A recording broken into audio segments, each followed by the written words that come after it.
Xiao was reborn in the Douluo continent, possessing a rare soul cage martial spirit. For every 10 levels he ascended, he could forcibly draw a female into a mysterious space. His journey commenced with the capture of the rabbit spirit girl, Xiao Wu. Once ensnared, she would submit entirely, and her ever-increasing soul rings would further amplify Xiao, enhancing his martial spirit, talents, and soul power in myriad ways. From the alluring Zhu Zhuqing to the fiery Huo Wu, he set his sights on a multitude of beautiful women. Each conquest propelled his strength to new heights, enabling him to dominate in this world where power reigns supreme. Thrilling battles, fervent romances, and the pursuit of ultimate power. This is the epic saga of Xiao De in the Douluo continent. Chapter 1. The capture of Xiao Wu in the Douluo continent. Outside the Stardo forest of the Tiando Empire, the area was deserted, save for some soul beasts wandering at the forest's edge. Suddenly, a golden light appeared, taking the form of a person, shimmering brilliantly. The soul beasts scattered in fear. As the golden light gradually receded, it revealed a strikingly handsome facia refined young man, whose bone age was merely 8, yet stood around 1 meter 60 tall. At this moment, he stood motionless, his eyes vacant. A daring soul beast approached to attack, but upon nearing him, it was obliterated by an invisible force, causing the remaining beasts to flee in terror. Voices and images echoed in his mind. The host is currently under protection. Any attack will be annihilated. Congratulations, host Xiao De, on arriving in the Douluo continent.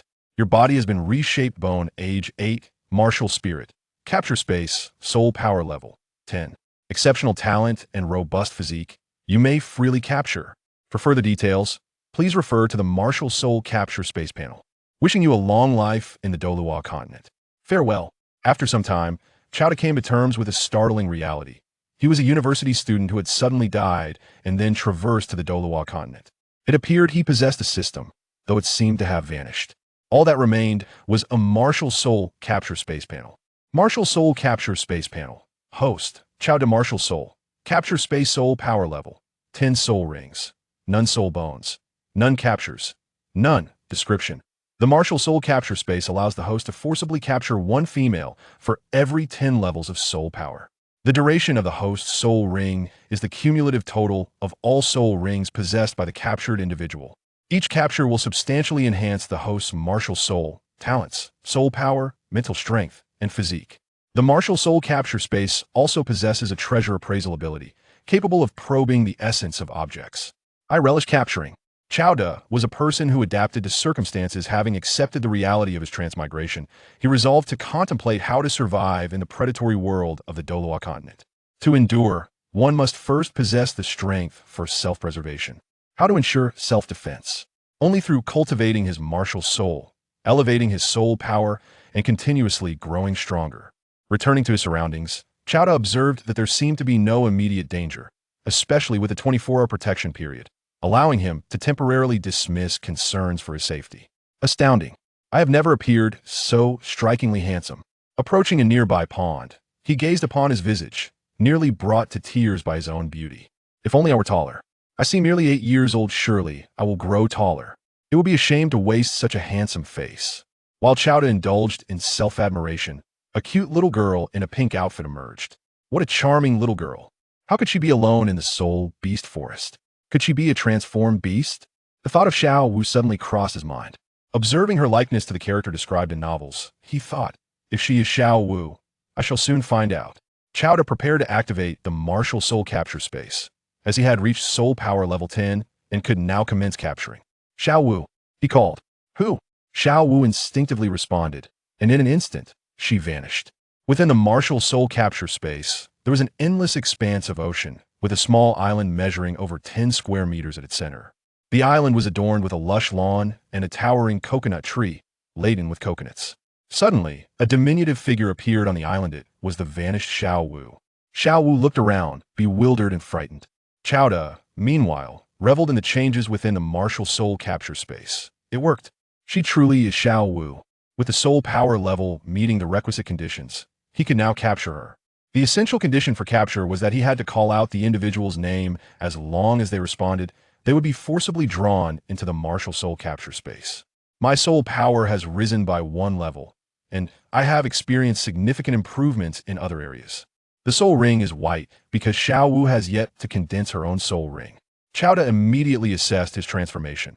He now possessed a white soul ring, and his soul power had reached level 11. The reason it was a white soul ring was that Xiao Wu had not yet formed her own.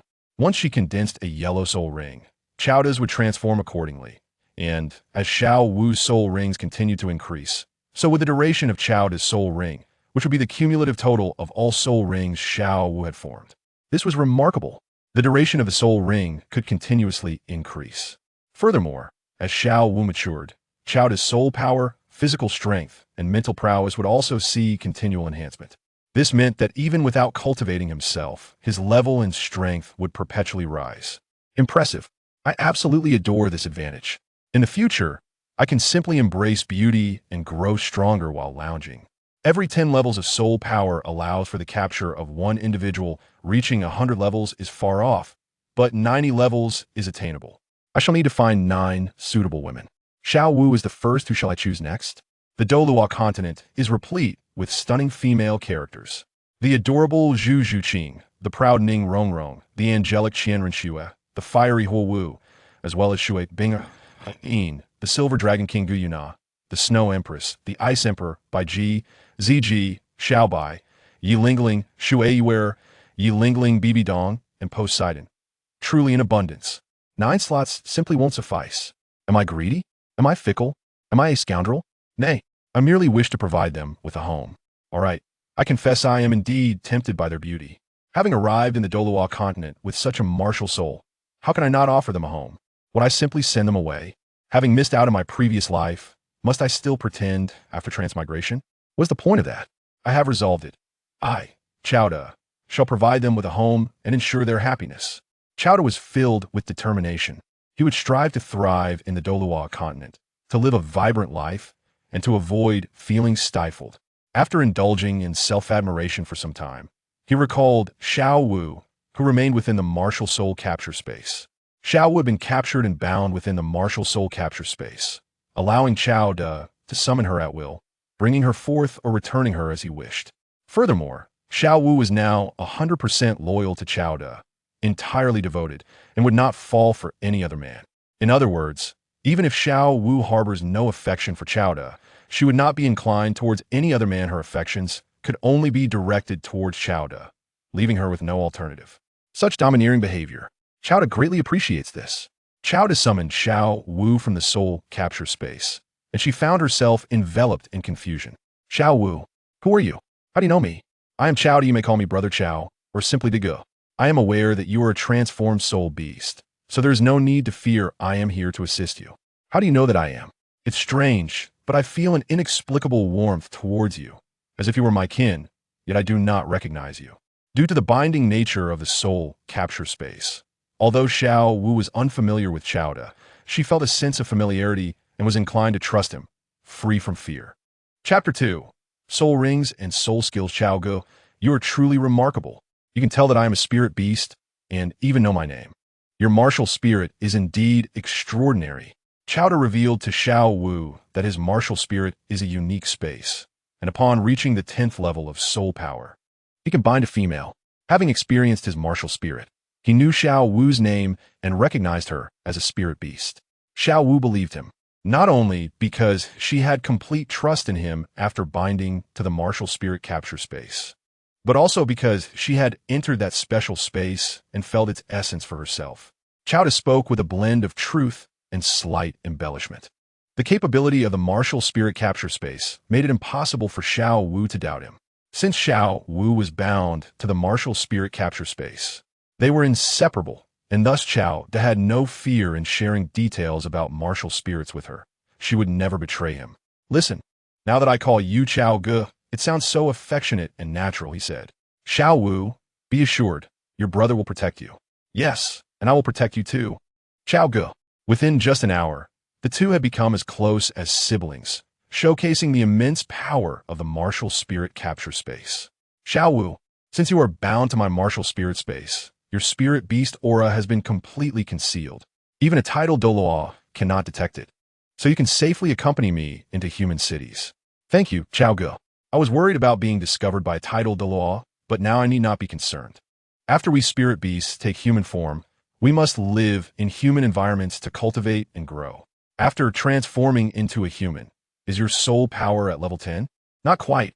I am only at level 9. It has taken me many years to reach level 10, and the slow cultivation in human society has made it increasingly difficult. If not for the need to venture out of the Douluo forest, I wouldn't have taken a risk. I understand, brother.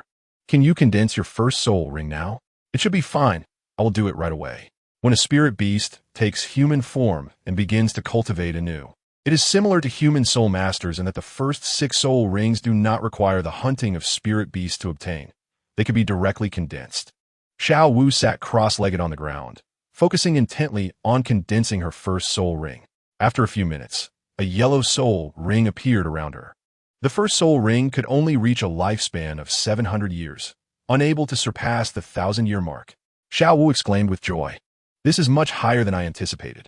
She was aware of her mother's first soul ring's lifespan, and now hers exceeded it by several hundred years, likely surpassing 99% of soul masters. 700 years. Qiao was taken aback. Although he could not recall the exact lifespan of Xiao Wu's first soul ring in the original storyline, he was sure it was not as high as this. He speculated that perhaps the binding to the martial spirit capture space had significantly enhanced the lifespan of her first soul ring compared to the original plot. Qiao's soul rings manifested, his originally white soul ring now transformed into yellow, matching Xiao Wu's at 700 years. Xiao Wu, what is your first soul skill? Qiao was eager to see if there would be any changes. Qiao, let us have a little competition. All right. The two engaged in a friendly spar, exchanging punches and kicks. After a while, Xiao Wu's yellow soul ring shimmered as she unleashed her first soul skill, leaping into the air and sweeping her leg toward Qiao. First soul skill, waist bow.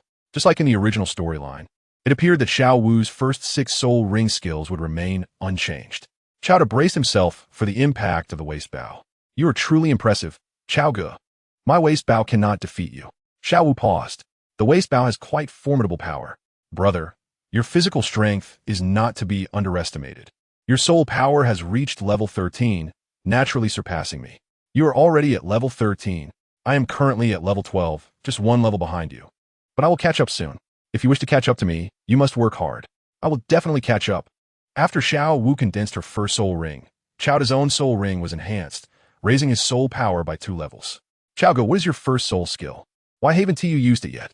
I am afraid of injuring you, Xiao Wu. Watch closely, brother. My first soul skill is Void-Breaking Fist. Before the soul ring could fully manifest, Qiao unleashed his skill, delivering a powerful punch that generated a gust of wind, shattering a stone weighing several hundred pounds. The Void-Breaking Fist does not rely solely on brute force. Instead, it compresses a certain space around the fist at high speed and then expands it rapidly upon impact, resulting in tremendous force, pressure, and destructive power. So powerful, Xiao Wu realized her waist bow could not compare. You truly are Xiao Wu's brother. Qiao puffed out his chest, playfully declaring, if I'm not strong, how can I protect you? You are so kind. Xiao Wu rushed over to embrace Qiao. At just over 6 years old, she was nearly 2 years younger than him, reaching only to his chest. Xiao Wu, we should leave this place now. Qiao took her hand. Yes. Xiao Wu turned back, casting a wistful glance toward the Douluo forest, her home, filled with her memories and attachments. She wondered if she would ever return. Regaining her composure, Xiao Wu looked up at Qiao and smiled, thinking to herself, how fortunate I am to have met Qiao. Are you tired? Do you want me to carry you? Qiao den notijit hadgaze. Xiao Wu intended to say she was not tired, but instead replied, yes, I'm a bit tired. Brother, please carry me. Qiao was more than willing. He crouched down and lifted her onto his back. It feels wonderful to be carried by Qiao. Just like being on my mother's back, Xiao Wu said, snuggling against him, completely enjoying the moment. Brother, I'm so glad to have met you. Foolish girl, why be so polite with your brother? Although he understood it was the influence of the martial spirit capture space, Qiao relished the affection and dependence Xiao Wu now displayed toward him. Without the martial spirit capture space, he might never have had this opportunity. Thank you, martial spirit capture space, for giving Qiao a little wife. He resolved to nurture their bond from this early stage, gradually watching her grow. Before long, Xiao Wu fell asleep on Qiao's back. He did not disturb her, continuing to carry her along the path. After more than 3 hours, they spotted a village. He decided to enter the village to inquire about their current location before making further plans. "Excuse me, ma'am, what village is this? What is the nearest city? My sister and I are lost." "Lost? Be careful. This is Holy Soul Village, and the nearest city is Nodding City. Where did you come from to get lost?" "What? Holy Soul Village? How do we end up here?" Chao was taken aback. "Hey, who are you?" A small boy emerged nearby, speaking with an adult-like tone. "Tang-san. They're lost and just asked for directions," the woman replied to the boy. "Holy Soul Village. Tang-san. What a coincidence. Lost." Tang-san approached, scrutinizing Chao and the sleeping Xiao Wu on his back, concealing a hidden weapon in his hand. "You aren't a human trafficker, are you?" "Put the little girl down." "Human trafficker? Me? What kind of eyes do you have? How could such a handsome brother be mistaken for a trafficker?" Chao was taken aback. Chapter 3. Confronting Tang-san. "You are Tang-san? Mind your own business, kid." Chao shot a glare at Tang-san. "Do not move. Put the girl down. I need to ask her if she knows you. If you're not a trafficker, do as I say." Dan-san gonfun gaoze. Sensing something amiss about him, though he could not quite articulate why, Chao, baffled by Tang-san's demeanor, recalled that he was supposed to be a composed individual who refrained from instigating trouble. What could have prompted this behavior? It seemed that Tang-san's current actions were inconsistent with his character from the original storyline. Was he under the impression that Chao was an easy target to bully? Do not presume that your youth grants you immunity from retribution. Chao, however, was wary of Tang Hao. This was Holy Spirit Village, and should a skirmish occur involving the youth, the protective elder would undoubtedly intervene. "If you do not set down the girl, you shall be deemed a trafficker. I will not hesitate to summon help." Tang-san was resolute in his belief that Chao harbored ill intentions, typically averse to meddling in others' affairs. Upon seeing the girl on Chao's back, he felt an instinctive urge to protect her, consequently branding Chao as a villain from whom he must rescue her. Chao, incensed, longed to retaliate against Tang-san. In the distance, an elderly woman was preoccupied with her tasks, oblivious to the unfolding drama. Suddenly, the girl, Xiao Wu, awakened and overheard Tang-san's accusation against her brother. Enraged, fueled by a mix of sleep inertia and indignation, she leapt from Chao's back and charged at Tang-san. Taken aback, Tang-san initially rejoiced, believing Xiao Wu had freed herself from the alleged trafficker and rushed to her aid. "Do not fear, little sister. I shall protect you." Yet, Xiao Wu approached with a punch, knocking Tang-san to the ground, and continued to pummel him. "You are the trafficker. Your entire family are traffickers. You bully my brother, and I shall strike you. Little sister, who do you think you are?" Your words invite retribution. After a flurry of blows, Tang-san found himself battered and bruised, utterly bewildered. "Please, cease your assault. A lesson has been taught." Chao intervened, pulling Xiao Wu away. Xiao Wu, seemingly unsatisfied, remarked, "For my brother's sake, I shall spare you this time. Should you cross my path again, I will not hesitate to strike you." With a glance at Tang-san's disheveled state, Chao hurriedly led Xiao Wu away, aware that should Tang Hao appear, they would be unable to escape unscathed.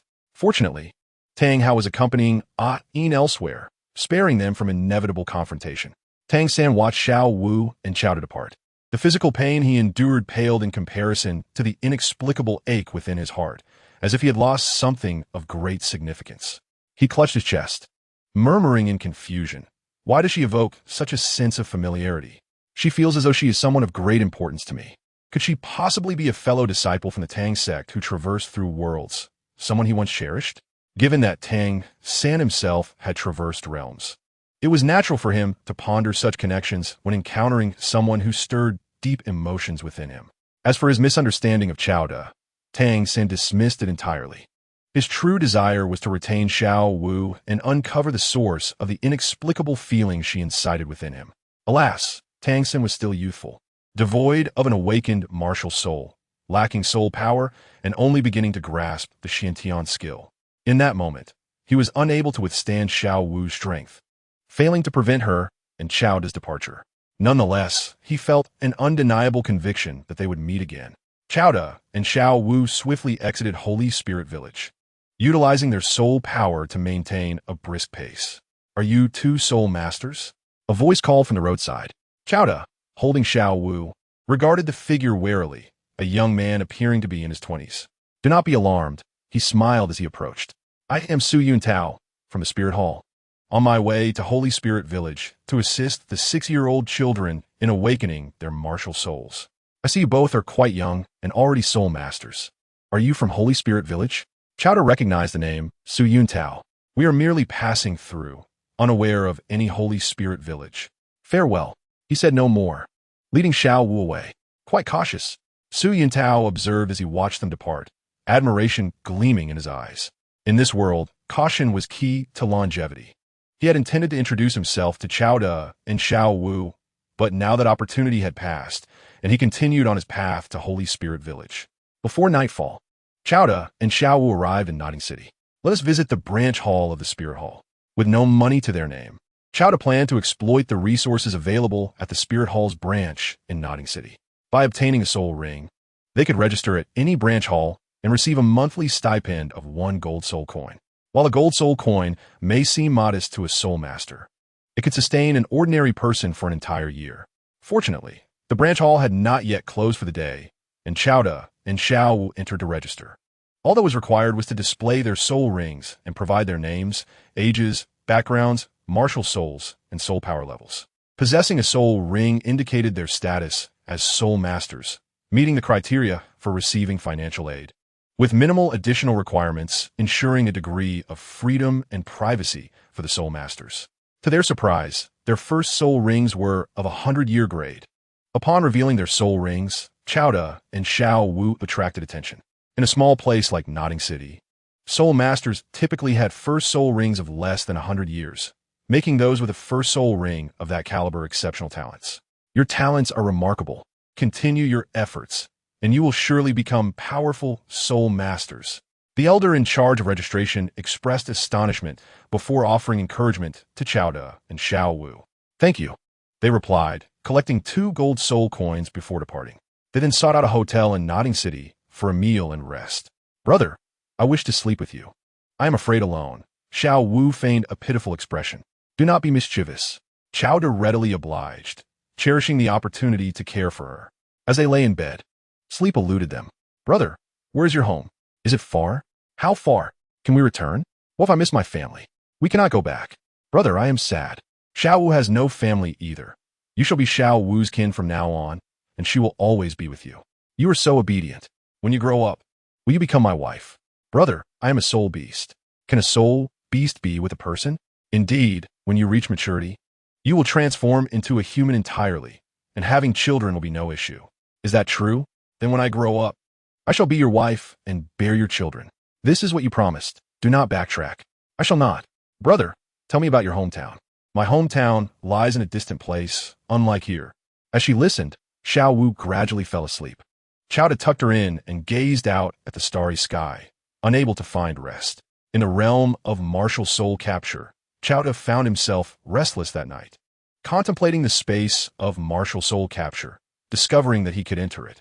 Gazing upon the boundless ocean and the authentic sky, he suspected that this martial soul capture space was a miniature world. However, within this small world existed only the sea and a small island of roughly 10 square meters. The sky was adorned with clouds, yet devoid of birds. The depths of the ocean remained unfathomable, with no signs of fish. To his astonishment, on that diminutive island, he discovered a fishing platform meant for 2. Were there fish in the vast ocean? The presence of a fishing platform undoubtedly holds profound significance. Kaude, eager to try his hand at it, promptly departed from the soul capture space and borrowed a fishing rod from the hotel, returning to his room without disturbing Xiao Wu, who lay fast asleep on the bed. He then entered the soul capture space, equipped with his fishing gear. As Chowder had speculated, it was indeed possible to bring items from the outside world into this realm. Upon reaching the fishing platform, he prepared the bait and cast his line, settling down to await his catch. What'd he reel in? Chowder was filled with anticipation. An hour passed. 3 hours went by. 5 hours elapsed. 9 hours drifted away. Chowder was unaware of when he succumbed to slumber. The outside world was slowly beginning to brighten. At that moment, he felt a tug on his fishing rod. Had he hooked something? Groggy, he abruptly lifted the rod, feeling a significant resistance. Was a large fish? Summoning his strength and employing a bit of technique, he finally managed to draw the hook above the water surface. Initially, it seemed he had caught a fish, a green one, weighing perhaps over 10 pounds. Yet, As it broke the surface, the green fish suddenly transformed into a green elixir, dangling from the hook. A gentle breeze wafted by, carrying the enticing aroma of the elixir to Xiao De's nostrils, refreshing and delightful. Was this not too fantastical? Had the elixir morphed from the fish? Or had the fish transformed into the elixir? Xiao De gazed at the verdant potion in a daze. There were no instructions. Was it expired? Would consuming it be fatal? Holding the miraculous elixir, he hesitated to sample it. Such inner turmoil, just as Xiao De wrestled with his thoughts. The once ordinary stone tablet on the fishing platform revealed a line of text. Congratulations on your successful fishing. You have obtained a first-grade Qing'an. Consuming it will elevate your soul power by 1 level for those below the soul sect realm. A potion that enhances soul power. A remarkable find. The quality of the items produced in the soul capture space, governed by the system, should be reliable. After a moment's contemplation, Xiao De swallowed the Qing'an. It melted instantly, infusing him with a surge of energy. Within seconds, his soul power level rose from 13 to 14. Encouraged by this success, Xiao De's ambition grew. However, after more than 2 hours, there was still no action. Instead, he heard Xiao Wu's anxious voice calling for him. He summoned her into the soul capture space. Brother, there you are. I thought you had abandoned me. Xiao Wu exclaimed, on the verge of tears, due to the influence of the soul capture space. She had grown quite dependent on Xiao De over the course of the day, fearing abandonment. Do not worry, I would never forsake you. You are my little wife. I would not lose you even if I were lost myself. Moreover, within this realm, you cannot leave me, Xiao De gently reassured her. Xiao Wu replied sweetly. I was just being overly concerned. Brother would never leave me. Of course not. Once Xiao Wu's emotions had stabilized, she inquired, Brother, what are you doing here? Xiao De gestured toward the fishing platform. I am fishing. You should give it a try. Fishing? I have never done that before, she replied. I will teach you. Let us see how lucky your hands are. I will give it a try. If we catch a fish, we shall eat together. Xiao De guided Xiao Wu, demonstrating the technique. An hour passed. Why is there no movement? Am I too clumsy? No need to fret. I only caught one after fishing all night. Patience is key in fishing. Another hour slipped by, yet still no action. Gurgle. I will go out and fetch some food. You keep fishing. They were indeed hungry. Brother, you go ahead. Perhaps I will catch something before you return. Their stomachs growled in unison. Xiao De exited the soul capture space to procure food from the hotel and, on a whim, acquired another fishing rod before re-entering. Xiao Wu, however, had still caught nothing. Brother, are there really fish in this vast sea? Xiao Wu's patience was wearing thin. Of course there are. Would I deceive you? First, let us rest and eat. I have acquired another fishing rod, and soon we shall fish together. All right, I will listen to you. Xiao De returned to the fishing platform. After their meal, the two resumed their fishing endeavor. Hours passed, from morning into afternoon, with Xiao Wu valiantly supporting Xiao De, who was also nearing the limits of his patience. Suddenly, Xiao Wu's fishing rod jerked. Xiao Wu reeled it in. She pulled with all her might, and the hook broke the surface, revealing a red fish, weighing about 2 to 3 pounds. Would it turn into an elixir? Xiao De's gaze was fixated. Yet, the red fish did not transform into a potion. It was indeed a fish. The stone tablet on the fishing platform displayed another line of text. Congratulations on your successful catch. You have obtained a red spirit fish, which is delicious and will enhance your bloodline strength slightly upon consumption. Bloodline strength? Is it useful in the world of Douluo continent? Brother, I caught a fish. It's quite sizable. We shall have fish for dinner. Xiao Wu exclaimed joyfully, placing the fish in a bucket, her hard work finally paying off. They continued fishing for several more hours, but yielded no further success. As night fell, they departed with their catch. Xiao De utilized the hotel's tools to prepare a grilled fish. It smells divine. Brother, this is the best fish I have ever tasted. Xiao Wu exclaimed, savoring the delightful flavor of the red spirit fish, which was indeed exquisite. However, aside from its delectable taste, they felt no significant changes after consuming it. The enhancement to bloodline strength was likely minuscule, so slight that it was imperceptible. In the days that followed, both Xiao De and Xiao Wu continued to fish within the soul capture space. Each could catch something only once a day. They gathered experience from their endeavors. Over the course of a few days, they consistently caught seafood, though the benefits were minimal.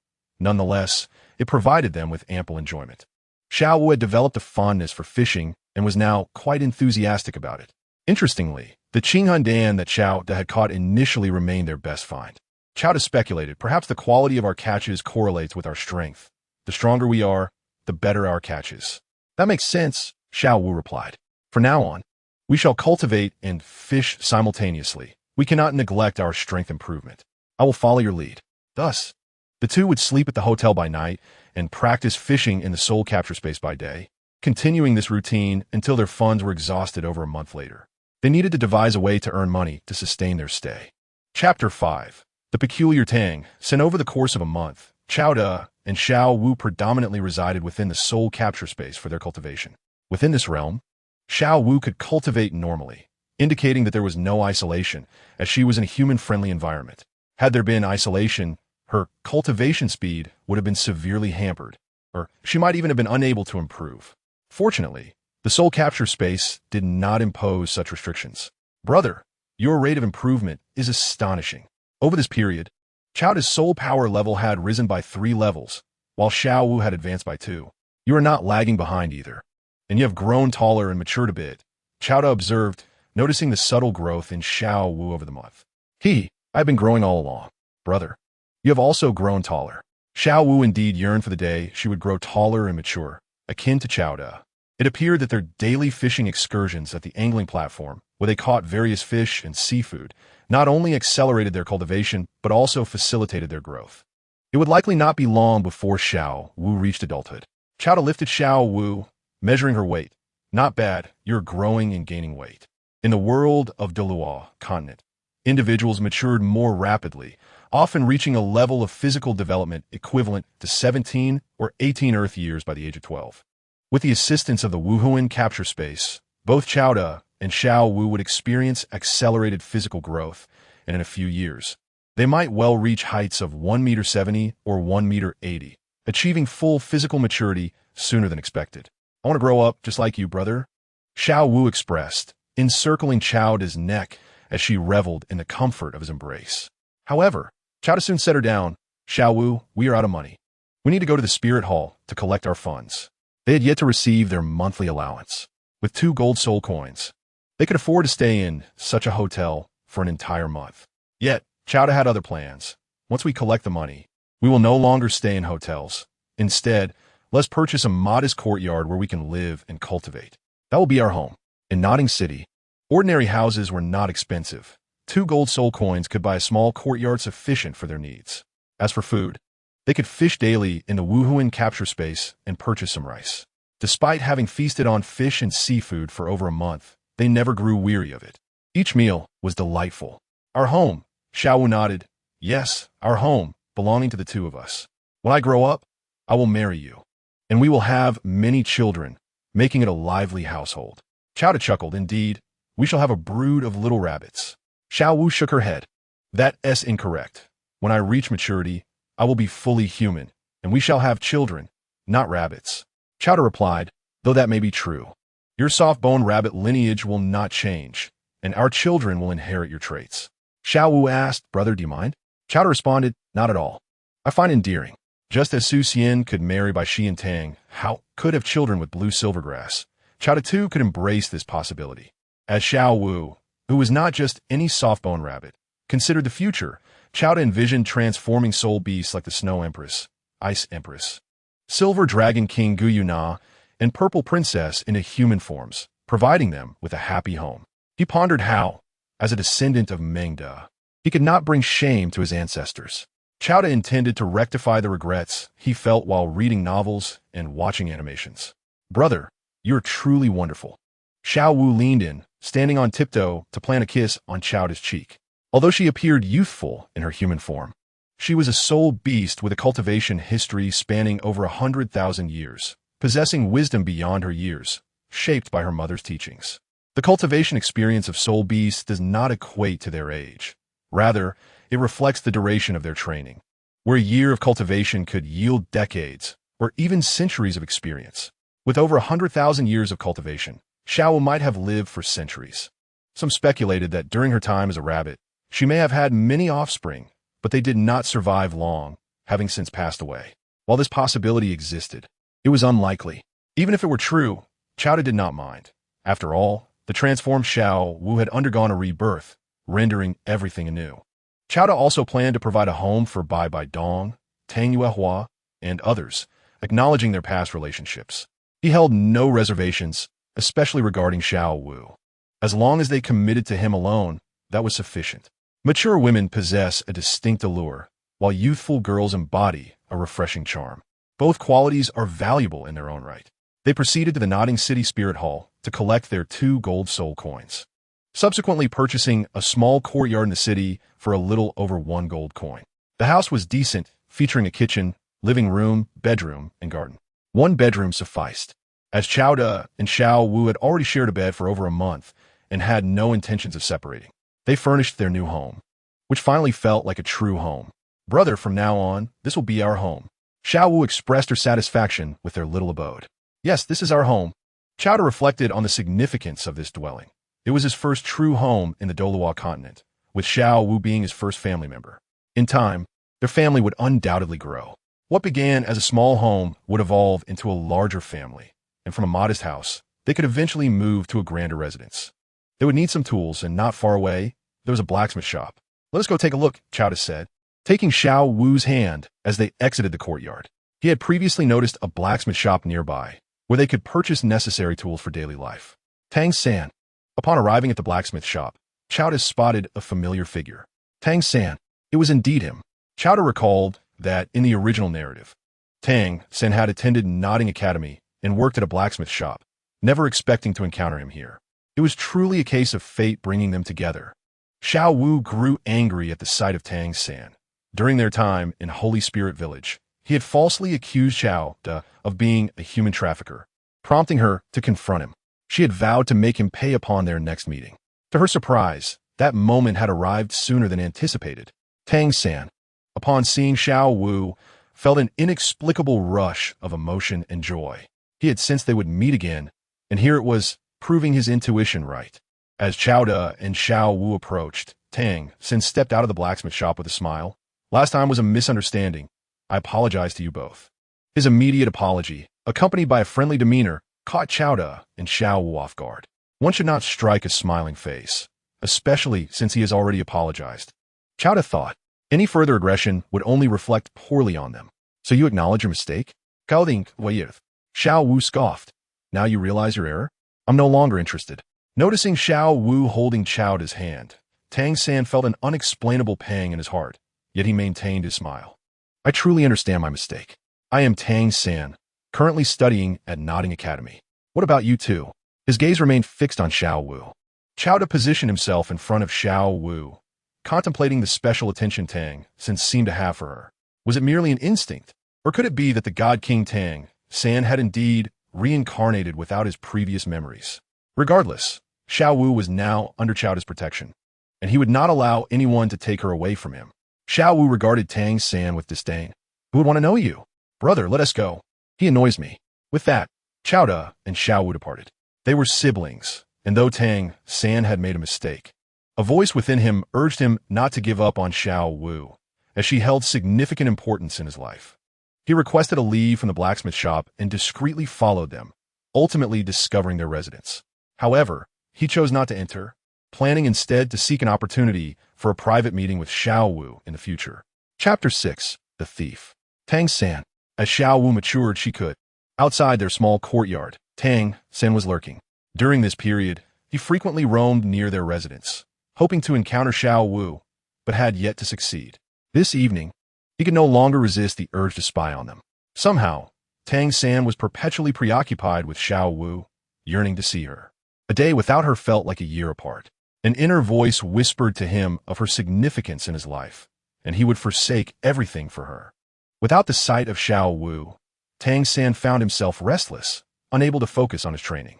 Meanwhile, Chowda and Xiao Wu, after purchasing daily necessities, spent their time training and fishing in the spirit-capturing space, rarely venturing out for mere vegetables. Consequently, Tang San encountered Xiao Wu only after school, which was a rarity. Despite having lived 2 lives, adding up to merely 30 years, he had become accustomed to the cautious ways of the Tang sect, and should not behave so frivolously. Akin to a fool. Yet, in Xiao Wu's presence, he transformed into that very fool, willing to do anything to see her every day. Tang San himself was perplexed by this transformation. Perhaps the divine King Tang San had reincarnated to seek Xiao Wu, returning to the past without memories. It was conceivable that one day he would awaken those memories, or that the formidable future self of the divine King Tang San had influenced his past, causing the present Tang San to harbor an unusual obsession with Xiao Wu. The aroma of tantalizing dishes wafted through the courtyard, provoking Tang San's hunger. As he had yet to dine, with the power of the purple extreme demon eye, he resumed his training, albeit still weak, allowing him to see indistinct figures through the walls. Inside, Chowda and Xiao Wu were preparing a seafood hot pot, utilizing the catch from their 2-day fishing endeavor. Delicious, brother. Your culinary skills are exceptional, Xiao Wu exclaimed, savoring the delectable seafood paired with Chowda's exquisite seasoning. Try this sauce. Chowda offered a piece of seafood dipped in the sauce to Xiao Wu.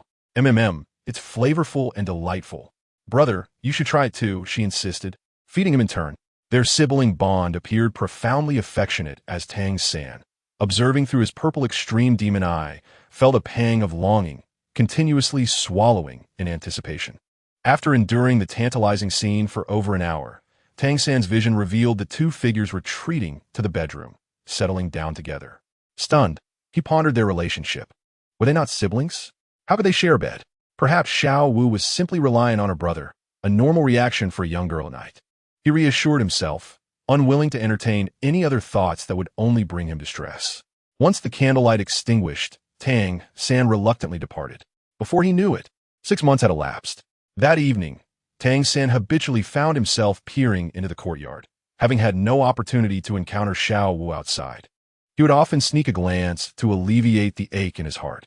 However, tonight, he discovered the courtyard empty. Even his purple extreme demon eye confirmed the absence of any figures. Worry washed over him as he continued to check over the following days, still finding no sign of Chowda and Xiao Wu. Had they departed? Despair settled in as he sat on the ground, his ominous premonition realized. After a prolonged silence, he clenched his fists, vowing, Xiao Wu, once I grow stronger, I will surely find you. This conviction fueled his determination to strive harder, for without it, he could not focus on his training. Meanwhile, Chowda and Xiao Wu had indeed left Nodding City, heading towards Heaven-Do City. Over the course of 6 months, Chowda's spirit power had reached level 22, while Xiao Wu achieved level 21. Xiao Wu had manifested her second spirit ring, which, like her first, was a century-old ring nearing 1,000 years. Because Xiao Wu now possessed a second spirit ring, Chowda's first spirit ring, too, had been enhanced, nearing a 2,000-year purple ring. However, without binding a second female spirit in the spirit-capturing space, Chowda remained without a second spirit ring. While his spirit power had reached level 22, his visible level remained at 20 until he acquired that second ring, at which point his true potential would be revealed. The duo had left Nodding City in search of a suitable second female spirit for the spirit-capturing space. Many stunning female characters resided in Heaven-Do City, providing ample choices including Lu Erlong, Huo Wu, Yi Lingling, Ning Rongrong, Tang Yuehua, Shui Binger, and Shui Yu. As for Zhu Zhuqing, she was merely 6 or 7 years old at present, and likely remained in the Star Luo Empire with Dai Mubai. The thought of venturing there for just one girl seemed too perilous and time-consuming. Eventually, should a third or fourth female spirit be required, they would need to return to Heaven-Do City. It was wiser to bide their time and explore the greater selection available there. Chowda and Xiao Wu procured 2 horses and had been traveling from Nodding City for several days along the busy main road without incident. Giddy up, Xiao Wu, riding for the first time, found it exhilarating, imagining herself as a rabbit on horseback. At under 7 years of age in her human form, she had already mastered riding due to her growth to nearly 1.6 meters, resembling a young girl from Earth. Daily consumption of the fish and seafood they caught had fueled her rapid development. Chowda had also grown considerably, standing over 1.7 meters, close to 1.8 meters, and he wondered if the fish and seafood contained any growth hormones, although he observed no adverse effects. Their current appearances satisfied both, resembling adults rather than children. As a time traveler, Chowda and Xiao Wu, a 10,000-year soul beast, possessed mature souls, making their present forms more fitting as their childlike appearances felt somewhat awkward. By day, they journeyed. By night, they shared their slumber in the spirit-capturing space. They gradually moved their belongings into a small wooden cabin they built on the island within the space, allowing them to avoid sleeping under the stars. Furthermore, after reaching over 20 levels of spirit power, the number of catches during their daily fishing in the spirit-capturing space doubled, suggesting a pattern. For every 10 levels of spirit power, one additional fishing opportunity was granted. As their bodies matured through shared nights, the sensations between them grew more pronounced, leading to inevitable touches, yet their boundaries remained intact. Perhaps one day, when the moment was right, everything would fall into place. However, Qiao harbored concerns about whether Xiao Wu, still not fully transformed, might become pregnant if intimacy occurred. He resolved to exercise restraint until Xiao Wu reached maturity. Chapter 7. Securing Lu Erlong in Heavendo Empire. In Heavendo City, at Blue Tyrant Academy, Qiao and Xiao Wu arrived, seeking accommodations before inquiring about Lu Erlong's whereabouts at the academy. Today, Qiao took action, masquerading as a student of the Blue Tyrant Academy to infiltrate it. He soon located the residence of Dean Lu Erlong, who did not reside in the faculty quarters but in a quaint little courtyard situated in a remote part of the academy. There she was. Qiao discovered Lu Erlong tending to her flowers in the garden. At just over 30, she appeared 6 or 7 years younger than when she first encountered Tang San and his companions in the original tale, radiating youthful vitality that had unfortunately been squandered for Yu Xiaojiang. Now, Qiao had come to rescue her. Dean Lu Erlong. Qiao called out loudly, utilizing his soul capture space from a distance. Hearing someone call her, Lu Erlong looked up, mistaking him for a fellow student. "Is there something you need, classmate?" Just as she spoke, she vanished from her spot. The conditions were met, and Lu Erlong was bound to Qiao's soul capture space, entering the realm. Before she could comprehend her surroundings or react, Qiao summoned her back to her original location. The passage of time was but a second. Lu Erlong felt a momentary disorientation, as if caught in an illusion. Looking around, she saw no one else. How strange. Could it be that she was merely fatigued and hallucinating? Were the figures and the vast sea merely figments of her imagination? Rubbing her head, she dismissed it as a lack of sleep, attributing her mental state to exhaustion without further contemplation. Meanwhile, Qiao had concealed himself, waiting for Lu Erlong to return to her room before quietly departing. His objective had been achieved. Lu Erlong became the second woman bound to Qiao's soul capture space. Yet he refrained from introducing himself or explaining the nature of the soul capture space, deliberately crafting an illusionary experience. The abruptness of his appearance and the binding of Lu Erlong to the soul capture space would be too startling. Unlike Xiao Wu, Lu Erlong was not easily deceived, necessitating a more opportune moment for their introduction. Qiao successfully exited the Blue Tyrant Academy and returned to the nearby residence he shared with Xiao Wu. "Brother, did you succeed?" Xiao Wu sensed a significant increase in Qiao's soul power. He intended to share the details of binding Lu Erlong to the soul capture space with her, to which Xiao Wu expressed her support. "You must have their consent. Your soul ability is unique. Without binding women, you cannot cultivate and grow stronger." Since avoidance was not an option, Xiao Wu accepted the situation with grace, preparing herself psychologically for the possibility that Qiao might develop relationships with the women he bound. "Yes, I succeeded."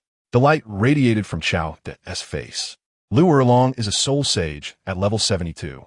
Binding her has enhanced my abilities across the board, increasing my soul power by over 7 levels, bringing me to exactly level 30.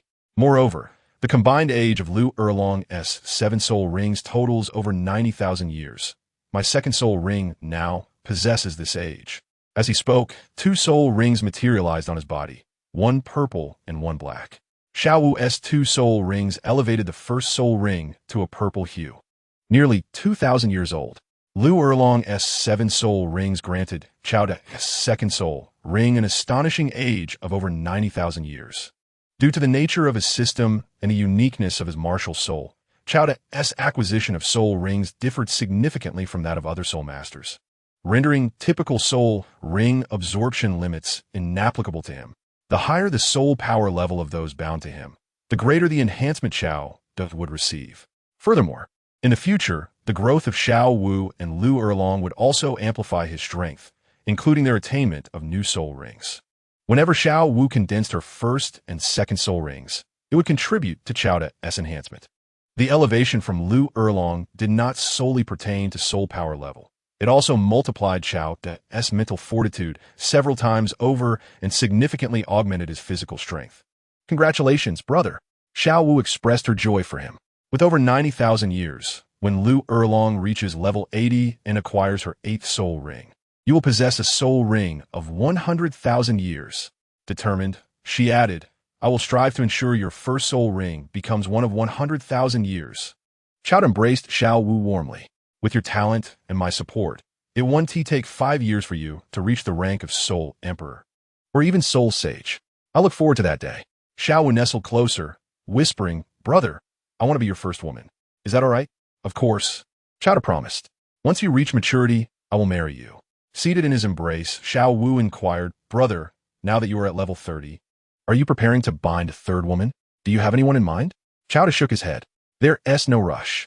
Let us first enter the Blue Tyrant Academy. The enrollment period is approaching, and we shall register then. Trusting Chowda's judgment, Xiao Wu voiced a concern. Won't they check our bone age? I'm already a great soul master. Won't that draw too much attention? Fear not.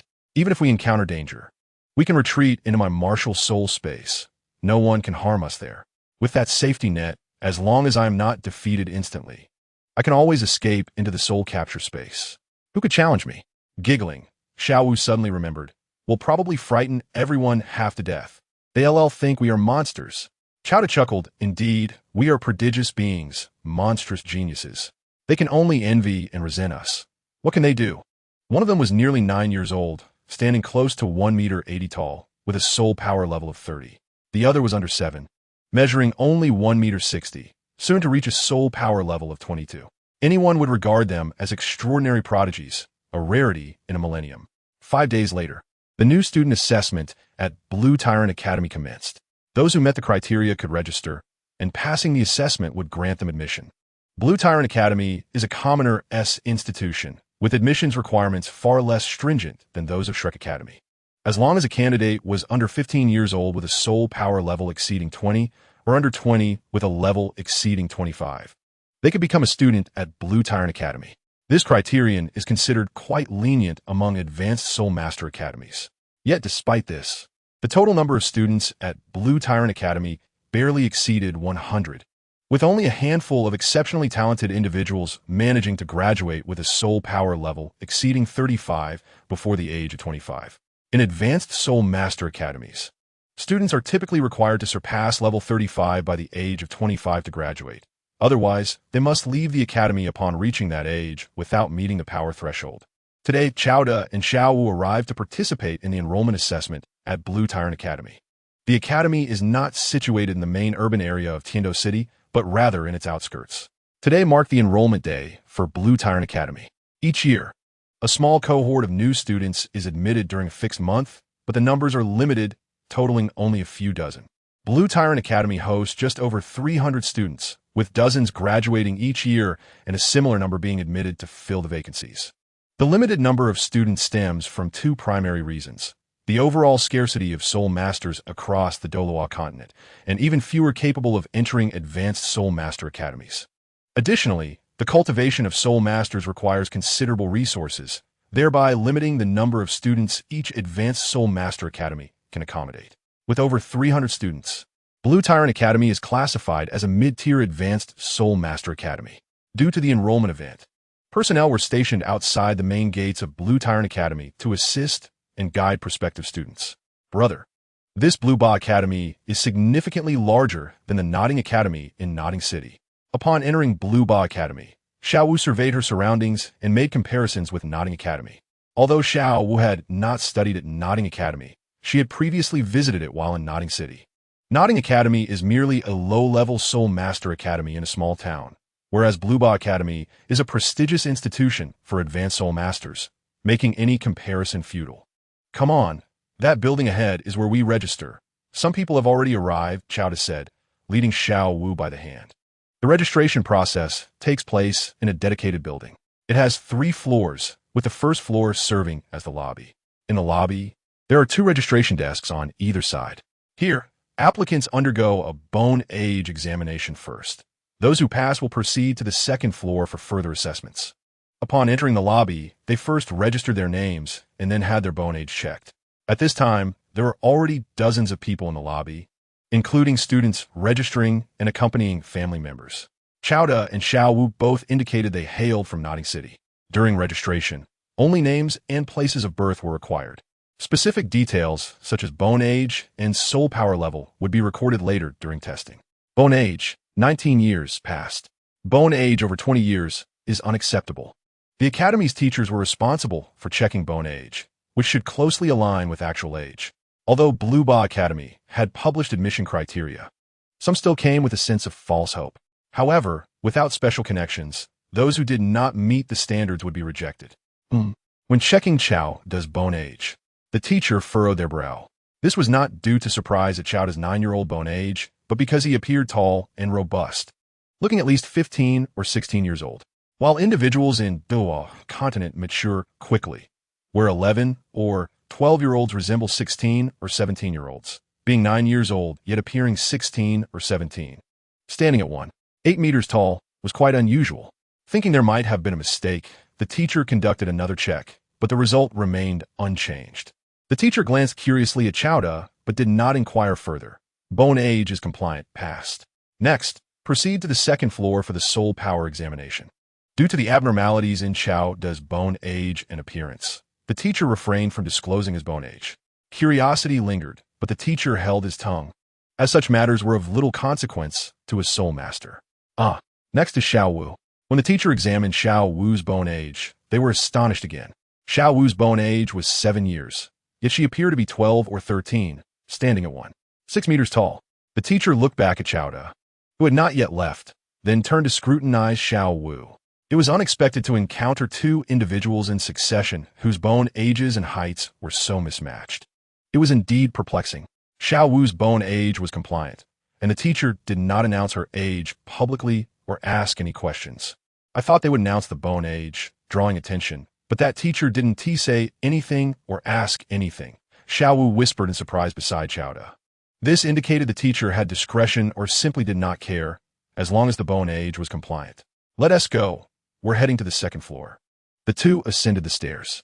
The second floor housed several offices where soul power tests were conducted. There were more than 10 individuals in the corridor, waiting in line for testing. People exited the office, allowing others to enter. To maintain confidentiality, the soul power tests were conducted one at a time. Some emerged elated, while others appeared dejected. After waiting for about a stick of incense's time, it was Qiao De's turn. Entering the office, he found two teachers present, one responsible for testing and the other for registration. A blue crystal ball sat in the room. Place your hand on the crystal ball and inject your soul power with all your might, instructed the teacher. Qiao De did not hold back and poured all his soul power into the crystal ball. As he continuously infused his soul power, the crystal ball began to react, indicating the level of his soul power. When the crystal ball displayed a level above 10, the two teachers remained unresponsive. However, when it surpassed 20, they began to show signs of joy. Given that Qiao De appeared to be at least 16 or 17, a soul power level around 20 was commendable, while exceeding 25 would be considered exceptional, of course, by Blue Ba Academy standards, which could not be equated to those of Shrek Academy. 30. Excellent. Your soul power test has passed. Congratulations, you are now a student of Blue Ba Academy. The final reading of 30 levels brought great joy to the two teachers. Although they had not yet seen Qiao De's registration form, a soul power level of 30, assuming his bone age was compliant, even if close to 20, would meet the admission criteria. However, when the teacher began recording Qiao De's soul power level, he was taken aback. What's wrong? The other teacher inquired, puzzled. The registering teacher pointed at Qiao De's form and then looked up in astonishment. You have a bone age of only 9? Initially suspecting a mistake by the bone age examiner, they realized it was unlikely such a fundamental error had occurred. A 9-year bone age? The second teacher exclaimed, their gaze landing on Qiao De's registration form, noting the 9-year age recorded, and then looked back at Qiao De in astonishment. Qiao De maintained a calm demeanor. I grew quickly. My bone age is indeed 9 years. Is this rapid growth? You're only 9, they exclaimed. A 9-year bone age. And wait, your soul power level is 30. The realization struck both teachers, leaving them in shock. A prodigy, a 9-year-old with 30 levels soul power. Come here. We need to take another look. It was almost too incredible to believe. The two teachers decided to carefully retest Xiao Du's bone age and soul power level, fearing they might have made a mistake. If this is correct, they thought, imagining the implications, a 9-year-old with 30-level soul power would soon become a soul master. It was hard to fathom. Xiao Du was more than cooperative. Bone age is correct. Soul power is correct. 9 years, 30 levels. This merits notifying the principal. The two teachers exclaimed excitedly. The matter was significant enough to attract the attention of Principal Lu Erlong. Chapter 9. Lu Erlong takes a disciple-wait moment. Just as the teachers prepared to report Xiao Du's situation to the principal, he spoke up. Xiao Du, yes? You are remarkable, and your situation is quite extraordinary. Please hold on for a moment. The teachers treated Xiao Du with utmost courtesy, as he was a prodigious talent deserving of special attention. Teachers, waiting behind me for testing is my sister Xiao Wu. Her situation is similar to mine. Why don't you conduct her test first? Xiao Du suggested, aiming to avoid unnecessary fuss over Xiao Wu's situation later. Your sister? You have a sister with a similar situation who is also registering? The two teachers exchanged astonished glances, both equally surprised. Yes, Xiao Du replied. My sister Xiao Wu has a bone age of 7 years, a soul power level of 22, and is slightly shorter than I am. What? A 7-year bone age and soul power level of 22. What sort of siblings are you? All right, we will let your sister in for testing immediately. Two teachers were filled with excitement upon encountering two extraordinary students. Xiao Du did not leave the office while Xiao Wu was called in. When Xiao Wu entered, she wore a puzzled expression. She had not seen Xiao Du exit, yet she had been summoned, which was not in accordance with the usual procedure. Xiao Wu first let the teachers conduct a test. Xiao Du gave her a reassuring glance. Xiao Wu nodded and turned to the two teachers. Come here quickly. Let us see your registration form, and then proceed with the test. The teachers approached with great enthusiasm. Upon receiving the registration form from Xiao Wu, they confirmed that her bone age was indeed 7 years. However, her height and appearance suggested she was around 12 or 13 years old, just like Xiao Du. It was astonishing to see how rapidly these siblings had grown. Bone age confirmed at 7. Now, let us test your soul power. A soul power level of 22. A prodigy, a talent that appears once in a century. No, once in a millennium. The two teachers were beside themselves with excitement, their fervent gazes fixed on Xiao Du and Xiao Wu. Gaode, Xiao Wu, follow me. I will take you to meet the dean. Your situation is quite special and must be brought to the dean's attention. The teachers altered their course of action, deciding to introduce the two prodigies directly to the dean. One teacher escorted Xiao Du and Xiao Wu away, while the other continued with the testing process. I am He Feng, a teacher at Lamba Academy. You may call me Teacher He. You will be attending my classes in the future. Did your family not accompany you? Do not worry. Our dean is quite approachable. With your talents, you will surely receive the dean's attention, and the dean, as well as the entire academy, will do their utmost to nurture you. Teacher He chattered away, and although Xiao Du and Xiao Wu did not engage much, he continued speaking animatedly. The dean, Lu Erlong, resided in a relatively secluded and tranquil part of the academy, where he spent his days reading and tending to plants, exuding an air of leisurely elegance. Upon arriving, Teacher He found Lu Erlong engrossed in a book in the courtyard. Teacher He, are you not responsible for admissions? What brings you here? Lu Erlong looked up at the sound of Teacher He's voice and noticed Xiao Du and Xiao Wu, assuming they had come through the back door for a favor. Teacher He cheerfully replied, Dean, I have brought you two prodigies, a talent of a millennium. They are siblings. Afterward, he introduced Xiao Du and Xiao Wu. Xiao Du, Xiao Wu, this is the dean of our Lamba Academy. Good to see you again, Dean. Xiao Du and Xiao Wu greeted. A talent of a millennium? Lu Erlong scrutinized Xiao Du and Xiao Wu, feeling an inexplicable sense of affinity upon seeing Xiao Du. Teacher He beamed. Dean, they are indeed prodigies. De ferreme de la ferreme. You may not realize it, but although they appear to be over 10 years old, Xiao Du has a bone age of only 9, and Xiao Wu's bone age is merely 7. Most astonishingly, Xiao Du's soul power stands at level 30, while Xiao Wu's is at level 22. Teacher He paused, observing the look of astonishment on Lu Erlong's face. Lu Erlong, unable to fathom the implications, questioned. Bone ages of 9 and 7, soul powers of 30 and 22? Teacher He confirmed. The dean may verify this personally. Lu Erlong approached Xiao Wu, her demeanor warm and inviting. "May I see your bone age and soul power?" Xiao Wu glanced at Chowda, and upon receiving a nod from him, replied, "Of course." Lu Erlong began her examination. Bone age 7, soul power 22. After verifying twice, she was astounded. It was indeed true. Teacher, he understood Lu Erlong's astonishment. He had experienced it himself. "Dean, it is undoubtedly true. 7 years old, with a soul power of 22, a phenomenon unprecedented. Typically, one undergoes a martial soul awakening at 6 years of age. So for someone with a bone age of 7 to achieve a soul power of 22 in such a short time is unfathomable." Lu Erlong was left in disbelief. Meanwhile, Chowda maintained a calm demeanor, while Xiao Wu beamed with joy. "Subsequently, Liu Erlong assiste qu'au de situation." Confirming teacher, he claims. A bone age of 9 and a soul power of 30. Lu Erlong gazed at the two siblings for an extended period. In her eyes, they were nothing short of extraordinary. If word got out, others would undoubtedly vie for these remarkable talents. Lu Erlong turned to teacher, he, with a serious expression. "Teacher, he. Who else is aware of their situation?" Teacher, he recognized the gravity of the matter and replied earnestly. "The bone age was recorded by Teacher 1, but he has not disclosed it to anyone else. The soul powers were tested by me and Teacher Wu. Currently, only the two teachers and Udine are privy to Chowda and Xiao Wu's specific circumstances." Lu Erlong contemplated for a moment before stating, "Their situation must remain confidential, and the registration information needs to be modified. Change Chowda's bone age to 18 and Xiao Wu's to 15, while keeping their soul power records unchanged. It is imperative to maintain secrecy. No one else can know."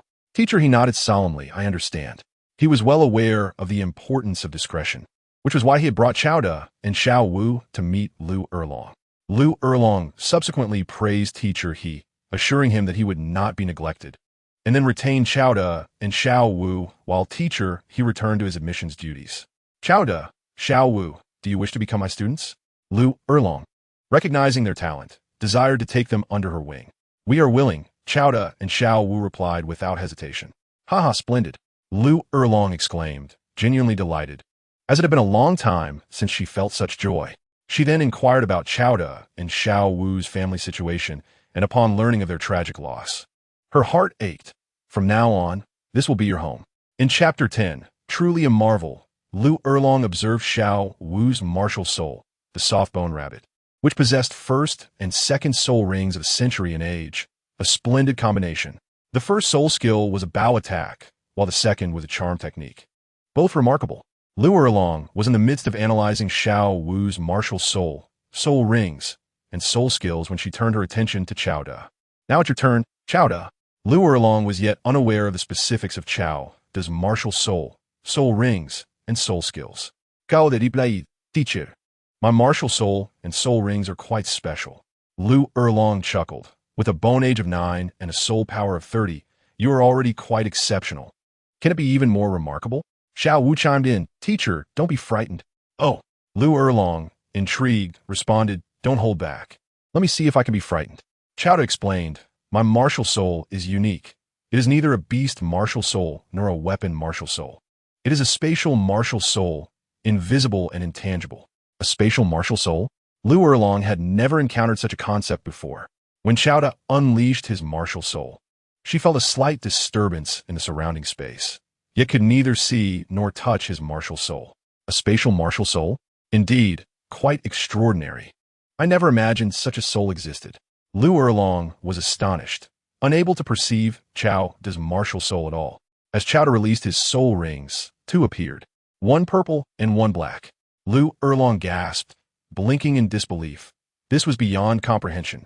The first spirit ring is a 1,000-year purple ring, and the second spirit ring is a 10,000-year black ring. Such a phenomenon seems impossible, yet it stands before them. Indeed, it astonished Lu Erlong, leaving her utterly dumbfounded and in disbelief. "Teacher, are you all right?" Xiao Wu expressed her satisfaction with Lu Erlong's reaction. "I'm fine." Lu Erlong regained her composure, staring at Chowda as if he were a monster, and after a moment, managed to utter, "Truly a monster," to Lu Erlong. Both Chowda and Xiao Wu appeared utterly extraordinary. Not only did they exhibit rapid physical growth, but their spirit ring configurations were also astonishing. Qiao took the initiative to explain, "Teacher, perhaps it is due to the uniqueness of Xiao Wu's and my physique, or rather our bloodline. That sets us apart in various aspects from ordinary individuals. Furthermore, our spirit rings are not obtained through hunting spirit beasts. Instead, they can be condensed naturally at certain times." He sought to preemptively clarify the situation to Lu Erlong to avoid any future complications regarding their spirit rings. With the ability to access a capturing space at any time, Qiao was unafraid of revealing certain secrets. "You did not acquire your spirit rings by hunting spirit beasts, but rather condensed them yourselves?" Lu Erlong was previously puzzled about how Qiao and Xiao Wu, lacking family support, managed to obtain their spirit rings, especially with Qiao's rings being 1,000 and 10,000 years old, which he could not have harvested from spirit beasts. Initially, she assumed they had powerful allies assisting them. But to learn that they achieved this through their own abilities was truly unexpected. Qiao and Xiao Wu had indeed brought Lu Erlong an abundance of astonishment, existing beyond her comprehension. Xiao Wu nodded and said, "Both my brother and I can condense our own spirit rings without needing to hunt spirit beasts." Qiao's willingness to disclose this information relieved Xiao Wu, as they would no longer need to fabricate excuses regarding the acquisition of their spirit rings. "You two," Lu Erlong struggled to articulate the nature of their existence. "Your situation is exceedingly unique. Remember, these matters must not be disclosed to others. Human hearts are unpredictable." Qiao understood this principle well. "We are aware. Because you are our teacher, we believe you are undoubtedly a good person, which is why we confided in you. We will always trust our teacher." Lu Erlong was touched by their words, assuring them, "Rest assured, I will protect you." Subsequently, Lu Erlong inquired about Qiao's soul skills. Although he was currently at the 30th level of soul power, he possessed only 2 spirit rings, thus 2 soul skills. The first soul skill was Void Punch, a 1,000-year spirit ring skill characterized as a single target, close-range attack. It rapidly compresses a specific space within the fist. Upon striking, the space expands swiftly, generating immense impact and destructive force. The second soul skill was Abyss, a 10,000-year spirit ring skill. This skill extracts oxygen from a designated area, rendering the air within that space thin or even entirely devoid of oxygen, while also affecting atmosphere pressure. If the target escapes the controlled area, the effect dissipates. However, for a brief period, the extraction of oxygen can lead to respiratory distress for the target, causing them to faint or even perish if they remain in the control zone. This skill is particularly effective when the target is unaware of its consequences. As a space martial soul with spatial skills, each ability is remarkably unique. Lu Erlong eagerly anticipated how far Qiao could grow. Although the Abyss skill merely controlled the oxygen within a certain area, Qiao was uncertain if it could truly be classified as a spatial ability. Nevertheless, it approached that realm, as it involved manipulating the oxygen within a confined space. Compared to Xiao Wu appeared somewhat less impressive, as her martial soul and spirit rings were more conventional. However, with a bone age of 7 and a soul power of 22, along with her ability to condense her own spirit ring, Lu Erlong believed that aside from Qiao, no one could surpass Xiao Wu's innate talent. After the admissions process concludes, you will follow the Academy's arranged curriculum. Should you have any questions, feel free to approach me. Lu Erlong advised. Although you are exceptional and possess extraordinary gifts, do not become complacent. Focus on your studies and diligently cultivate, for a brighter future awaits you. Thus, Qiao and Xiao Wu achieved their goal of entering the Blue Tyrant Academy, becoming apprentices of Dean Lu Erlong. A few days later, as the admissions concluded, 45 new students were enrolled, divided into 3 classes of 15, primarily categorized by their soul power levels. Qiao and Xiao Wu's class consisted of 15 students, all possessing a soul power exceeding 20, aged between 12 and 20. Huo was responsible for their class, welcoming them to the Blue Tyrant Academy to embark on a new journey of learning and cultivation. Our class consists of 15 individuals, each with soul power exceeding 20, with the highest being 30, Huo announced, who possesses the 30-level soul power. The classmates exchanged curious glances. Huo refrained from naming anyone, allowing the students to speculate, and continued, "In the coming year, your primary focus will be on learning and refining your skills. Additionally, There will be other courses, such as combat trials, and opportunities for field training. Officially recognized advanced Spirit Master Academies have their own simulation training grounds, which significantly enhance the training of Spirit Masters whose martial souls are compatible. Establishing such facilities requires substantial resources. For instance, Shrek Academy lacks the financial means to build one. Blue Tyrant Academy, being an officially recognized Advanced Spirit Master Academy, is supported by Lu Erlong's background with the Blue Lightning Tyrant Dragon sect, ensuring financial stability. Naturally, Blue Tyrant Academy primarily enrolls commoner students, aspiring to cultivate a premier academy for advanced spirit masters. In contrast, other advanced spirit master academies predominantly cater to noble students. Due to their unique circumstances, Xiao De and Xiao Wu shared a dormitory. Although they referred to each other as siblings, they were not blood relatives, a fact Lu Erlong was aware of. The two began their new life at Blue Tyrant Academy. Chapter 11. Qian Renxue, now you must submit, Xiao Wu declared. From this day forth, I am the leader of our class, and you all must call me Sister Xiao Wu. Having just defeated all but Xiao De among the other 13 students, she stood hands on her hips, surveying her peers. Sister Xiao Wu, whether they accepted it or not, they had no choice but to comply, as they could not defeat her. Although 5 students possessed a higher soul power than Xiao Wu, only Xiao De could match her in combat. Not one to vie for dominance, Xiao De naturally allowed Xiao Wu to take the lead. Xiao Wu found the situation amusing and relished being called Sister Xiao Wu. Among the youthful and spirited students, rivalries were inevitable, as they sought to prove their prowess. As a transformed soul beast, Xiao Wu possessed greater physical strength than her peers. And with her formidable soul skills, few could best her within the same rank, even fewer at Blue Tyrant Academy. From now on, Sister Xiao Wu will protect you all. If anyone bullies you, come to me. Also, Xiao De is my brother and will be your brother too, making him the leader of leaders. Xiao Wu naturally exuded an air of authority. With a soul power of 30, Xiao De's impending ascension to soul respect would soon become known, making him even more intimidating than Xiao Wu. Thus, if he were to assume the role of leader, no one would contest his authority. As newcomers, their initial focus was primarily on learning the theoretical knowledge pertinent to Spirit Masters. Some new students have previously attended primary or intermediate Soul Master academies, thus possessing a certain understanding of the knowledge. Unlike Xiao De and Xiao Wu, who are encountering these concepts for the first time, particularly Xiao Wu. At least Xiao De has perused most of the original works in anime, gaining some insight into Soul Master knowledge, perhaps influenced by Yu Xiaojiang. Lu Erlong has applied some of the theoretical knowledge she learned from him in the teaching at Lanba Academy, although it remains minimal. The mainstream knowledge still revolves around the fundamental principles of Soul Masters in Douluo continent. Soul Masters, martial souls, soul rings, soul skills, soul bones, combat experience, and so forth. There is also knowledge concerning Soul Masters, such as the distribution and classification of soul beasts, soul rings, and soul bones, as well as an introduction to some of the Soul Master factions in Douluo continent, like the Haotian sect, Seven Treasure Glazed Tile sect, and Blue Lightning Tyrant Dragon sect, along with insights into the Spirit Hall and the Star Luo Empire. The breadth of knowledge is indeed fascinating. Upon first encountering this information, Xiao Wu was filled with curiosity. Meanwhile, Xiao De focused on knowledge related to pills, herbs, and resources that assist in cultivation. He reviewed numerous materials regarding herbs, yet found no mention of celestial-grade herbs. Most records pertain to ordinary herbs and pills. The documentation and research concerning herbs and pills in Douluo continent are rather scant, primarily emphasizing healing, detoxification, and nourishment. Rarely do pills exist that aid in the restoration of mental or soul power, and even if some do, their effects are often negligible.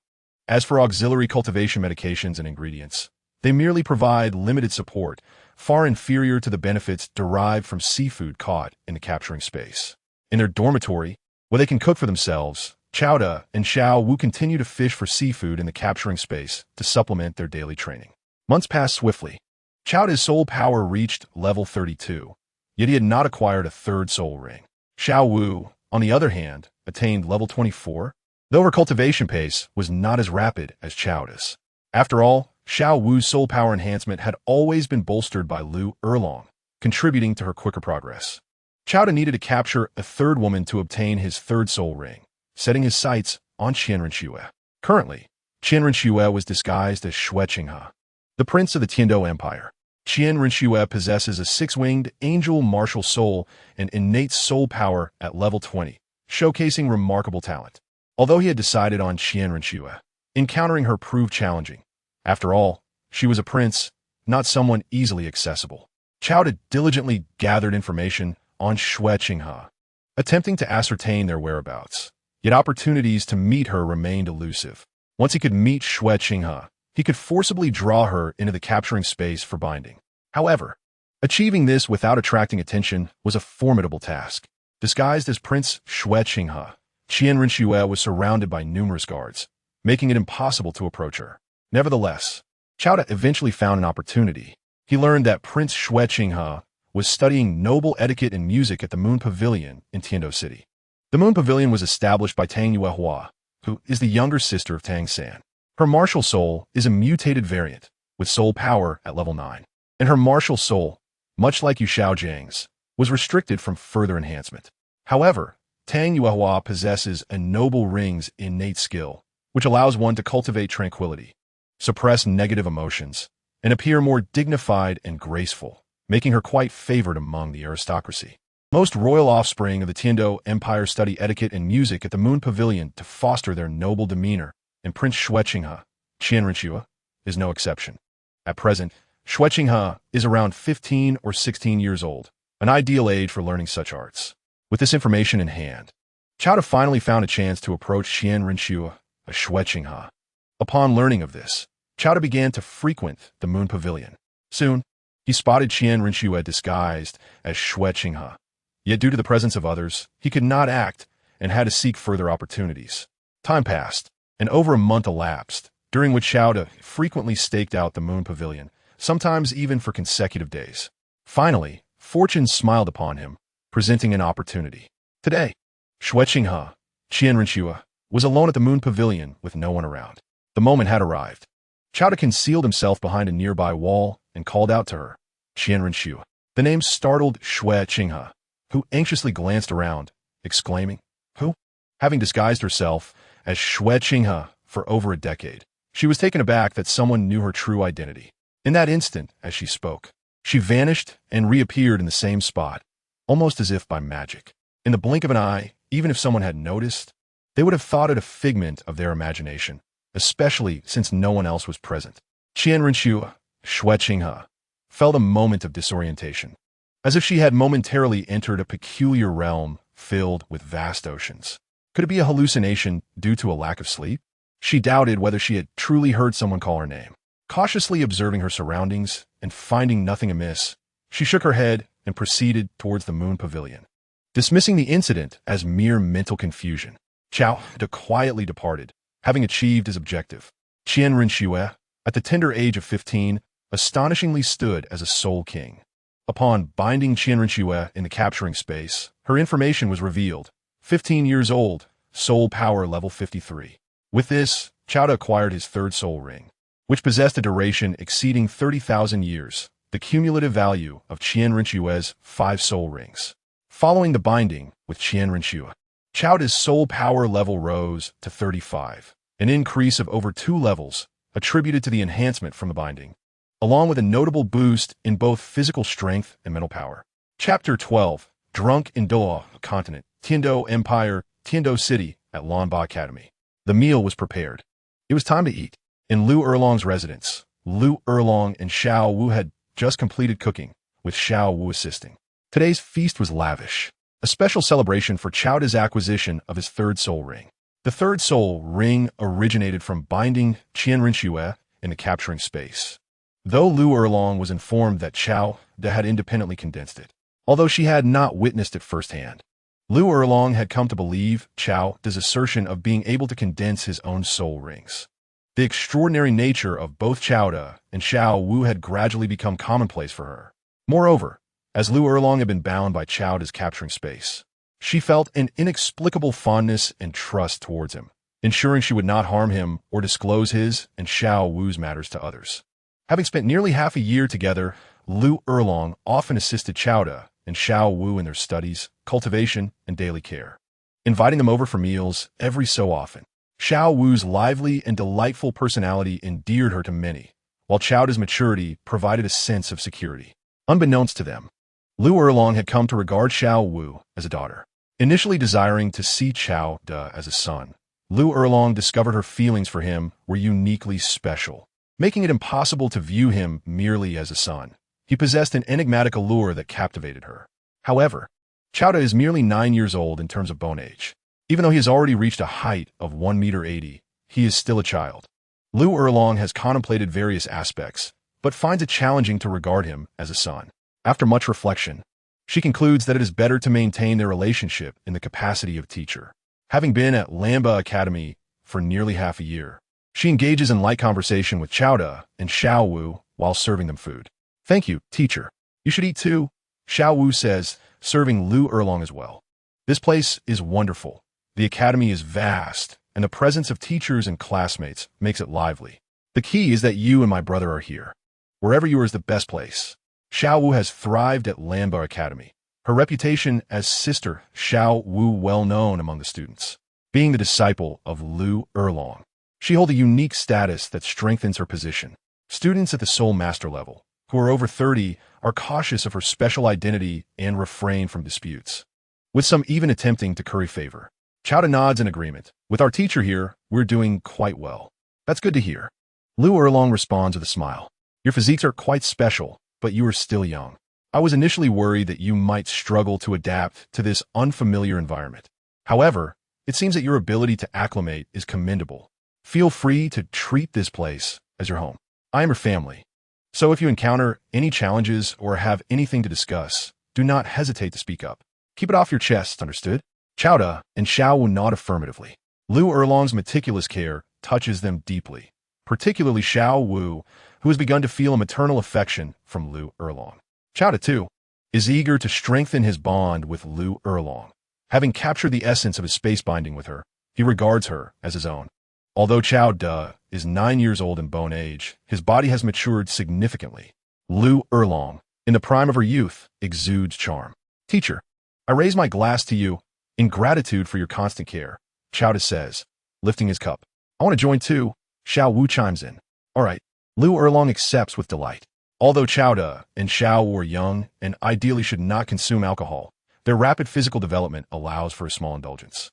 Perhaps due to the joyful atmosphere, the three drink heartily, leading to a state of inebriation that lasts from evening until deep into the night. The following morning, Lu Erlong awakens first and is surprised to find herself lying in bed with Chowda and Xiao Wu. Relieved to see their clothes still on, she quietly rises. Initially intending to embrace Xiao Wu and leave, she discovers Xiao Wu is tightly holding on to Chowda, making it impossible to separate. Lu Erlong decides to slip out of the room quietly, avoiding any potential embarrassment should they awaken to find her there. Oh dear, what a night of drunkenness. Lu Erlong exhales, splashing water on her face, reminding herself to avoid intoxication in the future. The thought of what could happen if such a scenario recurred is too daunting to contemplate. As for Chowda and Xiao Wu, Lu Erlong had initially harbored concerns about them sharing a space, given their youth. However, considering their physical maturity and strong bond, she ultimately refrained from intervening, advising them only to maintain appropriate boundaries until they are older. It is essential not to regard them as mere children, especially since Chowda exhibits a perceptive maturity. After preparing breakfast, Lu Erlong goes to awaken the still sleeping Chowda and Xiao Wu. Is it already dawn? Xiao Wu stirs, still groggy. "Teacher, did we really drink so much last night?" Chowda questions, genuinely puzzled about the events. "Indeed, we must drink less in the future. We were quite a mess last night. Had it not been for me, you would have ended up asleep in the living room," Lu Erlong remarks, purposefully emphasizing that she remains sober to dispel any misconceptions. "Get up. It's time for breakfast," she instructs. Xiao Wu cheerfully replies, "This was my first experience drinking so much. My head is still a bit dizzy. I'll help you with that," Chowda offers, leaning in to gently massage her temples. Xiao Wu beams in contentment. That feels wonderful. Seeing their affectionate interaction, Lu Erlong cannot help but smile, albeit with a twinge of envy. She experiences an unfamiliar pang in her heart, but brushes it aside as a fleeting emotion. "You two, stop dawdling and get up," Lu Erlong urges, prompting them to rise. Though Xiao Wu wishes for more time to be pampered by Chowda, she ultimately has to relent. At breakfast, Lu Erlong announces, "You have no classes today, so I'll take you out to explore the streets." Xiao Wu lights up. "That sounds fantastic. I haven't been out in ages." Typically, they spend their time focused on study and training, seldom leaving the academy. Chowda adds, "I want to visit the Grand Soul Arena." The Grand Soul Arena is renowned throughout Douluo continent, present in major cities. Soul Masters can register there for battles. "Do you wish to visit the Grand Soul Arena?" Lu Erlong expresses surprise, but quickly reminds herself not to view them as children. "Very well. Since you're interested, I shall take you to witness it." Chapter 13. Ning Rongrong. In the blink of an eye, 5 years have passed. Chowda is now 14, while Xiao Wu is 12. In terms of soul power, Chowda has reached level 49, but has yet to acquire his 4th soul ring, as he has not encountered a suitable target. Conversely, Xiao Wu has attained level 41, boasting 4 soul rings, truly embodying the status of a soul master. With the aid of seafood caught within the captured space, both Chowda and Xiao Wu have accelerated their training. Notably, Xiao Wu has surpassed the original storyline, achieving nearly 20 additional levels in soul power. Her 4 soul skills remain unchanged: Bow of the Waist, Enchantment, Instantaneous Movement, and Invincible Golden Body. Chowda possesses 3 soul skills: Breaking Space Fist, Forbidden Space, and Space Jump. The latter bears resemblance to Xiao Wu's Instantaneous Movement, yet currently, his Space Jump can reach a distance of 100 meters, while Xiao Wu's is limited to 5 meters. Chowda, Xiao Wu, exercise caution while you venture out. Return safely. Lu Erlong bids farewell with a heavy heart as they prepare to leave Lamba Academy for their journey of training. Initially, Lu Erlong intended for them to wait until they reached the rank of Soul King before embarking on their adventures. However, Chowda and Xiao Wu insisted on leaving sooner. Given their strength, which allows them to contend against Soul Kings, and their capacity for self-protection, Lu Erlong ultimately grants them permission to proceed. After 5 years of companionship, Lu Erlong has come to regard Xiao Wu as her daughter, while Chowda occupies a unique and special place in her heart, stirring feelings she dares not confront. Training is an essential aspect of a soul master's growth, and Lu Erlong understands she cannot always be there to shield Chowda and Xiao Wu. The reason Chowda has chosen this moment to venture out is to seek Ning Rongrong and Zhu Zhuqing, intending to bind them with the captured space. The 7-treasure glazed tile school is also located within the boundaries of Heaven-Do City. However, for over 5 years, Chowda has not encountered Ning Rongrong. With no other options, he chose to station himself at the Shrek Academy in Soto City. Ning Rongrong and Zhu Zhuqing possess exceptional talents, and it is a prudent strategy to bind them, allowing them to provide soul rings for Chowda. Lu Erlong prepared 2 fine steeds for Chowda and Xiao Wu, and the 2 rode southward, departing from Heaven-Do City. After several days, Xiao Wu remarked, "The sun is about to set. Let's take lodging at this inn and continue our journey at dawn." They halted their horses in front of an inn beside the main road. Upon entering, they noticed a dozen patrons dining in a lobby, who turned their attention towards the newcomers. Chowda and Xiao Wu found an empty table and ordered some dishes. Shortly thereafter, more guests arrived, filling each table. While they were halfway through their meal, a young girl entered the inn, clad in blue, exuding an air of innocence.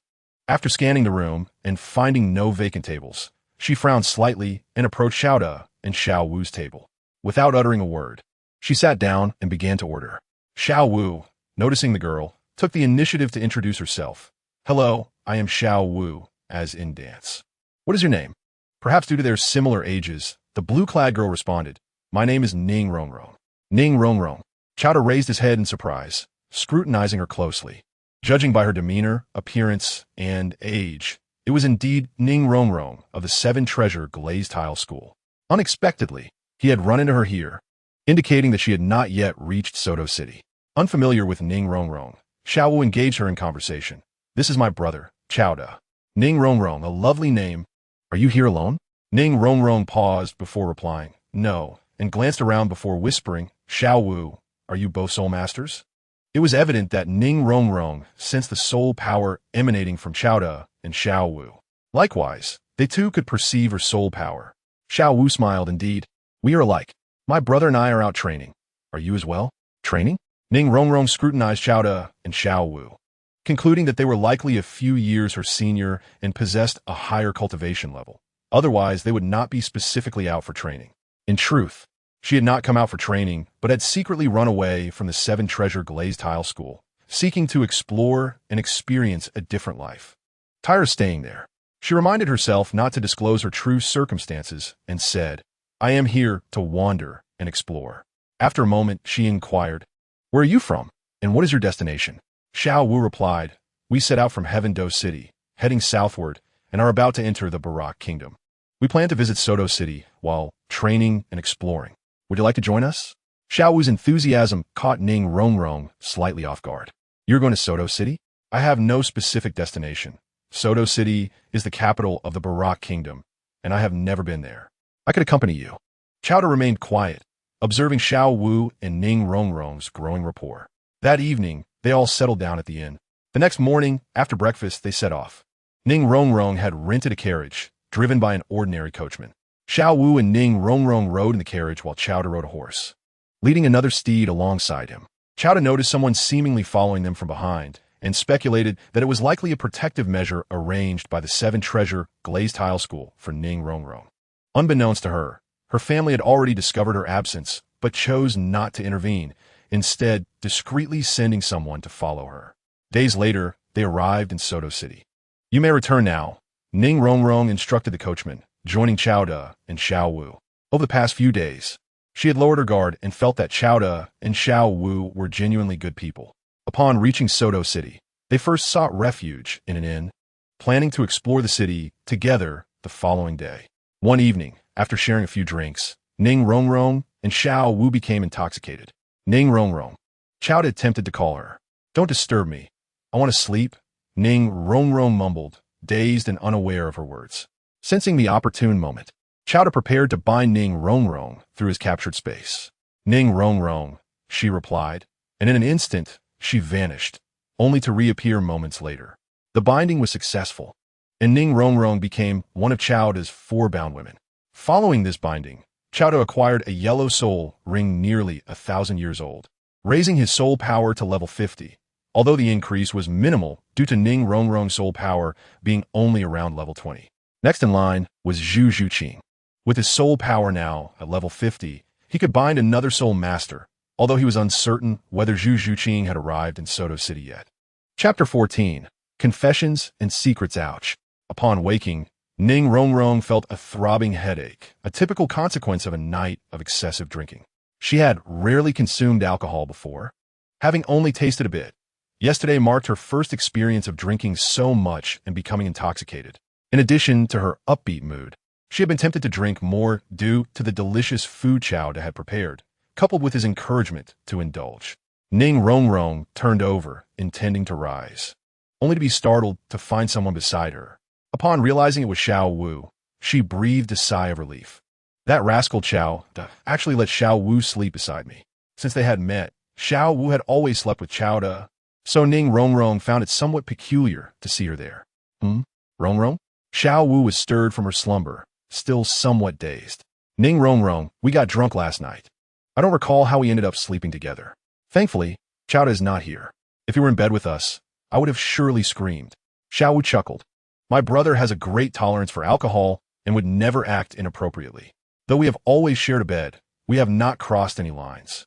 Ning Rongrong blushed, quietly asking, "You two only slept together and did nothing else?" She possessed some knowledge about matters between men and women. "We're still young. It would be inappropriate." Xiao Wu replied nonchalantly, "We should wait a few more years."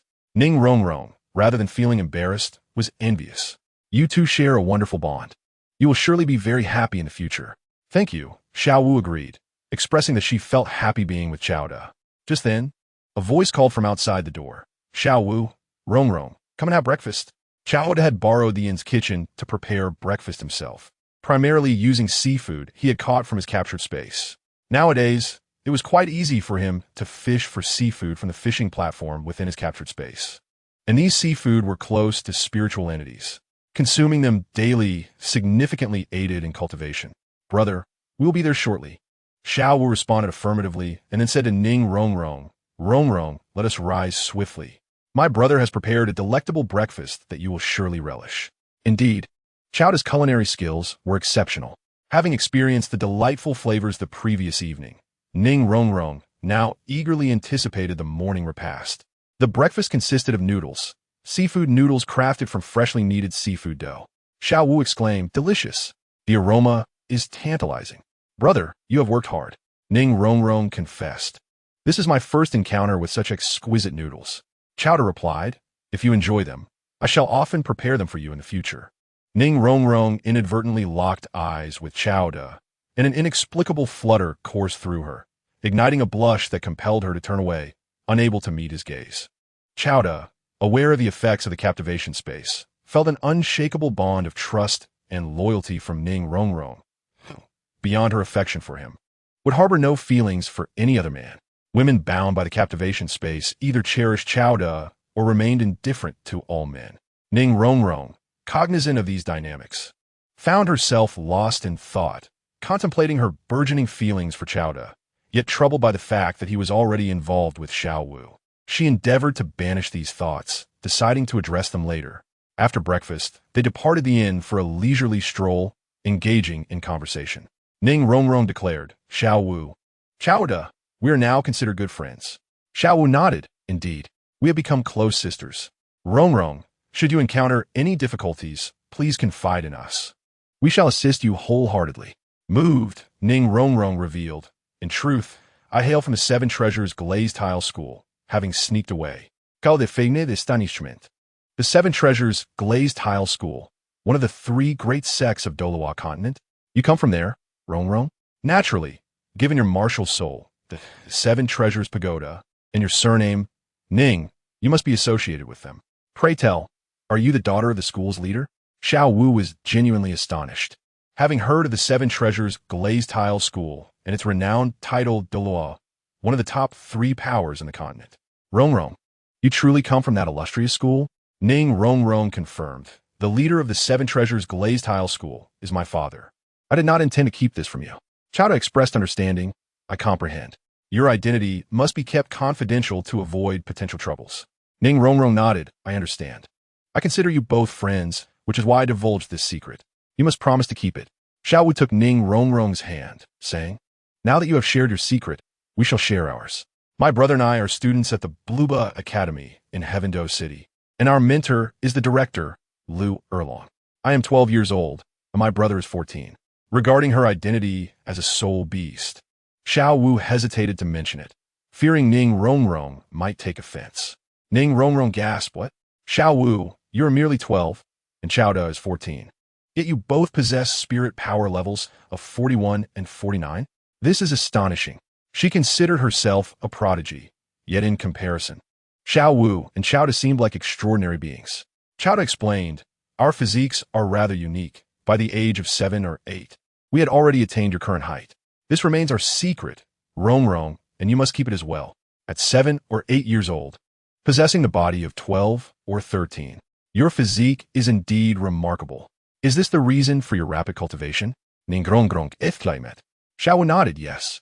The particulars of the captivation space and its ingredients were not yet to be revealed to Ning Rongrong. Ning Rongrong sighed. Do you realize how extraordinary you both are? If the major powers were to discover this, they would undoubtedly vie for you. Nevertheless, it is best to keep this under wraps, lest fortune turn sour. Rest assured, I shall guard your secret and reveal it to no one. With the sharing of secrets, their bond deepened significantly. They then recounted various past experiences, with Ning Rongrong discussing her life in the Seven Treasures Glazed Tile School, and Chowda and Xiao Wu sharing tales from the Bluba Academy. Suddenly, a plump figure approached from behind, exclaiming, Ma Hongjun, a soul master like you. Chowda had not anticipated Ma Hongjun's appearance. Ning Rongrong, observing Ma Hongjun's lewd demeanor, responded coldly, Who wishes to be acquainted with you? Depart and cease bothering us. Xiao Wu added icily, You are quite repugnant, and your intentions are evident. Chowda positioned himself protectively before them, addressing Ma Hongjun, Find a more suitable place to linger. Ma Hongjun, with a grin, insisted, I assure you I am a good person. It is merely an introduction. There is no need for harsh words. His gaze lingered on Xiao Wu and Ning Rongrong, both of whom had matured into striking figures, clearly captivating him. Ning Rongrong, unimpressed, disdainfully remarked, How disgusting. Chowda replied coolly, A toad wishing to feast on swan meat is simply delusional. Let us go. If he follows, we shall not be courteous. As they walked away, Ma Hongjun, feeling slighted, lingered momentarily before sulkingly trailing them, maintaining a distance, yet hoping to catch glimpses of the two beauties. Xiao Wu turned back and noted, "That plump fellow is still tailing us." Ning Rongrong scowled. "That insufferable fatso." Qiao turned back and declared, "I shall teach him a lesson." With that, he vanished, reappearing 6 or 7 meters away in front of Ma Hongjun, delivering a swift blow that sent him crashing to the ground. Ouch! The sudden attack caught Ma Hongjun off guard, leaving him with bruised and swollen eyes. He quickly rose, prepared to retaliate. Summoning his martial soul, the Fire Phoenix, a plump red bird manifested before him, accompanied by 2 yellow soul rings. "I am not afraid of fight," Ma Hongjun boasted, believing they were evenly matched in spirit power. "A fair fight? Huh! Using spirit power and skills would be to take advantage of you," Qiao scoffed. "Enough chatter. Do you dare to fight?" Ma Hongjun challenged, ready to engage, fueled by the desire for revenge for the earlier ambush. He activated his soul skill, and a yellow soul ring glimmered around him. As he unleashed his soul skill, if he was unable to execute it instantaneously, the corresponding soul ring would manifest. However, Qiao had mastered the art of instantaneously activating his soul skills, rendering his soul rings invisible. Phoenix Fire Line. Ma Hongjun exhaled flames, directing a torrent of fire toward Qiao. Without uttering a word, Qiao retaliated with a punch, employing his soul skill, the Breaking Void Fist, which created a spatial barrier around his fist, preventing the flames from penetrating. With another forceful motion, the space trembled, causing the flames to disperse in all directions. As Qiao slowly advanced toward Ma Hongjun, "What soul skill is this?" Ma Hongjun pondered in alarm. Second soul skill, Fiery Phoenix. He was compelled to go all out, as this skill enhanced his attack by 30%. Once more, Ma Hongjun unleashed the Phoenix Fire Line, now fortified by the increase. Yet it was still futile. It crumbled instantly against Qiao's Breaking Void Fist. The gap between us is insurmountable. Remember this. Steer clear of us in the future. With that, Qiao refrained from using any soul skills and simply kicked Ma Hongjun away, turning away with an air of nonchalance, accompanied by Xiao Wu and Ning Rongrong. Xiao Wu remarked, "After taking a beating, the rotund one should learn his lesson.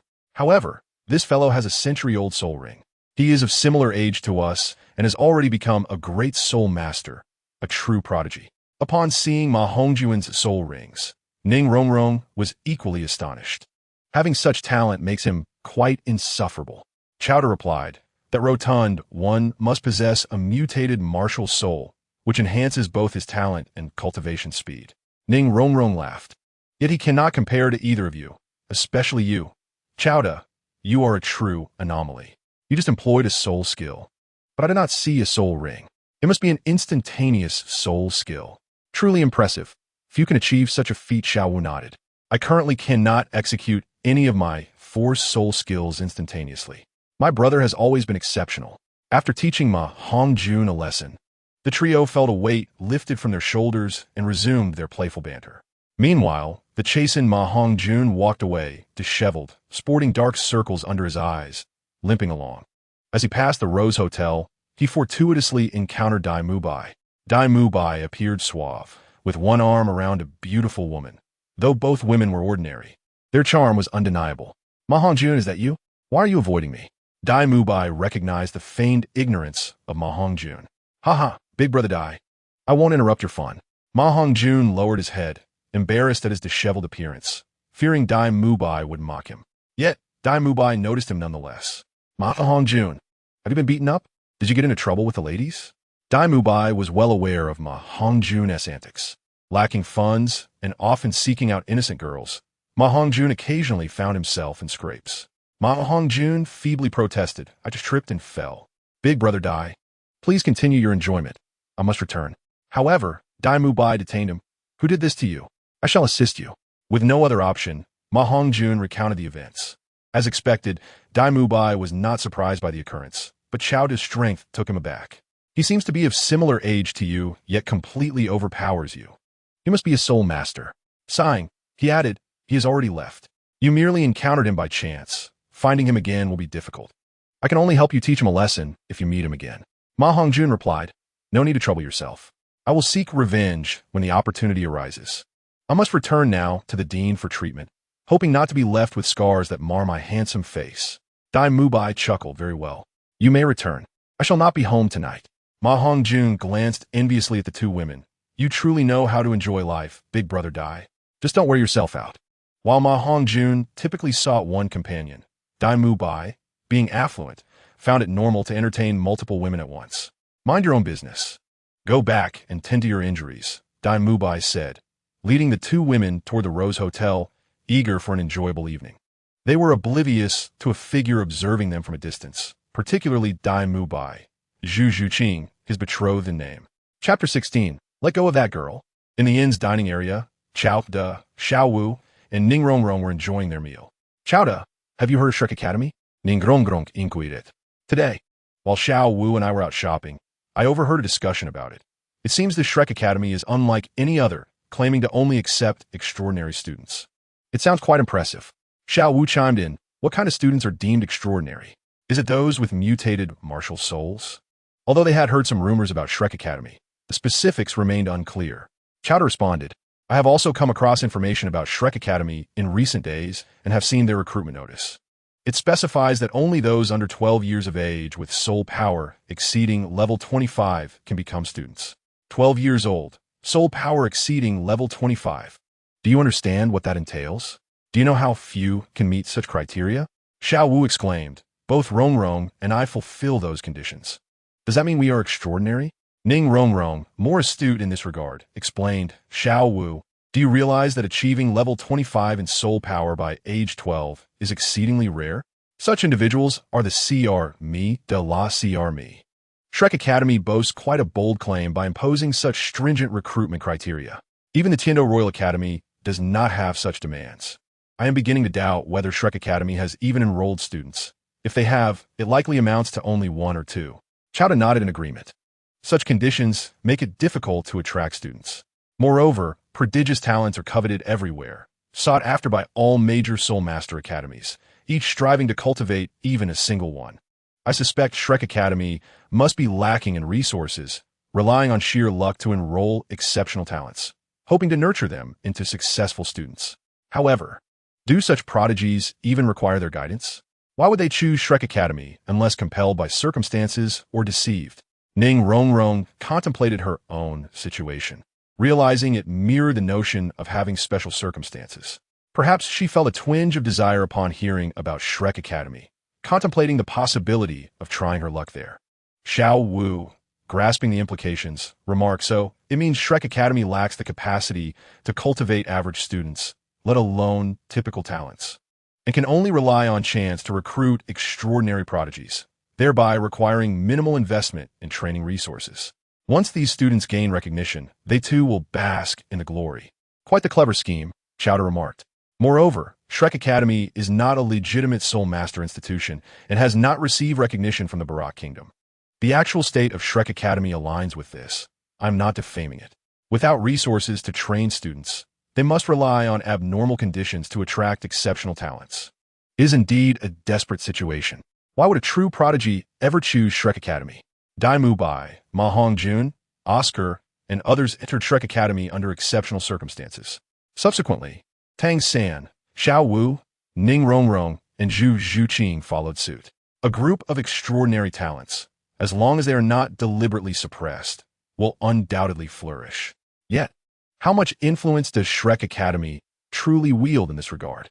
While they were engaged in discourse about the academy, a new presence approached their table. It was rumored that several young women had recently fallen victim to a flower thief during the night. Though they survived, their lives had become akin to torment. Indeed, I have heard similar accounts. It is quite frightening. One should refrain from venturing out at night, and if one must, not alone. Chowda and his companions listened with curiosity. After the conversation, Xiao Wu appeared eager.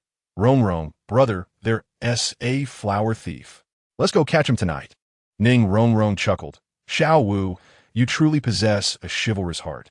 In this world, strength reigns supreme, and many suffer daily. We cannot attend to everyone." Xiao Wu, undeterred, replied, "If we encounter him, we cannot simply turn a blind eye." She then looked at Chowda. "Brother, what do you think? Chowda smiled and nodded.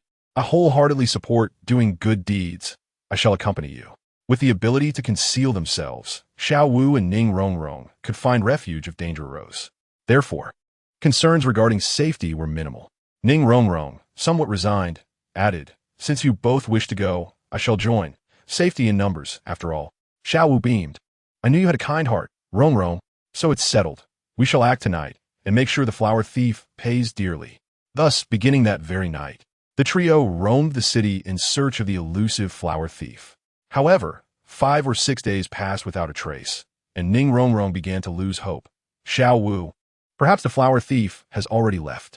Yet Xiao Wu refused to concede, urging for a few more days of persistence.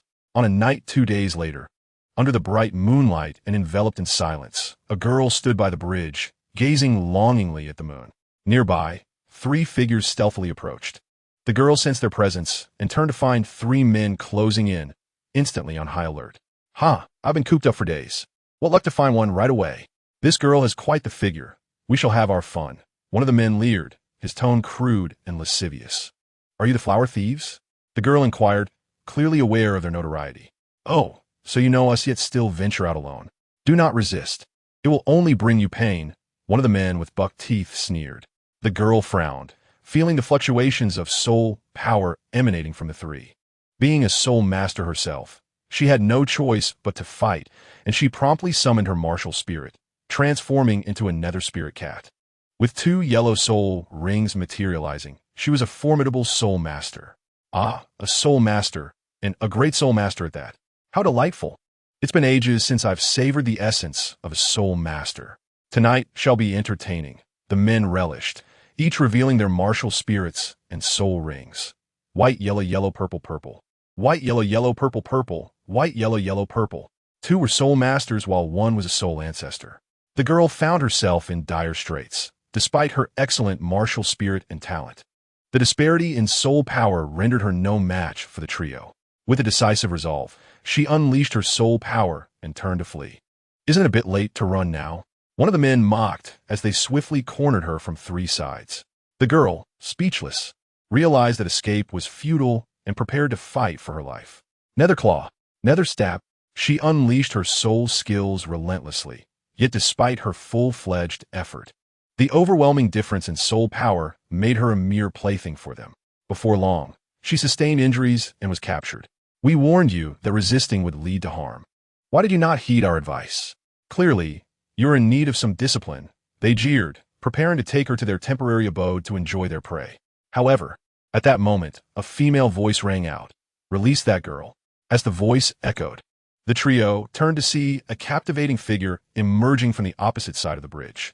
With each step, a soul ring appeared. Yellow, yellow, purple, purple. For steps. For soul rings. The newcomer was none other than Xiao Wu. Following closely behind was Ning Rongrong, holding her 7-treasure glazed tile, with 2 yellow soul rings shimmering around her. A soul ancestor and a great soul master. The flower thieves breathed a sigh of relief. A mere soul ancestor and great soul master posed little threat. The trio, known as Lao Yi, Tianya, and Douluo, exchanged lewd glances. Big brother, second brother. Looks like 2 meddlesome girls have arrived. Perfect, we can each take one for ourselves. Douluo remarked with a smirk. Tianya added, my brother is right. I shall subdue these 2 willing maidens. Lao Yi cautioned, do not underestimate them. Their soul rings are exceptional, and their skills must not be trifled with. Test the waters first. If things go awry, we shall intervene. Tianya dismissed the warning. Even with superior soul rings, they are still merely soul ancestors. While I am a soul king, his martial spirit was a kitchen knife, and his soul rings were white, yellow, yellow, purple, purple. Perverse thieves, I have sought you for long. Tonight, I shall rid the world of your menace. Xiao Wu, undaunted, felt a surge of excitement. Initially thinking she would not encounter these flower thieves, she was delighted to have arrived just in time. The 7 treasures are renowned for their abilities, strength, and speed. Ning Rongrong's 7-treasure glazed tile radiated brilliance, and she continuously activated support soul skills to bolster Xiao Wu's strength and speed. With her newfound enhancements, Xiao Wu, already a power-oriented soul master, felt invigorated. So it's you, little sister, and quite lovely too. How unfortunate for you to be injured. Now you shall submit to us. Tianya, small in stature and appearing to be in his 50s, wielded his knife comically. Who is afraid of whom? Xiao Wu charged forward. You shall learn your lesson. With her second soul skill, Quick Blade Slash, Tianya activated his yellow soul ring and began to swing his knife rapidly. As Xiao Wu approached within 5 meters of Tianya, she utilized her teleportation skill, instantly appearing behind him, following up with her waist-bow soul skill, sending Tianya soaring into the air. Tianya screamed as he ascended. Not good. Lao, Yi, and Douluo exclaimed, rushing to intervene, but it was too late. Xiao Wu teleported again, executing a series of attacks, culminating in the 8 technique. As Lao, Yi, and Douluo arrived, Tianya crashed down into the ground with tremendous force, causing the earth to crack beneath him, his bones surely fractured. Tianya! Tianya!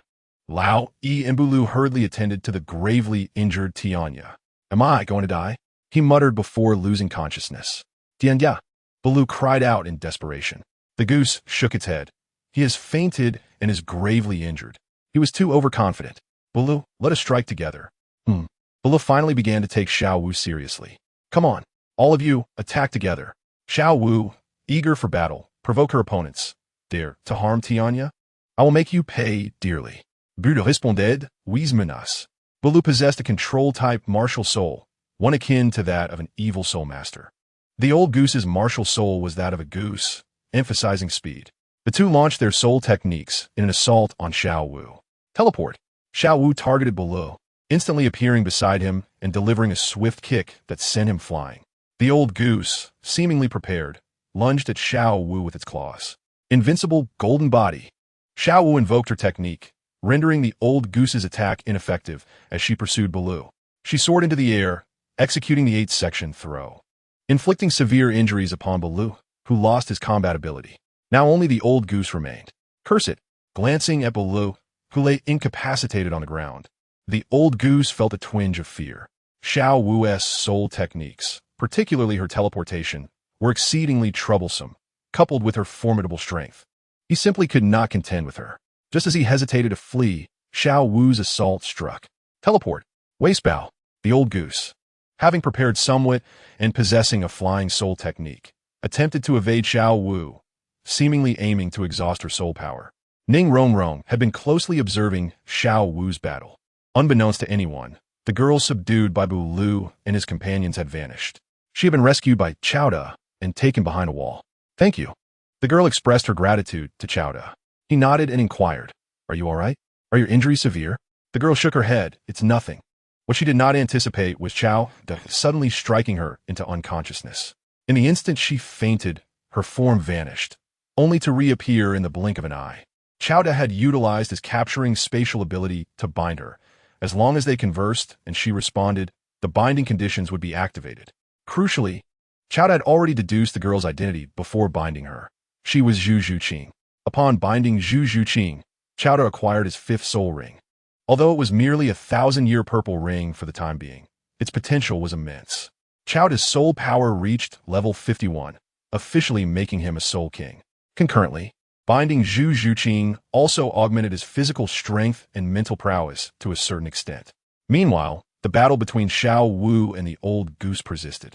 Though the old goose leveraged his aerial advantages and speed, Xiao Wu's teleportation technique posed a significant threat.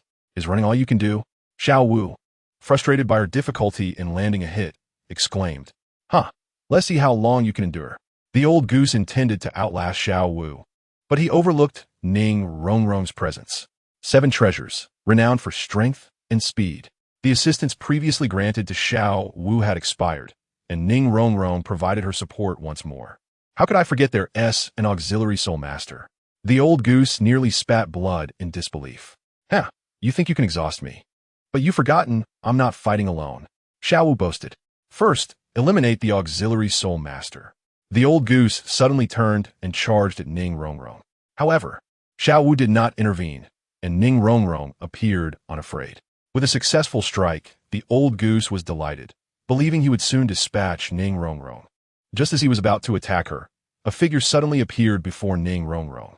With a single punch, the figure knocked the old goose to the ground, injuring him and causing him to spit blood. Also a soul king, Chao had not employed any soul techniques. He simply relied on his enhanced soul power to overpower the old goose. There's another person. The old goose, filled with frustration, succumbed to unconsciousness. Xiao Wu approached, brother. How should we deal with them? Should we kill them? They have committed heinous acts, harming countless girls. They deserve nothing less. Killing them outright would be too merciful. Let us cripple their martial souls so they may experience suffering, living worse than death. Thus, the 3's martial souls were shattered, rendering them weaker than ordinary humans. The backlash from their martial souls left them exceedingly frail. Qiao searched and discovered one of them possessed a storage soul guide, which he seized along with all their belongings, including their clothing.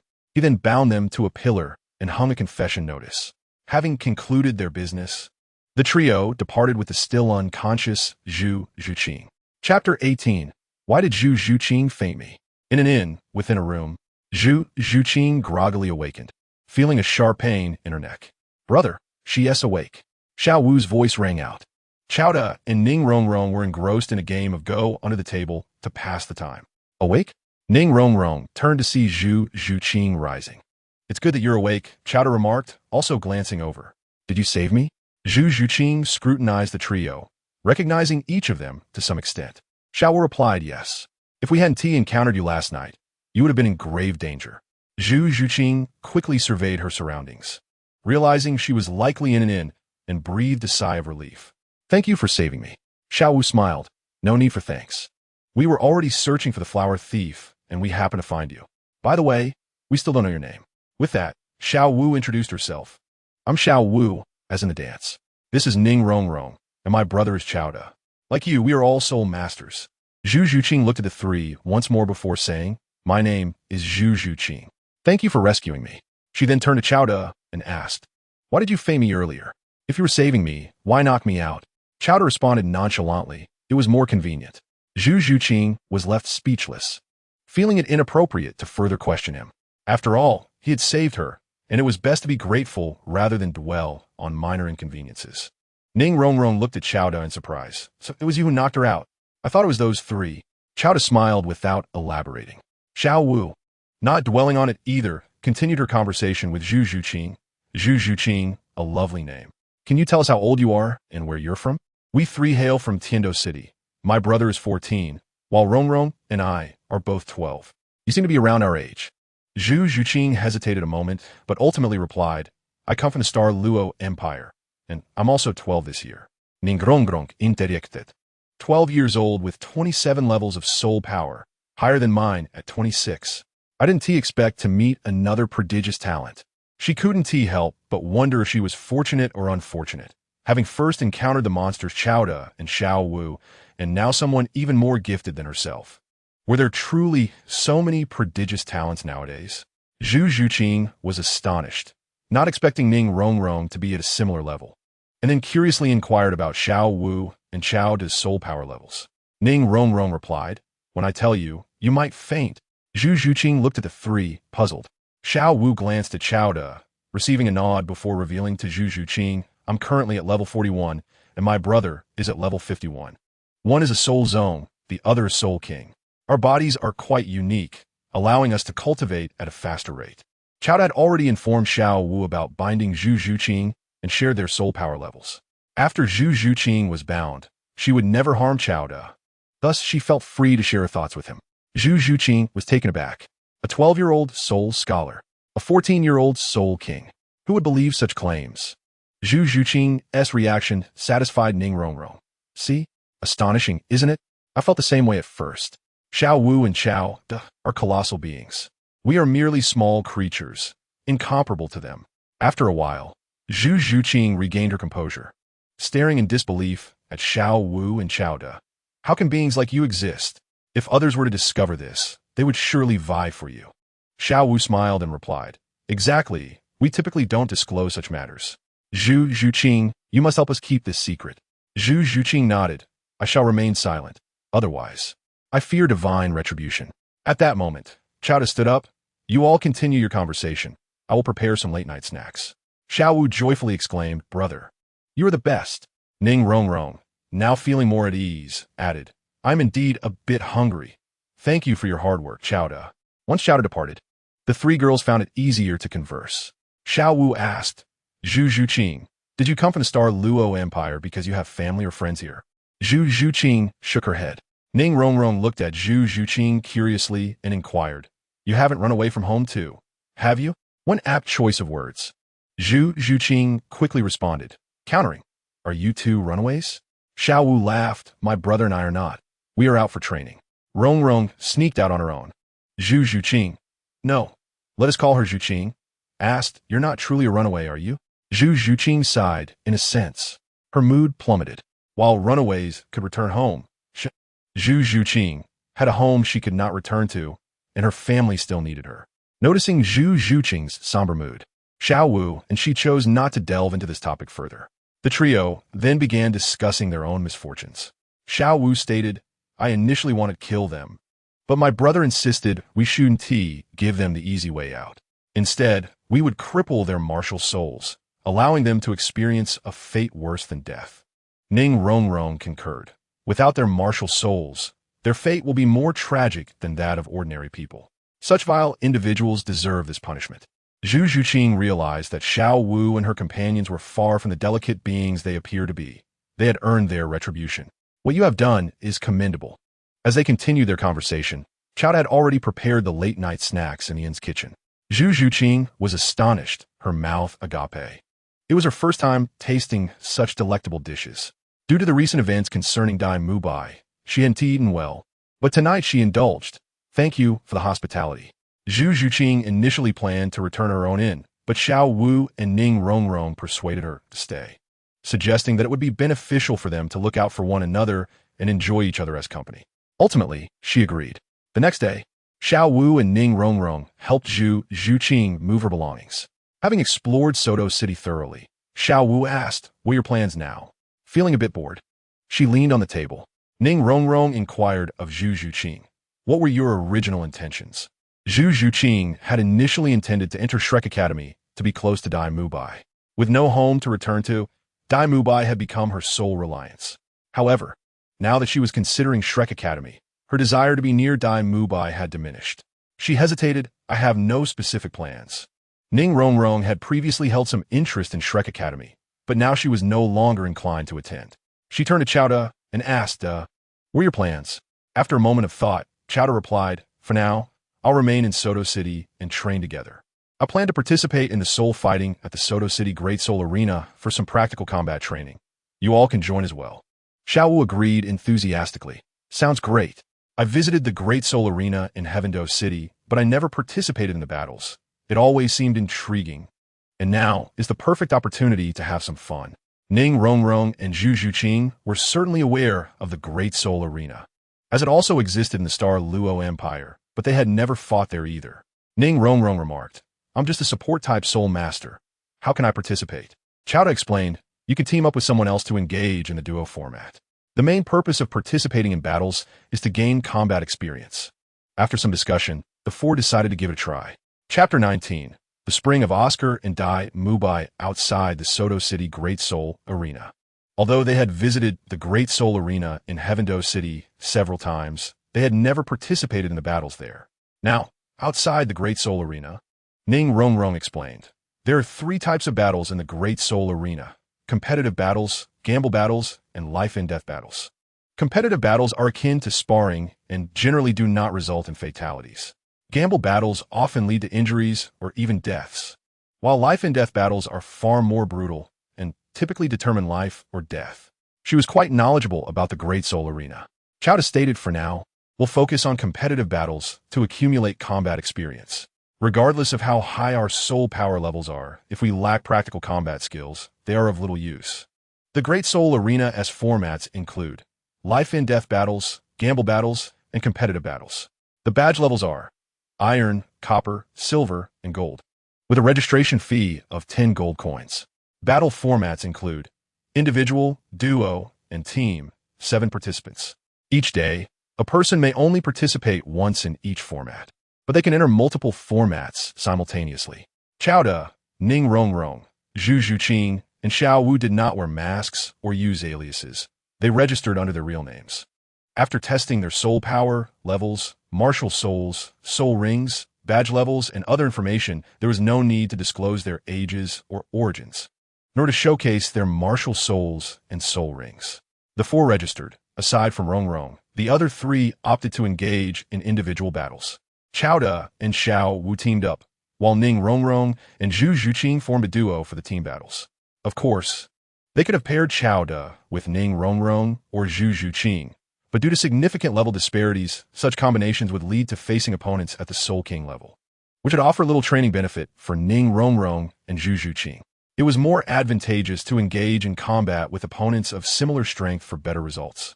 Regardless of whether it was an individual or duo format, they all participated in competitive battles, which would typically not result in fatalities. At most, they might suffer minor injuries, and severe injuries were rare. Their practical combat experience was limited, with Zhu Zhuqing having undergone more life-and-death battles than the rest. In contrast, Qiao De and his companions mostly engaged in familiar battles, lacking the sense of reality. Battling in the Great Soul Arena against strangers meant that others would not go easy on them, providing the best opportunity to gain combat experience. They completed their registration and awaited opponents assigned by the Great Soul Arena. Zhu Zhuqing's individual battle was the first to be scheduled. Ning Rongrong went to watch, while Qiao De and Xiao Wu waited for their results, as their battles could be called at any moment. Each battle attracted an audience, with the Great Soul Arena generating considerable income from ticket sales. Most spectators were ordinary people. Ning Rongrong found a seat in the spectator area, but just as she sat down, someone approached her. "Hey there, young lady, watching the battles? Is it your first time here, alone?" My name is Oscar, and I'm a soul master." Oscar, with a scruffy beard, sat behind Ning Rongrong, his smile somewhat lecherous, resembling an unseemly older man. "Sir, please do not disturb me," Ning Rongrong replied, casting a disdainful glance at Oscar. She had no fondness for older men. Oscar felt dejected. He had grown his beard because many young girls favored mature men, but today he faced rejection. Nonetheless, he persevered. "Don't judge me by my appearance. I'm actually only 14, and the beard is just a whim." At the tender age of 14, he bore a full face of facial hair, an unexpected haste in his maturation. It is noteworthy that while Xiao Wu and Qiao De experienced rapid physical growth, Qiao De did not exhibit any facial hair. "Cease your incessant pestering, or I shall not be so amiable," Ning Rongrong declared as she rose and repositioned herself farther from Oscar. Oscar, resigned, had no choice but to relent for the time being. Before long, Dai Mubai arrived, accompanied by a strikingly beautiful woman. "Boss Dai, I believe I have encountered a most delightful girl, and think I have fallen in love," Oscar whispered to Dai Mubai, gesturing toward Ning Rongrong's location. Dai Mubai glanced over and, upon seeing her from behind, remarked, "Indeed, she is quite appealing. Go pursue her without delay. Do not linger here." Oscar, wearing a disheartened expression, lamented, "I'm being judged for this facial hair of mine." Dai Mubai chuckled, "I have long advised you to shave it off, but you would not listen. Now you see how unappealing it appears." The woman beside them could not suppress her laughter, observing that Oscar, with his scruffy beard, indeed looked rather unsavory compared to Dai Mubai. "Uncle, there are still many girls who appreciate the older gentleman look," Oscar mused, stroking his beard. "No, I must shave it off right now," he resolved. Dai Mubai regarded him with newfound respect. "It seems you are truly smitten. Go for it, I support you." Oscar cast a glance at Ning Rongrong's silhouette, steeling his resolve to head to the lounge for a shave. Dai Mubai's companion chuckled. "Mubai, your friend is quite amusing." "Indeed," he replied. He was handsome before. He simply insisted on keeping his beard. Dai Mubai then pulled the woman onto his lap, resuming his previous actions. By the time Oscar returned, the battle spirit had commenced. Thus he could not approach Ning Rongrong to engage her in conversation until after the duel concluded. This particular contest featured the 28th level Spirit Master Tengu facing off against the 27th level Zhu Zhuqing. As they entered the arena and the battle began, both sides prepared to unleash their spirit and spirit rings, followed by the commencement of the duel. The judge's voice resonated. "Zhu Zhuqing? That name sounds familiar." Dai Mubai paused mid-action, piquing the curiosity of the woman on his lap. "Mubai, what is it?" she inquired, sensing his sudden distraction. Dai Mubai remained silent, his attention fixated on Zhu Zhuqing, who was now releasing her spirit. A wave of astonishment washed over him. He recalled that he had a betrothed in the Xinghua Empire, whom he had seen but a handful of times, knowing only her name and spirit. The Zhu Zhuqing in the arena matched both the name and spirit he remembered. Dai Mubai was convinced that this was his long-lost fiancée. How had she come to be here? Was she searching for him? To his astonishment, she had grown into a striking beauty in the years since they last met. Dai Mubai's heart raced, for Zhu Zhuqing was indeed captivating. If she had been unattractive, he would not have been so affected. "Mubai, do you know someone in the arena?" the woman queried. Dai Mubai nodded, but offered no further explanation, his mind racing with thoughts of how to approach Zhu Zhuqing and win her over. As for the woman at his side, she was merely a fleeting distraction. Such companions could easily be replaced. Zhu Zhuqing was a formidable spirit master, blessed with exceptional talent and beauty, and, as his fiancée, she was undoubtedly incomparable to any ordinary woman. To evade the power struggles among his peers, Dai Mubai had fled the Xinglua Empire and sought refuge in Soto City, never imagining he would encounter his enchanting betrothed here. "Please return. We shall not meet again." He coldly dismissed the woman at his side, preparing to pursue Zhu Zhuqing without allowing her to witness him in the company of another. The woman, unable to resist, departed with a heavy heart. In Chapter 20, Zhu Zhuqing confronted Dai Mubai. "From this day forth, let us each find our peace." Zhu Zhuqing's opponent, Tengu, wielded a spirit that was merely an ordinary mutt, with 2 spirit rings, one white and one yellow. In terms of spirit, rings, skills, and experience, he was no match for Zhu Zhuqing. Thus, the outcome was inevitable, and Zhu Zhuqing emerged victorious. With each victory, one earned corresponding battle spirit points, and, as points increased, so too did the rank of the battle spirit arena's badge, indicating the strength of the warrior. "Zhuqing, you are truly impressive." Ning Rongrong expressed newfound confidence in her partnership with Zhu Zhuqing. Just then, a bothersome voice interrupted. "Hello, beautiful. Allow me to introduce myself. I am Oscar from Shrek Academy." As Ning Rongrong basked in her victory, Oscar rushed over to engage her. "You are quite bothersome," Ning Rongrong retorted, but upon turning, she was momentarily stunned. The clean-shaven Oscar appeared strikingly handsome, a transformation that rendered him almost unrecognizable. Seeing her astonishment, Oscar boasted, "What do you think? Do you prefer me as a dashing gentleman?" The beard made me seem like an uncle, despite Oscar's commendable attributes. His lewd demeanor could not be concealed, regardless of his appearance. Regaining her composure, Ning Rongrong exclaimed, "You are insufferable," before turning to walk away. She had encountered many handsome men, both among the 7-treasure glazed tile school and within the bustling city of Heaven-Do, and she was not easily swayed by mere appearances. "I say, do not leave." Oscar stubbornly pursued her. Meanwhile, Dai Mubai awaited Zhu Zhuqing's emergence from the battle arena. Upon sighting him, Zhu Zhuqing halted, unexpectedly fixating on Dai Mubai without uttering a word. In her prior attempts to get closer to him, Zhu Zhuqing had hoped to engage with Dai Mubai, but now her intentions had dimmed considerably. The current Dai Mubai stirred little emotion within her. "Zhuqing, it has been a long time," he initiated the conversation. "Years have passed, and I had not anticipated that we would meet here. It seems to be fate." Zhu Zhuqing remained silent for a moment before responding. "Dai Mubai, I initially sought you out, but upon seeing you, I realized my error. With so many women around you, your flirtations lead me to believe I am unworthy of you. Henceforth, let's part ways amicably." Without a hint of hesitation, she walked past him. Dai Mubai stood frozen, realizing from her words that Zhu Zhuqing had been observing him and had noticed his entanglements with other women. Jealousy flickered in her gaze. It was evident she felt possessive. Dai Mubai smiled, recognizing that as long as Zhu Zhuqing harbored jealousy, there remained a substantial opportunity for him. He swiftly turned to pursue her. At that moment, he spotted Ning Rongrong approaching Zhu Zhuqing. "It is her. Is she not the woman Oscar fancies? Does she know Zhu Zhuqing? What a fortunate coincidence." Before long, Oscar appeared, noticing Zhu Zhuqing beside Ning Rongrong, and then he spotted Dai Mubai. What a good friend, he thought, immediately understanding that Dai Mubai had found a new interest. Oscar leered. "Big brother Dai, it appears the woman you fancy is acquainted with my princess. Is this not fate?"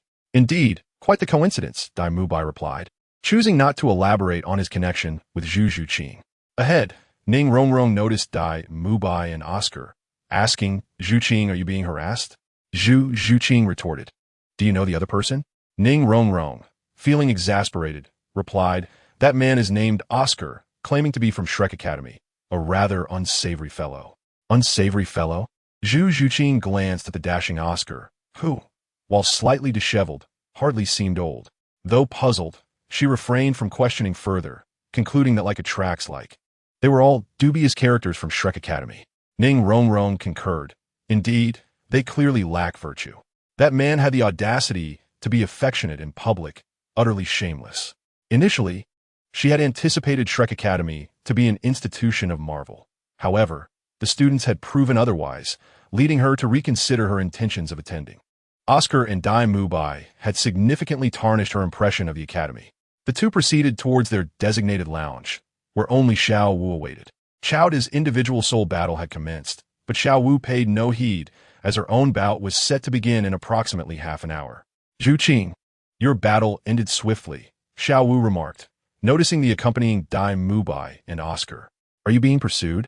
Ning Rongrong nodded, two repulsive individuals, best ignored. Zhu Zhuqing affirmed this. Xiao Wu addressed Dai Mubai and Oscar. You two, heed my words, depart at once. If you persist in following us, you shall regret it. Protectively, she shielded Zhu Zhuqing and Ning Rongrong. Big brother Dai, there is a beauty. Oscar's eyes sparkled. Let us retreat for now, Dai Mubai urged, leading Oscar away. On their way, he suggested, we must not press too hard. Let us discreetly ascertain their residence and approach them gradually. Oscar nodded in understanding. Ha! As expected of Big Brother Dai, you possess experience. The two did not leave, instead attempting to gather information about Xiao Wu and her companions through the Grand Soul Arena, enlisting others to keep an eye on where they resided. Soon, Dai Mubai and Oscar learned of Ning Rongrong and Zhu Zhuqing's soul competition and hurried to the viewing platform. So her name is Ning Rongrong, quite beautiful, Oscar mused. Big brother Dai, yours is Zhu Zhuqing, a lovely name as well. Ning Rongrong and Zhu Zhuqing had registered under their names, making it easy for them to find. The seven-treasure, glazed tile pagoda could not be Ning Rongrong's martial spirit, which led Dai Mubai to contemplate the seven-treasure glazed sect. Still bearing the surname Ning, her age and talent suggested she was likely the sect's heir. Understanding this, Dai Mubai mourned for Oscar. He realized that Ning Rongrong was likely the daughter of the sect's leader, and as an auxiliary soul master, Oscar, a food system soul master with no combat prowess, stood little chance of being with her. In contrast, his pursuit of Zhu Zhuqing faced far fewer obstacles, offering him greater hope. Oscar remained optimistic. Hey, Rongrong is an auxiliary soul master, and so am I. We are destined to be together. Dai Mubai feigned enthusiasm. Indeed, you are a match made in heaven. Zhu Zhuqing and Ning Rongrong's opponents were also great soul masters, albeit with slightly lower soul power levels. Their first soul rings being white 10-year rings. With Ning Rongrong's support, Zhu Zhuqing effortlessly triumphed over the pair, securing victory. Zhuqing, you are incredible, Ning Rongrong exclaimed. It was thanks to your support. Otherwise, it would not have been so easy, Zhu Zhuqing replied. It's primarily due to your strength, Ning Rongrong insisted. Let us inquire about Xiao Wu and Chowda's upcoming battle, Zhu Zhuqing suggested. Upon asking, they discovered that Xiao Wu and Chowda's match was about to commence, and they could still enter. Dai Mubai and Oscar stealthily followed. Was this her soul battle? Was the man fighting alongside her also a partner? They took note of Chowda, who was to partner with Xiao Wu. Chapter 21, Astonishment. Chowda and Xiao Wu's opponents were two middle-aged men, one wielding a wild boar martial spirit with soul power at level 52, and the other a wildcat martial spirit with level 51, both adorned with white, yellow, purple, and purple soul rings. Oscar remarked, although the boar and cat combination lacks optimal soul ring configuration, they are formidable soul kings. Xiao Wu and Chowda, one a level 41 soul master, the other a level 51 soul king, possess an excellent soul ring arrangement, yet the gap in realms is significant. Why does Chowda not unleash his martial spirit or reveal his soul rings? Is he afraid of being scrutinized? Dai Mubai responded. The records indicate that Chowda wields a spatial martial spirit. Have you heard of such a martial spirit? Oscar shook his head. I only know that martial spirits are typically beast or tool types. Does a spatial martial spirit classify as a tool spirit? I will inquire with Dean Flinder and the others upon our return. The notion of a spatial martial spirit puzzled not only them, but also others who heard of it. Even Zhu Zhuqing was bewildered, For Qiao's spatial martial spirit was entirely invisible, and she had never witnessed him in action previously. Qiao's individual soul battle had been missed. Is a spatial martial spirit truly formidable? Ning Rongrong affirmed, indeed. I have seen Xiao employ some soul techniques and believe spatial techniques to be quite powerful. The competition commenced in the soul arena. Brother, I will handle the cat. You take care of the wild boar. Draw it out while I have some fun. Don't end it too quickly. That would be dreadfully boring, Xiao Wu declared, eyeing the slender middle-aged man with a wildcat martial spirit. Your opponent is me. The wildcat martial spirit man chuckled, little girl, while your soul rings are impressive. The disparity in our soul power is too great. You cannot contend with me. How can you know without trying? Do not underestimate me, Xiao Wu playfully challenged. Qiao and the wild boar martial spirit man exchanged glances, neither rushing to engage. Xiao Wu made the first move. In an instant, she appeared beside the wildcat martial spirit man, catching him off guard. Not good, he thought, surprised by Xiao Wu's sudden movement. It was too late to evade. His negligence allowed Xiao Wu to catch him unawares. With a swift kick, she sent him crashing against the arena's wall. She can teleport. The wild boar martial spirit man exclaimed in shock, rushing to check on his partner's condition. In the viewing platform, Oscar remarked, this Xiao Wu possesses a teleportation technique. And her soft bone charm rabbit is surprisingly a strength-type spirit, utilizing teleportation to gain the upper hand, resulting in a significant disadvantage for her opponent. Dai Mubai nodded, indeed. The opponent underestimated her. Xiao Wu's soul techniques are impressive. Her strength is formidable. Oscar inquired, Big Brother Dai, could you defeat her? Dai Mubai pondered seriously. She has just employed 2 soul techniques, one from a 100-year soul ring and another from a 1,000-year soul ring. There remains 100-year and 1,000-year soul ring yet to be revealed. If I were to engage her, victory would not come easily. Despite being 4 levels below her, I still hold confidence in my abilities. Oscar continued, from the looks of Xiao Wu and Qiao. They are only a few years older than Ning Rongrong and Zhu Zhuqing, perhaps similar in age to you, Big Brother Dai. They are truly prodigious talents, Dai Mubai remarked. They do seem to be of similar age, perhaps just a year or 2 older. Their talent is not inferior to mine. Considering that difference in a year or 2, Dai Mubai, will at least match Xiao Wu in strength, potentially even reach Qiao's level of soul power. The competition in the soul arena continued. The Wildcat Spirit Master, despite being injured, was not gravely hurt, and he was considerably stronger than the Tanya that Xiao Wu had previously defeated. Xiao Wu and the Wildcat Spirit Master continued their fierce duel, with her opponent displaying remarkable speed, which he utilized to entangle Xiao Wu using his agility and the disparity in their soul power. Meanwhile, the Wild Boar Spirit Master also made his move, first targeting Qiao. Both were Soul Kings, and the opponent did not underestimate him. He first cast a defensive enhancement soul skill upon himself before launching a powerful charging attack directly at Qiao. Qiao refrained from using his soul weapon or skills, instead relying solely on his soul power to deliver a punch that met the brute force of the opponent's charge head-on. This charging skill was a Millennium Soul Ring ability. Yet, astonishingly, Qiao managed to withstand it. How could this be? The Wild Boar Spirit Master was taken aback. He was a power-type Spirit Master and had not utilized his weapon or skills. How was it possible for him to counter my soul skill attack? This was utterly unreasonable. Qiao calmly responded, one does not unleash their ultimate techniques right from the start.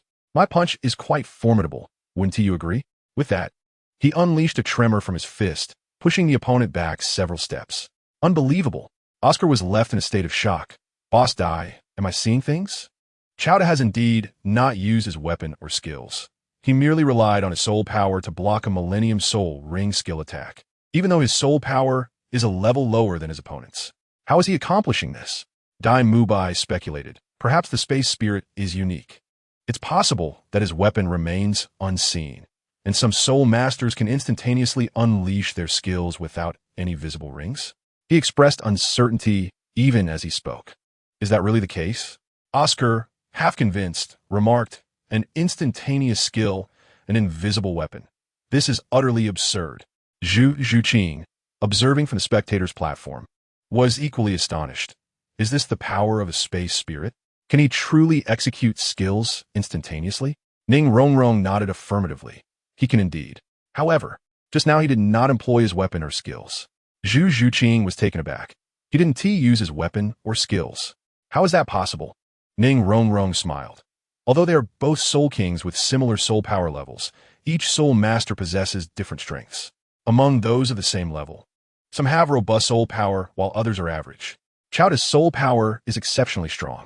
If soul power levels were represented as lines, Chowda's would undoubtedly be quite thick. Zhu Zhuqing understood, so that is how it is. Ning Rongrong added, it's not just that. Chowda's physical strength is also formidable, which allows him to fight effectively using only his soul power. In the arena, Xiao Wu was engaged in combat with the Wildcat Spirit Master.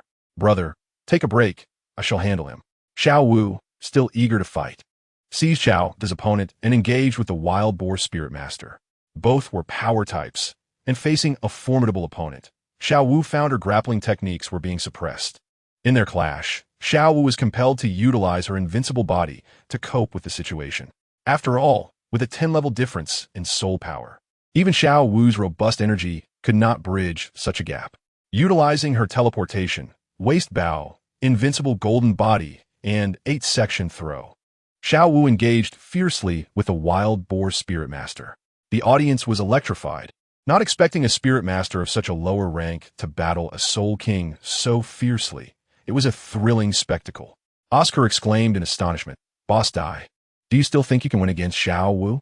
Dai Mubai was rendered speechless. In the same realm, perhaps, but now that the realms differ, I have no chance.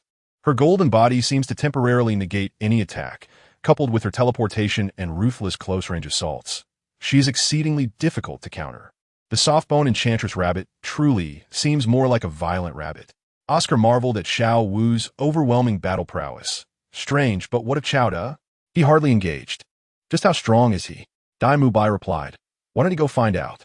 Oscar shook his head. I'm merely a food-type soul master. I do not engage in combat. Soon after, the battle concluded, with Xiao Wu achieving victory in what was effectively a 1-on-2 scenario. Naturally, if she were to face both opponents simultaneously, her chances would have been slim. Zhu Zhuqing remarked, Xiao Wu is truly impressive. Ning Rongrong wholeheartedly agreed.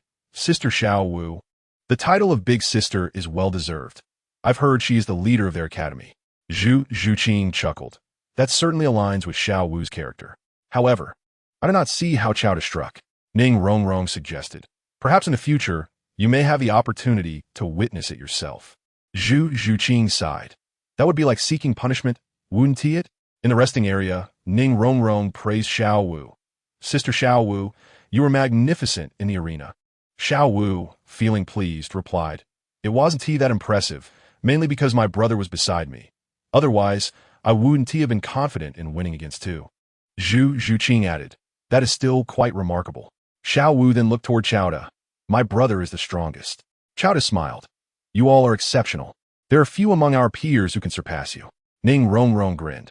How many could possibly surpass you, Chowda? You are undoubtedly the strongest. Initially, Zhu Zhuqing and Ning Rongrong had hoped to see Chao to showcase his skills, but regrettably, the opportunity did not arise. Xiao Wu felt a bit embarrassed. It's my fault. I stole my brother as thunder. Next time, I'll let him show you what he can do. Ning Rongrong and Zhu Zhuqing turned their gazes toward Chowda, who remained unfazed. I grow stronger in the face of strong opponents. There will be opportunities in the future. With that, he announced, well, today's soul battle has concluded, and dusk has arrived. It's time to return. Tonight, I shall prepare a feast for you all to replenish the energy expended today. Ning Rongrong beamed. Chef, we eagerly awaited. Chowda's culinary skills were addictive, and Zhu Zhuqing shared in their anticipation. The four of them departed from the Grand Soul Arena, oblivious to Dai Mubai and Oscar trailing behind. Having discovered the inn where the four were temporarily staying, with the location identified, Dai Mubai pondered their next course of action. Oscar, feeling somewhat daunted by Ning Rongrong, found himself at a loss. Dai Mubai, with his wealth of experience, was hoped to devise a plan. Since we know they are here, we could arrange for some gifts to be sent, such as roses, jewelry, and delicacies, among others. We could also frequent the area to create opportunities for chance encounters, he suggested. Additionally, they are likely to visit the Grand Soul Arena often. We shall join them, participating in both individual and team battles. And perhaps we can orchestrate a duel. Oscar listened attentively, recognizing Dai Mubai's adeptness in matters of the heart. All right, let us follow your lead. Boss Dai. We'll prepare immediately. Tomorrow morning, we'll arrange for flowers to be delivered to their rooms as a surprise, and then act as if we coincidentally run into them. Eventually, we will win them over. With a plan in place, they began their preparations. Xiao Wu, Ning Rongrong, and Zhu Zhuqing remained unaware of their intentions, busying themselves in the inn-'s kitchen, with Xiao Wu, Ning Rongrong, and Zhu Zhuqing assisting Qiao. Provided the funds were sufficient, they could freely utilize the kitchen. Ning Rongrong, being affluent, was generous. Qiao produced fish and other seafood caught the previous night at the fishing platform, complemented by local vegetables, crafting dishes that were visually appealing and flavorful. Ning Rongrong, curious, inquired, Xiao Wu, Qiao, do tell us honestly, where did you acquire these fish and seafood? You've been so secretive. Have we ceased to be friends? Today, her curiosity could no longer be contained. Qiao chuckled. How could you hold off on asking until now? Ning Rongrong replied, I didn't want to pry, thinking it might be a secret. Your tone suggests you've been waiting for me to ask. How crafty of you. Zhuqing, they're ganging up on me. Zhu Zhuqing expressed her helplessness, as she had only recently joined and found it difficult to voice certain thoughts. Qiao smiled and said, Since you have asked, I shall reveal it tonight. And Zhuqing will be included as well. So mysterious. Ning Rongrong puffed up in annoyance. I am eager to see what this is all about. Qiao had prepared a sumptuous dinner, which they all finished. After a brief respite, he planned to take them into the captivation space. Rongrong, Zhuqing, let me show you where the fish and seafood come from. We shall embark now. Now, Ning Rongrong queried, puzzled, it's already midnight. Xiao Wu added mysteriously, do not be too surprised later. Ning Rongrong and Zhu Zhuqing exchanged glances, uncertain about what Qiao and Xiao Wu were up to. Utilizing the powers of the captivation space, Qiao transported the three of them into a different realm. In an instant, the environment transformed dramatically. They found themselves on a small island, adorned with a tall coconut tree and a fishing platform, surrounded by an endless expanse of ocean. Ning Rongrong and Zhu Zhuqing stood in awe, struggling to believe their eyes. Qiao explained, my martial soul is quite special. This is a unique space where it exists. Though you both entered during the binding of the captivation space, it was merely for a fleeting moment and without consciousness, rendering this place unfamiliar to you. After hearing his explanation, they felt even more incredulous, unable to fathom such an occurrence. Ning Rongrong exclaimed, we are within your martial soul? Is this place truly real? Xiao Wu replied, it feels unbelievable, yet it is indeed real. The fish and seafood we catch here are genuine. You may also partake in this activity, but as you are merely great soul masters at present, you will have 2 opportunities to catch something each time, while I can do so 4 times. And my brother 5. The fishing platform is over there. That is where you will fish. This is so surreal. It feels like a dream. After some time spent digesting this information, Ning Rongrong and Zhu Zhuqing gradually accepted the reality. Come, let me take you to the fishing platform. Xiao Wu pulled them along, teaching them how to fish. The fishing platform was quite unique, adorned with inscriptions that added an air of mystery to the place. We can fish here and also train. My brother and I often fish while practicing in the evenings. When we tire, we can sleep here, as there are beds prepared. There were numerous fishing rods available for them to try, sparking their curiosity about what they might catch on their first attempt, perhaps even a pleasant surprise. Xiao Wu and Qiao had initially caught pills that elevated their soul power by 1 level. Based on experience, Ning Rongrong and Zhu Zhuqing anticipated similar outcomes. Intrigued by the extraordinary nature of it all, they were eager to try. However, the waiting period for fishing felt tedious, and Ning Rongrong grew impatient. Xiao Wu, it has been nearly 2 hours. Why is there still no movement? Xiao Wu replied, I told you to practice while you wait. It is to keep boredom at bay. Ning Rongrong shook her head. How can I focus on practicing now? I was once excited, but now I am restless and unable to concentrate. You can succeed twice daily, whether early or late. As long as you are fishing, you will catch something. Be patient and continue waiting. With no choice, Ning Rongrong and Zhu Zhuqing persevered. Another hour passed, and Zhu Zhuqing finally had a catch. Xiao Wu exclaimed, indeed, it is another soul-boosting pill. Zhuqing, take it, and your soul power level will rise. Zhu Zhuqing consumed it, elevating her soul power to level 28. Ning Rongrong saw a glimmer of hope, eager to catch a similar pill. I have reached level 27. This pill is truly remarkable. Ning Rongrong also caught a pill that increased her soul power by 1 level within the captivation space. Standing on a fishing platform, Zhu Zhuqing gazed out, realizing the tiny island was but a speck in the vast ocean. Yet it felt magical, a blend of dream and reality. After a while, she sighed. This is truly miraculous. Xiao Wu remarked, when I first entered, I felt much like you. It seemed like a dream. Yet it is undeniably real. Look, the red fish I just caught is the same type we eat outside. The fish and seafood here were diverse and possessed a spirit that could aid in their training. After a pause, Xiao Wu glanced at Chowda, who was practicing nearby, and then turned back to Ning Rongrong and Zhu Zhuqing. Let me tell you, consuming these fish and seafood has accelerated my and my brother's growth. Initially, we attributed it to our physical constitution, but it is truly the result of a diet rich in these exquisite items. This is undoubtedly beneficial. If you eat them regularly, your constitution will also improve. Ning Rongrong and Zhu Zhuqing exchanged knowing glances. Is that so? Xiao Wu nodded. Indeed. Now that we are friends and allies, I share this with you. But please keep it confidential. Were it not for the knowledge of your bond with this space and your loyalty to Chowda, I would not have divulged such information. Ning Rongrong and Zhu Zhuqing felt deeply touched, especially by Xiao Wu's sincere demeanor. They promised, we will keep your secret. Ning Rongrong sutendi realized. No wonder I have felt my training accelerate these past few days. It must be due to consuming the food from this space every day. Zhu Zhuqing shared a similar sentiment, albeit less pronounced due to her shorter time in the space. Now, Ning Rongrong no longer felt bored, her excitement bubbling over. Xiao Wu, do you think Zhuqing and I can catch something else today? The day must be drawing to a close, and we should make the most of it. However, Xiao Wu replied, the time each person can fish varies. Individual time slots are generally fixed. Although today is nearing its end, you may not necessarily catch something. Let's give it a try. Is that so? Ning Rongrong pondered. Then we must allocate time to determine the optimal fishing times. Xiao Wu, now experienced, advised. Based on my brothers and my experience, you both have 2 opportunities daily, typically in the morning and evening. As your soul power increases, your chances will also rise, potentially including afternoon and even midnight slots. We will need to experiment to discern the specifics. Tomorrow, we can remain here to try. Ning Rongrong and Zhu Zhuqing agreed. Thus, the 4 of them spent nearly all their time in the captivation space, aside from meal breaks.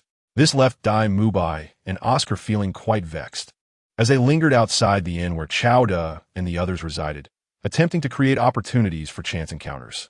However, Ning Rongrong and Zhu Zhuqing remained inside, only occasionally venturing out to utilize the inn's kitchen, leaving their companions frustrated. Dai Mubai, did you not say they would continue participating in the Great Soul Arena? Why are they still holed up in the inn? Oscar lamented. Rongrong isn't coming out. All our preparations seem wasted. Dai Mubai sighed. How should I know? Just wait a bit longer. Oscar groaned. In a few days, the Academy's enrollment period will commence, and we must return to assist. It seems I may not see my Rongrong for some time. During this period, she must not leave Soto City. Ning Rongrong and Zhu Zhuqing were quite curious about the capture space and were engrossed in experiencing the benefits of the food they had consumed, thus forgetting about their battles at the Great Soul Arena and dedicating themselves to training in the capture space. Unbeknownst to them, over 10 days had passed, and they had spent nearly all their time in the capture space. Ning Rongrong's soul power had reached level 28, Zhu Zhuqing level 29, and Xiao Wu level 42. The enrollment at Shrek Academy had concluded, and only one student met the criteria, Tang San. He was introduced to Shrek Academy by Yu Xiaojiang and successfully passed the Academy's assessments. Ma Hongjun remarked, isn't blue silver grass a useless martial soul? It's astonishing that he possesses innate full soul power. Oscar replied, indeed, he must be a monster. Zhao Wujia's personal examination of him resulted in Tang San even injuring Zhao Wujia. Have you ever seen a useless martial soul with such abnormal capabilities? Compared to Tang San, we are nothing but ordinary. Dai Mubai welcomed Tang San. Welcome to Shrek Academy. We will arrange ourselves in order of age. I am the oldest, followed by Oscar. Then you, and Ma Hongjun is the youngest. Thus, the Shrek 7 had now become the Shrek 4. Tang San was equally impressed by the talents of Dai Mubai. Ma Hongjun and Oscar, especially Oscar, who was one of the rare food system users and possessed innate full soul power. Shrek Academy had not disappointed Tang San. He felt that training here was quite beneficial. Yu Xiaojiang had not come to Shrek Academy, so Tang San and his companions had a relatively relaxed schedule, allowing Dai Mubai and the others more time to explore Soto City. Little San, let's go and explore Soto City. Dai Mubai, Oscar, Tang San, and Ma Hongjun ventured into the city together. Ma Hongjun cheerfully said, Dai, lend me some money. I want to go find some girls. It was clear he intended to indulge in some revelry. Dai Mubai sternly admonished, Fatty, how can you not have any self-respect? What are you doing in such places? Why don't you find a girlfriend instead? Oscar echoed, Yes, Fatty, you're not a child anymore. It's time to mature. You need to pull yourself together and find someone you truly like. What's with these two today? Did they take the wrong medicine? Ma Hongjun huffed. Every time we three go out, it's always been enjoyable, but now it's different. I see now. They don't want to lend me money. He furiously turned to Tang San, third brother. Do you have any money to lend me? I'll take you to a great place. He winked at Tang San.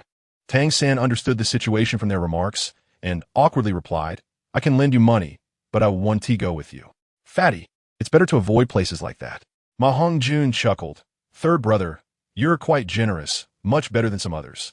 Dai Mubai patted Tang San on the shoulder and then quietly informed him about the side effects of Ma Hongjun's martial soul mutation. After hearing this, Tang San looked at Ma Hongjun with a peculiar expression, expressing understanding and sympathy, and ceased to dissuade him from going to such places. Ma Hongjun's martial soul had mutated into the evil fire phoenix, and its side effect was a volatile evil fire that required a resolution. Chapter 24. Needles prick Tang San. In Soto City, at the Great Soul Arena. After more than 10 days of continuous training, Xiao Wu, Ning Rongrong, and Zhu Zhuqing resumed their battles at the Great Soul Arena. Today, Zhu Zhuqing, and Xiao Wu had completed their individual battles, as well as their combination battles, achieving victory in each. Now, only the combination battle between and Xiao Wu remained. The opponents had been arranged, and the competition was about to commence. Just in time, Oscar exclaimed, look, they're indeed here. Zai Mubai, Oscar, Dangshan, and Ma Hongjun arrived at the Great Soul Arena just in time to witness the upcoming match between and Xiao Wu. After arriving in Soto City from Shrek Academy, they first went to the inn where and the others were staying to gather information.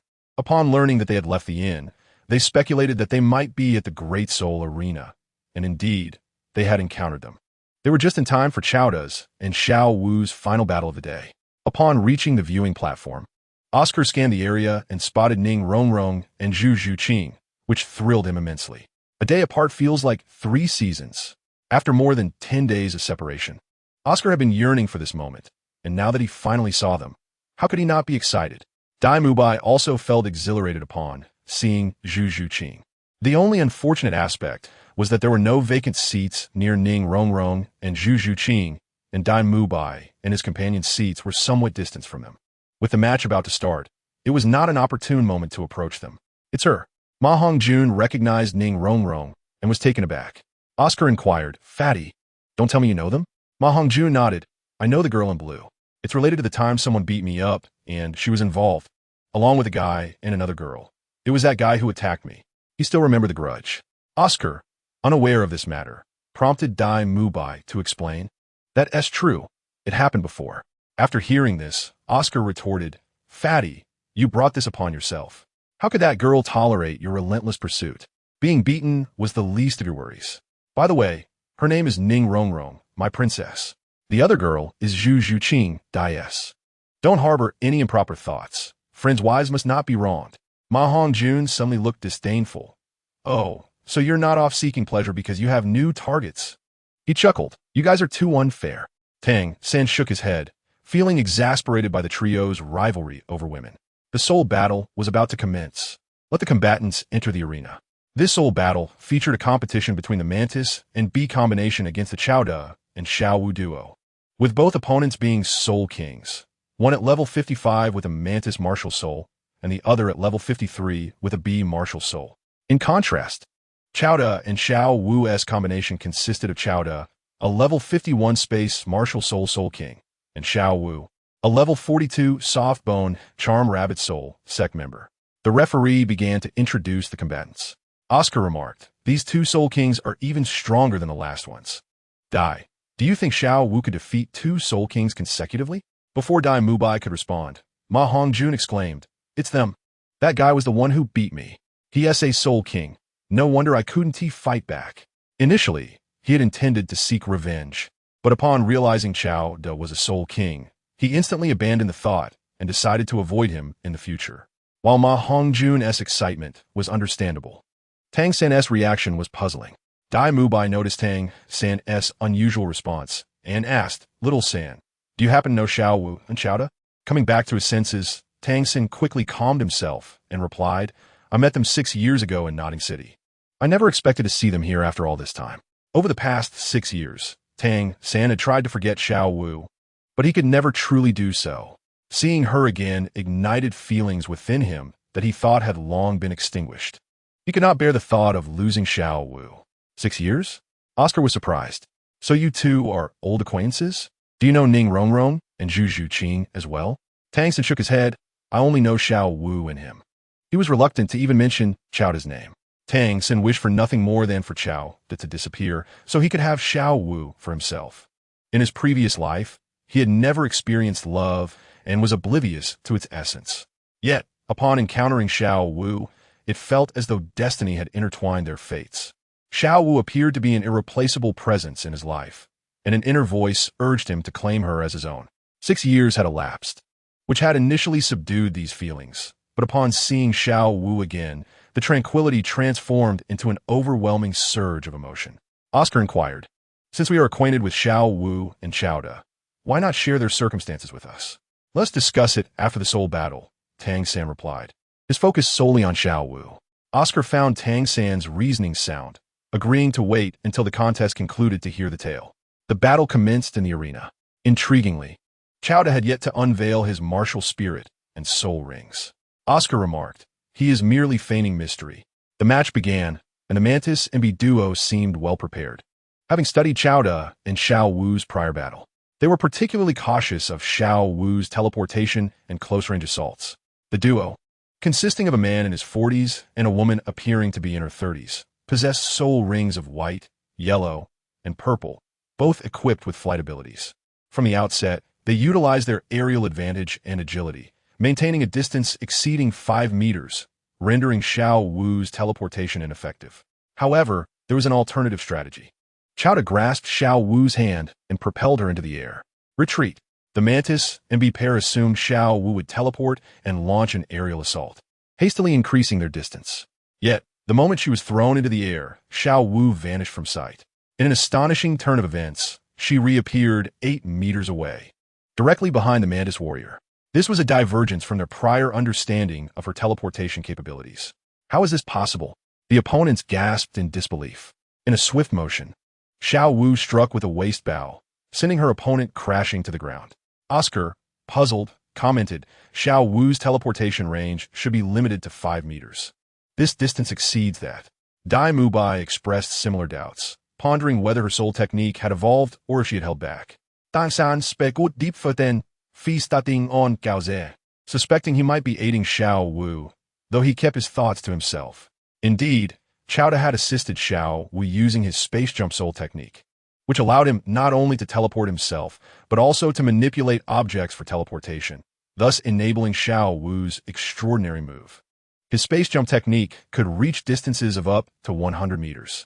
Before hitting the ground, the Mantis warrior activated a defensive soul technique, mitigating his injuries. Yet his expression grew grave. Initially hopeful for victory against Qiao Da and Xiao Wu, the odds appeared increasingly bleak. As Xiao Wu descended, Qiao Da caught her in a princess carry, demonstrating their affectionate bond. Oscar, envious, mused, "If only I could share such a connection with Rongrong." Tang San felt a pang of heartache. Xiao Wu belonged to him. Gerskaude. I shall claim Xiao Wu for myself. Chapter 25. Xiao Wu, who is Tang San? I have no recollection. The 5th soul skill, Mantis Slash. The 5th soul skill, Poison Mist. The battle continued, with the Mantis and B duo unleashing their most formidable attacks. The B martial spirit woman released a toxic mist that swiftly enveloped Qiao Da and Xiao Wu. Amidst the toxic haze, the Mantis warrior unleashed a series of slashes, amplifying their potency with the poison. Numerous strikes penetrated the mist, targeting Qiao Da and Xiao Wu. Invincible Golden Body. Xiao Wu positioned herself in front of Qiao De, requiring no assistance from him. Her invulnerable golden form deflected all the slashes within 3 seconds. Qiao De remained vigilant, employing his second soul skill, void control. He manipulated the space occupied by the toxic mist, causing it to halt its advance and, astonishingly, reverse direction towards the Mantis warrior. How can this be happening? The bee martial spirit woman exclaimed, bewildered as the mist slipped from her control. Just as she was taken aback, Qiao De launched Xiao Wu once more, utilizing space jump to send her behind the bee martial spirit woman. With a swift kick, Xiao Wu propelled her adversary into the air, followed by a teleportation strike, and then another waist bow attack. Ultimately, a final waist bow sent the bee martial spirit woman flying out of the arena, disqualifying her from the contest. Left in the mist was the Mantis warrior, who, despite having consumed the antidote honey provided by the bee martial spirit woman, found his vision obscured and could not support his partner in time. Left to ponder his next move, he hesitated, suddenly feeling breathless, his body succumbing to oxygen deprivation as he struggled and inadvertently released his soul skills, ultimately collapsing from asphyxiation. Could it be that he fainted from his teammates' poison mist? Spectators speculated. However, some found this implausible, believing the opponent should be immune to the mist and questioned whether Qiao De and Xiao Wu had intervened, albeit without evidence. Dai Mubai asked Tang San, "Did you discern what transpired?" Tang San surmised, "It likely pertains to Qiao De's spatial martial spirit. It may involve some invisible spatial soul technique." Dai Mubai found this reasoning compelling. The enigma surrounding the spatial martial spirit deepened. As the Mantis warrior succumbed to unconsciousness and the bee martial spirit woman was eliminated from the arena, victory was declared for Qiao De and Xiao Wu's team. Qiao De's void control technique not only extracted oxygen from a specific area, but also allowed him to draw other gases, such as the earlier toxic mist, from one space to another. "Brother, our cooperation today was impeccable." After the referee announced their victory, Xiao Wu joyfully planted a kiss on Qiao De's cheek. "Aren't you afraid with so many people around?" Qiao De jested. "Oh dear, I momentarily forgot." Xiao Wu's cheeks flushed a vibrant red. Oscar, watching from the stands, expressed envy, exuding affection. How enviable. Tang San felt a stab of heartbreak. What's so enviable about it? It's just a woman. It's not as if we haven't experienced that before. Ma Hongjun scoffed. Dai Mubai's gaze lingered on Zhu Zhuqing. Oscar chimed in. Dai, Rongrong, and Zhu Zhuqing are about to leave. Shall we follow them? Dai Mubai pondered briefly before shaking his head. Let us wait outside the Great Soul Arena and feign a chance encounter when they emerge. Oscar nodded in agreement. A splendid idea. Ma Hongjun derisively remarked. Is that really necessary? Oscar retorted. Fatty, why not spend your money on women? You clearly lack understanding of love. How dare you? Ma Hongjun, flustered, shot back. Oscar, let us duel. Unfortunately, Oscar and Dai Mubai departed, with Tang San trailing behind, leaving Ma Hongjun with no choice but to follow. The four swiftly exited the Grand Soul Arena, waiting outside to see if Qiao De and the others would emerge. Minutes passed, and then, they're coming out, Oscar exclaimed excitedly. Qiao De, Xiao Wu, Ning Rongrong, and Zhu Zhuqing emerged from the arena, engaged in lively conversation. Dai Mubai and the others feigned their arrival at the Soul Arena just in time. Zhuqing, Rongrong, is that you? Once again, they have convened at the Great Soul Arena for a battle. Dai Mubai spoke first. Oscar, with a smile, addressed Ning Rongrong. Rongrong, have you completed your battle for today? Qiao De and the others were unaware that Dai Mubai and his companions had come prepared. Ning Rongrong replied coldly. Why are you here again? Just the sight of you is irritating. Zhu Zhuqing remained silent. Xiao Wu interjected. Have some decency, will you? Do not pester Rongrong and Zhuqing. Dai Mubai chuckled. We are not pestering. We merely happen to cross paths and wish to greet you. Oscar added with a grin. Indeed, it's merely a chance encounter. There is no need for such harsh words. Meeting familiar faces is always delightful. Zhu Zhuqing shot a glance at Dai Mubai, unimpressed. Ning Rongrong stated, let us go. We need not pay them any mind. At that moment, Tang San approached from behind, standing before Xiao Wu. Xiao Wu, it has been a long time. Tang San's emotions surged as he gazed intently at Xiao Wu. However, Xiao Wu appeared puzzled. Who are you? Do we know each other? She did not recognize the current Tang San, as he was unrecognizable compared to 6 years prior, and she had no recollection of him from that time. Tang San explained. I am Tang San. We met in Notting City 6 years ago. Chowder recalled the past, recognizing that Tang San had indeed changed significantly over the years. Yet he had no desire to reconnect. Tang San? Notting City? Xiao Wu thought for a moment. I seem to have some vague memory, but I cannot recall. I've forgotten much from 6 years ago. Tang San felt a pang of sorrow. Xiao Wu had completely forgotten him. It matters not. Let us consider this a new acquaintance. My name is Tang San, and it is a pleasure to meet you, Xiao Wu. His eyes were filled with sincerity. Xiao Wu, however, responded nonchalantly. Oh, I see. She then linked her arm with Chao S, addressing him, Ning Rongrong and Zhu Zhuqing, brother Rongrong, Zhuqing, let us go. We need to return to prepare dinner. Chao smiled, casting a glance at Tang San before guiding Xiao Wu and the others away. Tang San felt a heart-wrenching sorrow. Wishing Xiao Wu would call him brother, link her arm with his, and cook together with him, sharing moments of intimacy. Whether from heartache or melancholy, tears streamed down his face. Tang San, are you all right? Dai Mu Bai and the others noticed that Tang San had liked Xiao Wu 6 years ago and still bore feelings for her now. Feeling saddened to see Xiao Wu as someone else's girlfriend. It was impressive that Tang San had been infatuated since the tender age of 6. Moved by Tang San's plight, Dai Mu Bai and Oscar also felt a sense of melancholy. Do you three really need to be like this? It's just a woman. There are plenty around. Ma Hongjun attempted to lighten the mood. Come on, let me take you to find some girls and relieve your frustrations. Leave, leave, leave. Ma Hongjun was taken aback by their collective outburst, feeling dejected as he departed to seek solace elsewhere. Chapter 26. For their deserving of a beating, Xiao Wu. What's going on? I saw that Tang San looking at you with such longing. Did he have deep feelings for you 6 years ago? Such devotion. Ning Rongrong began to gossip on their way back. Xiao Wu shook her head. I don't know if I met him 6 years ago. I cannot recall. She turned to Chowda. Brother, do you remember? Chowda replied. I might have known him, but I don't remember well. Ning Rongrong dis gao de. Are you pretending not to remember because you're jealous? Xiao Wu looked at Chowda, hoping to witness a hint of jealousy. Gao de mantanda calm dimine. I'm not bothered. That would be disingenuous. However, someone like Xiao Wu, which means she is exceptional, and I should feel happy for her. Xiao Wu smiled. Brother, don't worry. My heart will always belong to you. Ning Rongrong envied. I truly envy you both. Xiao Wu remarked. Rongrong, Zhuqing, you are both beautiful. Many people admire you. Ning Rongrong pouted. Just because others like me doesn't mean I should accept them. If it were someone like Chao, perhaps I would consider it. Xiao Wu laughed. I could share my brother with you if you wish. Sure, Xiao Wu continued. My brother is so outstanding. He will certainly attract many girls. As long as he is interested, I wouldn't oppose it. Ha, I don't believe that. Ning Rongrong shook her head. Chowda interjected. You are all my type. I wouldn't refuse if you were to express your affections. Ning Rongrong scolded. Hoping for both left and right embraces? Dream on. Xiao Wu teased. Rongrong, why not just accept my brother? Let us both marry him. Zhu Zhuqing shook her head, uncertain of who was jesting and who was probing. She secretly glanced at Chowda, concealing her own thoughts. As they passed a stall selling wontons, Xiao Wu suddenly craved them. Wontons. It has been ages since I last had them. Ning Rongrong and Zhu Zhuqing agreed.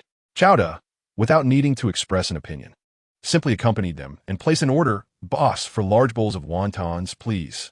All right, please wait a moment. They will be ready shortly, the vendor replied. Ning Rongrong remarked. Large bowls? I wonder if we can finish them.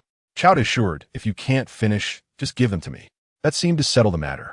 Soon, the wontons arrived, their aroma enticing.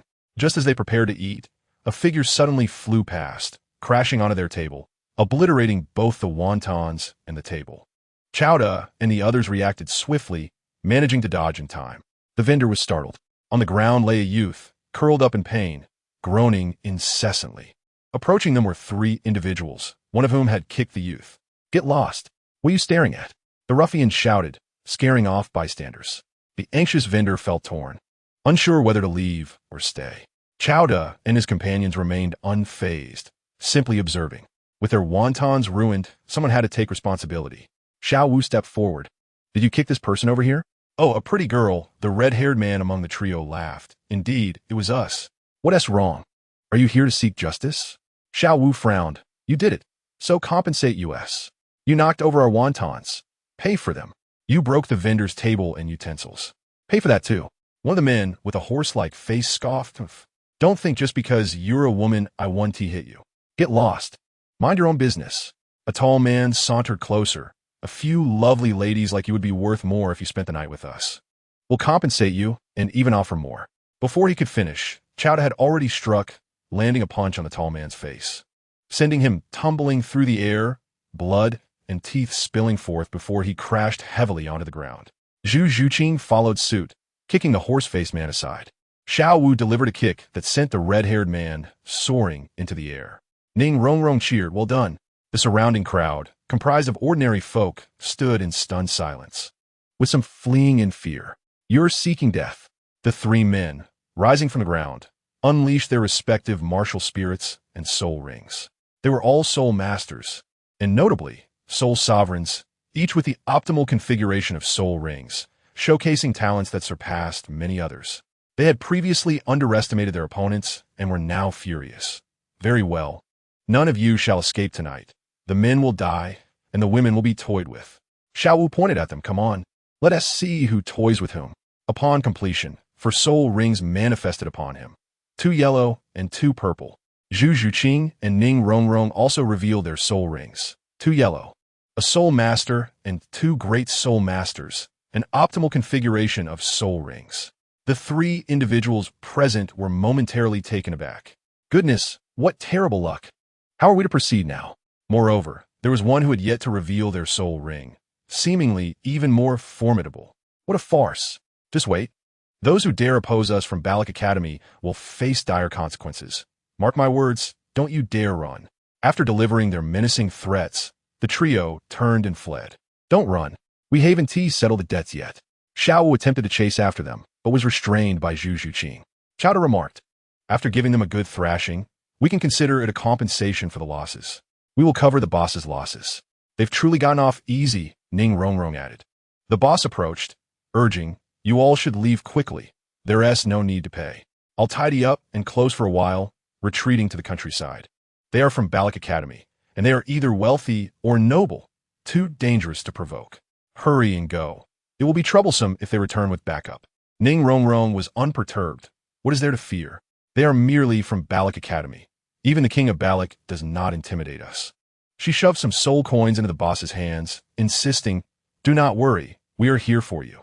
The boss shook his head, realizing he could not dissuade them, and hastily began to pack up, likely to truly seek refuge in the countryside. The youth on the ground had yet to rise. Enough with the pretense. "You are a soul master after all. This minor injury should be nothing," Qiao stated, observing the boy. The youth stood up, looking quite embarrassed. "I apologize for causing you trouble." Xiao Wu inquired, "What is your name, and why were they targeting you?" The youth replied, "My name is Yu Hang, a level 22 great soul master and a student from Balak Academy. I unintentionally offended them at the academy, and they chased me down to this place tonight." Ning Rongrong expressed her surprise. Students from Balak Academy are typically either rich or noble. It seems you are of some status yourself. Yu Hang forced a smile. "My family is not noble. We are in business. At Balak Academy, individuals like us are often marginalized by the aristocrats." "Enough. We do not wish to interfere in your affairs. You should leave," Qiao asserted, not wanting to get involved in their conflict. The youth apologized again. "I'm sorry for the trouble. I'll leave right away. But be cautious. Those individuals are nobility, and they have stronger soul masters backing them. It would be best to avoid them." With that, he departed. Qiao and his companions did not engage to defend the youth's honor, but rather because the trio's arrogance warranted a lesson. Ning Rongrong sighed, "Alas, I didn't get to eat the wontons and ended up with this mess." Qiao chuckled, "I'll make wontons for you when we return.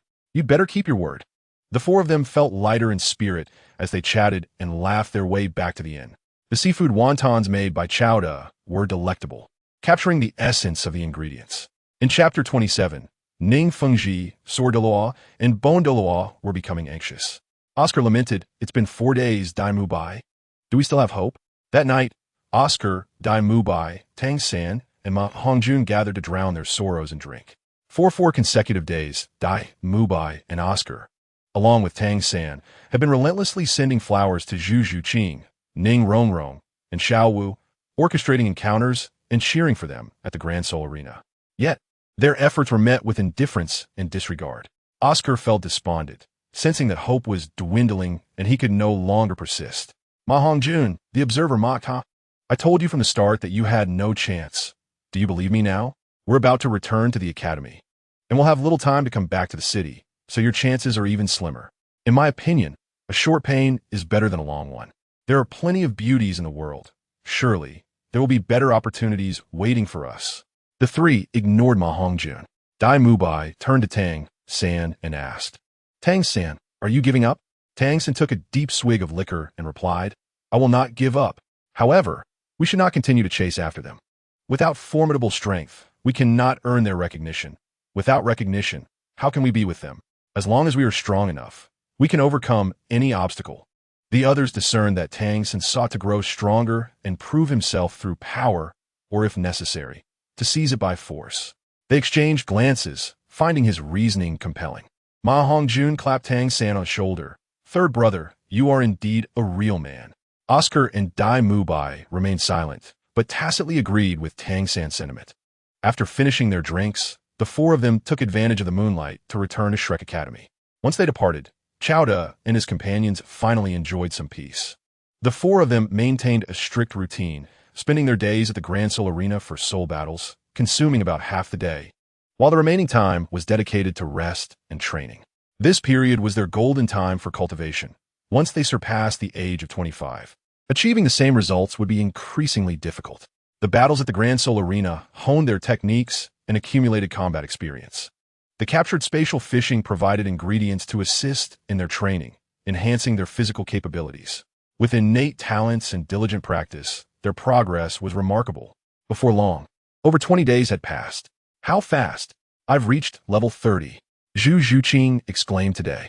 Congratulations, Zhu Zhuqing. I still have some distance to go before I reach level 30. Ning Rongrong noted, having recently reached level 29, but still needing time to advance. My brother seems close to a breakthrough as well. Xiao Wu observed the unusual fluctuations of soul power emanating from Chowda, indicating an impending breakthrough. After Zhu Zhuqing's advancement, Chowda's soul power increased, allowing him to elevate his own level more swiftly, and soon he achieved a breakthrough, reaching level 52. During this time, Xiao Wu had not leveled up but felt that she was close. Chowda scrutinized Ning Rongrong and Zhu Zhuqing. Rongrong, Zhuqing, have you both grown taller? Xiao Wu chimed in with a laugh. Brother, have you only just noticed? They've not only grown taller, but their figures have also matured, especially Rongrong. Ning Rongrong twirled around, proudly stating, what do you think? Am I not more beautiful now? She had indeed grown taller, her figure more refined and alluring, transitioning from girlhood to womanhood. Although Zhu Zhuqing's changes were less pronounced, as she had always been more mature, her figure had also improved greatly. Together with Xiao Wu, they formed a trio, Zhu Zhuqing having the most appealing figure, followed by Xiao Wu, and then Ning Rongrong. Naturally, each possessed a distinct charm, with their own unique beauty. Zhu Zhuqing remarked, consuming the ingredient from the spatial realm daily certainly accelerates our growth, and I can feel a noticeable improvement in my physique. Our training speed has significantly increased. Ning Rongrong suddenly voiced her concern. What if we keep growing taller?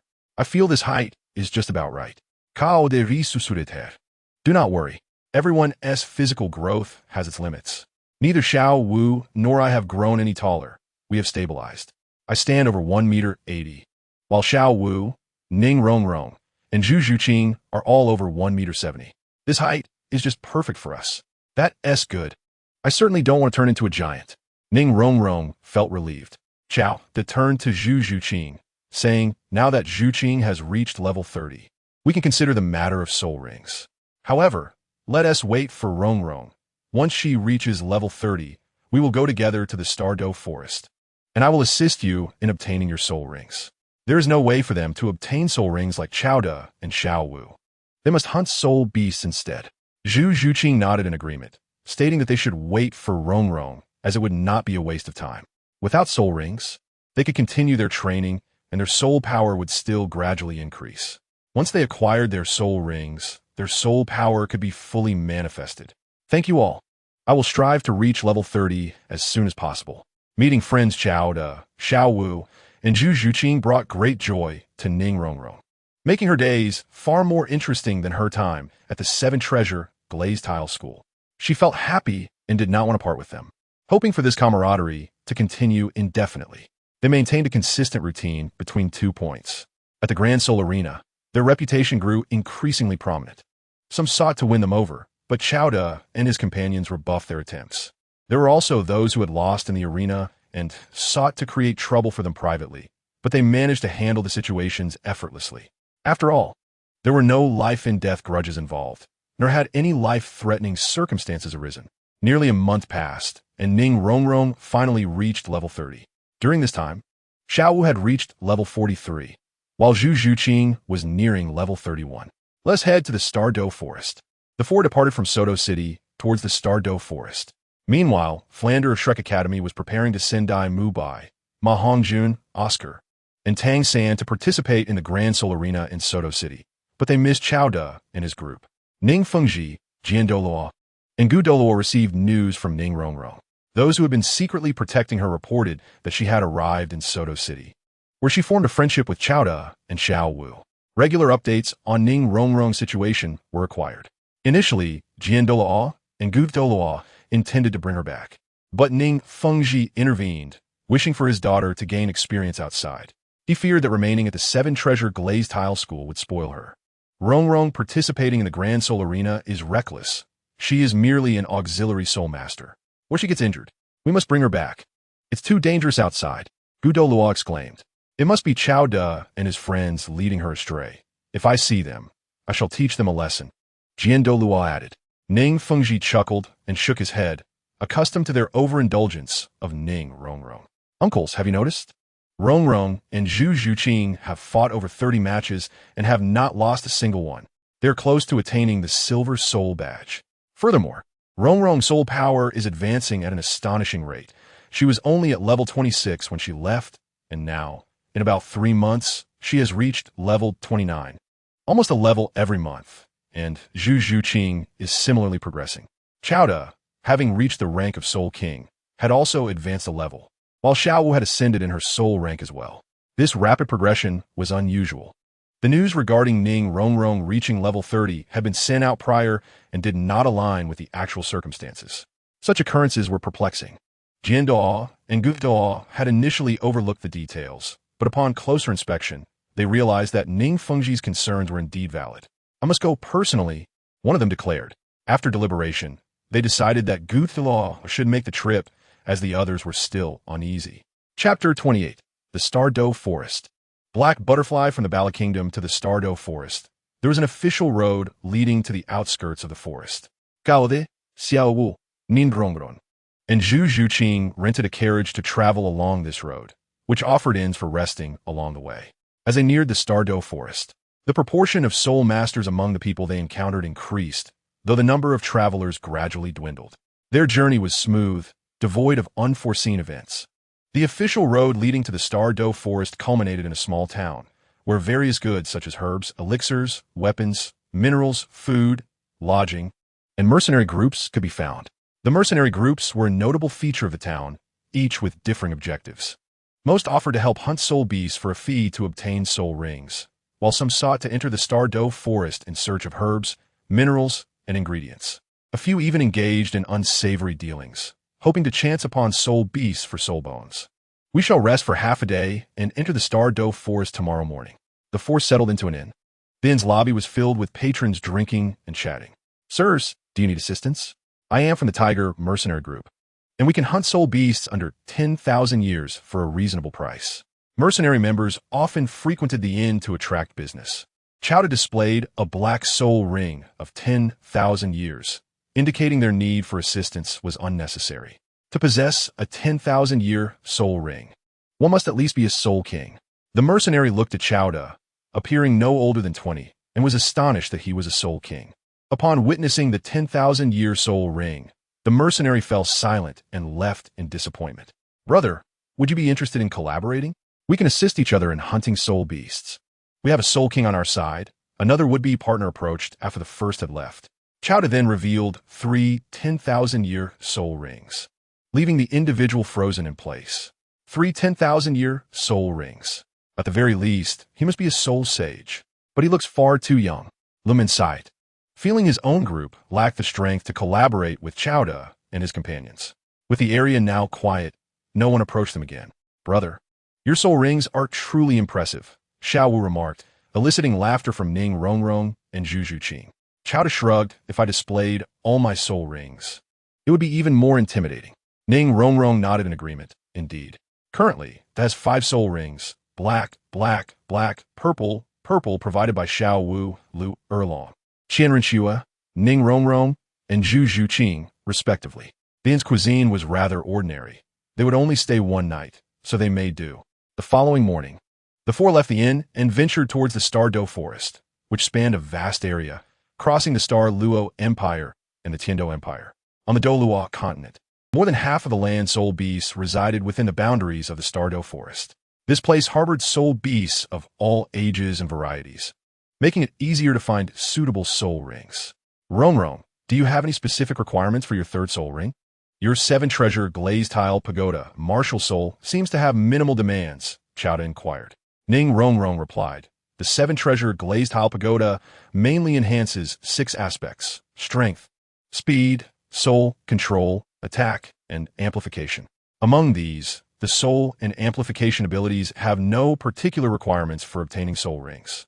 However, for the other 4 aspects, it is preferable to acquire corresponding soul soul rings to improve the effectiveness of the soul skills. According to my father's guidance, the 3rd soul skill should focus on amplification, specifically soul power enhancement, which has no stringent requirements. Yet, it does carry some expectations, as I cannot choose a soul beast that excels in strength, speed, attack, or defense, lest I inadvertently acquire soul skills in those areas first. Is that so?" Zhu Zhuqing remarked. "So, you need a soul beast that is not particularly outstanding in any aspect, or rather, one that is balanced across the board. This requirement seems both easy and difficult." After pondering, Qiao De stated, "It would be best to seek a soul beast that is balanced in all areas. Such a creature should possess substantial soul power, benefiting Rongrong's acquisition of auxiliary soul skills." He then turned to Zhu Zhuqing. "Zhuqing, do you have any specific soul skill effects in mind?" Zhu Zhuqing shook her head. "Any sensitive attack type will suffice." It appeared she had no particular aspirations. Little Dance, perhaps due to the impending hunt for soul beasts, appeared despondent and spoke little. Qiao De, understanding her state, recognized the necessity of hunting soul beasts. "Rongrong, Zhuqing, are you aware of the limitations concerning the absorption of soul rings?" Ning Rongrong replied, "I have some knowledge. The 7-treasure glazed tile school has conducted some research. Generally, the absorption of a 3rd soul ring can exceed 1,000 years but must not surpass 2,000. The closer one approaches 2,000 years, the greater the danger. Soul masters on the Douluo continent possess some understanding of soul ring absorption, though none are as precise as Xiaojing." Qiao De continued, "Typically, the maximum absorption for a 3rd soul ring is around 1,700 years. Exceeding this limit can be perilous, potentially even fatal. However, you are different. Your physical constitution has significantly improved, allowing for the absorption of soul rings beyond the usual limits, provided it does not exceed 3,000 years." Having previously conducted his own research based on their respective situations, Qiao De felt confident in his assertions. "We believe in you." Ning Rongrong and Zhuqing expressed without a hint of doubt. The effects of the capture space were indeed formidable. As they ventured deeper into the Star Do Forest, the soul beasts grew stronger and older. They encountered numerous soul beasts, some of which fled while others attacked, necessitating caution and slowing their pace. Zhuqing could contend with soul beasts slightly over 1,000 years old. Little Dance could handle those below 10,000. And Qiao De was capable of facing beasts aged between 10 to 20,000 years. They entered an area inhabited by 1,000-year soul beasts where they could manage. On the first day, they did not encounter any suitable soul beasts and thus camped in the forest.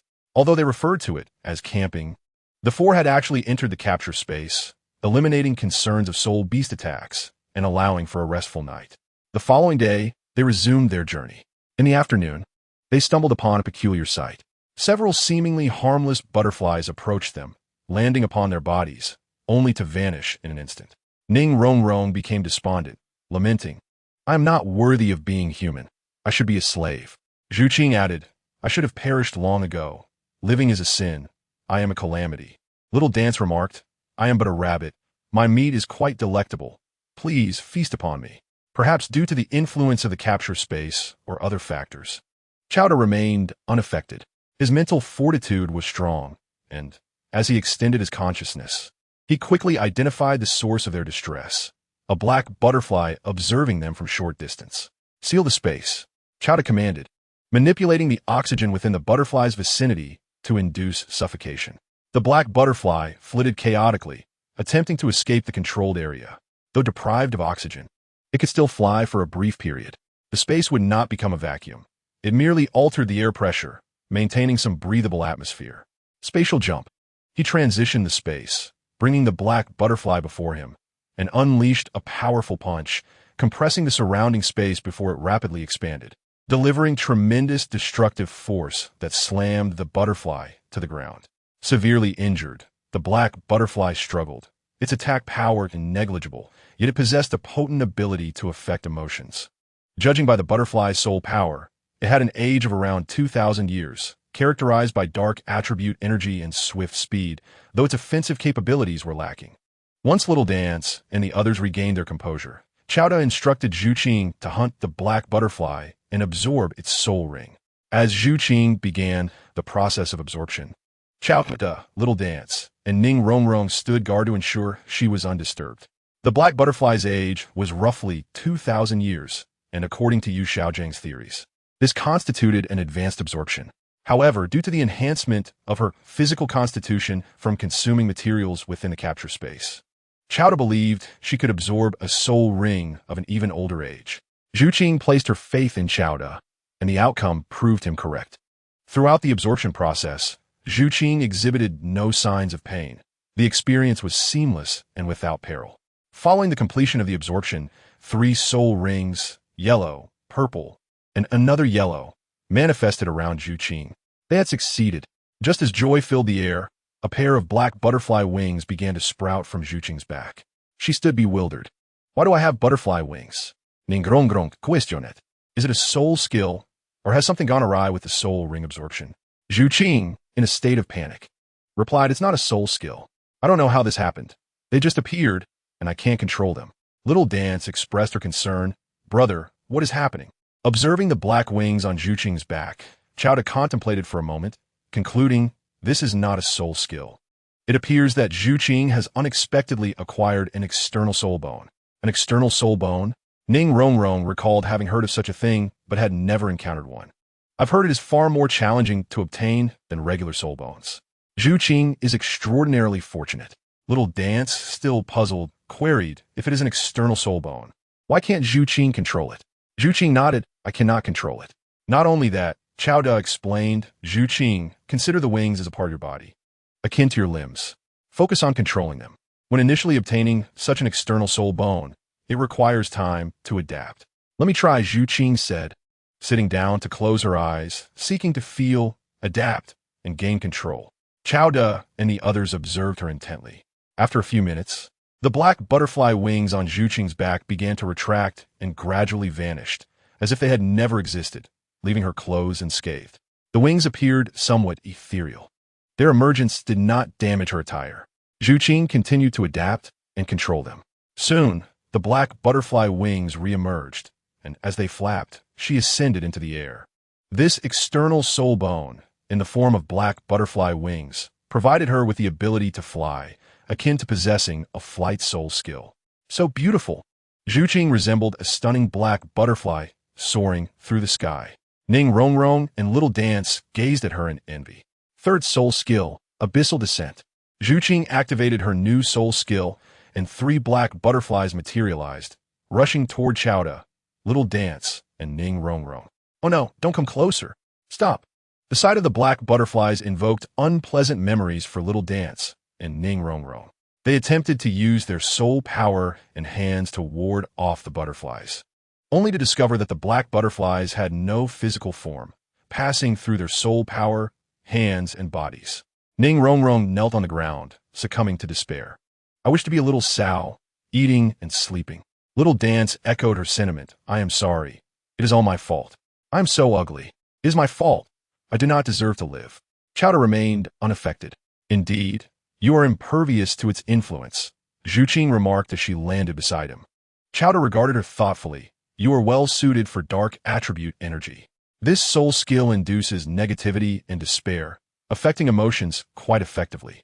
However, be cautious.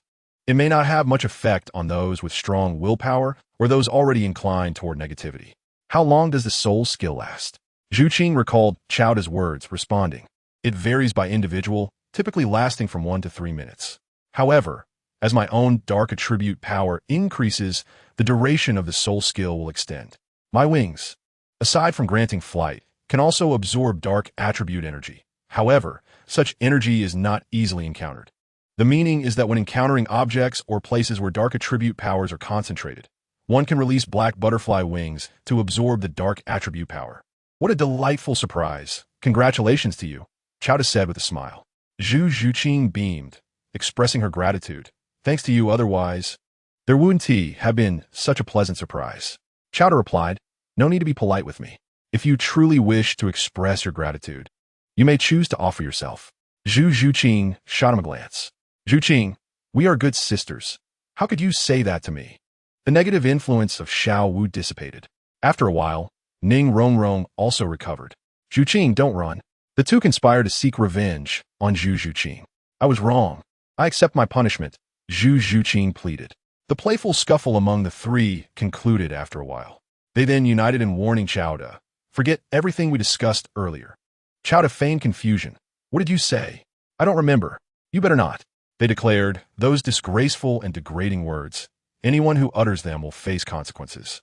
They continued, let us help Rongrong find a suitable soul beast. The four resumed their search in the forest. Indeed, finding a soul beast with balanced abilities was no easy task. Another day passed. Finally, they made a discovery. A two-headed scaled snake. Its attack, speed, defense, strength, and soul power were all relatively balanced. Although it was a snake, this soul beast was non-venomous, relying on other strengths. The two-headed scaled snake was a comprehensive type of snake soul beast. It probably has around 2,500 years of cultivation, quite suitable for Rongrong. Ning Rongrong decided, let us go with it. The black butterfly soul ring absorbed by Zhu Zhuqing had a cultivation period of over 2,100 years, presenting no issues. Hence, Ning Rongrong felt confident about absorbing a soul ring of over 2,000 years. I'll take the lead and see how significantly my third soul skill affects it.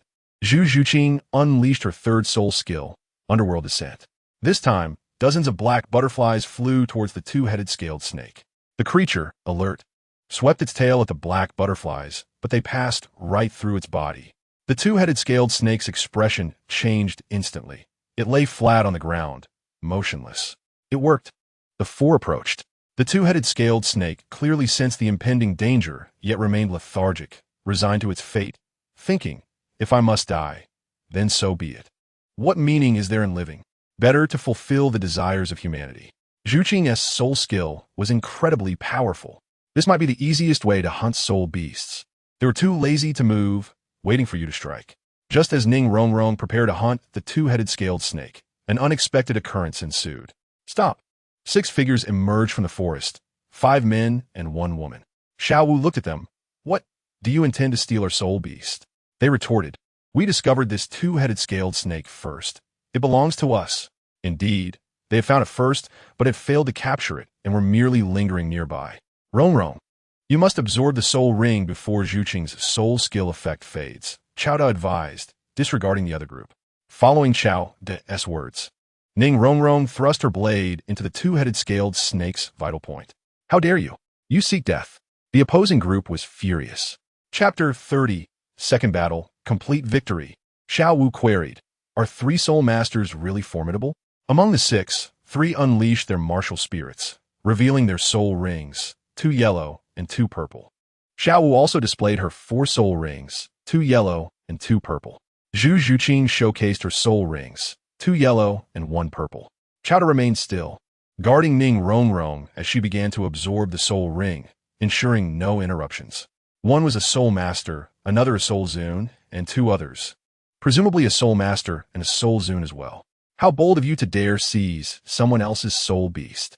The opposing group had initially underestimated Qiao and his companions due to their youth, believing they could easily confront them. "Two of us are sufficient to deal with you," Xiao Wu declared with confidence. "Come, will it be a one-on-one duel or a team effort? I'm ready for either." The leading man spoke up. "Fong Ping. Go play with her." Fong Ping, one of the three who had revealed their martial spirits and soul rings, stepped forward with a sneer. "Little sister, let me entertain you." "Who are you calling brother?" Before he could react, Xiao Wu vanished, reappearing behind Fong Ping, executing a swift kick that sent him flying. "Pathetic. With such little skill, you should spare yourself the embarrassment. A sneak attack. How despicable." The members of the opposing group erupted in outrage. Their leader frowned. "You three, team up and take down those two first. Not in the mood for games anymore." Xiao Wu scoffed. She launched into action, employing consecutive, instantaneous moves. Still attempting to ambush? The opponents were prepared, using soul power for defense, but they had underestimated the power of Xiao Wu's combination of instantaneous movement and swift strikes. Despite their defenses, one was sent tumbling to the ground after being kicked. Xiao Wu continued her assault, swiftly moving to target another opponent. Mysterious armor protection. One of them unleashed a defensive soul skill, barely managing to withstand the blow as he was pushed back several steps. Meanwhile, the enraged Fong Ping returned after being kicked away. Underworld 100 Claws. Zhu Zhuqing joined the fray. She struck first, using her martial spirit, a metal rod, to counter Fong Ping's 100-year soul skill. Despite both using a 100-year soul skill, Zhu Zhuqing demonstrated superior prowess. "Don't hold back." Their leader was furious. His subordinate had just been humiliated by a soul master and soul zone, a blow to their pride. He unleashed his martial spirit and soul rings.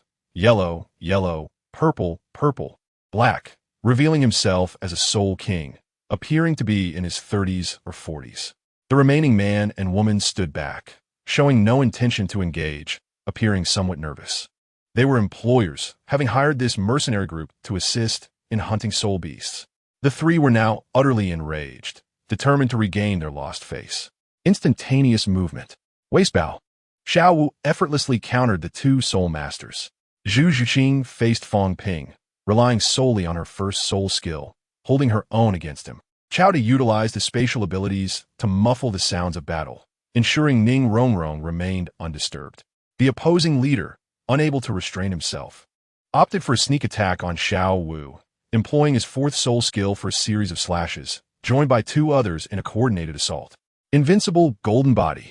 In a moment, Xiao Wu entered a state of invincibility, rendering her impervious to attacks while significantly enhancing her attributes. In this invincible state, she first deflected the trio's attacks, then executed a swift movement, striking one of the soul masters and severely injuring him, rendering him incapable of further combat. Now it was 1 against 2, a soul master and a soul king. The opposing group was astonished. This girl's soul skill was too powerful, and her combat experience was remarkable. She was a true monster. While Xiao Wu's combat prowess was formidable, it came at a significant cost. "Xiao Wu, hold on." Zhu Zhuqing, with her black butterfly wings unfurled, ascended into the air. She then unleashed her third soul skill, Underworld Descent. 6 black butterflies emerged, soaring towards the 6 adversaries. Butterflies? The opposing group was on high alert, using soul power and skills to attack the butterflies to no avail, even resorting to physical strikes, but it proved ineffective. Hif, you are in for a calamity."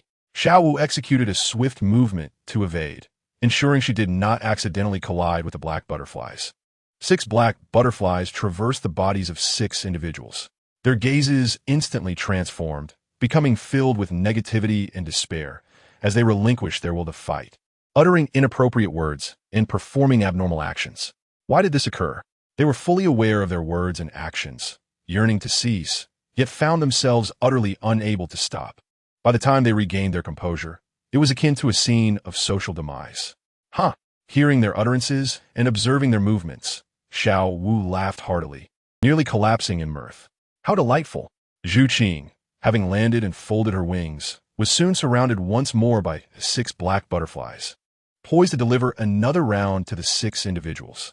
After nearly a minute, the opposing Soul King was the first to recover, his expression grim as he fixated on the black butterflies beside Zhu Zhuqing, choosing not to retaliate, recognizing the overwhelming power of this soul skill. Gradually, the other 5 regained their senses, trembling at the sight of the black butterflies surrounding Zhu Zhuqing. Hey, are we still fighting? If we can't even contend with a single butterfly, perhaps we should return for some serious training. Xiao Wu chimed in. Moreover, the soul beasts in the Douluo forest are unclaimed. It's not a matter of who spots them first. And most importantly, one must not judge by appearances. There are always greater heights beyond the skies and individuals beyond mere mortals. What a splendid performance. Let's depart. With no viable strategy to counter Zhu Zhuqing's black butterflies, they realized that persisting would only lead to further embarrassment, especially since Xiao Wu and the others had already shown restraint. Despite the considerable energy expenditure, it was a thoroughly enjoyable encounter. Xiao Wu approached Zhu Zhuqing, saying, Zhuqing, your black butterfly soul skill is truly remarkable. Zhu Zhuqing shook her head, glancing at Xiao Da, who remained unaffected. It surely isn't a singular case, and there must be counters. Did you not just mention that there are greater forces beyond? Xiao Wu replied awkwardly. I merely spoke casually. Xiao Da joined Xiao Wu and Zhu Zhuqing, stating, you both performed exceptionally well. Of course, Xiao Wu proclaimed proudly, it's merely the Soul King. I am unafraid. Ah, you, Xiao Da chuckled, ruffling Xiao Wu's hair. He then addressed Zhu Zhuqing. Your black butterfly soul skill has a reduced effect on soul masters of higher levels. Do be cautious. The impact on a Soul King lasts less than a minute. Even shorter for a Soul Emperor, and maybe negligible for a Soul Sage. Additionally, those with strong willpower or those already inclined towards negativity are less affected. Zhu Zhuqing acknowledged this, realizing the necessity of continually enhancing her soul power. Currently, she was at level 32. Absorbing soul rings beyond her level yielded even greater increments in soul power. After some time, Ning Rongrong successfully absorbed her soul ring. Without a soul bone or external soul bone, Zhu Zhuqing's fortune was indeed rare. With a soul ring over 2,400 years old, I have now reached level 31, and level 32 is within reach. My soul skill enhances soul power, currently providing about 50% amplification to soul masters of the same rank for approximately half an hour. Ning Rongrong was quite satisfied with her current results, as the longevity of her soul ring surpassed that of the original narrative, thus enhancing the efficacy of her soul skill. Chapter 31. The surprise of Douluo upon exiting the Douluo forest. Xiao Da and the others spent a night in a small town. The following morning, they returned in a rented carriage, with Xiao Da once again serving as the driver. They took a break at an inn along the way.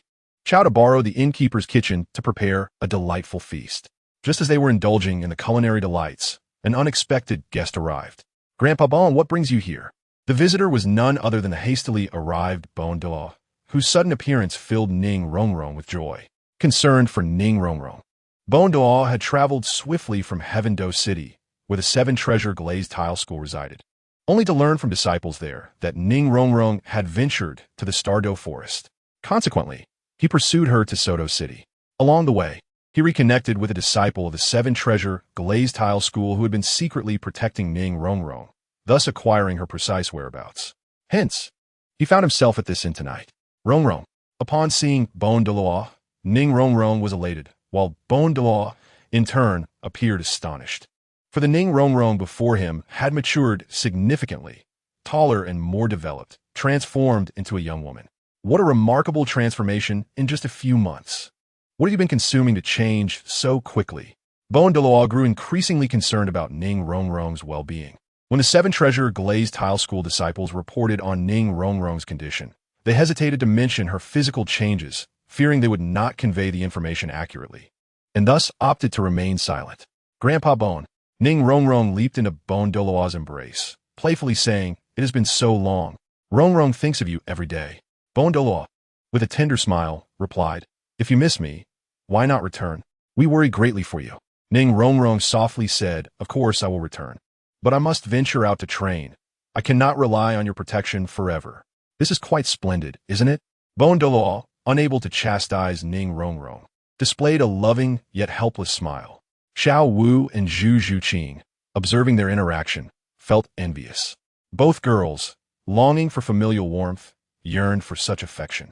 Yet, they were unaware of Douluo's identity, perceiving him merely as a relative of Ning Rongrong. However, Xiao Da understood that Douluo was a titled Douluo and speculated that Ning Rongrong's recent changes had raised concerns within the Seven Treasure Glazed Tile School, prompting Douluo to personally assess the situation. Grandpa Bon, allow me to introduce my friends, Ning Rongrong said, presenting Qiao and the others. This is Qiao, a soul king. She is Xiao Wu, a soul sect member. And this is Zhu Zhuqing, who, like me, is a soul master. By the way, Grandpa Bon, you may not know, but I am now a level 31 soul master. Surprised? Douluo had already learned of this from the disciples of the Seven Treasure Glazed Tile School, yet he still felt joy for Ning Rongrong. Surprised? Very surprised. Our Rongrong is indeed a rare talent. He held one of Ning Rongrong's hands, examining her health, and found no issues. Instead, he noted a marked improvement in her constitution, which astonished him. Ning Rongrong pouted, saying, compared to the three of them, I am merely ordinary. After a pause, she addressed Qiao and the others. Qiao, Xiao Wu, Zhuqing, this is my Grandpa Bon.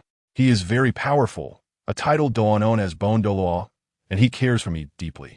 Title Douluo. Xiao Wu and Zhu Zhuqing exclaimed in surprise.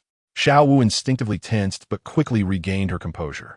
Had it not been for her captivation space, which concealed her identity as a soul beast, Douluo would have easily recognized her true nature. Before maturing, a title Douluo could discern the true forms of transformed soul beasts. Fortunately, Xiao Wu's captivation space currently masked her identity, preventing Douluo from uncovering her secret. Qiao maintained a calm demeanor. Since he was a family member of Rongrong, he was also one of theirs. Senior Douluo, if you do not mind, please join us for dinner. We have yet to dine, and it would be a shame for the meal to grow cold. Ning Rongrong urged Douluo to sit, saying, timing is perfect. This meal is personally prepared by Qiao, and it is absolutely delectable. You will surely enjoy it. Xiao Wu set out a set of chopsticks for him, saying, please, Senior Douluo, do give it a try. Only then did Douluo notice the sumptuous banquet laid out before them, filled with an array of fish and seafood dishes, their aroma enticing. He chuckled, a feast for the senses. I shall indulge in your hospitality tonight. Grandpa Bon, you must try this, and this, and this. Ning Rongrong eagerly served Douluo various dishes. The esteemed Douluo chuckled. Enough, enough, the bowl can hold no more. You all eat. Don't feel constrained just because I'm here. The atmosphere was pleasant, and they began to feast. As they enjoyed their meal, casual conversation ensued. Grandfather Bon, did you come specifically to find me? Were you worried about me being alone out here? Ning Rongrong had realized that their meeting was no mere coincidence. Douluo refrained from mentioning that disciples of the Seven Treasures Glazed Tile School were covertly protecting her. Indeed, you've been out of touch for months. Your father and grandfather Jian are quite concerned. They couldn't come, so I took it upon myself to inquire about your well-being. Fortunately, I have found you safe and sound. Douluo had largely confirmed that Ning Rongrong's health was not only intact, but had actually improved significantly, which was a positive development. Yet, he remained puzzled about the cause of this change. He speculated it might be related to Qiao and his companions, observing them closely during the meal, though their outward appearances revealed little. Ning Rongrong, with her charming eloquence, reassured him, Grandfather Bon, thank you for your concern, but there's no need to worry. I can take care of myself now that I have met Qiao and his friends. We are training together, and I assure you, we'll be just fine.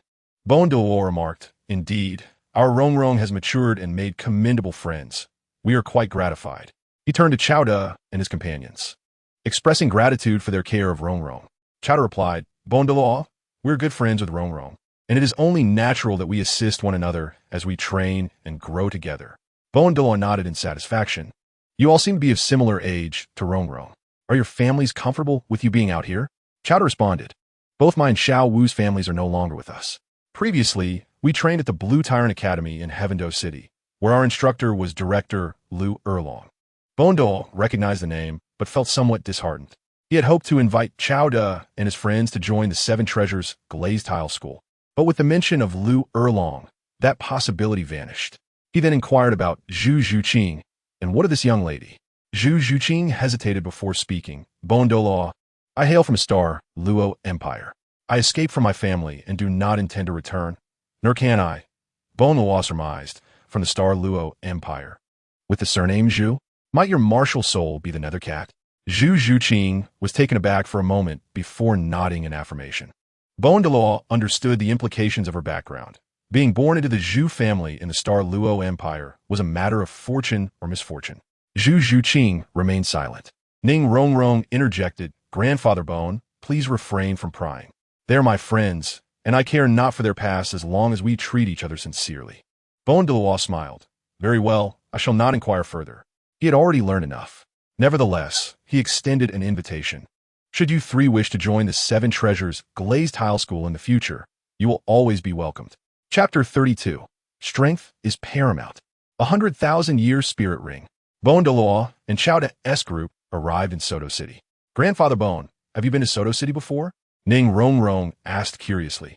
After they entered the city, they returned the rented carriage and strolled along the streets. Douluo recalled that he had visited long ago. The changes were minimal. His memories of the Soul Master community in his youth were marred by frequent conflicts and the constant threat of death. Suddenly, a few individuals approached, one of whom recognized Xiao Wu and his companions. "Third uncle, it's them. They injured me before. You must avenge me." The speaker, missing several teeth, was filled with rage. "Halt!" They blocked Xiao Wu and the others. "You are the ones who harmed my nephew." A middle-aged man with a grim expression confronted them, demanding, "Kneel and apologize until my nephew forgives you, or else." Before he could finish, he was sent flying by a swift kick from Douluo, who had stepped forward. "You dare to assault a nobleman." The guards, arriving just in time, surrounded Xiao Wu and the others. "Seize them for attacking a noble." The guards, clearly siding with the aristocracy, aimed to apprehend Xiao Wu and his friends. Douluo, exuding a powerful aura, dispatched the thugs and 20 guards with ease. "No one dares to demand kowtows from me," he declared with authority. "If anyone lays a finger on Ning Rongrong, they shall not go unpunished. Go fetch your king, otherwise face the consequences." He tossed down a token and departed with Xiao Wu and his companions. The captain of the guards trembled upon seeing the token.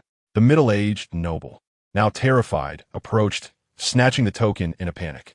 Upon realizing its significance, he collapsed onto the ground in fear. "What happened, uncle?" the toothless man inquired. "Get lost. This is all your fault." The middle-aged man struck his nephew, causing blood to spurt from his mouth. Ignoring the youth's days, he rushed off, fearing for his life. Xiao Wu and his friends continued their leisurely stroll, seemingly unfazed by the earlier commotion. After about an hour, a significant presence of royal guards appeared, clearing the street of onlookers. "Finally, they've arrived. If they had delayed any longer, I would have had to visit the palace myself." Douluo mused. Has the Barak kingdom truly sent someone? Xiao Wu blinked in astonishment at Douluo's power. Zhu Zhuqing noted, "Not only is Douluo a title Douluo, but with the backing of the Seven Treasures Glazed Tile School, neither can the Barak kingdom contend with either." The king of the Barak kingdom arrived, accompanied by Soul Douluo for protection, along with the troublesome nobleman. Esteemed Douluo, the king bowed respectfully, offering apologies. The middle-aged noble had his legs broken on the spot, and the toothless man was rendered incapable of using his martial soul. They compensated with a substantial sum of spirit coins to mitigate the incident. The kingdom bore resentment. But what could they do? How could they confront a title Douluo or the Seven Treasures Glazed Tile School? Even with grievances, they could only swallow their pride in silence.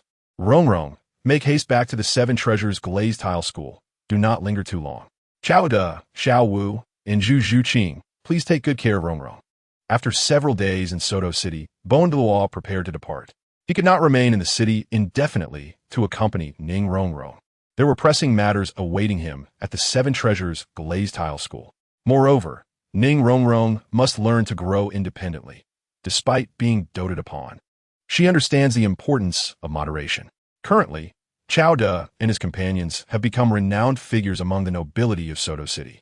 The king has decreed that they are not to be disturbed, and upon seeing their portraits, the nobles avoid them. Nevertheless, Xiao Wu and his friends continue their lives between the Soto City Soul Arena and the inn, which remains largely unaffected by their newfound notoriety. Even if a noble encounters them at the Soul Arena, they dare not make a fuss.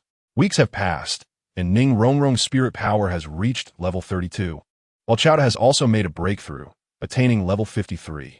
Dai Mubai and Tang San have not been seen within the city, as Yu Xiaojing has gone to Shrek Academy to oversee their curriculum. He is currently engaged in physical training, which will not conclude for several months. In the city of Tiando, at the Seven Treasure Glazed Tile School, Douluo Gurong has returned and thoroughly informed Ning Fengji and Douluo of the circumstances. Old Bone, are you certain Rongrong is unharmed? Douluo expressed his concern regarding the inspection of Ning Rongrong. Douluo snorted in response, if you do not trust me, you may go see for yourself. Douluo wished to check on Ning Rongrong as well, but regrettably, he was unable to leave due to pressing matters. Ning Fengji, accustomed to their banter, smiled and remarked, as long as Rongrong is well, there is no harm in her growing faster. As long as her body is in good condition, we shall understand the reasons in due time. She has made some excellent friends, and we should be pleased for her. It was evident that Rongrong was thriving and maturing well. Allowing her to experience the world independently was indeed the right decision. For now, let her continue her journey of growth. As for Qiao De and Xiao Wu studying at Lamba Academy, it is prudent to investigate further. That Zhu Zhuqing must be from the Zhu family. It is entirely normal for someone to escape from a family that discards emotions for profit.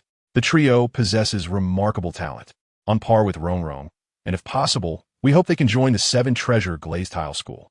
Ning Fengji, with his thoughtful reasoning, ensured that no stone would be left unturned in their inquiries. Another week has passed, and in Soto City, Qiao De experienced a sudden surge in spirit power, elevating him nearly 2 levels to 55. Qian Renxue has attained her 7th spirit ring, becoming a soul sage. Through the captivation space, Qiao De can perceive Qian Renxue's enhancement. Her advancement has significantly augmented Qiao De's abilities, most notably in terms of spirit power. To his astonishment, Qiao De discovered that one of his spirit rings had transformed into a red hue, a gift from Qian Renxue. As she acquired her 7th spirit ring, the combined age of her 7 rings exceeded 100,000 years, thus granting Qiao De a spirit ring of the same exceptional age. Although Lu Erlong also boasts 7 rings, the total age of hers falls short at just over 90,000 years. In Chapter 33, the changes on the island within the space unfold. Brother, a red spirit ring. Has Qian Renxue become a soul sage? In the room, only Qiao De and Xiao Wu were present. Qiao De's captivation space had bound certain individuals, and Xiao Wu was well aware of it. She understood that Qiao De's spirit rings were derived from the ages contributed by those bound to him. Previously, Lu Erlong had provided the highest cumulative spirit ring age, but she was unable to reach the rank of a soul Douluo in the near future. Thus, it was easy to deduce that Qian Renxue had achieved her breakthrough. Qiao De elaborated. Qian Renxue has gained her 7th spirit ring, with a cumulative age surpassing 100,000 years. With her innate full spirit power of level 20, she possesses talents, martial spirit, and physique superior to Teacher Erlong. It is only natural that her spirit rings are of higher quality. Xiao Wu, understanding the implications, chuckled, brother, are you planning to gather all the talented girls of Douluo continent and bring them home? You may speculate, Qiao De replied without giving a definitive answer. You are quite the flirt. Xiao Wu pouted, feeling a twinge of jealousy. Yet, she recognized that once bound to Qiao De's captivation space, there was no escaping him, nor could he bear to see the women he bound with others. Thus, it was inevitable that those bound would ultimately be with Qiao De. The nature of their relationship remained to be defined. The more individuals bound, the less assurance there would be against other entanglements. Xiao Wu could neither prevent it nor distance herself from Qiao De. Thus, she chose acceptance, comforted by the fact that he had always treated her well, and hoped he would continue to do so. Qiao De, oblivious to Xiao Wu's thoughts, appeared astonished. Xiao Wu, my space martial soul has undergone changes. Let us enter and explore. Before Xiao Wu could react, Qiao De had already taken her into the captivation space. The captivation space still resembled an island surrounded by an endless expanse of ocean. However, the island beneath their feet had transformed. Brother, has the island grown? It looks entirely different now, complete with a large house, more trees, and even a pond. They landed at the highest point on the island, affording them a view of its entirety. The island, once less than 10 meters in diameter, had expanded to 100 meters. At its center lay a pond, or perhaps a small lake, crystal clear and adorned with some grass. On one side of the island stood a quaint villa, with the pond in front, the ocean behind, and a fishing platform beside it. Other areas were dotted with trees, likely fruit-bearing, some of which bore fruit. The entire island now exuded beauty. How lovely! It resembles a paradise. Xiao Wu exclaimed, her joy palpable as she tugged Qiao De toward the villa along a cobblestone path. The sudden transformation of the island likely correlated with the maturation of his spirit ring, yet Xiao Wu could only speculate. The villa's front gate was closed. Yet as they approached, it opened automatically. The door opened by itself. How marvelous! Xiao Wu gawked at the entrance for quite some time. Upon entering, the door closed behind them, but when Xiao Wu ran back, it opened again. This curious phenomenon amused her endlessly. The villa's entrance was grand and exquisitely designed, exuding an air of nobility. On either side stood two lifelike stone lions, radiating power and majesty. "Open sesame," Xiao Wu called out playfully, mimicking Xiao Da. The door opened not due to her incantation, but rather in recognition of her presence. It functioned like an intelligent door, equipped with recognition capabilities. The villa comprised 3 floors, with the first floor featuring a main hall, several bedrooms, and a kitchen. Every amenity was present, from sofas and tables to carpets and tea sets, all of which appeared to be of exceptional quality. The villa's interior was circular, with 10 bedrooms on the second floor, each boasting an ensuite bathroom and well-furnished decor. "Is this my room?" Xiao Wu exclaimed, spotting a cute soft-boned rabbit motif on her door. Of the 10 rooms, 6 bore distinct patterns: the soft-boned rabbit, the nether spirit cat, the 7-treasure glazed tile pagoda, the 6-winged angel, the fire dragon, and the space motif. Furthermore, only the corresponding individuals, besides Xiao Da, as the owner, could access their respective rooms, meaning Xiao Wu could not enter anyone else's room, nor could others access hers. How intriguing! Xiao Wu found everything quite fascinating and delightful. "Wow, this is exactly the style I adore." She was enamored with the decorations in her room, as well as the furnishings and arrangements that resonated with her tastes. Each room boasted a unique decor, seemingly reflective of each individual's inner preferences. Xiao Wu's room was adorned in shades of pink, Ning Rongrong's and blue, while Zhu Zhuqing's was surprisingly red. Could it be that red, when taken to an extreme, turns black? She pondered. Qian Renxue's room predominantly featured white, and Lu Erlong's was centered around green, which indeed aligned with Erlong's fondness for that color. Rongrong cherished blue. Qian Renxue possessed an angelic martial spirit, characterized by its whiteness. Zhu Zhuqing was an unexpected revelation. Who would have thought she favored red? Yet, why did she don black attire daily? Indeed, the color scheme of Zhu Zhuqing's room was the most surprising of all. "Brother, why is your room so gaudy? Is it because you are fickle-hearted? You truly are a notorious flirt," Xiao Wu complained, then flopped onto Qiao Da's bed. "Wow, this bed is so soft. Brother, you must try it." She discovered the bed's delightful softness and bounciness. In the world of Douluo continent, such a luxurious bed was non-existent. But Qiao Da had seen plenty of similar ones during his time on Earth. He was more intrigued by the room's arrangement, which bore a striking resemblance to his own room back on Earth, momentarily transporting him back in time. "Brother, are you all right?" Xiao Wu called him back to reality. Qiao Da shook his head. "I'm fine, just lost in thought." "Why are you daydreaming?" Xiao Wu tugged at Qiao Da, urging him to experience the bed's comfort. "Isn't it soft and cozy? Can we sleep on such a bed every night?" "I can hardly wait. As long as you like it," Qiao Da replied with a smile. "Ah, it's so comfortable, soft, and bouncy." Xiao Wu reclined, savoring the sensation. Qiao Da turned on his side, propping his head on his hand, gazing at her with admiration. "You look so beautiful, I could just bite you." "Brother, why are you staring at me?" Xiao Wu finally noticed Qiao Da after a while. Without uttering a word, Qiao Da embraced her, silencing her with a kiss. A few moments later, Xiao Wu said, "Let's invite Rongrong and Zhu Zhuqing to come in and take a look. They will surely be astonished." That day, Ning Rongrong and Zhu Zhuqing arrived. Their surprise was far greater than Xiao Wu's. Chapter 34, Waves, Beaches, and... "Oh, Zhu Zhuqing, I had no idea you liked red. Your exterior may be cold, but your interior is warm. It's quite fitting for you." Upon seeing Zhu Zhuqing's room, Ning Rongrong expressed her astonishment. Zhu Zhuqing remained unperturbed, neither confirming nor denying her fondness for the room. She inquired of Qiao Da, "May I come and stay here in the future?" Qiao Da responded with a smile, "You all can consider this place your home. Stay as long as you wish." Xiao Wu chimed in, "Rongrong, Zhu Zhuqing, there's a kitchen equipped with gas and ingredients for cooking. We can prepare meals here and live comfortably.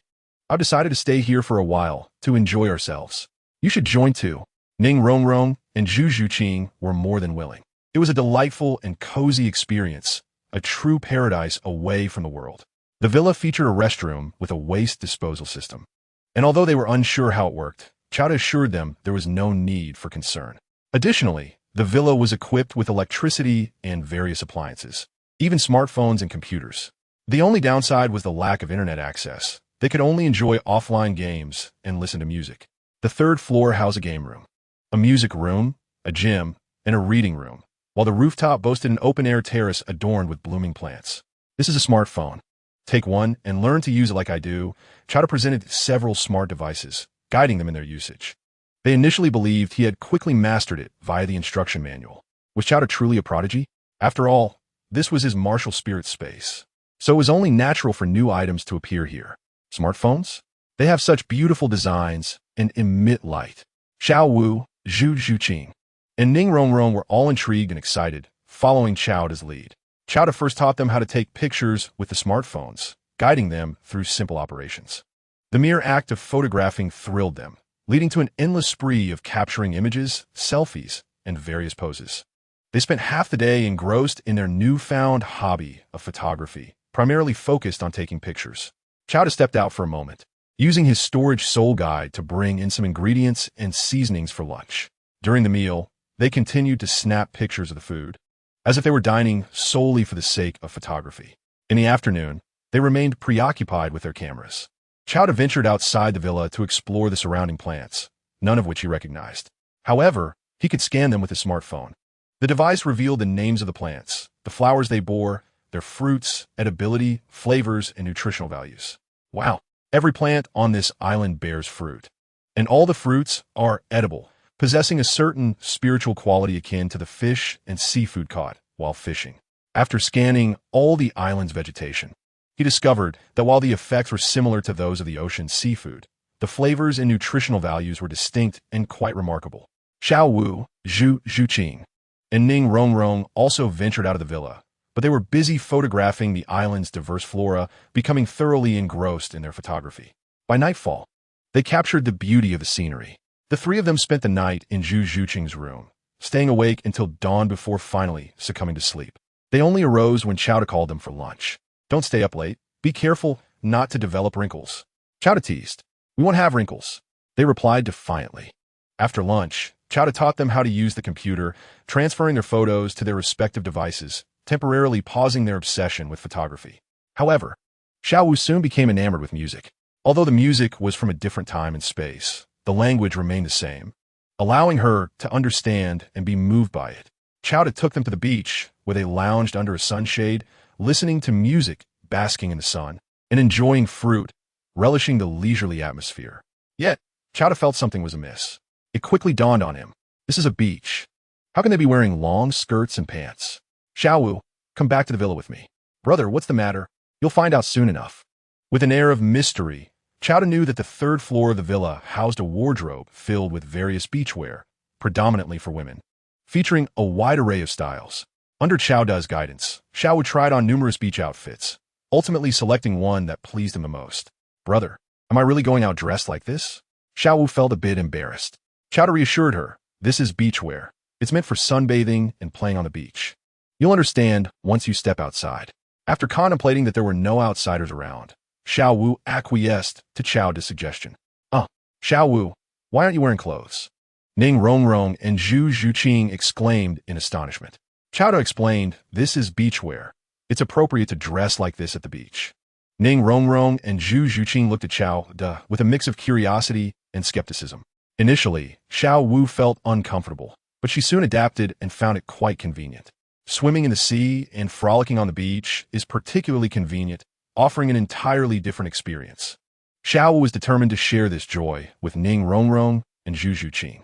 Under Xiao Wu's insistence, the two reluctantly donned beach attire. How beautiful! Chao felt a surge of delight, feasting his eyes upon the scene. He opted for a more modest beach outfit, fearing that an overly extravagant appearance might startle them, believing it necessary to allow them time to acclimate. Indeed, it was quite convenient. Once accustomed, they found it rather enjoyable. However, it did come at the expense of Chao's modesty. As they grew accustomed to the beachwear, the girls willingly drew closer to him, and with no one else around, he was allowed to indulge his gaze.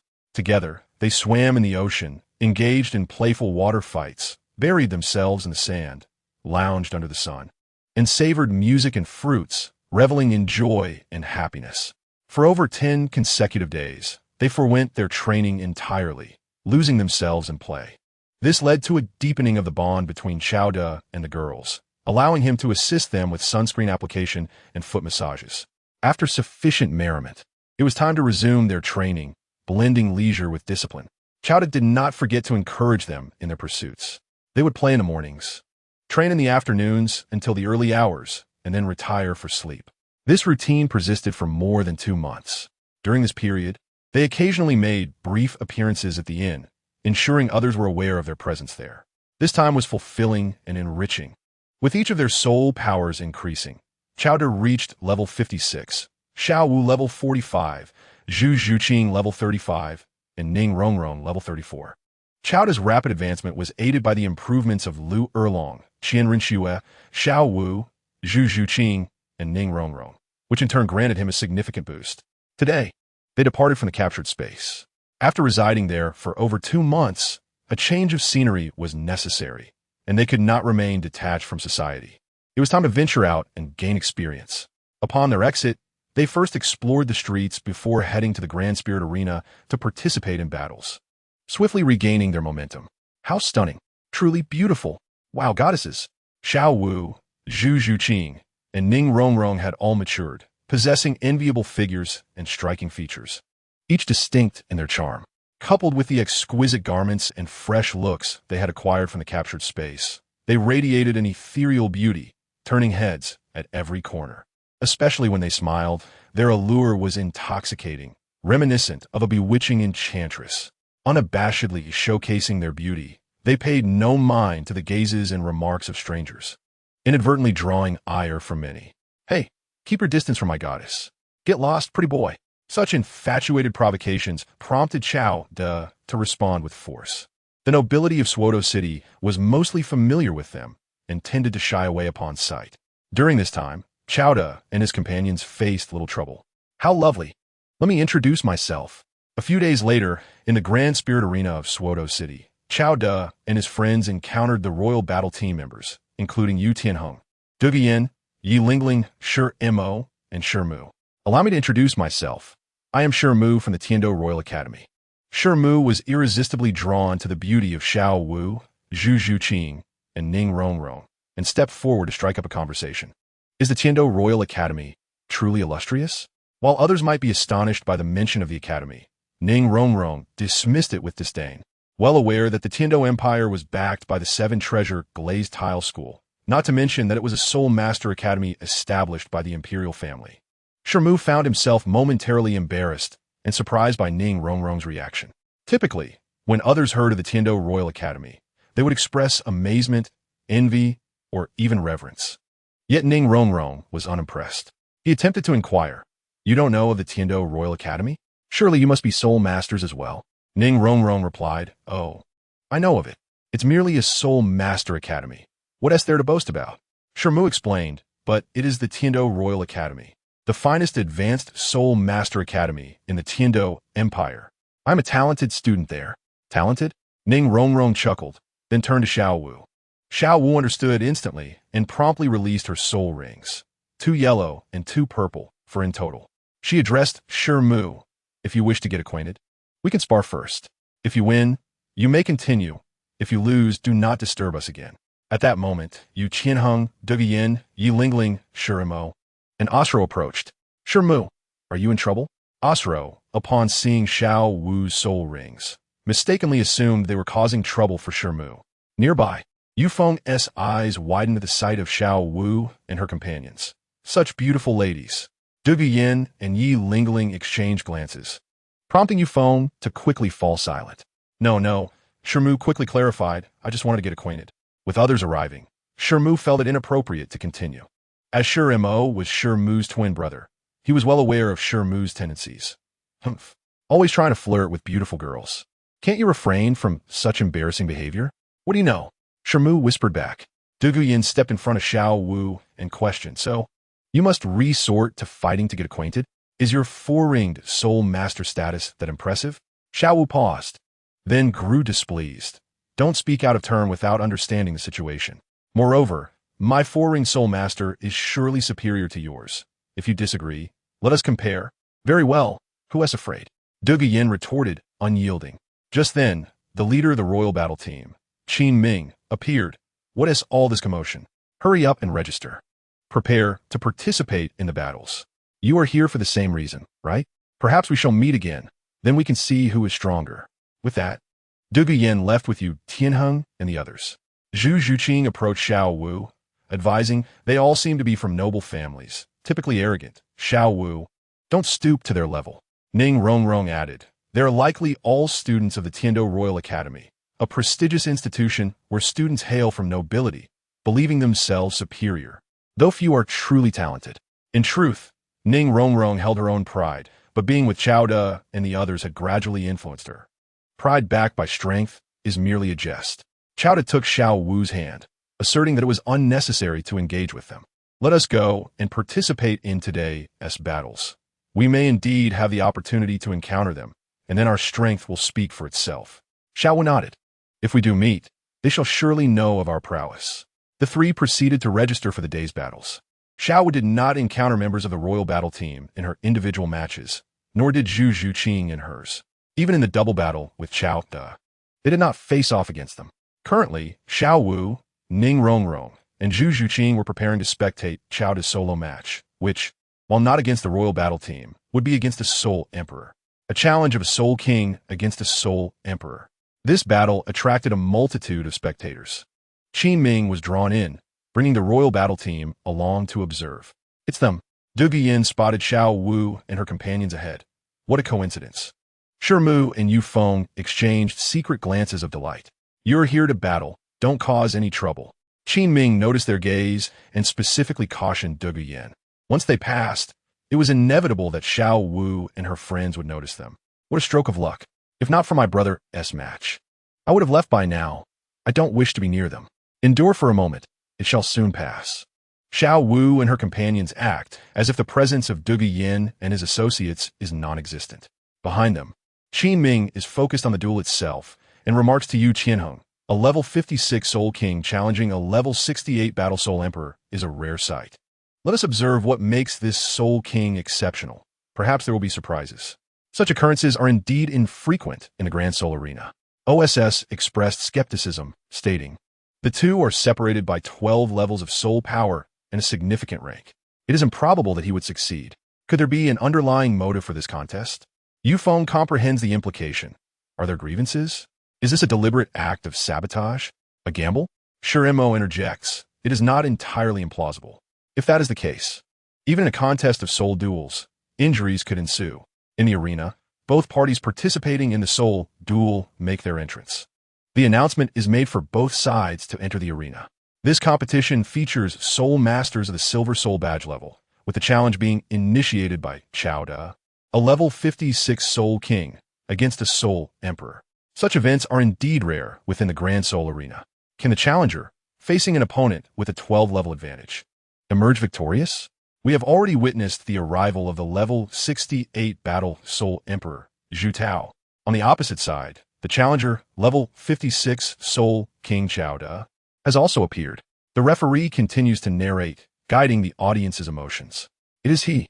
Shirimo recognized Qiao De, recalling him as the young man who accompanied Xiao Wu and her friends. Shirimo silently envied Qiao De for being in the company of three goddesses. If he were in his place, he would surely be the happiest man alive. Yu Qianheng remarks to Qin Ming, Teacher, this Qiao De appears quite youthful, akin to us. Yet he has already attained the rank of Soul King. Qin Ming shakes his head. He is likely a bit older than you, but he is indeed a genius. He does not believe that individuals of Yu Qianheng's age could achieve the rank of Soul King unless they are prodigies nurtured by the Spirit Hall. Yu Qianheng nods in agreement with Qin Ming's assertion. Otherwise, the disparity with Qiao De would be disheartening. Zhu Zhuqing, curious about Qiao De's martial soul, inquires, a spatial martial soul? Have you heard of it? To which Qin Ming responds that he has not. Although beast and weapon martial souls are predominant, other unique forms exist, such as food-type martial souls. The spatial martial soul is likely a rare variant.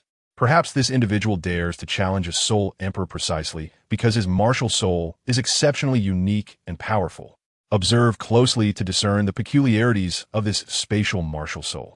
Chapter 36. The Explosive Soul Ring, Truly Exhilarating. In the arena, Zhu Tao, the level 68 Soul Emperor, appears to be in his 50s or 60s, yet exudes remarkable vitality. He occasionally visits the Grand Soul Arena for leisure, but today he finds himself challenged by a Soul King. Youngster, I have never heard of your spatial martial soul. It must be formidable for you to dare confront a Soul Emperor who surpasses you by 12 levels. Aside from this rationale, Zhu Tao cannot fathom Qiao's audacity. Qiao responds, Indeed, my martial soul is quite impressive. At the Soul King level, I have no rivals, hence my desire to test the difference against the Soul Emperor. Zhu Tao ponders this, realizing he cannot afford to be careless. Should he falter, it would be embarrassing. Qiao, I shall remember you. Let us commence. Show me the nature of your spatial martial soul. With that, Zhu Tao manifests his martial soul, a formidable black bear, a power-type martial soul, adorned with soul rings of white. Yellow, purple, black, and black. Though not the optimal configuration, the fact that his soul rings are of the best quality suggests his martial soul and innate talent are commendable. Likely with special circumstances leading to his first soul ring being a white 10-year soul ring. He observes Qiao, perplexed that Qiao has not released his martial soul and soul rings. Are you not going to reveal your martial soul and soul rings? Is this not a sign of disrespect? Zhu Tao muses. A spatial martial soul is elusive. It cannot be seen or touched. Qiao politely explains. Is that so? Zhu Tao accepts this explanation. What are your soul rings? Are they too astonishing to display? Qiao chuckles. You have hit the nail on the head. Zhu Tao furrows his brow but soon relaxes, advising, young man, do not be overly cautious. One must possess the boldness to forge ahead. If you are indeed a prodigious talent, some may wish to harm you, yet many will also protect you. Being too reserved may not be advantageous. Zhu Tao's perspective is refreshingly different, offering sage advice to Qiao, which leaves Qiao both amused and contemplative. He possesses the means to secure his spatial abilities and powerful soul techniques. If he is unafraid to disclose them, why should he hesitate? Indeed, what is there for me to conceal? With newfound clarity, Qiao's demeanor shifts. Allow me to reveal my soul rings. Zhu Tao eagerly anticipates this moment. Qiao unveils his first soul ring, the one bestowed by Xiao Wu, a black soul ring. The first soul ring is a 10,000-year soul ring. Zhu Tao's eyes widen in disbelief, and the audience mirrors his astonishment. The referee, familiar with Qiao, exclaims, Good heavens! This is the first time I have seen Qiao release a soul ring. And it turns out to be a 10,000-year soul ring. Qin Ming, utterly astonished, rises from his seat, exclaiming, How is this possible? Many other soul masters share similar reactions. The arena erupts in excitement. Brother, no longer hiding, I see. Xiao Wu beams at Xiao Wu. It is no wonder he kept it concealed. Ning Rongrong and Zhu Zhuqing remain unaware of the specifics of Qiao's soul rings, assuming the 10,000-year ring is his fifth. Little do they know, the surprises are just beginning. Qiao continues to unveil his soul rings. The second soul ring is a black one, provided by Lu Erlong, lasting over 90,000 years. Another 10,000-year soul ring? Is he a monster? The audience gasps in disbelief. As the third soul ring manifests, it is a red one, granted by Qian Renxue, lasting 100,000 years. A red soul ring. The entire arena erupts into chaos, with spectators left speechless. Zhu Tao struggles to breathe, regretting his encouragement for Qiao to reveal his martial soul. What ist? The third soul ring, a red one, 100,000 years. It must be a fabrication. Is he even human? The news will surely send shockwaves throughout Douluo continent. Heavens! Someone pinch me. I must be dreaming. Qin Ming and his companions find themselves at a loss for words. How did he achieve this? Ning Rongrong and Zhu Zhuqing gaze in shock at Xiao Wu, who simply smiles in silence. This secret is one that only Qiao can unveil. The fourth soul ring appears unexpectedly, a purple one. The fifth soul ring is also purple. How can this be? I expected the fourth and fifth soul rings to be 10,000-year rings. The mismatched configuration of soul rings raises numerous questions. The crowd is bewildered, suspecting there may be a grand secret at play. Some spectators have already departed, eager to spread the news of Qiao's astonishing feats. Truly, he is a prodigy. one who stands shoulder to shoulder with the title Douluo of the Seven Treasure Glazed Tile School, an extraordinary talent indeed. In Soto City, a number of nobles are present. Knowing Gaude, due to the Bon Douluo and the Seven Treasures Glazed Tile School, they dare not provoke him, keeping their distance. Aware of Qiao's current circumstances, they refrain from speaking out, recognizing the peril of inciting him. How could he possibly achieve such feats? Zhu Zhuqing is reluctant to believe it. No soul master could withstand a 10,000-year spirit ring at the first, second, or third spirit ring stage. I too find it hard to accept. Osler remarks, however, that the evidence is irrefutable. Sure, Mo nods in agreement. He is indeed a monster. Yu Qianheng speculates and queries Qin Ming, teacher. Could this be related to Qiao's spatial martial soul? Qin Ming concurs, asserting that it must be so, as it cannot be explained otherwise. A spatial martial soul, a concept hitherto unheard of, will surely astonish the Douluo continent from this day forward. This Qiao is destined to stir the soul master realm. Just wait. For many factions will seek to court him. Of course, this may also invite calamity. Alas, he should not have revealed himself now. He had concealed his identity until now. What prompted this exposure? Has he found a support? It would be best if such a monster were to perish. There are many who do not wish for the existence of a being like Qiao. In the soul arena, Qiao interrupts Zhu Tao's reverie and asks, "Do you still wish to continue our contest?" Zhu Tao swallows hard, realizing that he stands no chance of winning. Yet, he is also eager to witness Qiao's soul abilities. "I certainly cannot defeat you, but I would like to experience your soul skills." Qiao feels a pang of disappointment. He had hoped to gauge the disparity between himself and a soul emperor. But Zhu Tao's demeanor suggests that would not yield the desired effect. Very well then, allow me to demonstrate. Qiao swiftly activates his second soul skill, Spatial Jump. In an instant, Zhu Tao vanishes from the arena, only to reappear at the far end of the viewing platform. Zhu Tao is utterly bewildered. Is this the power of a spatial martial soul's abilities? It is overwhelmingly strong. He has been transported in an instant. How could one possibly contend with such an adversary? Wait, where did Zhu Tao go? He is here. How did he suddenly end up at the back of the viewing platform? Could it be a teleportation skill? But the distance is too great. Is this Qiao's soul skill? Is he truly a spatial martial soul, capable of instantaneously transferring others? Xiao Wu has vanished as well. He was just here. Zhu Zhuqing notices that Xiao Wu and the others are also missing. Xiao Wu has departed, having first pulled Xiao Wu and her companions into the capture space before using a spatial jump to leave the Soto City Soul Arena. Alas, it seems I cannot return to the Soto City Soul Arena, nor can I remain here for long. The thrill of the soul rings is exhilarating, yet it brings considerable trouble as well. The branch master of the Martial Soul Hall hastily arrives at the Soul Arena, intending to invite Qiao to join, only to find that he has missed his opportunity. Chapter 37. The astonishment of Yu Xiaojing, Tang San, and others. What? Is it possible that Qiao is affiliated with the Seven Treasures Glazed Tile School? Did the Bon Douluo from the school visit Soto City previously? After gathering detailed information about Qiao, the branch master of the Martial Soul Hall receives unexpected news. Indeed, master, a girl named Ning Rongrong, who is with Qiao, possesses the Seven Treasures Glazed Tile Martial Soul and is likely the daughter of the school's leader, reports the informant. Ning Rongrong, with the Seven Treasures Glazed Tile Martial Soul, bears the surname Ning. It is said that the leader of the Seven Treasures Glazed Tile School has a daughter, and with the Bon Douluo's involvement, it seems plausible. The master muses to himself, to be in the company of the leader's daughter, with the protection of the Bon Douluo. It is certain that Qiao is affiliated with the Seven Treasures Glazed Tile School. What a pity! This prodigious monster, if the Martial Soul Hall cannot seize him, must be eliminated. Moreover, as a disciple of the Seven Treasures Glazed Tile School, he cannot be allowed to grow unhindered. The master immediately compiles the information and relays it to the Hall of the Pope in Martial Soul City.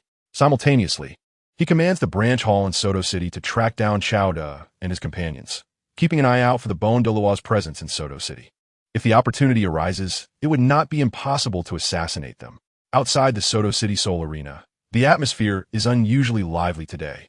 Yu Xiaojing, Flender, and Zhao Wu, accompanied by Dai Mu Bai, Oscar, Tang San, and Ma Hongjun, have come to participate in the soul battles. They have been visiting the arena almost daily, but they took a brief hiatus recently and have returned today. Are you unaware of the happenings? Someone responds nearby. Excuse me. Do you know what has transpired at the Soul Arena today? Will the battles still proceed? Flender inquires. The individual, brimming with excitement, eagerly shares the day's events. Let me tell you, so many people have come to witness a true monster. Oscar, puzzled, asks, a monster? I thought only the students of Shrek Academy referred to themselves as monsters. Could there truly be a genuine monster? The person chuckles. Certainly. You won't believe it. This individual has a black 10,000-year spirit ring for his first ring. Impossible. Yu Xiaojiang immediately counters. No soul master can withstand a 10,000-year spirit ring at the first ring stage. At most, it should be a few hundred years, unless it is a second spirit ring from a dual martial soul. Yu Xiaojiang withholds his skepticism regarding the possibility of dual martial souls. I knew you wouldn't believe it. Many soul masters reacted similarly. The person continues. Though I am not a soul master, I witnessed him unleash his martial soul in the arena. The individual recounts animatedly. Everyone present was left in awe. And not only that, his second spirit ring is also a black 10,000-year ring. Even more astonishing is that his third spirit ring is a red one, a 100,000-year ring. A 100,000-year ring. Can you even imagine? I've never seen anything like it. What? Not only is the second spirit ring a 10,000-year ring, but the third spirit ring is a 100,000-year ring as well. How is that possible? Yu Xiaojiang and the others struggle to accept this. This contradicts Yu Xiaojiang's entire theory. Even if a second martial soul obtained a spirit ring, it should not reach a 100,000-year spirit ring at the third stage, right? Many were incredulous upon hearing this. Yet it is indeed true. The person boasts. Now, can you guess what his fourth and fifth spirit rings are? Ma Hongjun interjects. Surely they cannot both be 100,000-year rings? That would be utterly absurd. Until I see it with my own eyes, I refuse to believe it. Ah, I anticipated you would respond this way. The person chuckles. Unfortunately, you guessed wrong. His fourth and fifth spirit rings are merely purple rings. 1,000-year purple rings. Surprising, isn't it? Observing the astonishment on Tang San and the others' faces. The person is quite satisfied. The truth is undeniable, believe it or not. With that, he departs, seemingly in search of others who have just arrived. Relishing the reactions of those who hear the news, finding it all very amusing. Do you think this is true? Oscar asks the group. Where there is smoke, there is fire. We should inquire further, Flender suggests. Just then, Qin Ming appears. Flender, Xiao Wu, it's truly you.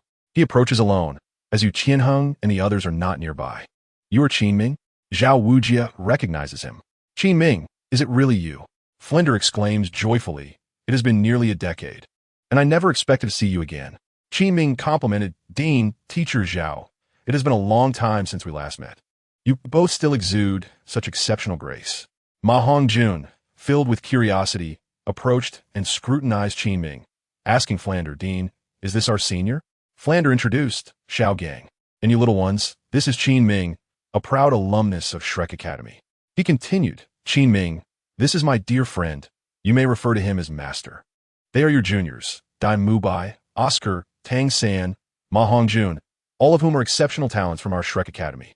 Qin Ming greeted them warmly.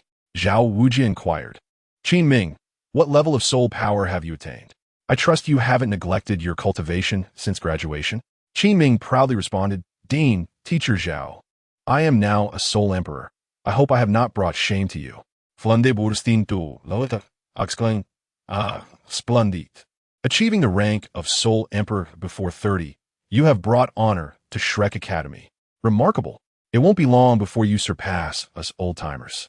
Astonished, Xiao Gang and the others recognized Qin Ming's genius. At his age, few could match his level of soul power. Senior Qin Ming, impressive. Ma Hongjun expressed envy. If only I could reach Soul Emperor before 30, I would be content. Oscar added, as expected of our senior from Shrek Academy. You are our role model. Qin Ming humbly replied, your talents surely surpass mine, juniors. By the way, Dean, have you come to the Grand Soul Arena for the soul battles? Flander nodded and asked, since you are here, do you know what has transpired? Qin Ming confirmed, indeed, I witnessed it firsthand and still find it hard to believe. There is a young man named Qiao Da, possessing a spatial martial soul, which I have never heard of before. His soul rings are extraordinary. The first is a 10,000-year soul ring. The third is a 100,000-year soul ring, and the fourth and fifth are purple soul rings. It is indeed real. The name was all too familiar to Tang San, Dai Mubai, Ma Hongjun, and Oscar. Ma Hongjun's expression turned ghostly. It's him. Oscar could hardly believe it. Is it truly him? Dai Mubai realized. No wonder he has kept his soul rings concealed. He is a true monster. Tang San clenched his fists, feeling the growing disparity between himself and Chowda. Yet his resolve to win, Xiao Wu's heart remained unchanged. Do you know this person? Xiao Gang asked Tang San and the others. Tang San replied, yes, and briefly recounted the situation. After hearing this, everyone fell silent for a long time. Is a spatial martial soul truly that extraordinary? Xiao Gang pondered, having dismissed the possibility that Xiao possessed a dual martial soul, leaving only this unique spatial martial soul. His curiosity piqued. He wished to study it further.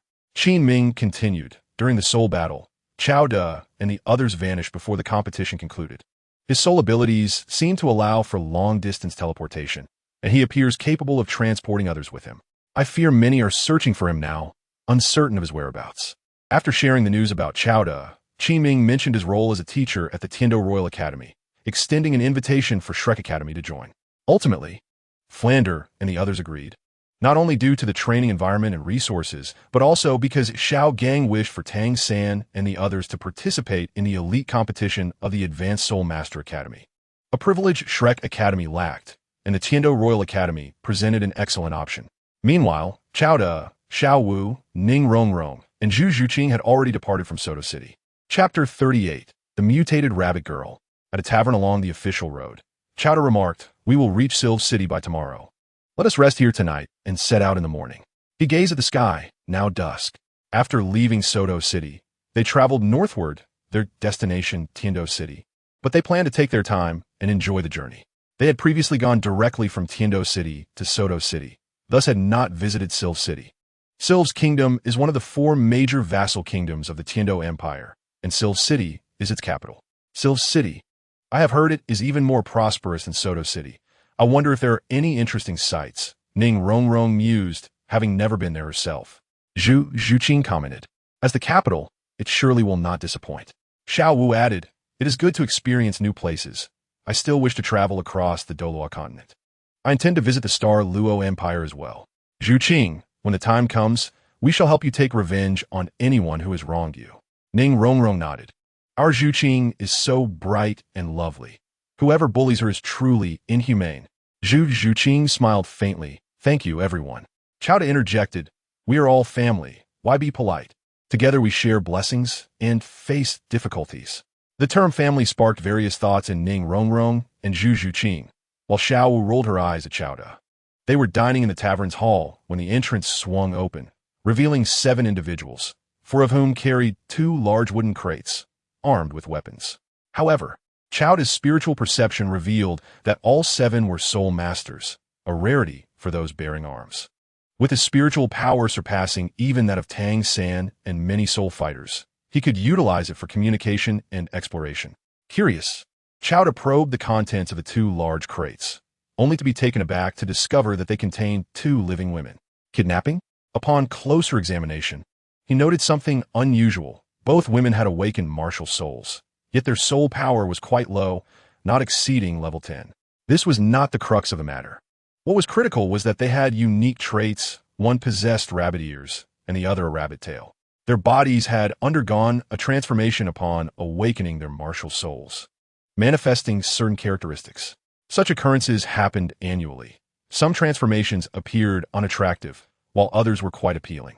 Chao De recalled that in the original plot, there were auctions for such women with bodily mutations, as some wealthy individuals were drawn to this peculiar allure. The 2 women in the crates had undergone mutations and were quite beautiful, leading Chao to surmise that they had been captured for the purpose of selling them at a high price. The 7 individuals before him could be classified as traffickers. Their weapons served a dual purpose, perhaps as a facade, but also likely due to their low soul power necessitating weapons to bolster their combat strength. After contemplating, Chao De communicated telepathically with Xiao Wu and the others, informing them of the situation. Upon hearing this, the 3 glared furiously at the 7. Hold on. Let me handle this, Chao De urged, advising them against acting impulsively, as he had a better plan. He activated his soul technique, space jump, and in an instant, The two large crates vanished before the eyes of the seven. Those who noticed were taken aback. Where did the crates go? They just vanished. Panic spread, with some fearing it was a ghost and hastily departing. Who did this? The seven were not foolish, being soul masters. They surmised that a soul technique had been employed to make their crates disappear. They glared at everyone still present in the hall, threateningly. Xiao Wu stepped forward boldly. It was I who did it. So what? You kidnapped my friends. Today you shall pay the price. Friends? Nonsense. We slaughtered everyone else in that village. There is no one else within dozens of miles. Where would your friends come from? Attack. The seven individuals wasted no time, immediately unleashing their martial spirits and soul rings. Among them were 4 soul masters of over level 10 and 3 grand soul masters, all adorned with white 10-year soul rings. In the eyes of ordinary people, soul masters are formidable beings to be avoided at all costs. The innkeeper contemplated advising them to leave, yet lacked the courage to do so. You are no match for me, even without my martial spirit. Xiao Wu, possessing formidable skills, even without mentioning her soul power at the soul sect level, exhibited her prowess. Consequently, the seven met their misfortune as Xiao Wu unleashed a relentless assault, breaking a leg of each and unceremoniously tossing them out of the inn. Begone. If I see you again, I shall break your remaining limbs. Though Xiao Wu had never taken a life, nor harbored intentions to do so, the seven departed, limping away in terror, seeking refuge in the nearby woods. Upon realizing that Xiao Wu and her companions were not pursuing them, they breathed a sigh of relief and sat down to recuperate, lamenting their ill fortune that day. Suddenly, a sharp pain struck their necks, and their heads fell to the ground. Xiao Wu had spared them, but Chowda had not. Such human traffickers could not be allowed to live, otherwise they would continue their wicked deeds. Utilizing his 4th soul skill, Spatial Blade, Chowda unleashed invisible blades that could kill without a trace, reaching distances of up to 200 meters. The seven were well within range, and with the aid of his mental prowess, he was able to eliminate them from a distance, unimpeded by the inn or the surrounding woods. Chowda chose not to share this with Xiao Wu and her friends, believing it better for them to remain untainted by such harsh realities, as their innocence would be difficult to preserve in the future.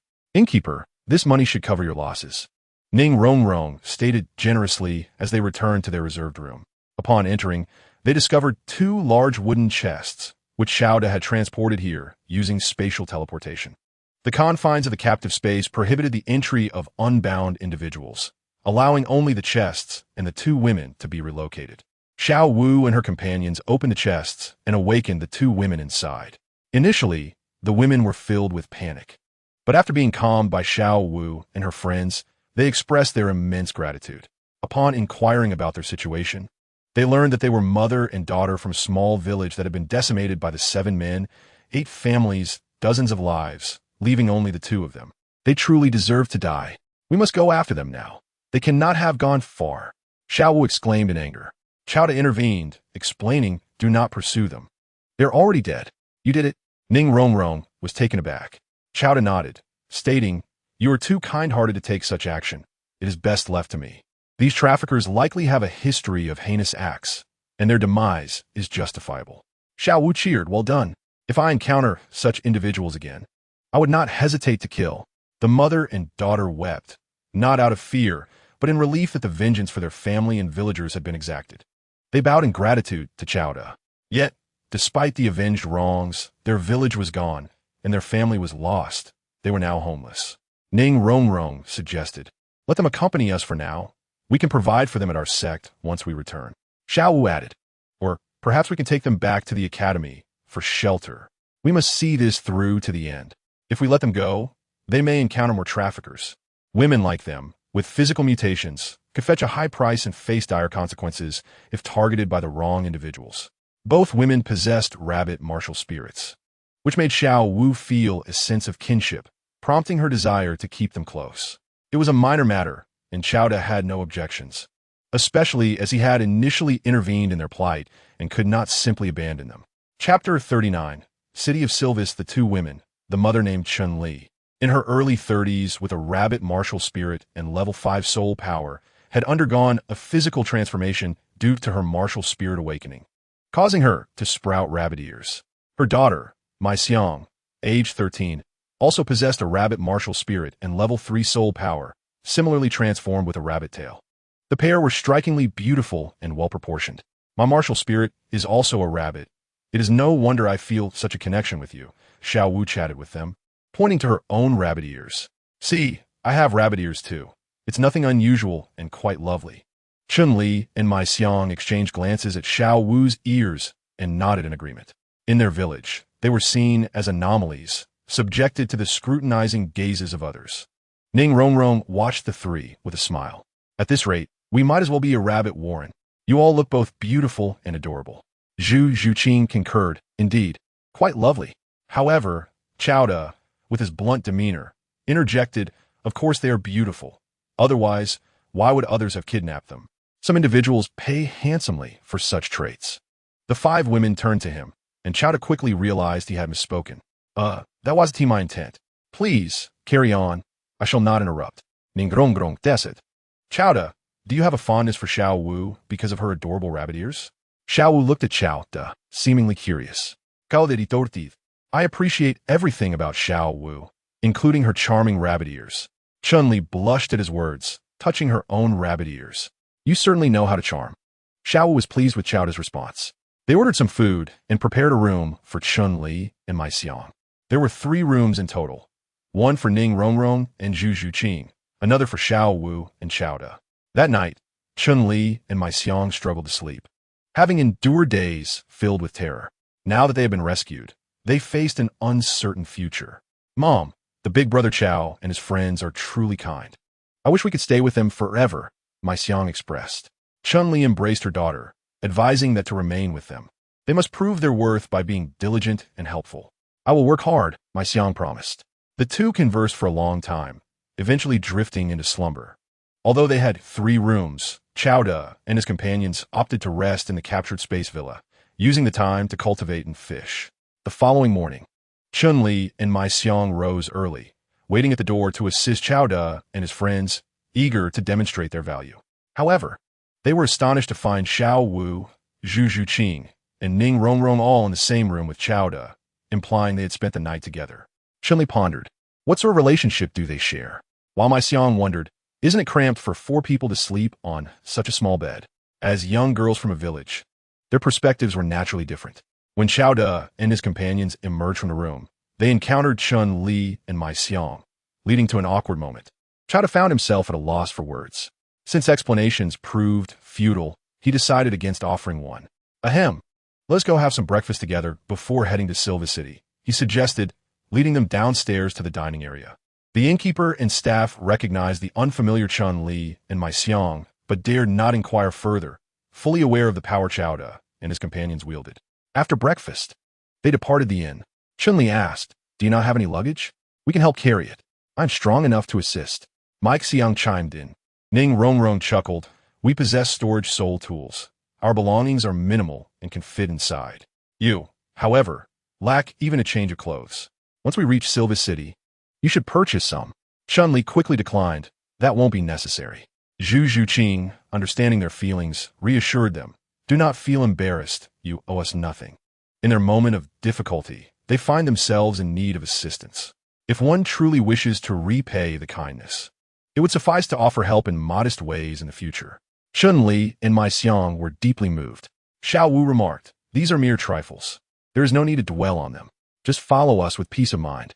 Lacking transportation or horses, they could only proceed on foot.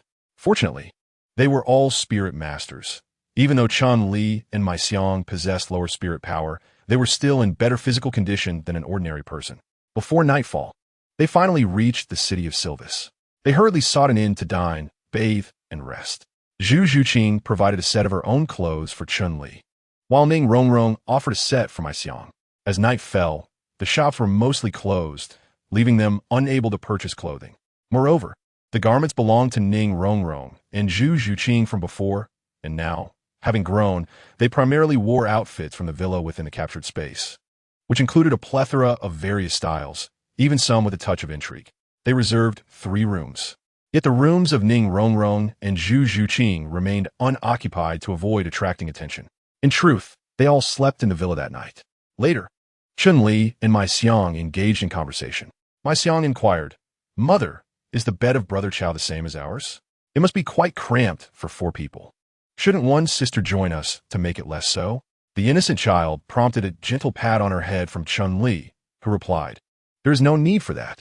They surely do not wish to be apart. We should not disturb them. A small bed? Yet it does not hinder matters." Chun-Li harbored some concern for Qiao's well-being, wondering if he could endure it. The following day, though the mother and daughter rose early, they remained in their room, apprehensive of encountering Qiao and feeling awkward. "Sister Chun, my Xiang, are you up? Breakfast is ready. Come join us." Xiao Wu knocked on their door. Chun-Li responded, "We just got up. We'll be right there." They initially believed breakfast would be served in the inn's lobby, only to discover it was in Qiao's room. He had borrowed the inn's kitchen to prepare the meal, although it was actually made in the villa of the captured space and just brought out. Had it not been for considering the mother and daughter, Qiao and the others would have dined directly at the villa. Delicious. How could it taste so exquisite? I have never had anything this delightful. Mais Xiang ultimately ouvrandujet. Although Chun-Li was more reserved, the food was too delectable, and she too ate heartily. Ning Rongrong remarqued. These are special ingredients. If consumed regularly, your stagnant spirit power may become capable of cultivation. Of course, Qiao's culinary skills are exceptional, and such meals are not available to the average person. Chun-Li and my Xiang expressed their gratitude profusely. Qiao inquired, "Shall we go shopping later?" Xiao Wu exclaimed, "Absolutely. We have just arrived in Silvis. We must explore and take in the sights." Ning Rongrong added, "Indeed, otherwise it would be a wasted trip. Sister Chun, my Xiang, you must join us. We shall buy you some clothes, and you cannot refuse." With such insistence, how could they possibly decline? Accompanying the 5 women through the streets, Qiao found himself the center of attention, especially due to the captivating beauty of Xiao Wu, Zhu Zhuqing, and Ning Rongrong. He had to assertively disperse the curious crowd, brandishing a black spirit ring to deter most onlookers.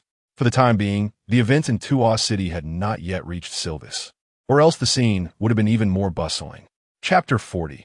Ning Fengji, Qiao could become a son-in-law. This place is enormous, filled with splendid buildings. My Xiang marveled at her first experience in a city, particularly one as grand as a royal capital, leaving her in awe. Chun-Li was not much better off. She had only visited the nearest town to their village and had never ventured into a large city. They arrived at the most luxurious clothing store in Silvis, where the attire was exquisite, opulent, and of high quality, albeit with a hefty price tag. Purchase whatever catches your eye. Do not worry about the cost, for I am impoverished, save for my wealth. The extravagant Ning Rongrong was exceedingly generous. Qiao jested, "Rongrong, I shall rely on your support from now on." Xiao Wu chimed in, "And I too, Rongrong. You must support me, for I am truly destitute." Ning Rongrong, with a carefree spirit, responded, "No problem. From now on, you shall be under my care." Chun-Li and my Xiang were taken aback. Zhu Zhuqing chuckled and shook her head. They acquired a multitude of items, and fortunately, they had a storage spirit tool, or else they would have struggled to carry everything. Not only clothing, but also jewelry, perfumes, cosmetics, and more. Nothing that seemed suitable was overlooked. Each of Chun-Li and my Xiang was compelled to purchase over 10 outfits, leaving them in a daze, contemplating how the value of these clothes and accessories could sustain them for a lifetime in the village. Having spent half the day in the clothing store, it was already noon when they departed. At the entrance, they encountered a lavishly dressed man accompanied by several others, all of whom flattered and fawned over him. "Halt!" Suddenly, the extravagant man commanded them to stop. Ignoring him, Qiao and his companions continued on their way. However, one of the man's entourage rushed forward to block their path, asserting, "Are you deaf?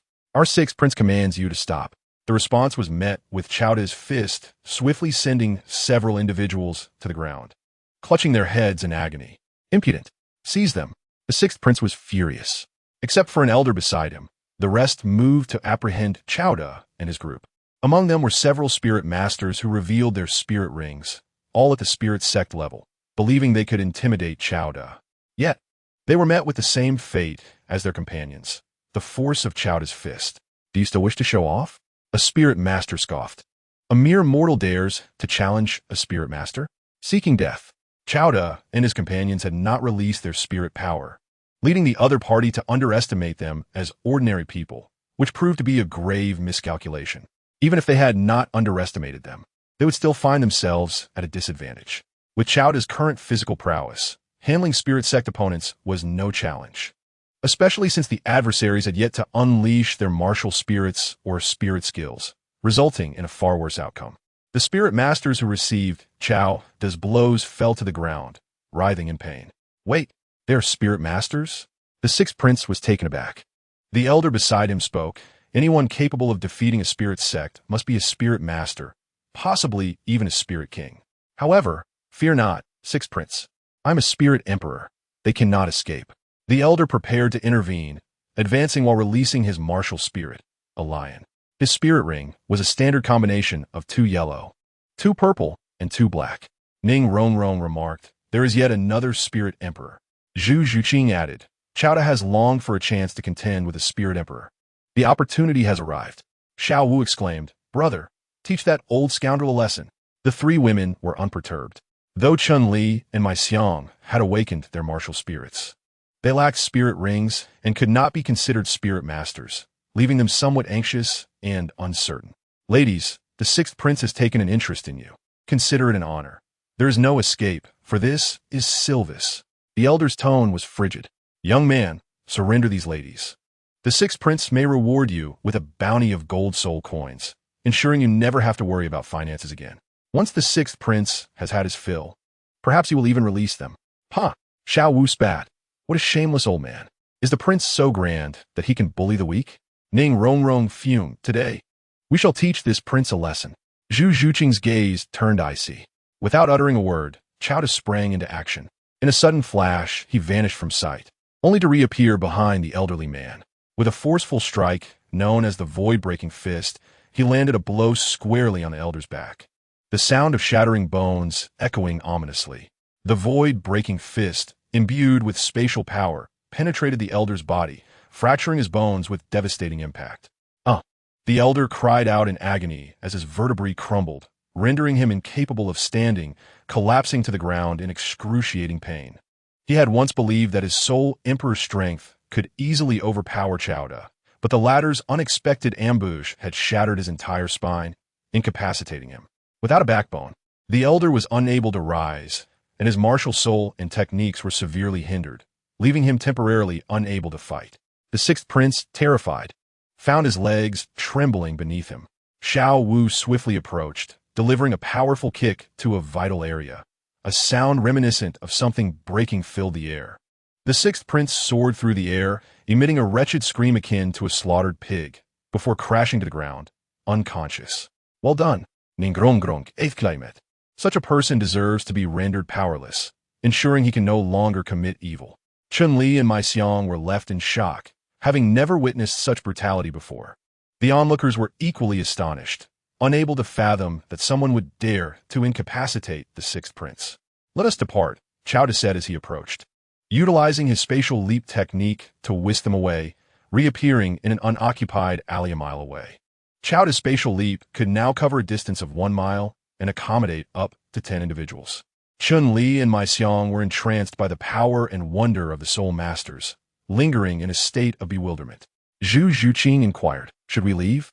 With the sixth prince incapacitated, staying here will surely lead to trouble. Ning Rongrong retorted, what is there to fear? He is merely a prince. Even a king would not dare to act against us. Zhu Zhuqing replied, we cannot always rely on our sect. We must depend on ourselves to grow. After some contemplation, Ning Rongrong conceded, you make a valid point. Unless absolutely necessary, we will handle things on our own. Xiao Wu reassured them, fear not, with my brother around. If we cannot win, we can always retreat. Qiao had no intention of leaving immediately. Let's find a place to disguise ourselves. Perhaps even don masks to avoid unnecessary trouble. Zhu Zhuqing agreed. I believe that is a prudent idea. The others concurred, and they sought out a new inn, where they disguised themselves and donned masks. Afterward, Qiao led them away from the inn, effectively erasing their trail. They soon found another inn to stay in, indulging in leisure activities. That day, guards scoured the area for them, yet they, unmasked and disguised, sauntered through the streets, reveling in food and entertainment without detection. After several days of enjoyment, they commenced their training. Xiao Wu, Zhu Zhuqing, and Ning Rongrong practiced within the captured space villa, while Chun-Li and Mai Xiang trained in their own room. Previously, they had been unable to grasp the nuances of cultivation, but now, Thanks to the daily nourishment from the captured space's resources, their physiques had begun to transform, allowing them to commence their training. Though the progress was slow, it was a glimmer of hope, and they diligently persevered, aspiring to become true soul masters capable of defending themselves. Meanwhile, disciples of the Seven Treasures Glazed Tile School returned to report on Xiao De and Ning Rongrong's exploits. Upon hearing of the commotion caused by Xiao De in Soto City, Douluo could hardly believe his ears. What? Is this truly that Xiao De? Sword Douluo was equally astonished. His first soul ring is a 10,000-year soul ring, and his third soul ring is a 100,000-year soul ring. Is he a monster? After the initial shock, Ning Fengji pondered. If Xiao De were to join the Seven Treasures Glazed Tile School and be with Rongrong, it would secure the future of our sect. What if he is a monster? Such a being would undoubtedly shake the foundations of the Soul Master world in the future. Chapter 41. A reunion with the royal fighting team in the blink of an eye. Half a month had passed. After continuous training, Xiao De and his companions had mostly remained within the inn, spending their days in the captured space. Although the soul power levels of the four had not increased, their soul power continued to swell, and they were on the verge of ascending to the next rank. In contrast, Chun-Li and Mai Xiang experienced notable progress. Each of them raised their soul power level by 1, with Chun-Li reaching level 6 and Mai Xiang level 4. Congratulations! Though your soul power levels are still low, you can now cultivate. If you persevere, your soul power will continue to rise, and you will become soul masters in due time, Xiao De remarked. Observing that after more than half a month of consuming the nourishing fruits and ingredients from the captured space, Mai Xiang had visibly matured, her physique enhanced, and her appearance had blossomed, especially with her adorable rabbit tail. Chun-Li, though in her 30s, had also undergone changes due to her improved constitution, becoming more shapely with a radiant complexion, adorned with a pair of lovely rabbit ears, exuding a unique charm. The sight of the two by his side was increasingly pleasing to the eye. Thank you both. Without your assistance, we would not be where we are now. We will be forever grateful, serving you faithfully, Chun-Li said, bowing with her daughter before Xiao De and the others. Please do not do this. Xiao Wu rushed to intervene. From now on, no more of this. Chun-Li and Mai Xiang wiped their tears and nodded in agreement. Their gratitude was genuine, for it was Xiao De and his companions who had granted them a new lease on life. Xiao Wu then shifted the topic. It has been a while since we visited the Great Soul Arena. Should we not venture to the Great Soul Arena in Silv City for some fun? We can register anew and choose our titles. Sister Chun and Mai Xiang can come along to broaden their horizons. In this world, entertainment was scarce, and the Great Soul Arena served as a place of amusement for soul masters, allowing them to engage in combat and alleviate their boredom. Let's head to the Great Soul Arena for some matches. Each of us should come up with our titles, Xiao De declared. They disguised themselves and donned masks as they made their way to the arena. Their titles were primarily derived from their martial souls: Seven Treasures Glazed Tower, Nether Cat, Gentle Bone Enchanting Rabbit, and Space Controller. The combinations were as follows. Xiao De and Xiao Wu formed the Douluo duo, while Ning Rongrong and Zhu Zhuqing became the Nether Glazed pair. Chun-Li and Mai Xiang, lacking the means to participate, could only observe. Upon registering at the Great Soul Arena in Silv City, they noted Xiao De as a level 56 Soul King, Xiao Wu as a level 45 Soul Sovereign, Ning Rongrong as a level 34 Soul Master, and Zhu Zhuqing as a level 35 Soul Master. Each city's Great Soul Arena hosted a variety of Soul Masters, with opponents being new to them. Yet, Xiao De and his companions encountered some familiar faces. Osro, Shimo, and the royal fighting team from Tiando Academy were also present. Ning Rongrong and Zhu Zhuqing found themselves up against Osro and Shimo. What a pleasant surprise!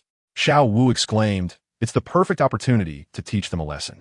Zhuqing, unleash your third soul skill and let them embarrass themselves." She envisioned their reactions once they fell victim to Zhu Zhuqing's third soul skill, Netherfall, and anticipated the spectacle with glee. Zhu Zhuqing and Ning Rongrong exchanged knowing smiles. Xiao Wu declared, "I will inform the staff at the Great Soul Arena to temporarily pause my solo matches. I must see your competition and relish their expressions." While Xiao De prepared for his individual matches, the three remained in the waiting area for their respective matches. Chun-Li and Mai Xiang ventured to watch Xiao De's battle, leaving the others behind. Xiao Wu procured tickets and entered the venue where Ning Rongrong and Zhu Zhuqing were competing. She spotted familiar faces in the audience, including Qin Ming, De Vian, Yu Feng, Shimo, and Yi Lingling, while Yu Qianheng was likely engaged in a match elsewhere. In principle, Ning Rongrong and Zhu Zhuqing have re-registered, holding the Iron Soul badge.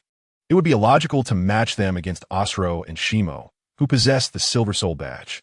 However, the duo of Ning Rongrong and Zhu Zhuqing insisted that they would accept any opponent of Soul Master rank, regardless of badge level. The members of the Royal Combat Team made similar requests, seemingly pressed for time, which led to a relaxation of standards and their eventual pairing. Special circumstances warrant special handling, a common occurrence in such settings. Xiao Wu recognized the members of the Royal Combat Team, yet they were unable to identify her, as she was disguised and wore a mask. The same applied to Ning Rongrong and Zhu Zhuqing, who also altered their registered names. Even upon witnessing the Seven Treasure glazed tile martial soul, it would not be immediately deduced that it belonged to Ning Rongrong. Rather, they would speculate it belonged to a disciple of the Seven Treasure glazed tile sect. The Royal Combat Team was unaware of Zhu Zhuqing's martial soul. Had they known, they would likely have made the connection. The Seven Treasure glazed tile martial soul undoubtedly belonged to a direct disciple of the sect, while the Spectral Cat, a speed-oriented martial soul, was akin to Osro's. Both sides possessed comparable soul power, their strengths evenly matched. The outcome hinged on whether Osro and his team could first neutralize the auxiliary soul master of the Seven Treasure glazed tile martial soul. If successful, victory would be within reach. Qin Ming elucidated the situation to his companions, De Yin and Yi Ling, with clarity. Yi Ling remarked, "The Seven Treasure glazed tile martial soul provides formidable support, enhancing the speed, strength, and soul power of their allies significantly." Yu Feng countered, "Even with such enhancement, there are limits. Can she truly contend with both Osro and Shimo simultaneously? I believe Osro and Shimo possess at least a 70% chance of victory. Osro, with his 36th level Ghost Leopard Martial Soul, and Shimo, wielding the 38th level Black Tortoise Martial Soul, one focused on agility, the other on defense, would find Ning Rongrong and Zhu Zhuqing somewhat inferior in soul power. As both teams entered the soul arena, they unleashed their martial souls and soul rings. Signaling the commencement of the match, the referee announced, the four contestants possess 2 yellow and 1 purple soul ring each. Shimo, observing the 2 women, noted their striking figures and inquired, "If you two were to lose, would you consider removing your masks?" Osro, exasperated, nudged Shimo, admonishing him to concentrate on the competition. "If we lose, it will be your responsibility." Ning Rongrong and Zhu Zhuqing chose not to engage in conversation. The Seven Treasure glazed tile is renowned for its strength and speed. Ning Rongrong enhanced Zhu Zhuqing's attributes, resulting in a significant boost to her power and velocity. As Zhu Zhuqing sprang into action, her speed was remarkable. With this support, her speed has greatly increased, surpassing mine. "Shimo, focus on defense." Osro cautioned. "Black Tortoise Shield." He called, summoning a protective barrier as he positioned himself in front of Shimo to intercept Zhu Zhuqing. Simultaneously, Osro activated his offensive soul skill, bracing for Zhu Zhuqing's assault. Utilizing her speed advantage, Zhu Zhuqing skillfully evaded a direct confrontation with Shimo's defense, prioritizing Osro as her target. "Spectral Pounce," she declared, seizing the opportunity to charge at Osro. "Too fast. This is bad." Osro's warning came just as he prepared to meet her attack, but the impact sent him staggering back, colliding with Shimo and sustaining minor injuries. Her speed and increased attack power combined to surpass my own. "Shimo, we must neutralize the auxiliary soul master. Can you hold her off? Or shall I distract her while you deal with the support?" Shimo replied, "I cannot keep up with the Spectral Cat speed. You should engage her while I handle the Seven Treasure glazed tile. Rest assured, the Spectral Cat will impede your efforts against the Seven Treasure glazed tile.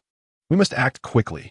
With that, Osro dashed towards Zhu Zhuqing to obstruct her, while Shimo turned to confront Ning Rongrong. Zhu Zhuqing realized their strategy aimed to eliminate Ning Rongrong first, and she would not allow that to happen. Although Zhu Zhuqing found herself somewhat constrained by Osro and Shimo's tactics, her speed allowed her to evade Osro and pursue Shimo instead. "Excellent. Black Tortoise Charge." Shimo suddenly halted, pivoting as he spun, launching himself at Zhu Zhuqing. This was his Millennium Soul skill, combining both offense and defense. The close proximity made evasion difficult. But Zhu Zhuqing had anticipated such a maneuver. Spectral claws.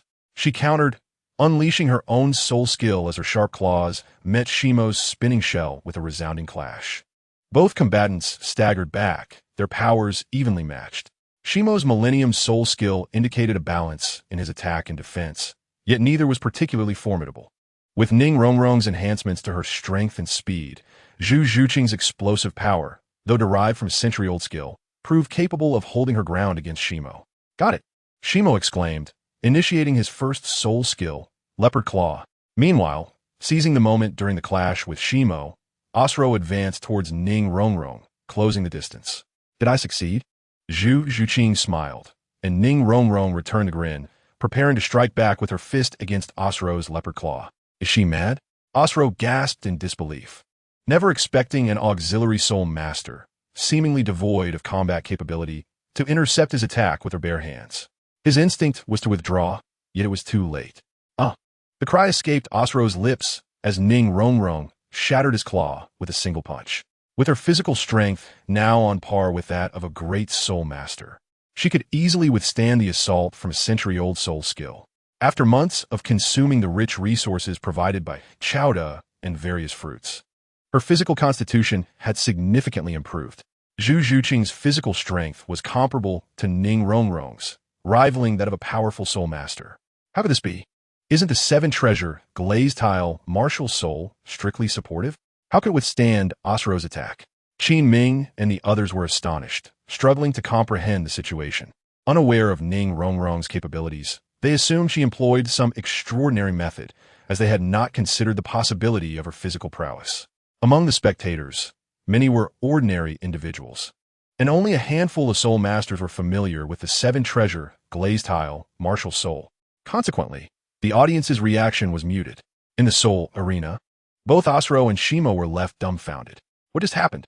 She shattered my leopard claw with her fist. Asuro was momentarily lost in thought. Taking advantage of their astonishment, Ning Rongrong and Zhu Zhuqing struck simultaneously, with Zhu Zhuqing delivering a powerful kick that sent Shimo flying while Ning Rongrong landed a punch squarely in Asuro's abdomen. Both opponents, now jolted back to reality, were acutely aware of how embarrassing their previous moment had been. What has happened? Shimo muttered, bewildered. Asuro clutched his aching stomach, incredulous that a mere punch from an auxiliary soul master could break his leopard claw. Enough of this.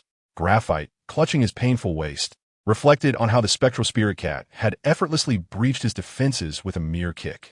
It was evident she had not employed any soul techniques, relying solely on her physical prowess. How utterly bizarre. Both individuals felt a sense of trepidation. This was their first encounter with a soul master whose physical strength was so grotesquely abnormal, truly inhuman. Oslo questioned, should we continue fighting? After a moment of silence, Graphite pondered the situation.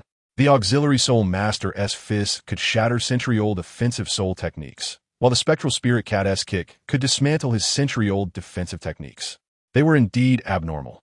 How could they possibly prevail? Continuing the fight would only lead to further humiliation. However, conceding outright felt shameful.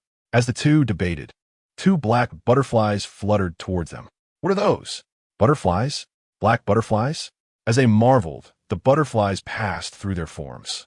In the next moment, both Oslo and Graphite found themselves kneeling on the ground, crying out in despair. Oslo shouted while pounding the earth, I am but a caterpillar. The toilet is my home. Graphite, tears streaming down his face, cried, woe is me. I inadvertently crushed an ant. I am guilty. I repent. I wish to be an ant. I am a sinner among humans, unworthy of life. The audience was left in stunned silence, a palpable shock settling over the venue. Even Xiao Wu stifled a laugh, fearing it would reveal her amusement as outlandish. But soon, uproarious laughter erupted. Are they joking? How utterly hilarious. Such soul masters exist. Someone exclaimed. What nonsense is this? This is a soul duel. Get serious. Xiao Wu could no longer contain her laughter, finding the situation absurdly entertaining. Qin Ming, Duge Yen, Yi Lingling, Yu Feng, and Sure Mo exchanged bewildered glances. Yu Feng inquired, Teacher, have Oslo and Graphite fallen victim to a soul technique? Was it the black butterflies? Qin Ming nodded. Indeed, that was a soul technique employed by the spectral spirit cat. The appearance of the two black butterflies caused Oslo to behave thus. This technique is unique. It influences one's emotions. Yi Lingling expressed concern.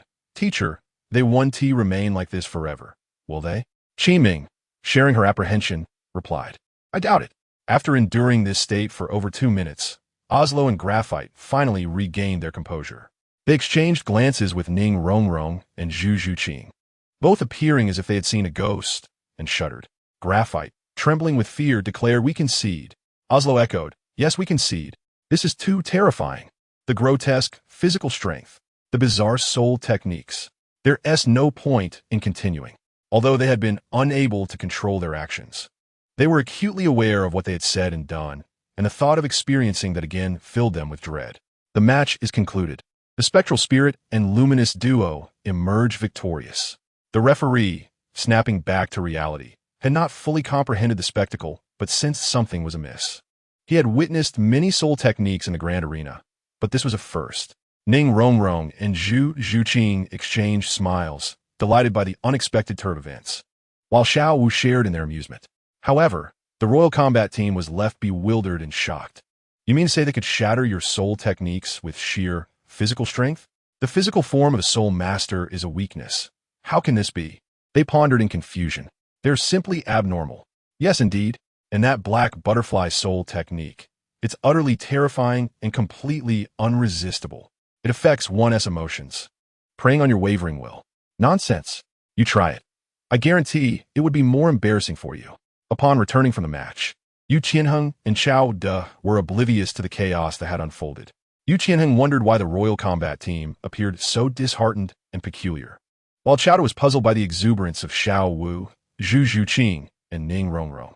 Chun-Li and Mai Xiang also wore perplexed expressions. Chapter 43. The Arrival of the Chrysanthemum Douluo. The honest Xiao De, in the resting area of the Grand Soul Arena in Silv City. Xiao De and his companions were awaiting the commencement of Xiao Wu's solo soul battle. But before any arrangements could be made, an unexpected visitor arrived. The door to the resting room swung open abruptly and then shut quickly, revealing a flamboyant young man with delicate fingers. Xiao De and his companions were taken aback. Swiftly adopting a defensive posture, Xiao De was ready to use spatial displacement to escape with the 5 of them at any moment. The flamboyant man chuckled at last. I have found you. Your disguises are commendable, yet they still reveal some flaws. Xiao Wu, emboldened, inquired, Who are you? Ah, you are still young and thus do not recognize me. I shan't hold it against you. Today, we shall become acquainted. I hail from the Spirit Hall, an elder known as the Chrysanthemum Douluo. Perhaps you have heard of me? Ning Rongrong gasped, You are the Chrysanthemum Douluo Yuan? A title Douluo. The revelation left Zhu Zhuqing, Xiao Wu, Chun-Li, and Mai Xiang in stunned disbelief. Qiao De spoke up, So you are the Chrysanthemum Douluo of the Spirit Hall. I have long admired your reputation. You've traveled a great distance. Surely it is for my sake? The Spirit Hall's pursuit of Qiao De and his companions was not a challenging task. After leaving Soto City, Qiao De had ceased his disguise. Upon arriving in Silv's city and incapacitating the 6th prince, he had been posted on wanted posters, making him easy to find. Today, participating in the Grand Soul Arena, despite their name changes and disguises, their soul powers could not be concealed. Anyone knowledgeable about their exploits in Soto City's Grand Soul Arena would easily trace their steps. This was why Qiao De had not taken deliberate measures to hide. Their disguises were merely to avoid unnecessary trouble, not specifically to evade the Spirit Hall. The Chrysanthemum Douluo's arrival was fortuitous, as he was nearby executing a mission and had been dispatched by the Spirit Hall to investigate. Oh, the Chrysanthemum regarded Qiao De with keen interest. You don't appear surprised, almost as if you're unperturbed by the Spirit Hall seeking you out. How intriguing. I have heard you possess a spatial martial soul, and your soul rings have astonished the world. Might I witness them? After receiving information about Qiao De, the Chrysanthemum Douluo was utterly astonished and incredulous, eager to witness Qiao De's martial soul and soul rings firsthand. Qiao De remained composed, stating, as a title Douluo, regardless of your character, out of respect for your title, I shall oblige. How amusing. This little fellow is utterly unafraid. Is it the confidence derived from possessing spatial displacement soul techniques? The Chrysanthemum Douluo increasingly found Qiao De fascinating. Qiao De summoned his martial soul, But the spatial martial soul remained elusive. Nevertheless, the chrysanthemum Douluo detected a subtle spatial fluctuation.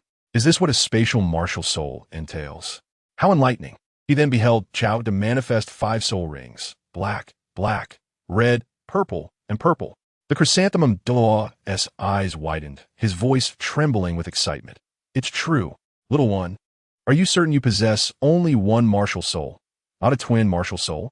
He had encountered twin martial souls before, notably Bibi Dong's, whose second soul rings were no less than 10,000 years, with some reaching 100,000 years. Yet, Xiao's third soul ring was an astonishing 10,000-year red ring. After the Spirit Hall relayed Xiao's information to the Hall of the Pope, Bibi Dong, upon review, suspected that Xiao might possess a twin martial soul. Xiao shook his head, candidly stating, I possess but one martial soul. I am neither Bibi Dong nor Tang San. They have twin martial souls, while I do not, yet I do not consider myself inferior to them. So you are aware that Her Holiness the Pope possesses a twin martial soul. And who is this Tang San? Another with a twin martial soul? He bore an audacious demeanor that was truly infuriating. Zhu Zhuqing disregarded Tang San entirely and focused intently on Xiao's soul rings. To possess such soul rings with a single martial spirit is indeed monstrous. Did the 100,000-year soul ring come from the sword Douluo and bone Douluo of the 7-treasure glazed tile school? I hear you're a disciple of the 7-treasure glazed tile school? Xiao replied, honestly, I am not a disciple of the 7-treasure glazed tile school, but I am a close friend of Ning Rongrong. We share both fortune and adversity. Ning Rongrong, Zhu Zhuqing, and Xiao Wu were puzzled, wondering why Xiao was being so forthcoming today. Not a disciple of the 7-treasure glazed tile school? Zhu Zhuqing was delighted and inquired further. Then who assisted you in obtaining the 100,000-year soul ring? To which Xiao responded, that is a secret I cannot divulge. Please, ask me something else. Zhu Douluo felt a sting to his pride, but suppressed it. Why are the 4th and 5th soul rings purple? Logically, they should at least be 10,000-year soul rings. This is rather unusual. Xiao nodded earnestly. It does indeed seem abnormal. However, that is also a secret I cannot share. Zhu Douluo was exasperated and nearly lost his temper, but held back, forcing a smile. Hee, you are an interesting little fellow. Now, I ask you, would you be willing to join the Spear Hall? Xiao pondered for a moment and asked, what benefits would joining the Spear Hall bring? There are numerous advantages. We can aid you in enhancing your soul power and help you acquire soul rings, even a 100,000-year soul ring, along with soul bones, wealth, and more. Tempting, isn't it? You should agree quickly. However, Xiao shook his head. What you propose, I do not lack. Speak of what I might desire. Such audacity. Zhu Douluo restrained himself, as Bibi Dong had instructed him to bring Xiao back alive, preferably with his consent to join the Spirit Hall. Therefore, he refrained from acting violently until the very end. What? Xiao contemplated for a moment. I have heard that the Pope of the Spirit Hall, Bibi Dong, is an extraordinary beauty with a unique aura. If I could have her as my partner, I would join the Spirit Hall. You seek death. Zhu Douluo could no longer contain himself. This insolent individual had the audacity to insult Pope Bibi Dong, and in his fury, he lashed out. Finally, unable to hold back, Zhu Douluo, we shall meet again. With a swift activation of his spatial leap soul skill, Xiao vanished along with Xiao Wu and the others. Kid, you cannot escape. Zhu Douluo seemed to have anticipated this outcome. Xiao jumped a mile away, only to discover he was surrounded by Spirit Hall members. Stop right there. Xiao had no choice but to continue his spatial leaps. After several attempts, he found no Spirit Hall members in pursuit. Have they truly given up chasing? Zhu Douluo thought, feeling helpless as he temporarily lacked the means to restrain Xiao. His anger simmered within him. No wonder he is so audacious and unrestrained. Once the Pope learns of this, he can await the wrath of the Spirit Hall. Those who dare to disrespect Pope Bibi Dong will surely provoke her fury. I once thought this Xiao was an honest person, but he is quite the slippery one. Should I catch you, you will deeply regret it. Zhu Douluo was filled with indignation, feeling he had been played by Xiao from the very beginning. Chapter 44. The Dominant Sword Douluo. A frustrated Zhu Douluo, more than 10 miles away from Silv City. Zhu Douluo lamented. He has escaped. No need to pursue any further. Disperse. The Spirit Hall members, following Zhu Douluo's orders, began to scatter after tracing Xiao's escape route from Silv City, yet they still failed to capture him. Zhu Douluo had witnessed Qiao's spatial mobility and his ability to carry others along with him, leaving him both astonished and helpless. The other members of the Spirit Hall obeyed Zhu Douluo's command and dispersed.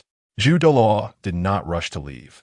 Instead, he perched atop a tree in the forest, gazing into the distance. How shall I return and explain to the Pope? No matter, I shall return first. Just as Zhu Douluo prepared to depart back to Spirit City, a figure approached riding a sword. It was Jian Daochen. Zhu Douluo immediately recognized him, realizing that even if Qiao was not a disciple of the Seven Treasure Glazed Tile School, he was undoubtedly closely connected to them. Such a formidable individual, if aligned with the Seven Treasure Glazed Tile School, would undoubtedly become a great adversary for the Spirit Hall once he matured. When Jian Douluo appeared, Zhu Douluo did not flee, but adopted a serious expression, clearly wary of Jian Douluo's formidable strength. Spirit Hall, Zhu Douluo Yuguan. Jian Douluo halted in midair before Zhu Douluo. The Seven Treasure Glazed Tile School had taken great notice of Qiao's performance in Soto City. Ning Fengji suspected that the Spirit Hall might pose a threat to Qiao, and thus, they had decided to send Jian Douluo to investigate. The Seven Treasure Glazed Tile School had its own intelligence network, and it was impossible for Qiao and his companions to evade their watchful eyes after revealing themselves in Silv City. Jian Douluo had intended to make a move, but arrived just in time to see Qiao escape from Zhu Douluo's grasp. His peculiar spatial mobility made it difficult for Jian Douluo to ascertain their direction, leaving him unable to find them for a while. Not wishing to leave the Spirit Hall members unchecked, he followed them to monitor the situation, ready to intervene should they locate Qiao. However, after following them, he discovered that the Spirit Hall had also lost track of Qiao. Jian Douluo had no choice but to admire Qiao's abilities. Originally intending to discreetly withdraw, he reconsidered and decided it was necessary to warn the Spirit Hall, particularly Zhu Douluo, not to overstep their bounds. Jian Daochen, you have been secretly protecting Qiao, haven't you? Or are you here now to challenge me? Zhu Douluo was prepared for battle at any moment, refusing to show fear despite his apprehension toward Jian Douluo. Even if he were unable to defeat him, he was confident in his ability to escape. Yuguan thought, you believe I have been covertly safeguarding Qiao? Hee, that works too. It will only make them more cautious should they decide to take action. Yuguan Douluo welcomed Udiluo's misunderstanding. Douluo, your Spirit Hall has gone too far. Do you truly believe that the Douluo continent belongs to the Spirit Hall? Must those with talent who refuse to join be eliminated? The Spirit Hall will inevitably control the entire Douluo continent. Those who oppose us will perish. Zhu Douluo thought to himself, The Spirit Hall's actions do not require the admonition of others, not even that of the Seven Treasure Glazed Tile School. Qiao has explicitly stated that he is not a disciple of the Seven Treasure Glazed Tile School, so they should refrain from meddling. If Qiao encounters trouble, he must learn to fear. Jian Douluo remained unperturbed. Qiao is the son-in-law of the Seven Treasure Glazed Tile School. Should you harm him, you are declaring enmity against us. The Spirit Hall's tyrannical behavior will undoubtedly disappoint the world. The Spirit Hall's covert actions against those who refuse to join are bound to be discovered, and they are cautious of the repercussions. Reputation is vital. Without it, how can they sway the hearts of the people? Your words hold no weight. Zhu Douluo scoffed. No one can obstruct the Spirit Hall from carrying out its affairs. Is that so? Jian Douluo summoned his 7-killing sword martial spirit. Since words fail, I shall issue a warning through force. 5th soul skill, Weijin Bafang. Above Zhu Douluo's head, several massive swords materialized. Jian Daochen, do not presume I will cower before you. 6th soul skill, Jin Rui Fan Lu Xia. Zhu Douluo's martial spirit. The Qihong Tong Tianju manifested in his hands, causing the surrounding trees to bloom with golden flowers. He then concentrated powerful soul energy into the Qihong Tong Tianju, launching the petals as a meteor shower to strike. Some aimed at the colossal swords above, others directed at Jian Douluo. Clang! Clang!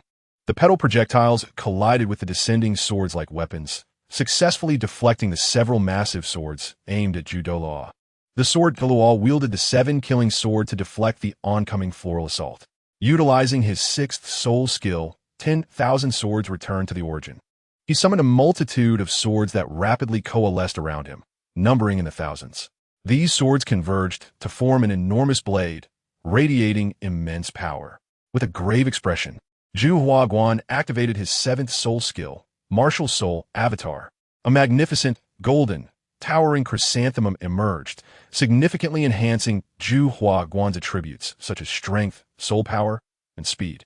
Next, he unleashed his 8th soul skill, Sacred Light Gate. A brilliant beam erupted from the center of his martial soul, the wondrous chrysanthemum, clashing with the onslaught of swords. The collision unleashed a tempest that severed surrounding trees and shattered rocks, stirring up a whirlwind of dust and debris. In response, the sword Douluo invoked his own 7th soul skill, Martial Soul Avatar. A colossal sword silhouette materialized around him, amplifying his attack, soul power, and strength. The 10,000 swords returned to the origin grew even more formidable in this state. Frustration welled within Zhu Huaguan, as the disparity in their martial souls rendered his attacks inferior to those of the sword Douluo. He was compelled to resort to his most potent 9th soul skill. Chrysanthemum Remains, a devastating area attack that transformed his martial soul into a flurry of petals, creating a colossal tornado of destruction. Is this all you are capable of? The sword Douluo countered with his 8th soul skill, 12 Stream Cuts. As the 10,000 swords returned to the origin disintegrated, he unleashed 12 sword shadows from his 7 killing sword, each possessing 80% of the original S power, striking simultaneously at Zhu Huaguan. Zhu Huaguan found himself besieged by multiple assaults from the sword Douluo. Unable to withstand the onslaught, he was hurled away, crashing into a mountainside several dozen meters away. Blood trickling from the corner of his mouth. Impressive, truly worthy of the sword Dao Qinshin. Zhu Huaguan recalled previous encounters with the sword Douluo, which had ended in defeat just as this one had. Sword Dao Qinshin. Consider today, as events noted. The Spirit Hall has taken heed. With that, Zhu Hua transformed into a beam of golden light and fled. I shall await your return. The sword Douluo refrained from pursuing him. Although he could track Zhu Huaguan, eliminating him would not be an easy task. Unless Zhu Huaguan chose to stay or was hindered by others, there was no stopping his escape. The hope remained that the Spirit Hall would refrain from hastily targeting Qiao De again. That rascal, I wonder where he has taken Rongrong. If anything were to happen to her, The sword Douluo took to the skies, continuing his search for Qiao De and the others. Chapter 45. Lu Erlong's longing in the city of Tiando at the Blue Tyrant Academy. The group comprising Qiao De, Xiao Wu, Zhu Zhuqing, Ning Rongrong, Chun Li, and Mai Xiang reappeared near the academy. After departing from Sylph City, they donned new disguises and returned without delay, encountering no significant troubles along the way. I wonder if teacher Lu Erlong is here? Xiao Wu felt a wave of nostalgia for Lu Erlong at that moment. Ning Rongrong gazed at the Blue Tyrant Academy. Having heard of its reputation, though it was often disparaged by the noble soul master academies. Now, witnessing it firsthand, she realized that hearsay could be misleading. The presence of exceptional students like Xiao Wu and Qiao De was enough to elevate the academy's status beyond the reach of others. Zhu Zhuqing remarked, "We will be students of Blue Tyrant Academy from now on." Ning Rongrong smiled. "Yes, we will be the 4 anomalies here." Chun Li and her daughter Mai Xiang gazed in awe at the grand architecture of the academy, which was indeed impressive to them. They would soon be living, learning, and cultivating within its walls, officially becoming part of the Blue Tyrant Academy community. On their journey back, Qiao De and the others had already discussed their plans. Ning Rongrong and Zhu Zhuqing were to join Blue Tyrant Academy as students, while Chun Li and Mai Xiang would work and study there as well. "Gulme, let us return home." Qiao De led the 5 of them, opting for a discreet entrance via spatial leap instead of the main gate, swiftly arriving at Lu Erlong's residence. At that moment, Lu Erlong was bathing in her room when the unexpected arrival of 6 individuals caught her off guard. Reacting quickly, she conjured a mist of water with her soul power, hastily donned a garment, and assumed a defensive stance, asking, "Who goes there?" "It's me, Qiao De," he replied, feeling a bit awkward at the situation. Though Lu Erlong had quickly covered herself, Qiao De had already caught a glimpse. "Teacher Erlong, it's Xiao Wu," she chimed in. "Qiao De, Xiao Wu?" Lu Erlong queried, dispersing the mist and revealing the group who had removed their disguises. Chun Li, Ning Rongrong, and Zhu Zhuqing wore expressions of embarrassment, while Mai Xiang, innocent in her thoughts, was simply curious about Lu Erlong, who was indeed the teacher of Qiao De and Xiao Wu. "Qiao De, Xiao Wu, it truly is you," Lu Erlong exclaimed, her guard lowering as joy filled her. "What brings you here so suddenly?" "We had to disguise ourselves for convenience and used our spatial abilities to come directly, Chowder explained. Mama Erlong. Xiao Wu rushed forward, embracing Lu Erlong. Mama Erlong, I miss you so much. Lu Erlong gently stroked Xiao Wu's head, replying, I miss you too, Xiao Wu. Their bond, cultivated over more than 5 years at Blue Tyrant Academy, had grown profoundly deep. Look at Lu Erlong, who is said to have a fiery temper. She certainly doesn't seem that way now, Ning Rongrong whispered to Zhu Zhuqing. Zhu Zhuqing responded, you just said not to rely on hearsay. Ning Rongrong nodded, yes. I will no longer take anything at face value. Witnessing it firsthand is far more trustworthy. Chowder approached Lu Erlong, stating, Teacher Erlong, it has been so long. I have missed you dearly and yearn for your embrace. Xiao Wu playfully stepped aside, grinning as she said, Brother, let Mama Erlong give you a hug. Lu Erlong looked at Chowder, her suppressed longing flooding forth as she embraced him tightly, exclaiming, Welcome home, Chowder. As Chowder felt the warmth and fragrance of Lu Erlong, he reveled in the moment. Though Lu Erlong was clad in a long garment that concealed much, hints of her form remained evident. Teacher Erlong, you appear more youthful than ever, Chowder complimented with charm. Lu Erlong relished the flattery, responding, Just you wait. You sweet talker. She held onto Chowder, reluctant to let go, her heart racing with delight. Internally, she mused, Am I truly developing feelings for him? In the past, Lu Erlong had overlooked her feelings for Yu Xiaojiang, but after Chowder's departure, she realized how much she missed him. It became clear to her that her affections had shifted, no longer caring for Yu Xiaojiang, but instead thinking of Chowder daily. Upon recognizing this, Lu Erlong found it hard to believe, initially attempting to suppress her thoughts through cultivation. Yet, whenever she found a moment of stillness, she could not help but yearn for Chowder. Now, facing him and embracing him, Lu Erlong acknowledged her feelings, unwilling to evade them any longer. She had clung to her relationship with Yu Xiaojiang for too long. How could she not feel the same about Chowder? Lu Erlong was a woman unafraid to love and hate, straightforward in her emotions. This transformation was, of course, significantly influenced by the effects of the captivating space. For without it, she might never have moved on from Yu Xiaojiang and gradually developed feelings for Chowder. Coughing, Ning Rongrong felt uncomfortable with Lu Erlong's disheveled appearance while being embraced by Chowder. Lu Erlong, regaining her composure, reluctantly released Chowder and turned to the others, inquiring, Are these young ladies friends you made during your travels? The spirited Xiao Wu eagerly introduced, This is Ning Rongrong, hailing from the 7 Treasure Glazed Tile School. A 35th level soul master wielding the 7 Treasure Glazed Pagoda as her martial soul. This is Zhu Zhuqing, a 36th level soul master with the Phantom Cat martial soul. They are both exceptionally talented and intend to join our Blue Tyrant Academy. The mention of the 7 Treasure Glazed Tile School and Ning Rongrong's name sparked Lu Erlong's intrigue. Could she be the little princess of the 7 Treasure Glazed Tile School? Zhu Zhuqing, a 36th level soul master, possesses talent comparable to Xiao Wu. Welcome to Blue Tyrant Academy. Regardless of Ning Rongrong's background, I will gladly accept her as long as she wishes to join. Xiao Wu continued her introductions. This is Chun Li and her daughter Mai Xiang, whom we encountered and rescued. Due to the awakening of their martial souls, they have undergone physical transformations and currently possess less than a 10th level soul power. They are homeless, and we wish to provide them shelter within Blue Tyrant Academy. Is that acceptable, Erlong Mama? Lu Erlong readily agreed, saying, In that case, make yourselves at home here. Blue Tyrant Academy shall be your new sanctuary. I hope you will find joy in your stay. Grateful, Chun Li and Mai Xiang felt a sense of relief, no longer fearing the streets. Lu Erlong, noticing her own attire, blushed slightly and instructed, Chowder, Xiao Wu, please escort them around the academy and arrange their accommodations. I shall prepare dinner, and we will all dine together later. As Chowder and the others left the room, he lingered behind, allowing Xiao Wu to guide Ning Rongrong, Zhu Zhuqing, Chun Li, and Mai Xiang through the academy. Why did you not accompany them? Lu Erlong, now dressed, emerged to find Chowder in the living room. They are all young ladies. It is more convenient for them. After such a long time away from you, I wish to remain and converse with you, Chowder replied. Pouring tea for both of them, Lu Erlong remarked, It has been nearly a year. Share your experiences with me.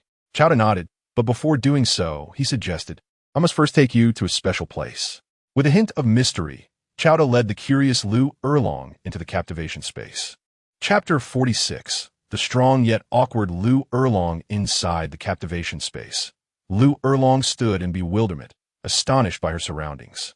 A solitary island amidst the vast ocean, adorned with a villa, bore evident signs of habitation.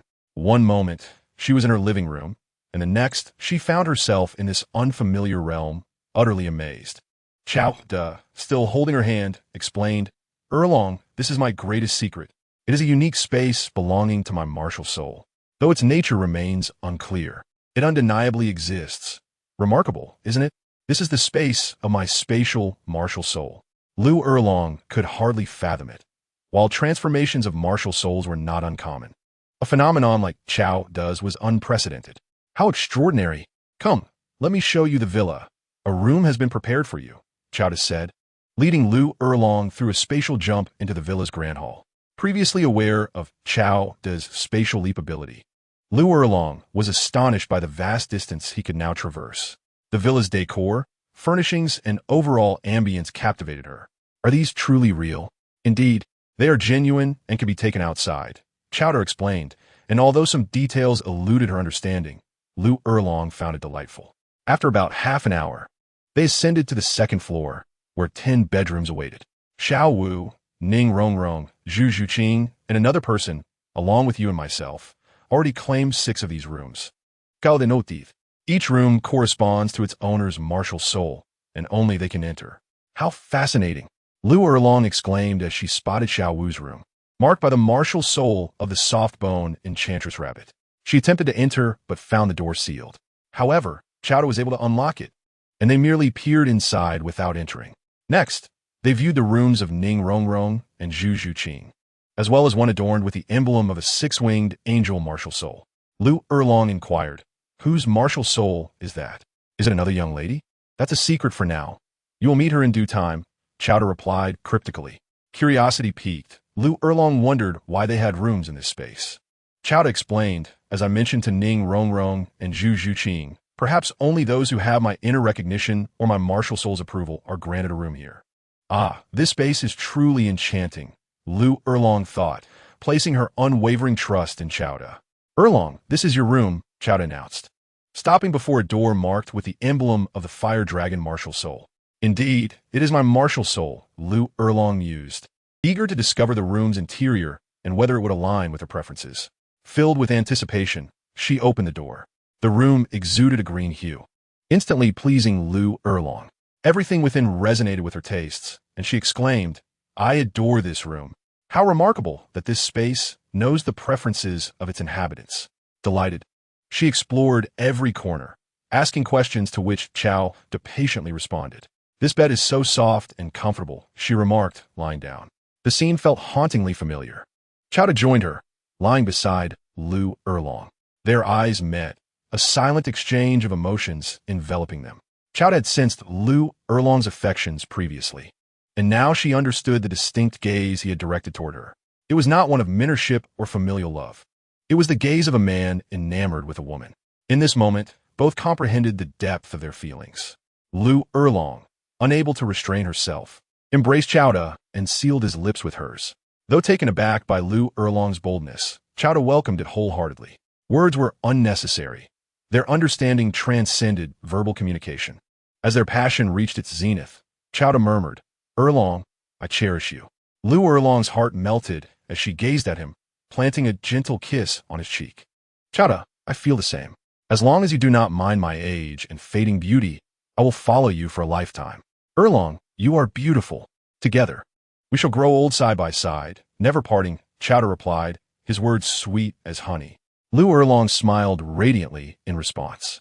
Lu Erlong now appears far more youthful and beautiful than she did 5 years ago when she first encountered Chowda. This transformation can be attributed to her 5-year companionship with him, during which she has indulged in the nourishing ingredients found within the captured space, leading to a remarkable enhancement of her vitality and complexion. While it remains uncertain whether these ingredients can extend one's lifespan, they undoubtedly serve to preserve youthful beauty, as Lu Erlong herself exemplifies. How much time has passed? Is it dark outside? I still need to prepare dinner for you all, Lu Erlong pondered. There is no rush. We have time, Chowder replied. Let us cook dinner together. I have some ingredients and fruits to take outside shortly. Lu Erlong smiled, urging him to exert himself. It has been a while since I've tasted your cooking. I have missed it. Chowder reassured her, saying, Rest assured, I'm here for you. Leaning against Chowder's chest, Lu Erlong felt content and secure. He was a formidable partner who brought her happiness. Chowder, how are things between you and Xiao Wu? He inquired. You are my first woman, he replied. Really? Lu Erlong was taken aback, laughing. You really have been patient. Alas, how should I face Xiao Wu now? Despite her feelings for Chowder, Lu Erlong felt guilty toward Xiao Wu. Chowder comforted her, saying, Xiao Wu will accept you. Liu Erlong plafeli pinched gaode. Pretending to be angry, it's all your fault. I don't even know how I fell for you. What a mischief maker you are. Of course. Is the captured spaces doing? Chowder moved his hands restlessly and shared a surprising revelation. Erlong, Xiao Wu is actually a transformed spirit beast. Lu Erlong stared at him in disbelief, thinking he was joking. Chowder calmly explained. She is a 10,000-year-old soft-boned, charming rabbit who transformed into human form and is now training to reach level 60. Once she matures, she will become a complete human. This is noist. After a moment of silence, Lu Erlong declared, Regardless of what Xiao Wu truly is, she is still my daughter. You must never harm her. We must treat her with kindness. Chowder smirked. Perhaps you should consider her as a sister instead. Lu Erlong fell silent, contemplating the logic in that. If they were sisters, their relationship would be simpler. Had she known, she would not have accepted Xiao Wu as her goddaughter. This was all you're doing, so you must resolve it yourself. Let us keep our matters private for now. Chowder nodded. I will heed your words. After a brief storm, they tidied up and departed together.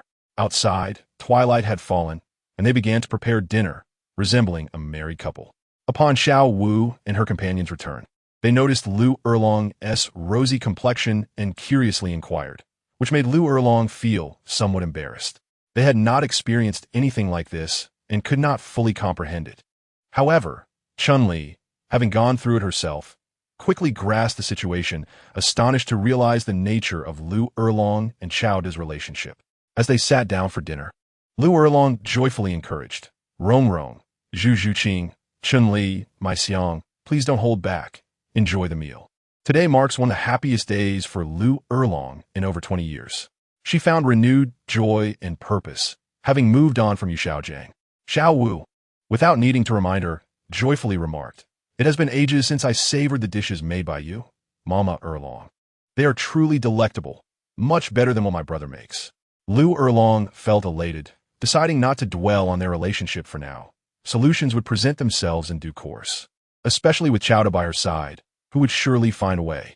Chowder turned to Ning Rongrong and said, Rongrong, since you've returned, would you like to inform the Seven Treasure Glazed Tile School so they 1T worry and search for you? After a moment of consideration, Ning Rongrong agreed. I will return home briefly and then come back to focus on my training. Lu Erlong reassured her. Inform your father that our Blue Tyrant Academy will take good care of you. There is no need for concern. Ning Rongrong nodded. I have grown up. I no longer require constant protection. Having met Chowder and his friends, Ning Rongrong was continually evolving and maturing, shedding her previously spoiled demeanor.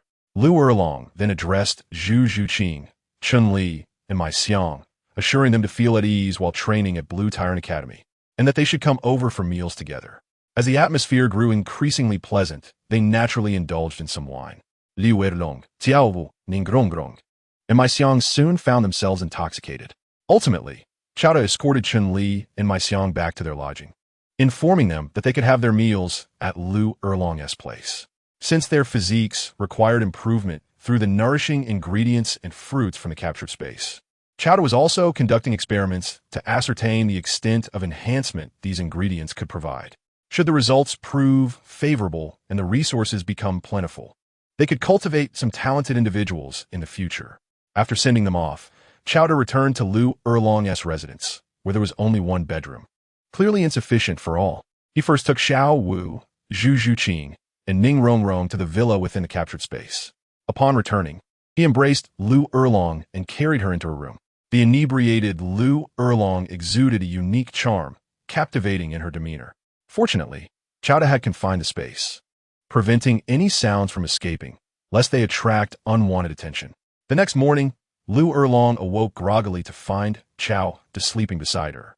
As memories of the previous night flooded her mind, she smiled sweetly, thinking, he must be exhausted. Glancing around, she noticed the dawn light creeping in.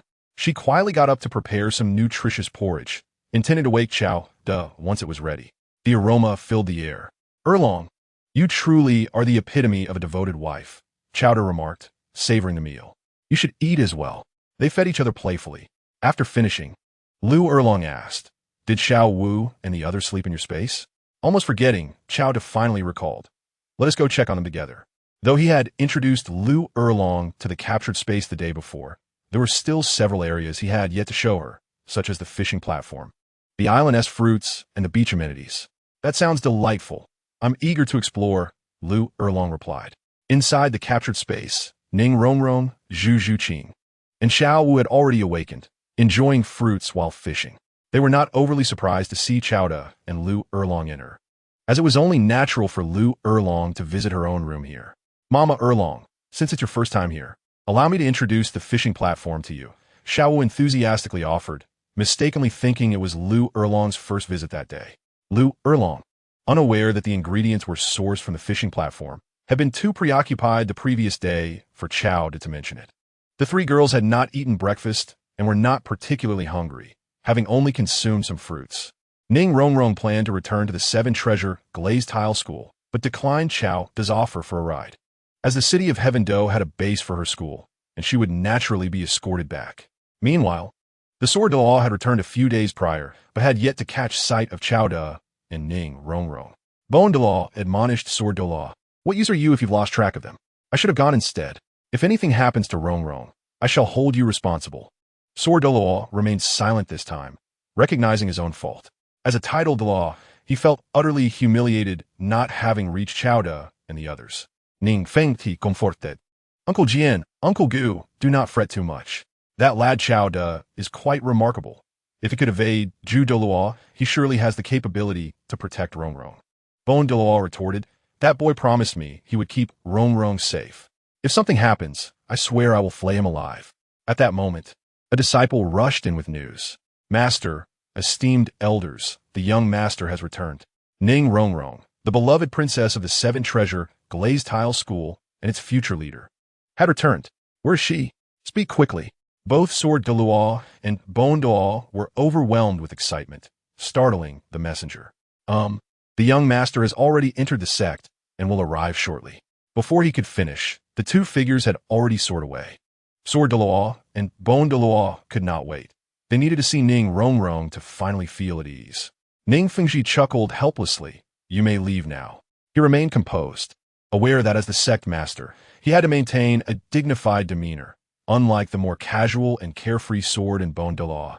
Rongrong, thank heavens you're safe. Upon seeing Ning Rongrong, both Bone Douluo and Sword Douluo were on the verge of tears, their anxieties finally alleviated. Grandpa Bone, Grandpa Jian. Ning Rongrong joyfully ran to embrace her two beloved elders. Sword Douluo expressed his regrets. It was my fault for losing you in Sylph City. If anything had happened, I could never forgive myself. Ning Rongrong, moved to learn of Sword Douluo's presence in Sylph City, replied, Grandpa Jian, Grandpa Bone, it is Rongrong's fault for causing you worry.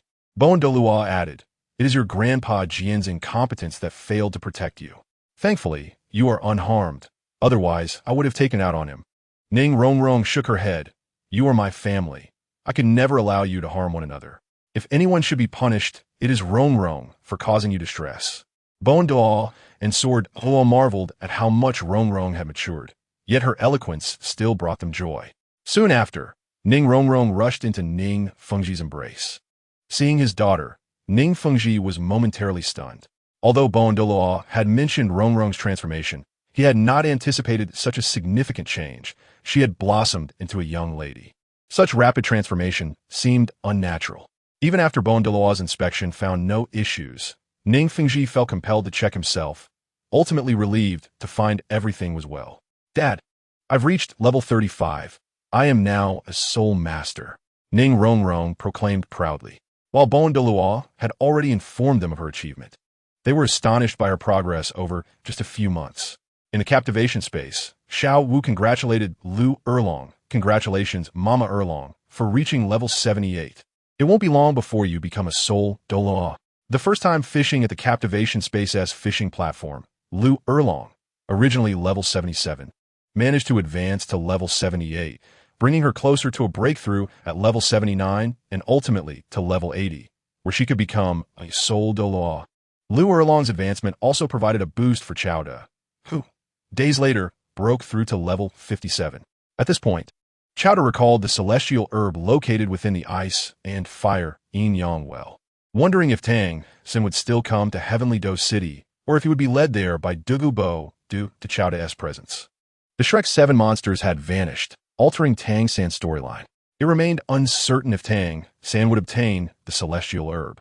After much contemplation, Xiao De decided he should retrieve the herb promptly, for who knew if Tang San's protagonist aura might allow him to circle back and claim it. Better to secure it now. You all continue your training here. I have a matter to attend to. Gaudi instructed Liu Erlon, Zhu Zhuqing, and Xiao Wu to persist in their training within the captivation space. Once outside, he informed Chun Li and Mai Xiang that he had business to attend to and would be away for several days. He then utilized his spatial leap soul skill to stealthily depart from Lamba Academy. The Sunset Forest, located behind Heavenly Do City, is one of the major soul beast forests aside from the Star Do Forest, home to numerous 10,000-year soul beasts and possibly even 100,000-year soul beasts. According to Xiao De's recollection, the ice and fire yin-yang well lay deep within the Sunset Forest in an area teeming with 10,000-year soul beasts. Soul beasts under 3,000 years posed no threat to Xiao De, and he avoided combat, using his spatial leap soul skill to evade them. After spending the day and night recuperating in the captivation space, Xiao De discovered a location shrouded in poisonous gas. This must be it. He recalled that Douluo had set up a poisonous array around the ice and fire yin-yang well, which even 10,000-year soul beasts dared not approach. Xiao De's body was not immune to all poisons, but this particular array posed no danger to him. He utilized his soul skill to dissipate the poisonous gas ahead, boldly entering the ice and fire yin-yang well. With Douluo absent, it was the perfect opportunity. Xiao De seized the moment to search for the celestial herbs. Recalling the relevant details of the story, he knew he could identify some of the herbs by their characteristics, though not all. However, he had a method to distinguish various herbs. He would pluck those he did not recognize and take them into the captivation space. Within the captivation space, there was a steel that could identify all sorts of items. By placing the unrecognized herbs on it, the steel would reveal their names, ranks, and properties. Thus, Xiao De successfully identified all celestial herbs within the ice and fire yin-yang well. After harvesting the other celestial herbs, only the 8-pointed ice grass and the fiery apricot blossom remained beside the spring of the ice and fire yin-yang well. The 8-pointed ice grass is an extremely cold celestial herb that would freeze anyone who approached it. The fiery apricot blossom, in contrast, is an extremely hot celestial herb that would incinerate anyone who came near. Xiao De, now apprehensive, devised a method to collect them without approaching. Utilizing his fourth soul skill, the invisible space blades, he severed both celestial herbs. Then, using spatial leap, he transferred the fiery apricot blossom to the vicinity of the 8-pointed ice grass, allowing their properties to neutralize each other and temper their potency. The extreme cold and extreme heat, two opposing forces, were highly destructive in isolation, but together they would temper their destructive capabilities. Perfect! If Tang San can consume this, so can I. By consuming the tempered celestial herbs, their powers spread through his body. Although it was somewhat painful, Xiao De could endure it. To facilitate a better and faster absorption of the herb's powers, Xiao De submerged himself in the spring of the ice and fire yin-yang well. With the powers of the two celestial herbs within him, the spring's water would not harm him. Several hours later, Xiao De had essentially refined and absorbed both celestial herbs. At level 59, I have roughly improved my soul power by nearly 2 levels. One herb is sufficient for consumption. Taking more would yield no additional effects.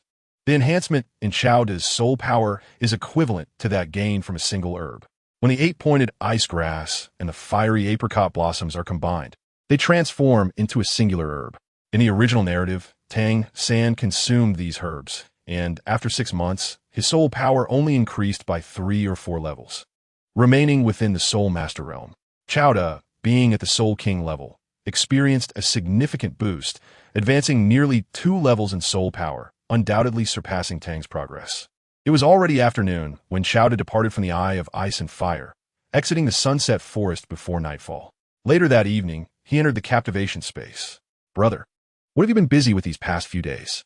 You've been quite mysterious. Are you finished? Xiao Wu approached Kaode. Had curiosity pijuit. Dinner was ready, and Lu Erlong entered the living room with dishes in hand, followed closely by Zhu Zhuqing, who had been assisting Lu Erlong alongside Xiao Wu. Observing them, Qiao remarked, I have completed my tasks and discovered some remarkable items. I will show you after dinner. After their meal, the four gathered around the dining table. Qiao produced 3 wooden boxes, each containing a herb. These past few days, my search for herbs has indeed borne fruit, he said with a smile. I won't go into details for now. Lu Erlong expressed confusion. Herbs? Xiao Wu and Zhu Zhuqing were equally unfamiliar. Qiao offered a brief explanation. These are celestial herbs, the highest grade medicinal plants in this world. Consuming them can directly elevate soul power by several levels. And most importantly, they enhance talent, improve martial soul quality, accelerate training speed, and strengthen one's physique, among other benefits. You will understand once you try them. How extraordinary! Lu Erlong, Xiao Wu, and Zhu Zhuqing gazed at the celestial herbs within the boxes. Qiao began to distribute them. This one is for Xiao Wu, called Heartbroken Red. This one is for Teacher Erlong, named Coxcomb Phoenix Sunflower, a fire attribute herb perfectly suited for you. Lastly, this herb is Water Fairy Jade Skin, ideal for Zhuqing. They trusted Qiao the selections. Once they completed the refining process, Lu Erlong's Fire Dragon Martial Soul exhibited a more formidable fire attribute power, resulting in an enhancement of her martial soul quality alongside improvements in her physique and mental strength. In terms of soul power, Lu Erlong precisely reached level 80, an increase of slightly more than 1 level. After consuming the Water Fairy Jade Skin, Zhu Zhuqing's soul power surged from level 36 to level 42. Although this deviated from the original plot, it was understandable, as Zhu Zhuqing's current talent surpassed that of the original narrative. Xiao Wu experienced the greatest increase. After consuming Heartbroken Red, her soul power ascended from level 45 to level 51. Truly, Heartbroken Red was indeed the most fitting for Xiao Wu. Is this the power of celestial herbs? The benefits are overwhelming. Brother, I am soon to become a soul king, just like you. Zhuqing would reach the soul sect level after acquiring her 4th soul ring, while Teacher Erlong needed to obtain her 8th soul ring to become a soul Douluo. Congratulations! Lu Erlong, Xiao Wu, and Zhu Zhuqing expressed their excitement, astonished that a single herb could yield such significant improvements. After the initial exhilaration, the four settled down to consolidate their newfound strength. The enhancements in Lu Erlong, Xiao Wu, and Zhu Zhuqing's soul powers also contributed to Qiao's own increase, elevating him by slightly more than 1 level to level 60, nearing level 61. Following Ning Rongrong's consumption of a celestial herb, Qiao anticipated reaching level 61 in tandem. Now, Qiao needed to seek a provider for his 6th soul ring. He had previously contemplated several targets: Bibi Dong, Poseidon, Shui Binger, Huo Wu, Yi Lingling, and Hu Liena. Poseidon, residing on Sea God Island, was formidable and difficult to approach. Bibi Dong, the Pope and a twin martial soul titled Douluo, was similarly not someone Qiao could easily approach. After some thought, he decided to place them as options for future soul rings. Currently in Heavendo City, the most suitable choices were Shui Binger, Huo Wu, and Yi Lingling. Their martial souls and talents were exceptional, particularly Shui Binger, who possessed a supreme Ice Phoenix martial soul with immense potential. Should she consume celestial herbs, her future prospects would not fall short of Zhu Zhuqing, making her Qiao's primary choice. The next day, Qiao exited the captivation space, initially intending to return to the Blue Tyrant Academy. However, Lu Erlong and Zhu Zhuqing required soul rings and were searching within the Sunset Forest. As for Xiao Wu, she had already condensed her 5th soul ring the previous night, a ring over 20,000 years old, which significantly enhanced the age of Qiao's 1st soul ring, bringing it to over 40,000 years. This enhancement greatly improved his 1st soul skill. The three emerged from the captivation space. Lu Erlong said, "Let's first assist Zhuqing in acquiring her 4th soul ring." Qiao nodded, recognizing that with Zhuqing's current martial soul, spirit, and physique, she could handle a soul ring just over 10,000 years old without issue. Xiao Wu concurred. The soul ring I condensed is nearly 30,000 years old, qualifying as an advanced absorption. Although the 10,000-year soul beast's soul ring possesses soul fluctuations, Zhu Zhuqing's spirit is resilient enough to endure. Had they realized the benefits of the captivation space's resources earlier, Xiao Wu could have waited and condensed a soul ring exceeding 10,000 years. Nonetheless, now that Xiao De understood the situation, he would not allow Zhu Zhuqing and the others to squander such advantageous conditions. Zhu Zhuqing nodded. I'm willing to give it a try. Having previously absorbed her third soul ring alongside Ning Rongrong, she felt more confident this time. Lu Erlong did not oppose, as she was now aware of the enhancements brought by the fruits and celestial herbs from the captivation space, sufficient for Zhu Zhuqing and herself to absorb a soul ring beyond their level. Zhu Zhuqing sought a soul beast, prioritizing one just over 10,000 years old with dark attributes to further augment her dark power. Dark attribute strength is formidable. Aside from agility, Zhu Zhuqing can gain an additional power source. Just like teacher Erlong, whose fire dragon martial soul combines strong attack power with fire attribute strength for an overall greater combat capability. Lu Erlong agreed. Chowder is correct. My martial soul is a variant, not the blue lightning Tyrannosaurus Rex, but rather the dragon. While I have enhanced some fire attribute strength, I did not place enough emphasis on it. Otherwise, I could have absorbed the soul ring of a fire attribute soul beast to bolster that strength. Thankfully, consuming the Coxcomb Phoenix Sunflower Celestial Herb has elevated my fire attribute power to a new level, rivaling the innate attack power of my dragon martial soul. Most martial souls lack distinct attributes or have them only subtly.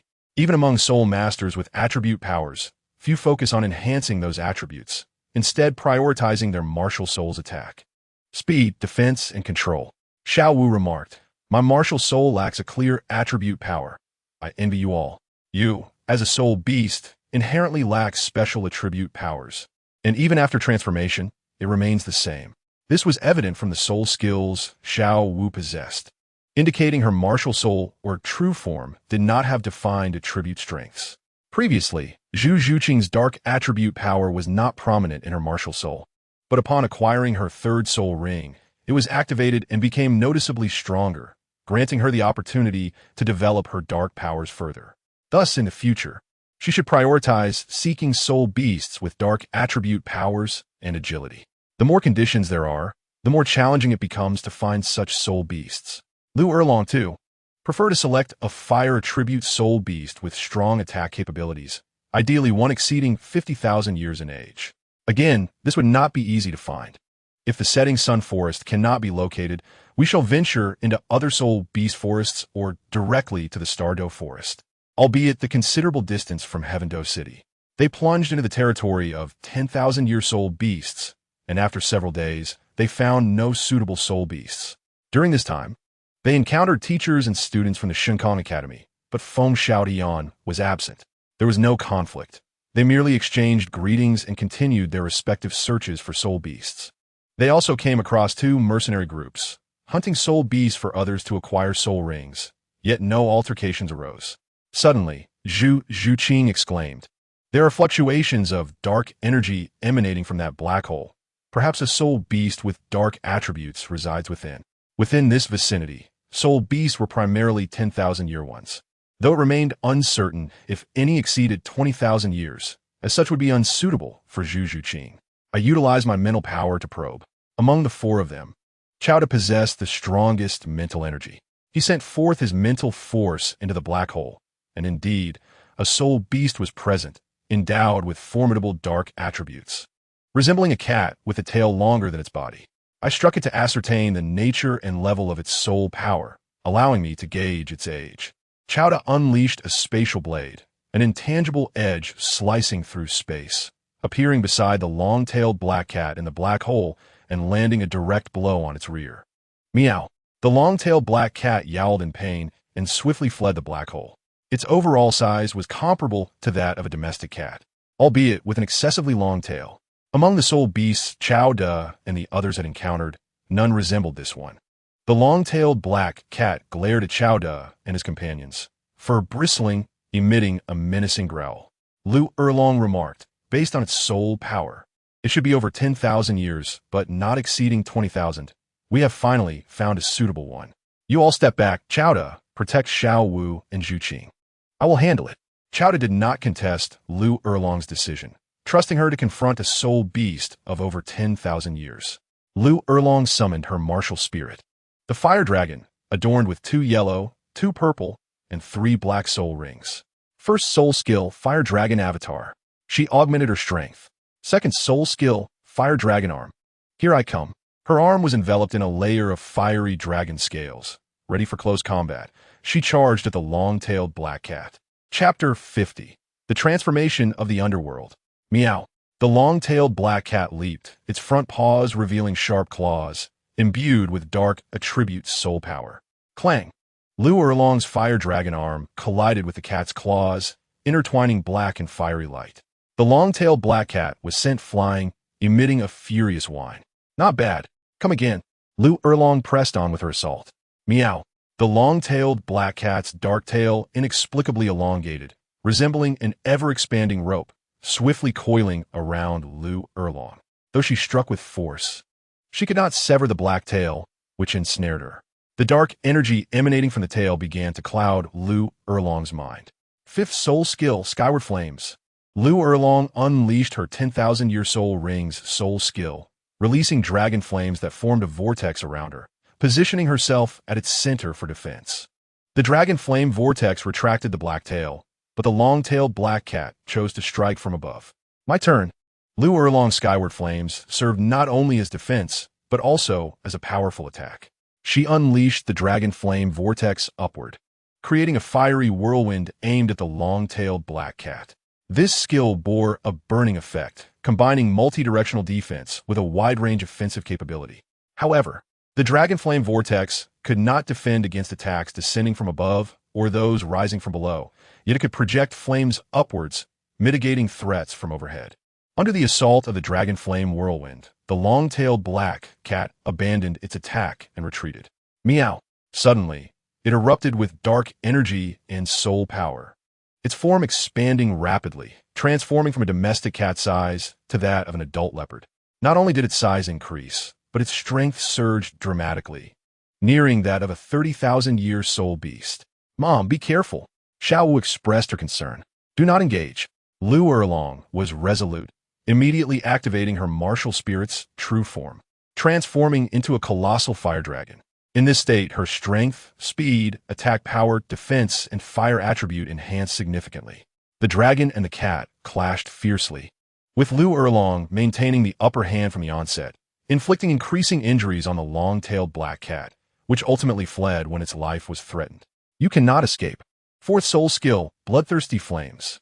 Lu Erlong unleashed a torrent of dragon flames towards the fleeing long-tailed black cat, the flames crashing into it and forcing it against a stone wall, exacerbating its wounds. Lu Erlong appeared before it, continuing her assault until the long-tailed black cat was gravely injured and rendered incapable of further combat. Teacher Erlong, you are truly formidable. Zhu Zhuqing was witnessing such a fierce and lethal female soul master for the first time and felt a sense of admiration. Xiao Wu cheered. Mom Erlong, magnificent, dominant. Chowda gave a thumbs up. Lu Erlong proudly tossed her long hair, exclaiming, Go ahead, Zhuqing, it is yours. Zhu Zhuqing approached and dispatched the long-tailed black cat. Before absorbing the soul ring, she manifested black butterfly wings upon her back, drawing in the dark energy from the long-tailed black cat, while simultaneously absorbing the soul ring. During the capture, Lu Erlong had seen Zhu Zhuqing's external soul bone. Acquiring such a rare treasure was indeed a stroke of fortune.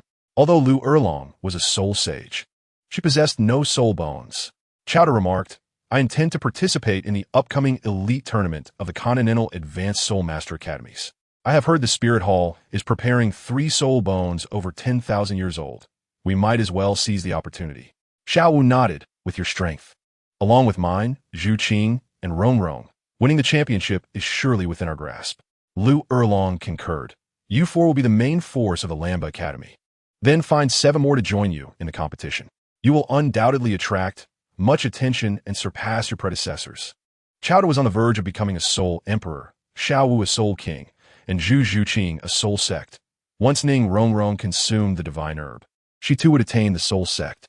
The four of them, particularly with Xiao Du's powerful spatial martial spirit, would feel embarrassed if they did not secure the championship. The three quietly conversed while vigilantly guarding Zhu Zhuqing, ensuring no soul beasts approached. This was the territory of the long-tailed black cat, and, generally, other soul beasts would not venture near, resulting in no further appearances. After some time, the trio focused their attention on Zhu Zhuqing's transformation. Xiao Wu exclaimed, "The dark energy surrounding Zhu Zhuqing is intensifying. Her third soul skill, the fall of the underworld, will surely become more potent. That skill is exceptionally unique." Gao Zhu Zhuqing's dark energy primarily influences the mind, inducing degeneration and negativity. Once she fully absorbs it, her third soul skill will undoubtedly enhance significantly. At that point, even a soul sage may be affected. As he spoke, he cast his gaze towards the nearby black hole, where the long-tailed black cat resided, dwelling there for years. Within that abyss, some dark energy had accumulated, which Zhu Zhuqing could later absorb using her external spirit bone, thereby enhancing her dark powers, a resource too precious to squander. As dark energy was exceedingly rare to encounter, Zhu Zhuqing's successful absorption of the soul ring beyond her level was remarkably smooth. The minor soul fluctuations posed no challenge for her. The four soul rings of yellow, purple, and black manifested around her, signifying the completion of her absorption. After a brief period, Zhu Zhuqing's power converged, and her aura stabilized. Upon seeing her open her eyes, Xiao Wu asked with a smile, "How do you feel? Any discomfort?" Zhu Zhuqing shook her head. Though there were some soul fluctuations, they passed swiftly without any impact. "My soul power has now reached level 43. An increase of more than one level. In about 10 days, I should attain level 44. Lu Erlong remarked. While many aspire to absorb soul rings beyond their level for a significant power boost, few can achieve it. Qiao inquired, "What kind of soul skill do you possess?" Zhu Zhuqing stood and demonstrated her fourth soul skill. In an instant, her form transformed, doubling in size and becoming a small giant. Xiao Wu gazed up at the towering Zhu Zhuqing in awe, exclaiming, "How magnificent!" Qiao Da observed Zhu Zhuqing, noting her even grander stature. Lu Erlong commented, "This is the ability of a long-tailed black cat to enlarge." "Zhu Zhuqing, how much has your power increased?" Zhu Zhuqing began to revert to her normal size, stating, "While I can control this enlargement, my power remains unaffected. This is my fourth soul skill, Phantom Transformation, which allows me to enhance my dark energy and attack power for a brief period, contingent on my soul power's endurance. If soul power depletes slowly, the duration extends. If it depletes quickly, the effect is short-lived. This means Zhu Zhuqing can battle in her enlarged form or revert to her normal state without any loss of strength." In Chapter 51, titled Poison Law and a Group of Actors, after activating her fourth soul skill, Phantom Transformation, Zhu Zhuqing experienced a doubling of her dark attribute power and attack strength, akin to a miniature version of her martial soul's true form. In this state, skills such as Phantom Stab, Phantom Claw, and Phantom Fall also received a significant boost in power and dark attribute strength. Xiao Wu expressed her envy, saying, "Zhu Zhuqing, your third and fourth soul skills are amazing. I envy you." Zhu Zhuqing smiled and replied, "Xiao Wu, your soul skills are remarkable in their own right. There is no need for envy." Xiao Wu's skills, Bow of the Waist, Enchantment, Teleportation, Invincible Body, Flexible Bone Lock, and her self-created skill, 8-section Throw, indeed showcased a diverse range of capabilities. Qiao Da interjected with a chuckle, "Enough of the mutual flattery. We all know how exceptional you are." Xiao Wu playfully stuck her tongue out at Qiao Da, while Zhu Zhuqing remained silent. Lu Erlong cast a glance at Qiao Da and remarked, "You are all gifted individuals deserving of pride. I will always take pride in you." Xiao Wu ran over and embraced Lu Erlong's arm, playfully saying, "You're the best." "Erlong Mama." Zhu Zhuqing looked on with a twinge of envy, lamenting the lack of such warm familial affection in her own upbringing. Qiao Da addressed Zhu Zhuqing. "There remains some dark energy in the black hole. You should absorb it. Every little bit counts." Zhu Zhuqing had indeed considered this. Qiao Da had previously used his mental energy to probe the black hole and found it devoid of danger. "Let's have a picnic here this afternoon," Xiao Wu suggested. Qiao Da agreed. "I'll retrieve the cooking utensils from my space." The utensils, ingredients, fruits, and more were readily available. Before long, wisps of smoke rose. After Zhu Zhuqing absorbed the dark energy from the black hole, Qiao Da and the others were nearly finished preparing lunch. Just as they were enjoying their meal, Douluo suddenly appeared. Having a picnic in the Soul Beast Forest, you seem quite at ease. Douluo scrutinized Xiao Wu and the others before inquiring. Have you ventured into the toxic mist area deep within the Sunset Forest? Upon hearing this, Xiao Wu realized Douluo had visited the Eye of Ice and Fire and discovered that many herbs were missing, leading him to search for the thief who had taken them. Although Douluo was unaware of the existence of celestial herbs within the Eye of Ice and Fire, he was nonetheless concerned about the theft of his possessions. You are the poisoned Douluo, Lu Erlong noted, having encountered Douluo a few times while residing in Tiando. Douluo, recognizing her, remarked, "You seem familiar. Where have I seen you before?" Lu Erlong replied, "I am Lu Erlong, the principal of Lamba Academy. I brought a few students to obtain soul rings. I have neither visited nor seen the place you mentioned." She had heard of Douluo's presence in the Sunset Forest and speculated that Xiao Wu's appearance there hinted at his possible visit to Douluo's location, leading her to suspect that the celestial herbs originated from Douluo's secret ground. Thus, a clever individual like Lu Erlong would never admit to having visited, but instead sought a legitimate excuse for their presence. Lamba Academy, Lu Erlong. "Oh, now I remember." Douluo acknowledged, realizing Lu Erlong was a soul sage, and with her strength, she should not be able to enter the poisonous formation. However, to be cautious, he needed confirmation. "I possess a medicinal garden in the Sunset Forest that has recently been robbed. Your presence here raises suspicion. Show me your storage soul guides. If you are innocent, I shall let you go." Lu Erlong frowned, replying, "Poisoned Douluo, we have not been to the place you mentioned, nor have we stolen your herbs. Our storage soul guides contain private belongings, and it is inconvenient to show them to others. Please do not make things difficult for us." Xiao Wu and Zhu Zhuqing, now suspecting that Xiao Wu might have taken Douluo's herbs, maintained their composure to avoid revealing any telltale signs to Douluo. "Do not provoke my anger. Hand over your storage soul guides at once." Douluo was indifferent to Lu Erlong's status as the principal of Lamba Academy. Angering him could lead to death, with no trace left behind to cast suspicion upon him. Douluo's domineering behavior displeased Lu Erlong. Had she been alone, she would have fought him without hesitation. However, with Xiao Wu and the others present, she felt constrained. Just as Lu Erlong grappled with her dilemma, Xiao Wu spoke up, "Poison Law, I am Xiao Wu, a student of Teacher Erlong. If we present all our storage soul guides and prove our innocence, could we request a favor from you?" The others looked at Xiao Wu in surprise, unsure of his intentions. "You wish to negotiate with me?" Douluo approached, an aura of power enveloping Xiao Wu, exuding an air of imminent threat. Yet Xiao Wu remained unfazed, holding Douluo's gaze. "How intriguing, little brat." Douluo intensified his pressure. With a level 10 soul power and a 35 level soul power bearing down upon him, Xiao Wu remained composed. Douluo was taken aback. Although Xiao Wu appeared similar in age to his granddaughter, he could withstand the pressure of 35 level soul power without flinching, indicating his talent and strength rivaled that of Douluo. "You possess some skill. Let us see how long you can endure." Douluo escalated his pressure to level 40. At last, he noticed a change in Xiao Wu's expression. He continued to increase his soul power pressure, step by step, reaching levels 41 and 45. Xiao Wu, now drenched in sweat, finally succumbed, bending over and unable to stand upright. Lu Erlong and the others looked on with concern. "They're all actors in a grand play." Douluo expressed his satisfaction. "Young man, you are quite impressive. At such a tender age, you can withstand my 45th level soul power pressure. Haha, you truly resonate with my temperament. I promise you that as long as you remain innocent, I shall not only allow you to leave, but also assist you with a favor. However, you must first specify what this favor entails. If it is unreasonable, not only will I refuse, but you shall also bear the brunt of my wrath." Our Dean Lu Erlong has just reached level 80 today and requires a soul ring.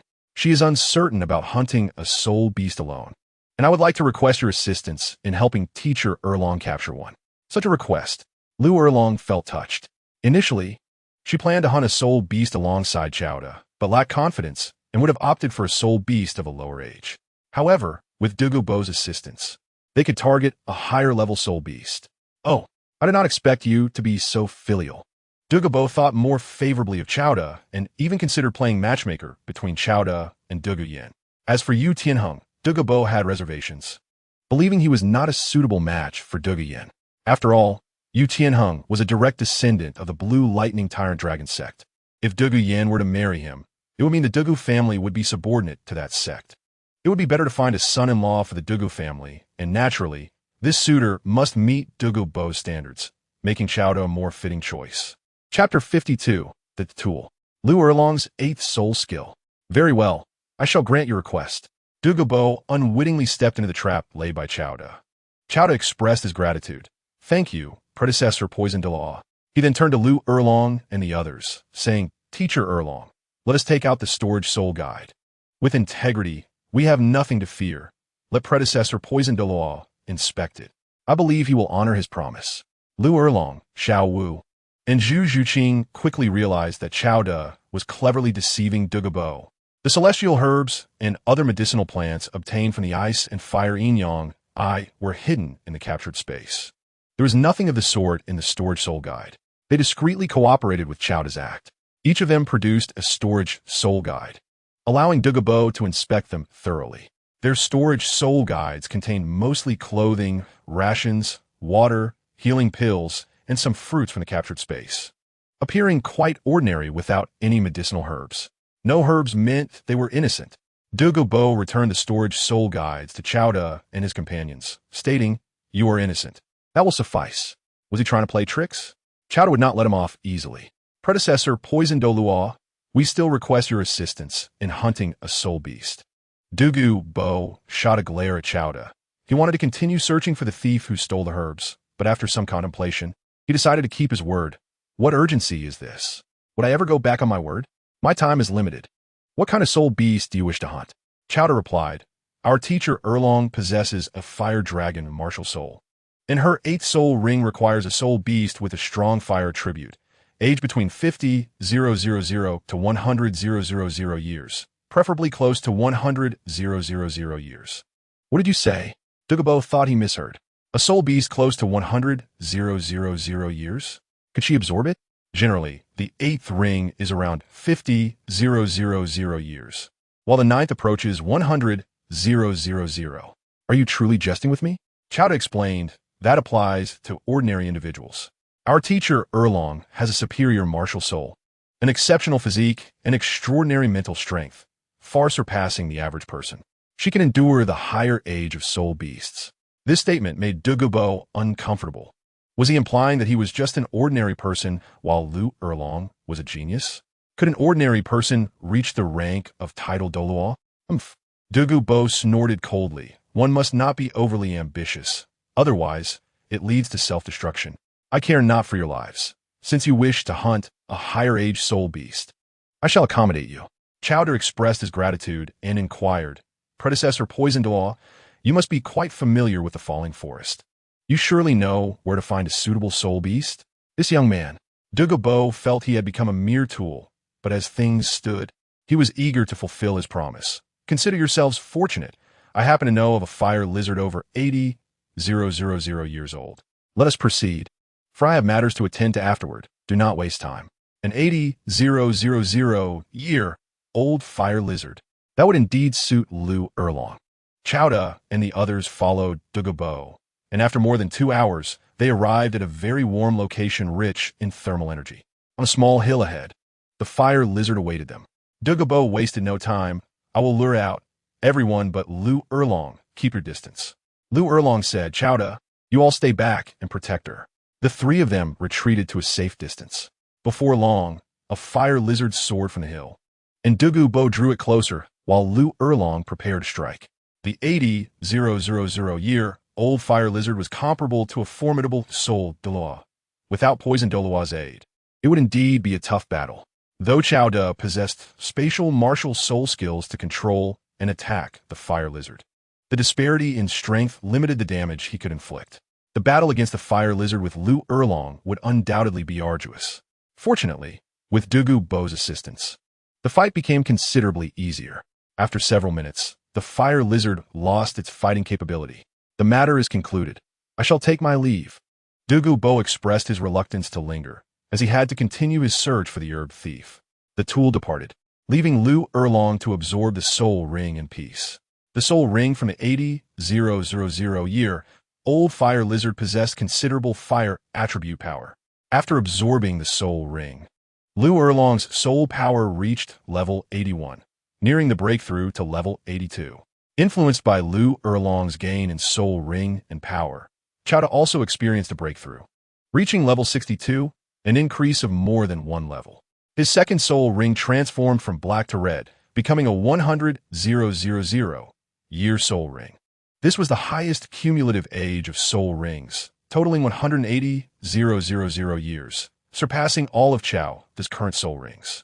Simultaneously, Qiao's 100,000-year soul ring granted him an additional soul skill, akin to how his third soul ring had provided an extra skill upon reaching 100,000 years. Now, with a total of 5 soul rings, 2 of which were 100,000 years old, he possessed an impressive 7 soul skills, 4 of which came from the 100,000-year soul rings. Qiao had indeed made a breakthrough. Zhu Zhuqing was astonished. She was unaware that Qiao's captured space was bound to her and provided him with soul rings. Currently, only Qiao and Xiao Wu were privy to this information. Xiao Wu refrained from mentioning it and playfully remarked, "My brother is a genius." She understood that Qiao's breakthrough was due to Lu Erlong. Zhu Zhuqing nodded. He is indeed a monster, unparalleled. Zhu Zhuqing only knew that Qiao, like Xiao Wu, could independently condense soul rings, and his soul rings could grow in age. Thus, Qiao was indeed a true anomaly, defying ordinary logic. Qiao, having made his breakthrough, calmly remarked, "I inadvertently broke through once more." Xiao Wu and Zhu Zhuqing exchanged knowing glances, choosing not to respond. Before long, Lu Erlong opened her eyes. "I am now a soul Douluo. My power has increased significantly, especially my fire attribute strength, as this fire lizard soul ring contains a substantial portion of its fiery essence." "Congratulations, Teacher Erlong," Xiao Wu exclaimed joyfully. "What is your 8th soul skill?" Qiao and Zhu Zhuqing expressed their curiosity. At this moment, Ning Rongrong had yet to return, likely still occupied at the 7 treasure glazed tile sect. Lu Erlong smiled, her soul rings materializing, 2 yellow, 2 purple, and 4 black, 8 soul rings in total. With her 8th soul skill, Inferno Dragon Burst, Lu Erlong transformed into a blazing dragon, gathering an energy-infused fireball in her maw, which hurtled towards the small hill. Boom! The hill was instantly obliterated, reduced to mere rubble and creating a large fiery pit in its wake. In her dragon form, Lu Erlong inhaled deeply, drawing the flames from the ground into her mouth, leaving no trace of fire behind. Qiao and the others stood in stunned silence. "What immense power!" Zhu Zhuqing exclaimed. "Mama Erlong is mighty and magnificent." Xiao Wu cheered. Qiao chuckled. "Indeed, such a formidable soul skill." As the Inferno Dragon descended, Lu Erlong reverted to her original form, smiling as she said, "Not too shabby, right?" This soul skill also possesses a locking mechanism. Within a certain range, once locked on, there is no escape. "Impressive. Ferocious." Qiao praised, giving a thumbs up. Xiao Wu echoed, "Awesome, my Mama Erlong." Zhu Zhuqing added, "Remarkable, my Dean Erlong." Chapter 53. Tang San. You have been exposed. Wuhuan City, situated at the heart of Douluo continent, lies at the juncture of the Tiando Empire and the Xinglua Empire, neither belonging to the Tiando Kingdom nor the Xinglua Empire, but to a third-party force, the Wuhuan Hall. The Papal Hall of the Wuhuan Hall resides within Wuhuan City. Majestic and imposing, the Papal Hall is guarded by numerous soul Douluo, who together can confront powerful title Douluo. Moreover, the Papal Hall is home to the Pope Bibidong, as well as the Zhu Douluo and the Gei Da, 3 title Douluo, making the Wuhuan Hall the most formidable force on the Douluo continent. Inside the Papal Hall, Pope Bibidong sat upon her throne, gazing down at Hulaina, Zhu Douluo, and Gei Da. Hulaina and Gui Da stood on either side, while Zhu Douluo knelt in the center. Impudent, Bibidong's fury was palpable, her aura instilling fear. What my subordinates have reported is undeniably true. I never anticipated Qiao's audacity. It is my subordinate's incompetence that failed to capture him. Zhu Douluo relayed Qiao's words to Bibidong verbatim. including his proposition for Bibi Dong to be his woman. Although Chao spoke sincerely, Bibi Dong surely perceived it as an affront, and it was no wonder she was enraged. Huaina, being Bibi Dong's student, was incensed at the insult directed towards her teacher. Teacher, I am willing to lead a team to bring Chao back. Such an arrogant individual deserves 1,000 cuts. Zhu Zhuqing glanced at Huaina, thinking, if I cannot capture Chao, how can you, a Soul King, succeed? It requires more than numbers. We must devise a strategy to trap him. After her initial fury, Bibi Dong soon regained her composure, stating, Laina, focus on preparing for the Soul Master competition. I will handle this matter. She then turned to Zhu Zhuqing, confirming, is it true that this boy possesses 2 black and 2 purple soul rings? And is it not a twin martial soul?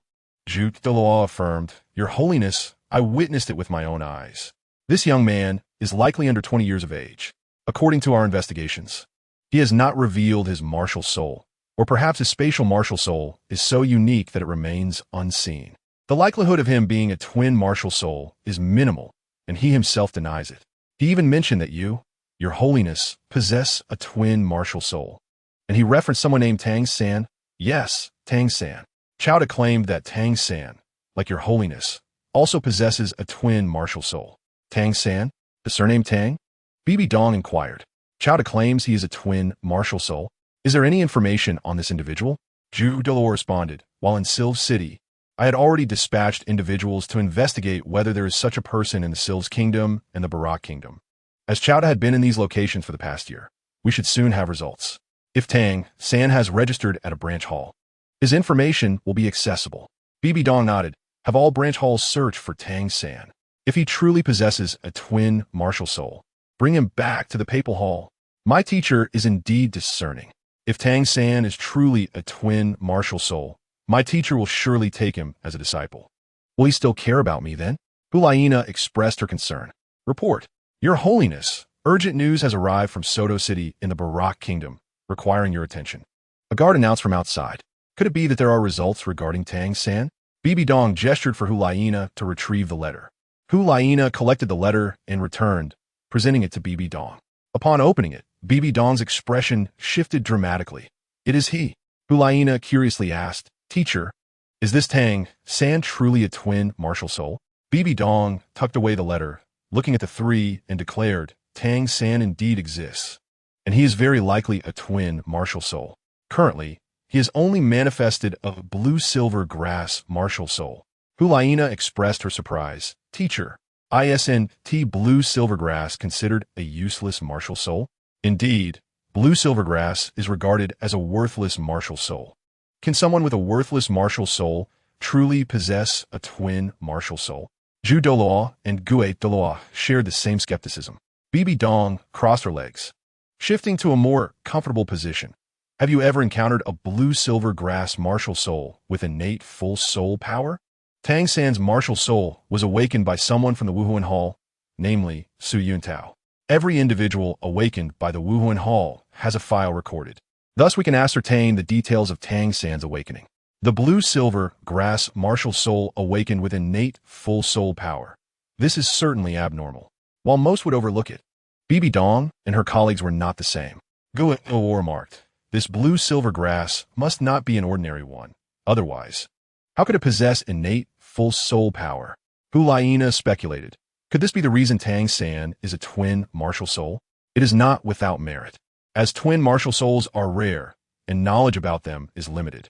Bibi Dong asserted, regarding twin martial souls, it has been said that when such a phenomenon occurs, the quality of the 2 martial souls must be closely aligned.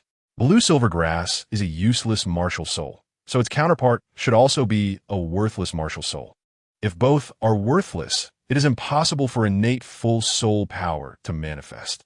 Therefore, a twin martial soul with innate full soul power indicates that both martial souls possess considerable quality. This implies that this blue-silver grass is not an ordinary one. As she spoke, Bibi Dong turned to Zhu Zhuqing and Gue Douluo, continuing, you too should be aware of the origins of this blue-silver grass martial soul, for you have met Tang San's mother. What? Zhu Douluo and Gue Douluo were caught off guard. Blue-silver grass is a worthless martial soul, and even if they had encountered such a soul master, they would not have remembered. Seeing their confusion, Bibi Dong mentioned a name. Tang Hao. Do you recall? Tang Hao. Upon hearing this name, Zhu Zhuqing and Gui Luo instinctively felt a shiver of fear before quickly regaining their composure. Tang Hao. Blue silvergrass. Could it be that Tang San is a son? Zhu Zhuqing realized. Your Holiness, are you suggesting that Tang San is Tang Hao's son? So, Tang San's mother is. Gui Luo connected the dots as well, while Hulaina remained bewildered. Elders, who is Tang San's mother? Tang Hao. Hulaina knew he was an enemy of the Wuhuan Hall. She was astonished to learn that Tang San is Tang Hao's son. Zhu Douluo and Gui Luo looked to Bibi Dong, who showed no sign of disapproval for them to speak. After all, this concerned the former pope. I shall explain. Zhu Douluo began. Tang San's blue-silver grass martial soul should not be in its complete form, as his mother possesses the blue-silver emperor. The blue-silver emperor, the sovereign among the blue-silver grass, is a soul beast of 100,000 years. Indeed, Tang San's mother, the wife of Tang Hao, is a soul beast that has taken human form after a century of evolution. The blue-silver emperor, Tang San's other martial soul, must undoubtedly be the Hao Qian hammer. Your Holiness, the Pope, Tang Hao is an adversary of the Spirit Hall, and Tang San, being his son and possessing dual martial souls, cannot be spared. He must be eradicated. Even Tang Hao alone instills great fear in the Spirit Hall. If Tang San matures further, he could spell destruction for the Spirit Hall. The threat posed by Tang San far exceeds that of Qiao, who harbors no deep-seated enmity towards the Spirit Hall. Chapter 54. Bibi Dong's Resolve. If I cannot possess him, I shall destroy him. The existence of the Blue-Silver Emperor was a revelation to Hulaina. Even more astonishing was the realization that Tang Hao's wife, Tang San's mother, was a soul beast of 100,000 years. The notion that a human and a soul beast could bear offspring left Hulaina enlightened. Tang San. She etched this name into her memory, not only because Tang San's father is Tang Hao, but also due to the fact that his mother is a 100,000-year soul beast, that he wields two formidable martial souls, and that he is a significant threat to the Spirit Hall. Ghost Douluo continued from Zhu Douluo's words, given Tang San's extraordinary gifts. It is likely that Tang Hao has long been covertly safeguarding him. To eliminate them, we must be thoroughly prepared.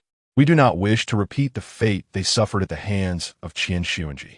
Bibi Dong stated, according to reports, ever since Tang San began his studies at the Nodding City Soul Master Academy, Tang Hao has vanished. His absence from a Spirit Hall for vengeance indicates he has something to protect, namely, Tang San. Currently, with Tang San not in Nodding City or Soto City, he has likely made his way to Heaven Do City, where it will be even more challenging to strike down Tang Hao and Tang San. This matter requires careful deliberation and comprehensive preparation. We must ensure a single, decisive strike to leave no room for repercussions. We shall have the Heaven Do City branch discreetly monitor Tang San and seek out Tang Hao's whereabouts. Zhu Douluo and the others understood. The Spirit Hall is currently embroiled in significant affairs and lack the manpower to deal with Tang Hao and Tang San. Once these matters are resolved, we can address Tang Hao and Tang San at our leisure. Tang San's maturation will require ample time, providing the Spirit Hall with the opportunity to resolve the situation. Zhu Douluo pondered a matter and said, Your Holiness, do you think Qiao intentionally informed us about Tang San? Could he be aware that Tang San is Tang Hao's son and that they bear animosity towards our Spirit Hall? Ghost Douluo responded, Is Qiao attempting to use us as a weapon against them? Does he harbor enmity towards Tang San or Tang Hao? Hulaina scoffed. Him? Does he even qualify to wield us as a weapon? We shall not let him or Tang San escape. Hulaina harbors a deep-seated grudge against Qiao for his disrespect toward her teacher. Bibi Dong concluded, regardless of his schemes, they shall not sway the Spirit Hall's actions. Qiao possesses a unique martial soul, soul rings, and soul skills. We must find a way to contain him. His ties to the Seven Treasure Glazed Tile School are significant, so you must keep a close watch on them. You will eventually uncover his whereabouts. Once located, do not act hastily. First, gather intelligence. Everyone possesses weaknesses. Once identified, they can be dealt with accordingly. Indeed, the three responded respectfully. Tang San and Qiao's matters will be entrusted to the two elders for handling. Keep me informed of any developments. Naher, continue preparing for the Soul Master competition. Very well, you may leave. Bibi Dong made her arrangements and dismissed them after Hulaina and the others departed. Bibi Dong picked up a letter and began to read aloud. Xiao Gang, I never expected to receive news about you. Bibi Dong did not hasten to take action against Tang San. Not only due to the Spirit Hall's involvement in significant matters, but also because Yu Xiaojiang is Tang San's mentor. She still held onto this sentiment, albeit one that was gradually transforming into resentment. Bibi Dong realized that her relationship with Yu Xiaojiang was irretrievable, yet she felt deeply wronged and pained. Yu Xiaojiang, oblivious to the truth, chose not to investigate and instead misjudged her. What saddened Bibi Dong further was that after Yu Xiaojiang left her, he found a new love in Lu Erlong. Her feelings for Yu Xiaojiang were a tumultuous blend of love, hate, and resentment. She crushed the letter in her hand, gazing out the window, muttering, Yu Xiaojiang, if I cannot possess you, I shall ruin you and destroy all those you hold dear. This woman has already descended into darkness, continually influenced by the Rakshasa god, gradually spiraling into the abyss. Chao De, unaware of Bibi Dong's plans, had merely mentioned Tang San in passing, testing whether the Spirit Hall would take notice. Whether the Spirit Hall would act against Tang San was of no concern to Chao De, so long as they did not provoke him. At Blue Tyrant Academy, after Lu Erlong obtained her 8th soul ring, Chao De and the others returned to Blue Tyrant Academy. Where have you all been? Ning Rongrong returned to find Chao De and the others absent. Originally, Ning Fengji and Sword Douluo had also come to meet Chao De, but with him gone and numerous matters to attend to at the 7 Treasure Glazed Tile School, they had to leave and would return later. Rongrong, when did you return? Xiao Wu inquired. Ning Rongrong replied, yesterday. My father and Sword Grandpa came too, hoping to see you all, but you weren't here, so they left. Chao De said, there will be plenty of opportunities in the future. Come, have some fruit.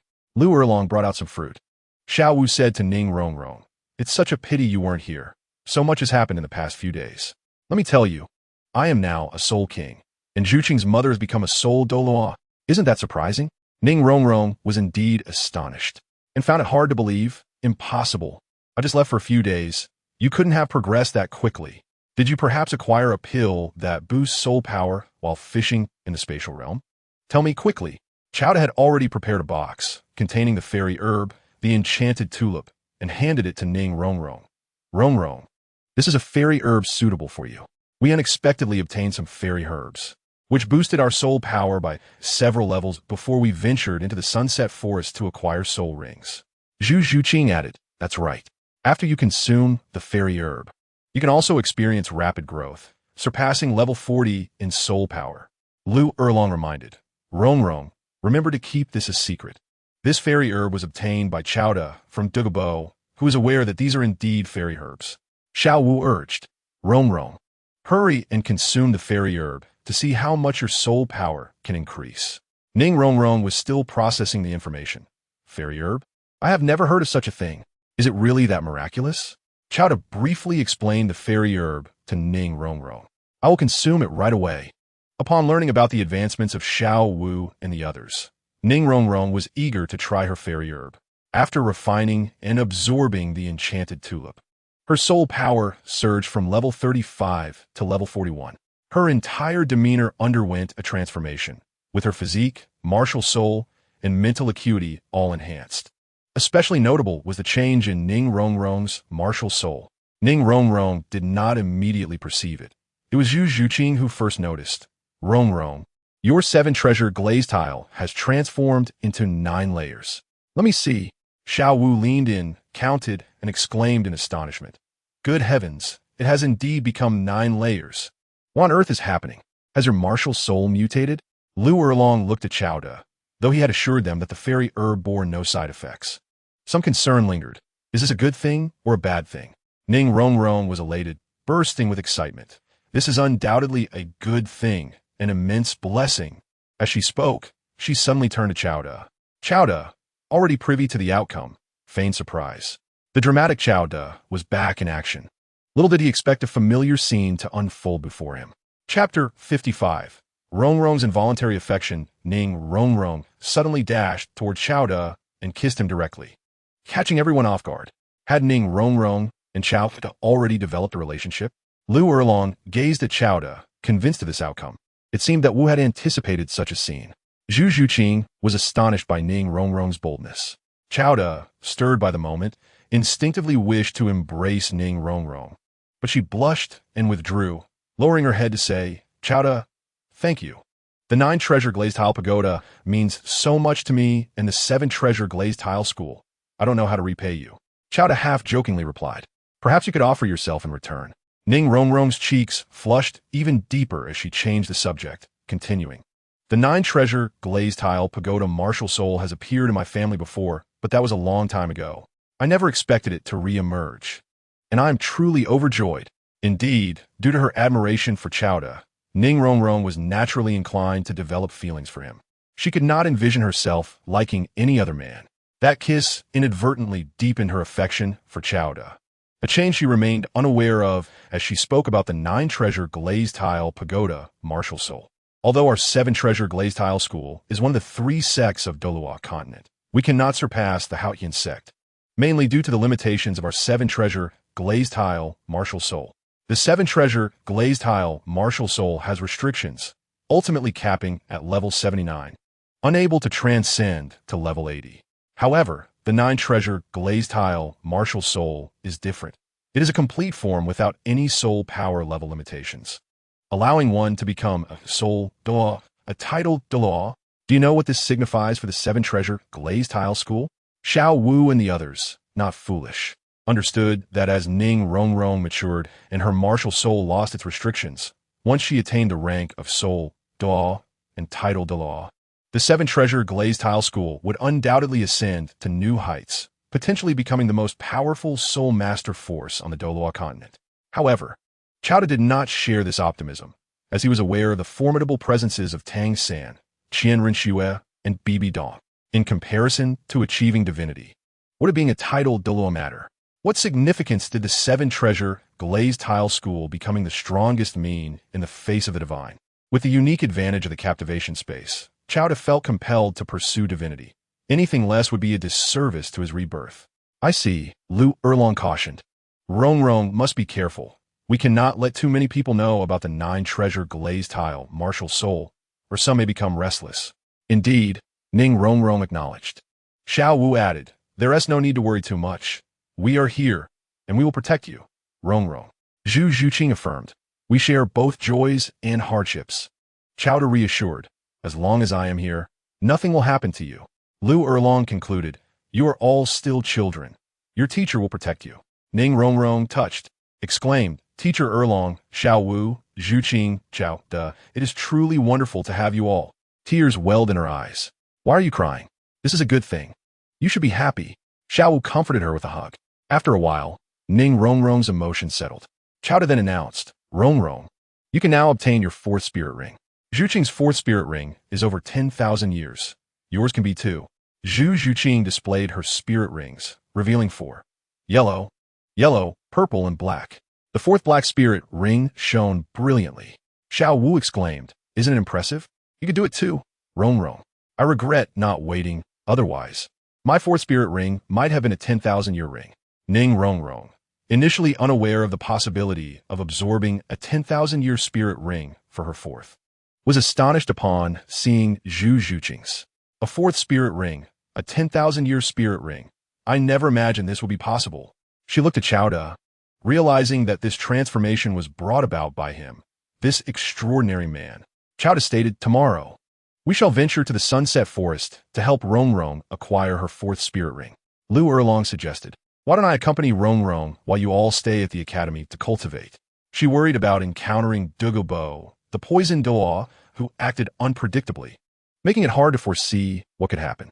Qiao reassured, if there is danger, you can enter my space. You can continue your cultivation there without worry, Teacher Erlong. Yes, and we have Qiao's mysterious space, Lu Erlong agreed, feeling reassured. During dinner, they invited Chun-Li and Mai Xiang, primarily to allow them to continue consuming the food from the captivation space to improve their physique, observing how much they could enhance.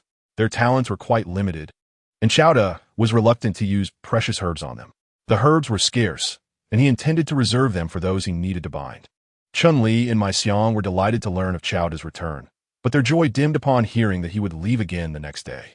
They realized they could not continually rely on him and needed to work hard and cultivate. The academy had arranged some tasks for them. Without assignments, they would feel uneasy. That evening, no one drank alcohol. Chun-Li and Mai Xiang could not enter the captivation space and return to their residence. Meanwhile, Chowda and the others entered the captivation space villa. Initially, Chowda intended to sleep in Lu Erlong's room, but she felt shy, fearing Xiao Wu and the others might catch on, prompting Chowda to endure for the time being. Reluctantly, he joined them in the captivation space, engaging in cultivation, fishing, and resting together. When Chowda acquired his first 100,000-year spirit ring, the captivation space underwent changes, expanding with more villas and fruit trees. However, after obtaining his second 100,000-year spirit ring, the captivation space seemed unchanged, which left Xiao slightly disappointed. The next day, after breakfast, everyone departed together. Brother Chao traveled safely. Mai Xiang and Chun-Li bid farewell after the meal. Chowda instructed Lu Erlong and the others to enter the captivation space while he utilized his space-jumping soul technique to speed their journey.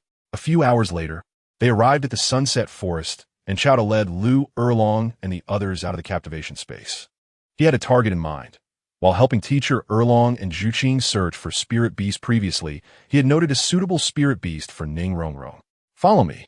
Ning Rongrong smiled brightly, expressing her gratitude. "Chowda, you are truly wonderful. Thank you." As she spoke, she affectionately kissed his cheek, having already kissed his lips before. There was no hesitation now. Xiao Wu whispered, "Rongrong is getting bolder." Zhu Zhuqing, standing beside her, quietly asked, "Aren't you worried that Rongrong might steal your brother away?" Xiao Wu replied, "Brother would never abandon me. But I can't stop people from liking him. He is flirtatious and will surely have more than one woman." Zhu Zhuqing was momentarily taken aback, falling silent, lost in thought. Chowda's flirtation was well known, and Zhu Zhuqing was aware that in the captivation space, he always found justifiable reasons to take advantage of them, and she was no exception. Gradually, she became accustomed to it, not minding his occasional small advantages, even finding it rather charming. However, Zhu Zhuqing had not contemplated much beyond that, especially in terms of being with Chowda, as he and Xiao Wu already had a public relationship, making it inappropriate to compete with her close friend. But Ning Rongrong's current actions shattered Zhu Zhuqing's reservations, compounded by Xiao Wu's attitude, prompting her to think more deeply. One cannot deny the extraordinary effects of the captivation space. Upon binding, one does not easily fall into despair. Chapter 56, A Shift in Plot. Tang San and his companions have now joined the Tiando Royal Academy. Tiando City and the Tiando Royal Academy are truly magnificent. They are indeed worthy of their royal status. The rotund Ma Hongjun stood before the grand entrance of the academy, exclaiming, "Director, look at this! This is what a Soul Master Academy should be. In comparison, Shrek Academy pales in significance." "Enough of that," Flander retorted, giving Ma Hongjun a light kick. If he possessed such capabilities, he too would aspire to elevate Shrek Academy to the level of Tiando Royal Academy. Alas, one cannot always have their wishes fulfilled. Now, even Shrek Academy is no more, and they are soon to become students of Tiando Royal Academy. Why envy? We will soon be students of Tiando Royal Academy. Oscar chimed in, wrapping an arm around Ma Hongjun with a mischievous grin. "There must be many attractive young ladies waiting for us inside." Oscar had already forgotten about pursuing Ning Rongrong, feeling that the opportunity had slipped away, and was now eager to seek new romantic prospects. In contrast, Dai Mubai and Tang San still held lingering thoughts of Zhu Zhuqing and Xiao Wu. Tang San felt a sense of anticipation at the prospect of reuniting with Xiao Wu in Tiando City. He had diligently trained and had now reached level 33. Furthermore, Dai Mubai stood at level 39, Oscar at 32, and Ma Hongjun at 31. All four had attained the rank of soul respect. They were truly prodigies, two of whom possessed innate full soul power. "Let us proceed inside." Yu Xiao Gang steadied himself, prepared to embark on a new chapter at Tiando Royal Academy, hoping to cultivate Tang San and his peers into formidable talents. Zhao Wujia, Xiao Exing, Li Yusong, Lu Qibin, and others had also arrived. All the teachers and students from Shrek Academy were present, though the legendary Shrek's 7 monsters were no more. Upon reaching Tiando Royal Academy, they encountered no obstruction from the Avalanche Prince, leading to further developments in the narrative. The gatekeeper informed Qin Ming, who soon came to greet Flander and the others. "Director, esteemed teachers, Junior students, welcome to Tiando Royal Academy. Come, I shall introduce you to the 3 committee members of the Academy. I have briefed them on the situation regarding Shrek Academy, and they have already consented to meet with you. Yu Xiaogang nodded in agreement. That is indeed appropriate. They followed Qin Ming as he elaborated on the details of Tiando Royal Academy. It is managed not by a single principal, but by 3 committee members.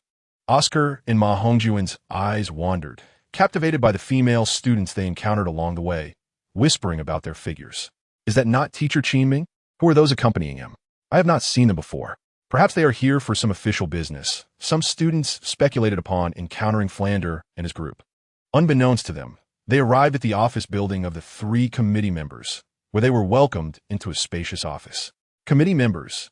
The faculty and students from Shrek Academy have arrived, Qin Ming announced. He proceeded with introductions. Director Flander, this is the chief committee member, Meng Xinji. A level 86 control system Soldaw. This is the vice chief committee member, by Baoshan, a level 85 defense system Soldaw, and this is the assistant committee member, Jilin, a level 82 control system Soldolaw. Committee members, this is Director Flander of Shrek Academy, a level 78 agility attack system Soul Saint. Additionally, we have the immovable King Xiao Wu, Teacher Tang Do Xiao Xin, Teacher Longwen Li Yusong, and Master Yu Xiaogang.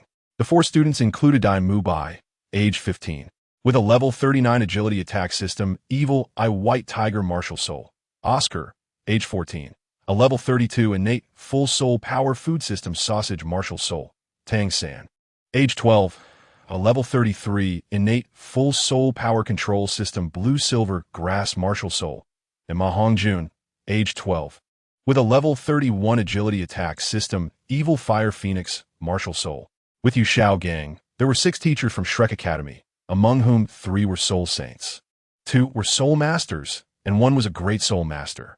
The 4 students were all young soul respects, though Qin Ming had previously mentioned this. Witnessing it firsthand still astonished Meng Xinji by Baoshan and Jilin. The addition of such strength to Tiando Royal Academy would undoubtedly elevate its prowess significantly. Moreover, all 4 students were prodigies, and it was evident that every student within Tiando Royal Academy was exceptional. Welcome, Director Flander, esteemed teachers, and fellow students, to Tiando Royal Academy. Meng Xinji expressed warmly, foregoing any test of Tang San's abilities, as the plot had diverged from its original course. In Soto City, due to the absence of Shrek's 7 monsters, Tang San and his companions had not engaged in battle with the royal fighting team, led by Yu Qianheng, and thus, Qin Ming had no first-hand knowledge of their true combat capabilities. Consequently, no one came to assess Tang San's strength, depriving him of an opportunity to showcase his prowess. Flander and his colleagues were smoothly integrated into Tiando Royal Academy, with Qin Ming arranging their accommodations. Once they departed, Meng Xinji, by Baoshan, and Jilin convened to discuss matters. Meng Xinji remarked, the 4 students from Shrek Academy are indeed geniuses. We should allow them to join the second team of Tiando Royal Academy and participate in the Soul Master competition. By Baoshan concurred indeed. Jilin added with a chuckle. An innate full soul power food system and an innate full soul power blue silvergrass. Both have reached soul respect.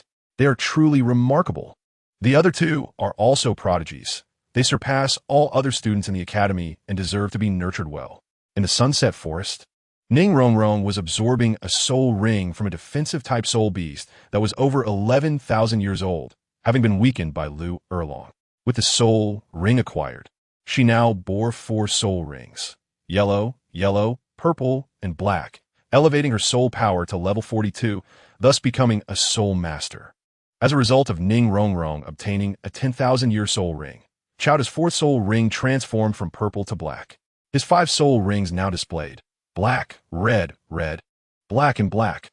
Concurrently, Chowda's soul power received a boost, propelling him to level 63. Ning Rongrong, after consuming a celestial herb, experienced an enhancement that allowed her to absorb the soul ring, further increasing her soul power, which in turn benefited Chowda, leading to his breakthrough. My 4th soul skill enhances defense. I too am now a soul master. Ning Rongrong's soul skills now included enhancements for speed, strength, soul power, and defense. Since we have returned to Sunset Forest, let's not rush back. We shall engage in battle with soul beasts to hone our current skills, Chowda proposed. My soul skill is special, so I shall not participate, nor will teacher Erlong. We will handle any unforeseen circumstances. Xiao Wu, Zhu Zhuqing, and Rongrong. You three should coordinate. Everyone agreed, and thus they remained in Sunset Forest for 6 days, continuously battling various soul beasts.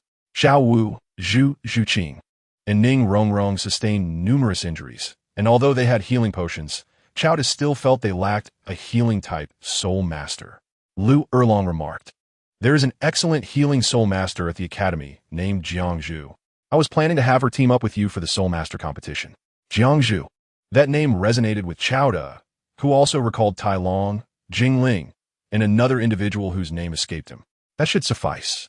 Let us rest for 1 night in the space, and tomorrow we shall return to Blue Tyrant Academy. The effect has been achieved. Continuing further holds little significance. Chapter 57, A Night of Chit-Chat and Pursuing Desires. Within a captivation space. Stay still, I'm applying the ointment. It itches a bit. Do not look around. I wasn't looking. All of you, remain still. It will pass soon.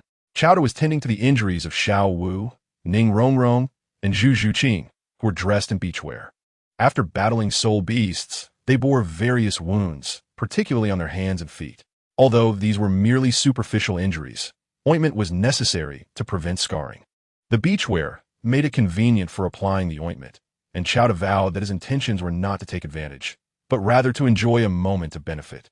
Previously, while playing on the beach, they had also worn similar attire and had him apply sunscreen, thereby already having their share of indulgence.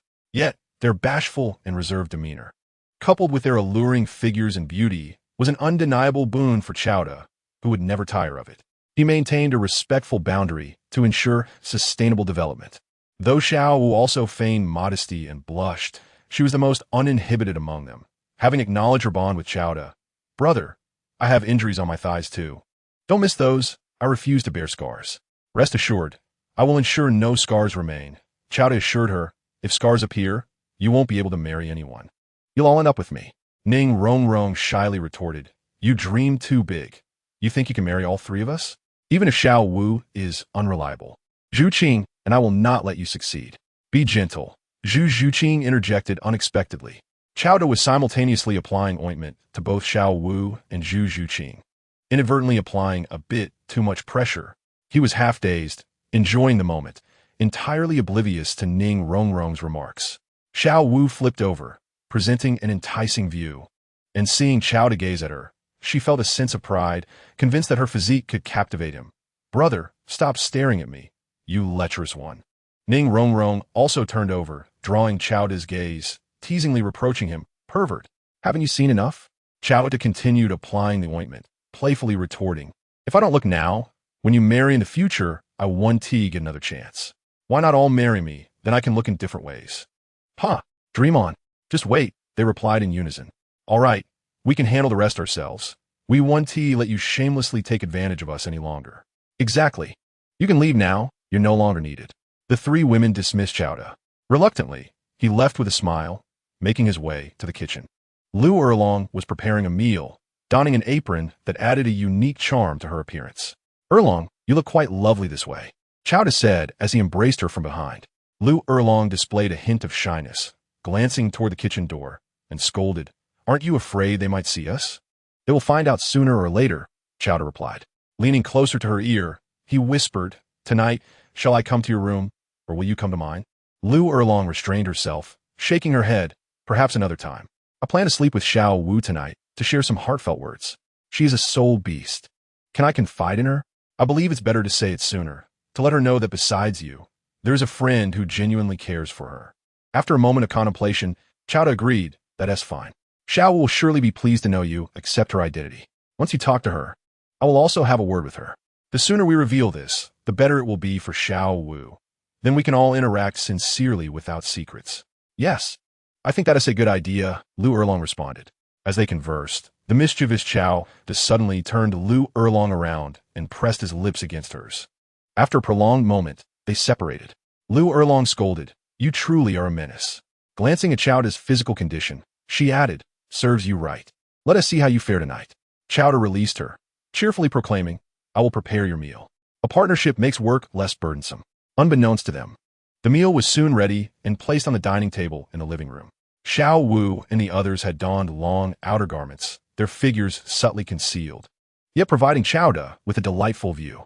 Not long after dinner, Xiao Wu, Zhu Zhuqing, and Ning Rongrong, fatigued from their earlier battle with the soul beasts, retired to rest. Xiao Wu entered Lu Erlong's room, leaving Chowda alone in the empty space.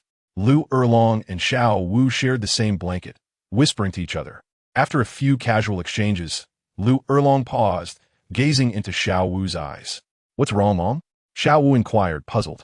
Lu Erlong began, "Xiao Wu, regardless of what happens, please believe I am always sincere with you."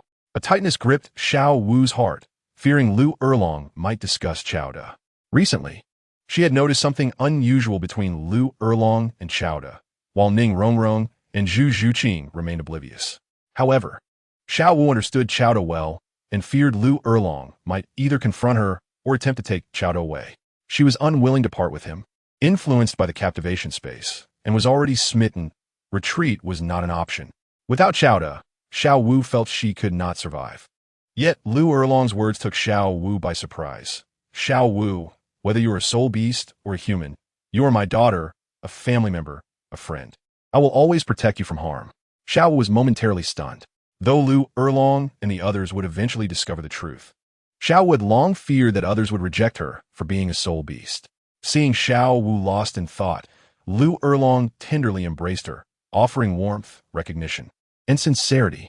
Regaining her composure, Xiao Wu looked at Lu Erlong. "Mom, is this true?"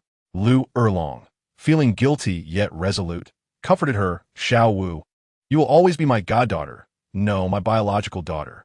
"Mom." Xiao Wu leaned into Lu Erlong's embrace, tears streaming down her cheeks. After Xiao Wu calmed, Lu Erlong continued, "Do not blame Chowda. He told me this because he wants the best for you."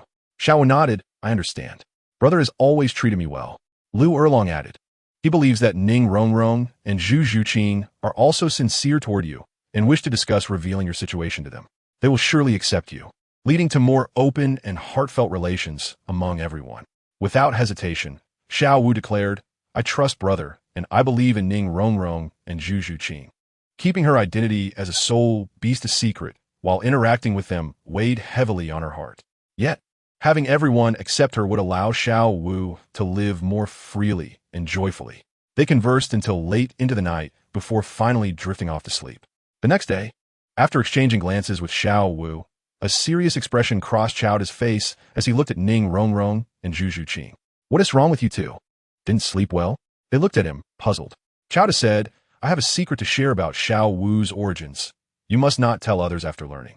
Ning Rongrong and Zhu Zhuqing were taken aback, unaware of Xiao Wu's background, as she had never disclosed it, and they had not thought to ask. They nodded earnestly. The next moment, before their eyes, Xiao Wu suddenly vanished, only for them to see a delightful rabbit in Chowda's hands. Chapter 58. The formation of the Blue Tyrant Academy team.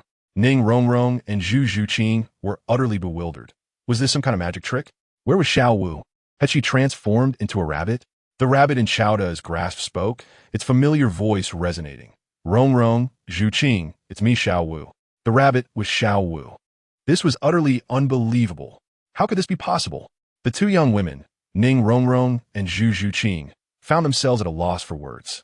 Xiao de elucidatet, in truth. Xiao Wu is a spirit beast that has transformed into a human after 10,000 years. She has yet to reach maturity. Once she attains the 60th level, her transformation will be complete.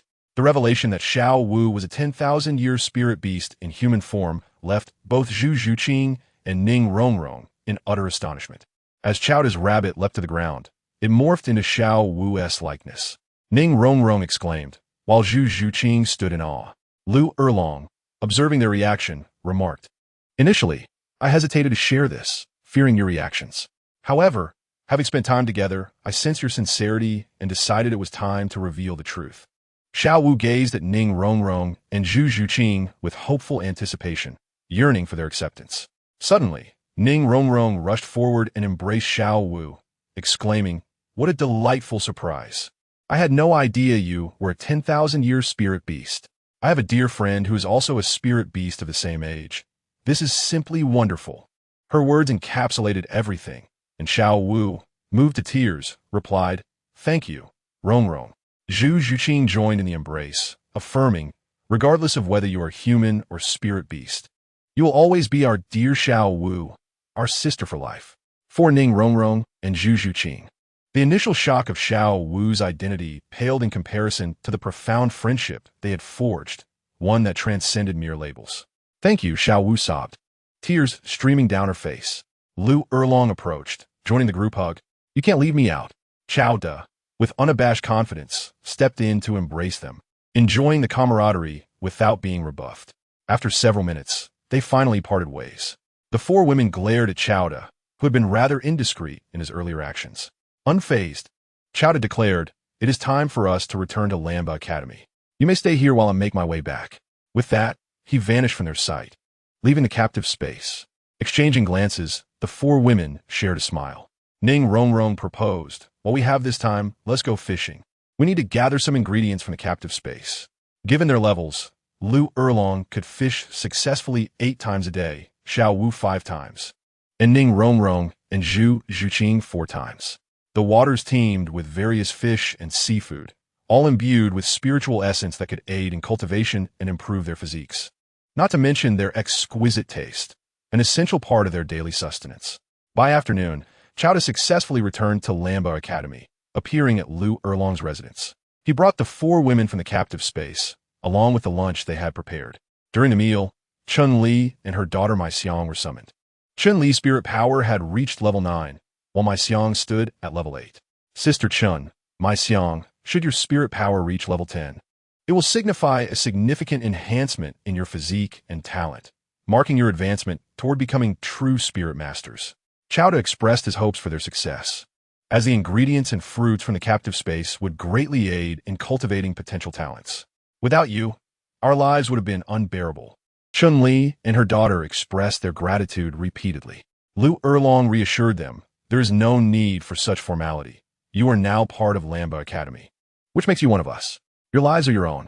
Days later, 4 unfamiliar figures arrived at Lu Erlong's residence: Tai Long, Huang Yuan, Jing Ling, and Jiang Zhu. Tai Long surveyed Lu Erlong's abode, noting its surprisingly modest appearance for the academy's head. The principal must be someone who appreciates tranquility, Jiang Zhu remarked. Huang Yuan asked, "What do you think the principal summoned us for?" Jing Ling replied, "I've heard the academy is forming a battle team to participate in the elite competition for advanced spirit masters in a year and a half. As some of the academy's most talented, we should join." Tai Long turned to the others. "We are but 4. A team requires a minimum of 7 members, ideally 11. This is far from sufficient. Are there other outstanding students in the academy?" Jiang Zhu noted, "We only joined Lamba Academy last year. You may have heard of a prominent figure here named Xiao Wu, who was already a spirit master before we arrived. However, she seems to have gone out for training. I wonder if she has returned." Xiao Wu's reputation at Lamba Academy was quite significant, whereas Qiao Da remained somewhat inconspicuous. "I have heard of her as well," Jing Ling added. "It is said that Xiao Wu is not yet 20 and is already a spirit master. Such talent surely surpasses our own." Tai Long, too, had heard of Xiao Wu's beauty. As they engaged in light conversation, Lu Erlong, Qiao Da, Ning Rongrong, Zhu Zhuqing, and Xiao Wu emerged from the house. "You are here," they greeted. "Hello, Principal." Tai Long, Huang Yuan, Jing Ling, and Jiang Zhu quickly offered polite greetings while observing Qiao Da, Xiao Wu, Ning Rongrong, and Zhu Zhuqing. Tai Long, Huang Yuan, and Jing Ling were starstruck by the beauty of Xiao Wu, Ning Rongrong, and Zhu Zhuqing. Lu Erlong, being the principal and an elder, commanded their respect. But the 3 younger women were more approachable, making them ideal subjects of admiration. Jiang Zhu, noticing their reaction, felt a twinge of disdain. Lu Erlong proceeded with the introductions, beginning with the newcomers. "This is Tai Long, a soul master of the Great Force Gorilla, currently at level 31.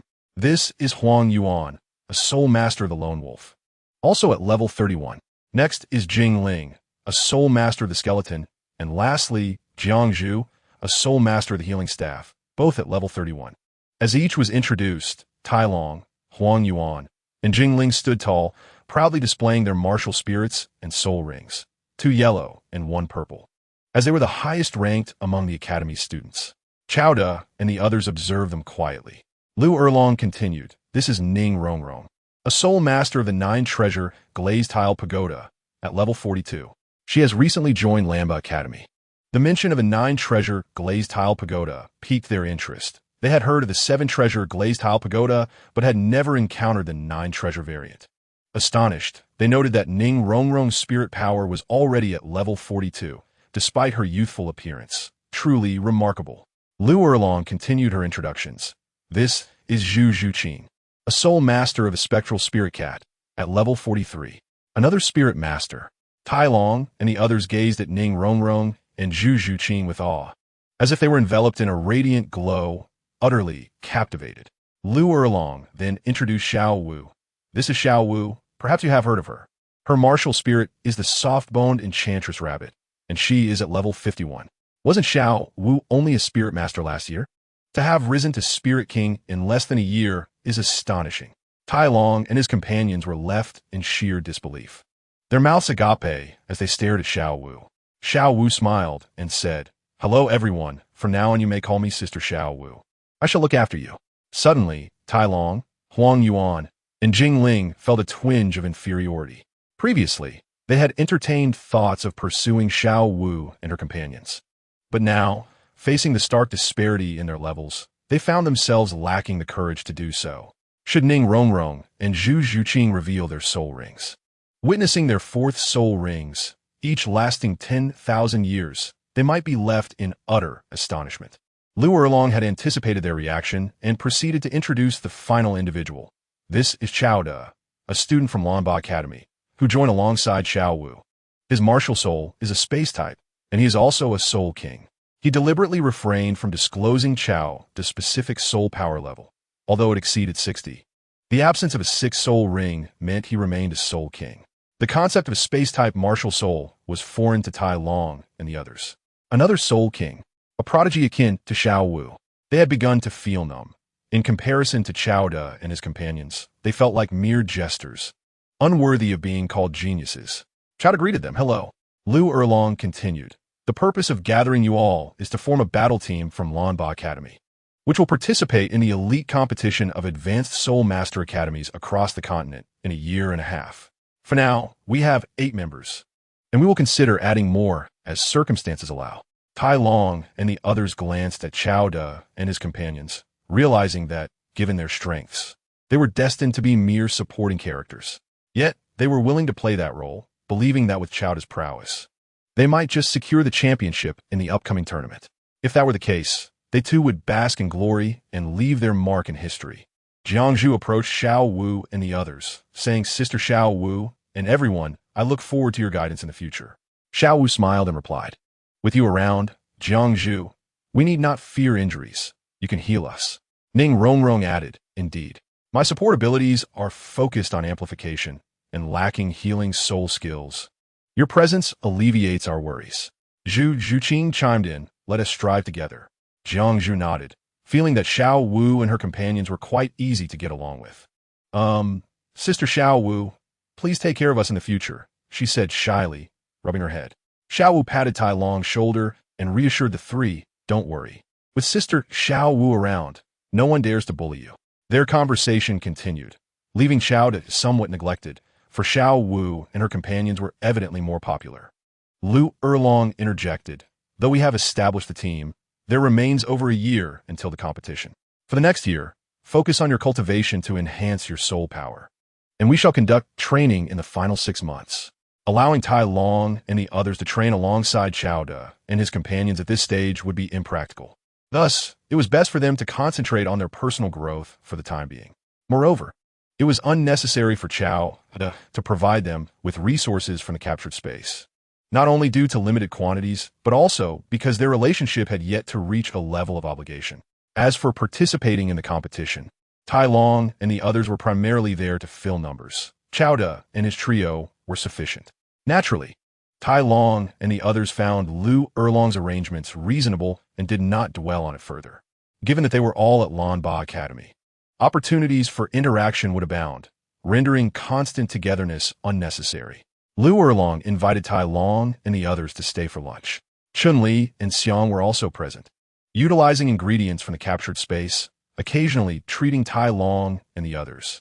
They had never tasted such exquisite cuisine. They were astonished by the principal's culinary skills. They hoped to enjoy such meals regularly in the future. Tai Long and the others were stuffed, having never experienced such delectable dishes, a memory that would linger with them for a lifetime. In the afternoon, Tai Long and his companions reluctantly departed after receiving some fruits from the captured space from Xiao Wu. Tai Long remarked, "We must maintain frequent contact with Xiao Wu and the others moving forward. After all, we are part of the same team. Though we are merely fillers, maintaining good relationships is essential." Huang Yuan concurred. "Yes, we must not become estranged." Jiang Zhu retorted, "You men are merely infatuated with beauty. Don't disguise your intentions with lofty words. I see that Xiao Wu shares a close bond with Xiao Wu, and Ning Rongrong and Zhu Zhuqing also seem to have a special connection with him. You should abandon your fantasies." Tai Long protested, "Impossible. They're all celestial beings. How could they possibly harbor feelings for one man?" Jiang Zhu replied, "That merely indicates Xiao has exceptional qualities. He likely possesses charm, but does not flaunt it. I believe he stands out among the four of them.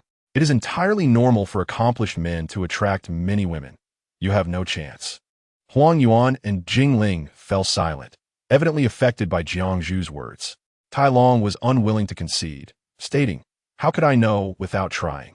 As long as I become sufficiently outstanding, I too can attract them. I have resolved to work harder in my cultivation and aspire to reach the Soul Sect, Soul King. Just like them." Jiang Zhu shook her head, bemused by the gap in talent. How could he pursue them? She refrained from further persuasion, allowing Tai Long and the others to face their own setbacks. At Lu Erlong's residence, Qiao Wu and the others were engaged in lively conversation, laughter echoing around them. Chun Li and Mai Xiang had returned to their cultivation after lunch. This mother-daughter duo was quite dedicated. Qiao Wu recalled something and said, "By the way, Teacher Erlong, my soul rings were exposed in Soto City and caught the attention of the Spirit Hall. I even encountered the Douluo. However, my space-jumping soul skill is quite unique, so they currently have no means of dealing with me. But the Spirit Hall will certainly not relent. You must exercise caution. I worry they may target Lanba Academy." Lu Erlong frowned. The Spirit Hall is growing increasingly arrogant, truly believing they control the entire Douluo continent. Since they have set their sights on you, you must be even more vigilant. Though the Spirit Hall is brazen, they likely won't dare act openly in Heavendo City. They may resort to assassination, which is difficult to guard against. Ning Rongrong interjected, "My father is already aware of this matter. The Seven Treasure Glazed Tile Sect will monitor the Spirit Hall's activities within Heavendo City. Should they make a move, Grandfather Jian and the others will intervene. Not everyone fears the Spirit Hall. If the Spirit Hall intends to target Xiao Wu, Ning Rongrong would undoubtedly be furious, which is why she had been quite affectionate during their return, insisting that the Seven Treasure Glazed Tile Sect protect him. Gao de Chekil, it won't be easy for the Spirit Hall to deal with me. My primary concern is the risk of them endangering others." Lu Erlong stated, "For now, you should not leave the academy. Remain here to cultivate. I will arrange for your return to the academy while keeping it as confidential as possible. The Spirit Hall currently only suspects a close relationship between you and the Seven Treasure Glazed Tile Sect and is unaware of your presence at Lanba Academy. Staying at the academy is undoubtedly safer than being outside." That said, Qiao Wu could not remain at Lanba Academy indefinitely. He needed to venture out to secure his sixth soul ring. He had set his sights on Shui Binger, who possessed an ice attribute and an exceptionally high-quality ice phoenix martial soul with remarkable talent. Once bound, he could have her consume celestial herbs to further enhance her potential, making her no less formidable than Zhu Zhuqing. Shui Binger was at the Water Academy, and Qiao Wu planned to infiltrate and locate her. Shopta Zixti, Shui Binger. Do you believe in love at first sight? The Water Academy, one of the 5 elemental academies of the Heavendo Empire, is home to students with water or ice attribute martial souls. The entire institution is far more grandiose than Lanba Academy, boasting hundreds of students. As dusk approached, Qiao Wu utilized his space-jumping soul skill to infiltrate the Water Academy. "Excuse me, do you know which dormitory Shui Binger resides in?" A girl stopped him and scrutinized Qiao Wu, finding him unfamiliar. "You must be from another academy, right?" "Heh, many men from other academies wish to pursue Shui Bing. Your chances are slim. Perhaps you should reconsider your efforts. It has become quite commonplace for male students from other colleges to seek out Shui Binger." At this moment, Qiao Wu donned a disguise, changing into the uniform of another college. "Excuse me, I have something to discuss with Xue Binger. Could you inform me of her dormitory? The girl regarded him with disdain, but nonetheless provided the information. After Qiao departed, she scoffed, "There will always be toads hoping to feast on swans. You'll soon learn your own limitations." Xue Binger is renowned at Tianxue Academy, celebrated as a prodigious student, garnering much attention, and many are aware of her residence. Qiao memorized the location of Xue Binger's dormitory and returned to his captivation space, awaiting the cover of night to proceed with his plans. Nightfall enveloped the dormitory where Xue Binger resided. She did not live alone. Her half-sister, Xue Wu, shared the space with her. "Sister, have you noticed how those boys from other colleges are utterly infatuated with you? Do you have anyone you fancy?" Xue Wu inquired as they lay side by side. Xue Binger cast a sidelong glance at her sister. "Wu, if spring has indeed arrived for you, seek out someone yourself. My sole focus is on cultivation, preparing for the Soul Master Tournament." She was the captain of the Academy's team for the upcoming competition. Xue Wu, also a member of the team, replied, "Sister, you've worked hard enough. Remember to balance work and rest. You're at level 39 and on the verge of breaking through to level 40, soon becoming a Soul Master. Few from other colleges can rival you, especially with our martial soul fusion skill. Entering the top 3 should be within reach." Xue Binger, however, did not share her sister's optimism. Do not underestimate the other colleges. The likes of Huo Wu and Huo Wu from Qihua Academy, Feng Xiao from Shenkong Academy, Yu Tianxin from Leitang Academy, and Yu Tianheng from the Tiando Royal Academy are formidable opponents. Xue Wu chimed in with gossip. "I heard that Feng Xiao is quite the charmer at Shenkong Academy, known for his flirtatious nature. He has been pursuing Huo Wu relentlessly, yet she pays him no mind, leading to quite a few amusing situations." Xue Binger responded, "You seem quite invested in the affairs of others. Enough of this. It's late, and we must rise early to train. Let's get some rest." They gradually drifted off to sleep. After a while, the thief Qiao utilized his spatial leap soul skill to stealthily infiltrate the dormitory. He first scanned the surroundings with his spiritual power to ascertain Xue Binger's location before sending her a mental message. Xue Binger, she heard someone calling her name, groggy and mistaking it for her sister, Xue Yuer's voice. "Yuer, stop fooling around and let me sleep." Just then, Xue Binger vanished from her bed, only to reappear as if nothing had transpired. The binding in the captivation space was complete. Upon Qiao calling for Binger, she had responded, fulfilling the conditions for their connection. He then used his spatial leap skill to exit Tianxue Academy, having achieved his goal. With Xue Binger bound to him, she would provide him with a soul ring. At present, Xue Binger was a soul sovereign with 3 soul rings: yellow, yellow, and purple. The total years of these rings exceeded 3,000, granting Qiao a purple soul ring. His own 6 soul rings comprised black, red, red, black, black, and purple, officially elevating him to the rank of Soul Emperor with a soul power level of 63. Within the captivation space, Lu Erlong, Xiao Wu, Ning Rongrong, and Zhu Zhuqing were all engaged in their training. "Congratulations, Qiao, on finally condensing your 6th soul ring." Except for Xiao Wu, the others were unaware that Qiao had bound them as well, which would provide him with soul rings. They only knew that he could independently condense soul rings, with their ages continually increasing. That evening, Xiao Wu was asleep in Qiao's room. She asked, "Brother, how do you plan to deliver the immortal herb to Xue Binger? You want to leave it unattended like Qian Renxue, will you?"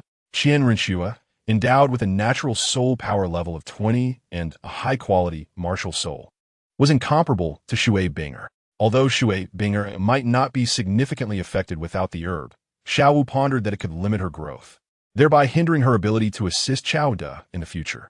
In Xiao Wu's view, since Xue Binger was bound to him, it was essential to maximize her potential. Otherwise, it would be better to seek someone else. Qiao embraced Xiao Wu and replied, "Xue Binger's talent is indeed remarkable compared to others. Yet she still falls short when compared to you all. It is best for her to consume the immortal herb to enhance her martial soul and physique. She is nearing level 40, and for her 4th soul ring, it would be ideal to absorb a 10,000-year soul ring. As for how to assist her, we will need to devise a plan. Approaching Xue Binger remains a challenge, since my martial soul is neither water nor ice. I cannot join Tianxue Academy and must think of another way." In the following days, Qiao spent nearly every day outside Tianxue Academy, observing whether Shui Binger would emerge. One day, he finally saw her leave with Shui Yu and a few classmates, strolling outside to shop and enjoy some snacks. Qiao exited the captivation space and feigned an accidental encounter, deliberately bumping into Shui Binger. "I apologize," he said, having initially walked with his head down. Upon lifting his gaze and seeing her, he feigned being captivated. "No harm done. I wasn't paying attention either," Shui Binger replied, suddenly feeling an inexplicable attraction toward Qiao. They exchanged lingering glances.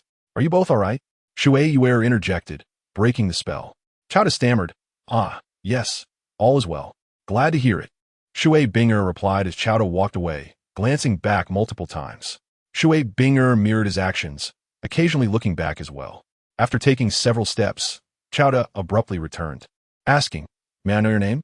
"Imkauda, Soul Muste." Shui Binger brightened and replied, "I'm Shui Binger, a student at Tianxue Academy." "It's a pleasure to meet you, Qiao. Qiao, a lovely name. I shall remember it," he said wistfully as he took his leave. Shui Binger watched him depart. "Hee, Shui Yu teased, 'Sister, have you taken a liking to him?'" Shui Binger pondered, "Do you believe in love at first sight?" Shui Yu and the others were taken aback. They had never expected the usually mature and serious Shui Binger to express such sentiments. "Dear sister, you mustn't get carried away. Otherwise, those boys from other colleges will be heartbroken," Shui Yu exclaimed. Shui Binger fell silent, contemplating that if Qiao felt the same way, he would surely seek her out at Tianxue Academy. Qiao did not disappoint her. The following day, he arrived at the academy to find her. Chapter 61. The Advance of Certain Someone. "Oh no, my sister has fallen in love," Shui Yu exclaimed dramatically, originally intending to act as a third wheel, but was rebuffed by Shui Binger.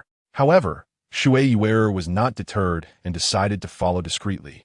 Outside the gates of Tianxue Academy, Shui Binger encountered Qiao, the man who had captured her heart at first sight. Feeling a bit nervous, she asked Qiao, "What brings you here?" Qiao gazed at her earnestly. "I wanted to apologize for bumping into you yesterday and extend an invitation for dinner." Shui Binger shook her head. "It wasn't entirely your fault. I wasn't paying attention either." Qiao smiled. "Then let us call it a shared responsibility. Still, I would love to take you to dinner. If you would grant me that honor?" After a moment of hesitation, Shui Binger replied, "Allow me to treat you. There is a wonderful restaurant near our academy. Shall we go there?" Qiao did not contest her decision. "All right, you treat this time. Next time it's on me." "Agreed." Shui Binger shyly nodded her head. She then led Qiao to the restaurant she had mentioned, located just outside Tianxue Academy, very close by. This establishment served home-style dishes, and the flavors were quite agreeable. As they entered the restaurant, it was nearly noon, and a few patrons were already present. They found an empty table to sit at. Qiao surveyed the surroundings. The ambience was pleasant and somewhat unique. Shui Binger remarked, "This is the restaurant charm." She handed the menu to Qiao. "You order." Qiao, not wanting to be courteous, replied, "This time you treat me. I will order, and next time, I will treat you, and you shall choose the dishes." "No declining then." Shui Binger chuckled, appreciating that Qiao was not overly polite. Soon, Qiao ordered several dishes and a soup, handing the order to the waiter. Shui Binger spoke up, "You're also a soul master, studying at a prestigious academy in Tianxue City, I presume?" She wished to learn more about Qiao. Qiao nodded. "My academy does not compare to Tianxue Academy, but you should be familiar with Lamba Academy. I study there." Lamba Academy. Shui Binger was indeed aware, recognizing it as a prestigious academy that admitted commoners. However, she was not a commoner herself. She hailed from a noble family with a title, and Tianxue Academy belonged to her family as well. Qiao smiled. "Our academy is for commoners. You don't look down on me for being one, do you?" Shui Binger quickly shook her head. "Not at all. I have never thought that way. Besides, there are geniuses among commoners.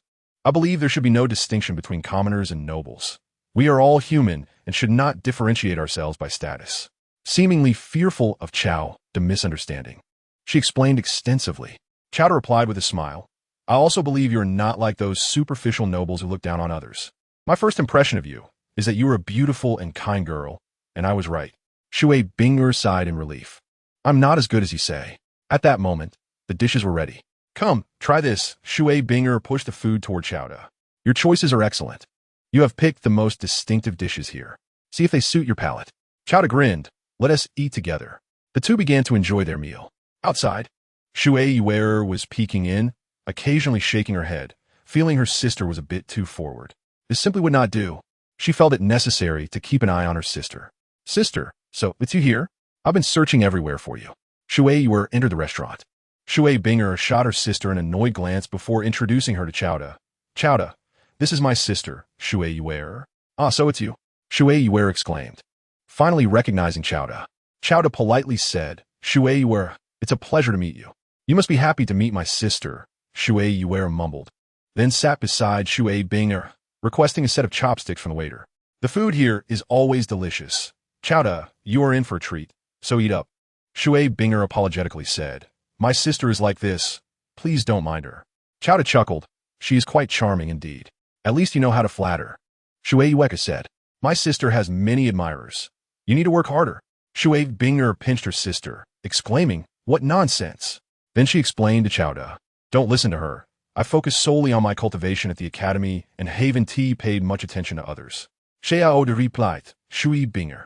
It's only natural that someone as beautiful as you has admirers. There's no need to feel embarrassed. Suddenly locking eyes with Chowda, Shui Binger fit his equal. Shui Yu shook her head repeatedly, thinking her sister was beyond saving. Her task was indeed daunting. After the meal, Shui Binger invited Chowda to visit Tianshui Academy, to which he readily agreed. Shui Yu was shoot away by Shui Binger. The two strolled through Tianshui Academy, drawing the attention of many. Is that Shui Binger? Who is the boy beside her? Which academy does he belong to? Oh my, could it be that Shui Binger has a boyfriend? Who is he? He doesn't seem to match our Shui Binger. News spread quickly. Some gossiping girls, or those who were on good terms with Shui Binger, approached directly. Sister Binger, who is he? Which academy is he from? Tell us. Classmate, are you pursuing our Binger? Oh my, it's the first time we've seen Sister Binger so close with a boy. Binger, you must explain the situation to us. A crowd of girls jested, making Shui Binger quite embarrassed. Please stop it. Leave at once. This ISN to your business. We'll talk later. All right, let us go. We want to disturb their budding romance. We'll just wait for the wedding candy. They jested. If the boys from other academies find out that Binger has a boyfriend, they might go crazy. After some playful teasing, the girls finally dispersed. Shui Binger apologized to Chowda. I'm sorry. They are just too nosy. Chowda smiled. I don't mind. In fact, I hope what they say comes true. Shui Binger blushed, lowering her head. Suddenly, Chowda took Shui Binger's hand, saying, Binger, from the moment I laid eyes on you, I felt you were the person I had been searching for, someone I wished to cherish for a lifetime. May I pursue you? Chowda's boldness left her stunned. Did he feel the same way? Were they mutually infatuated?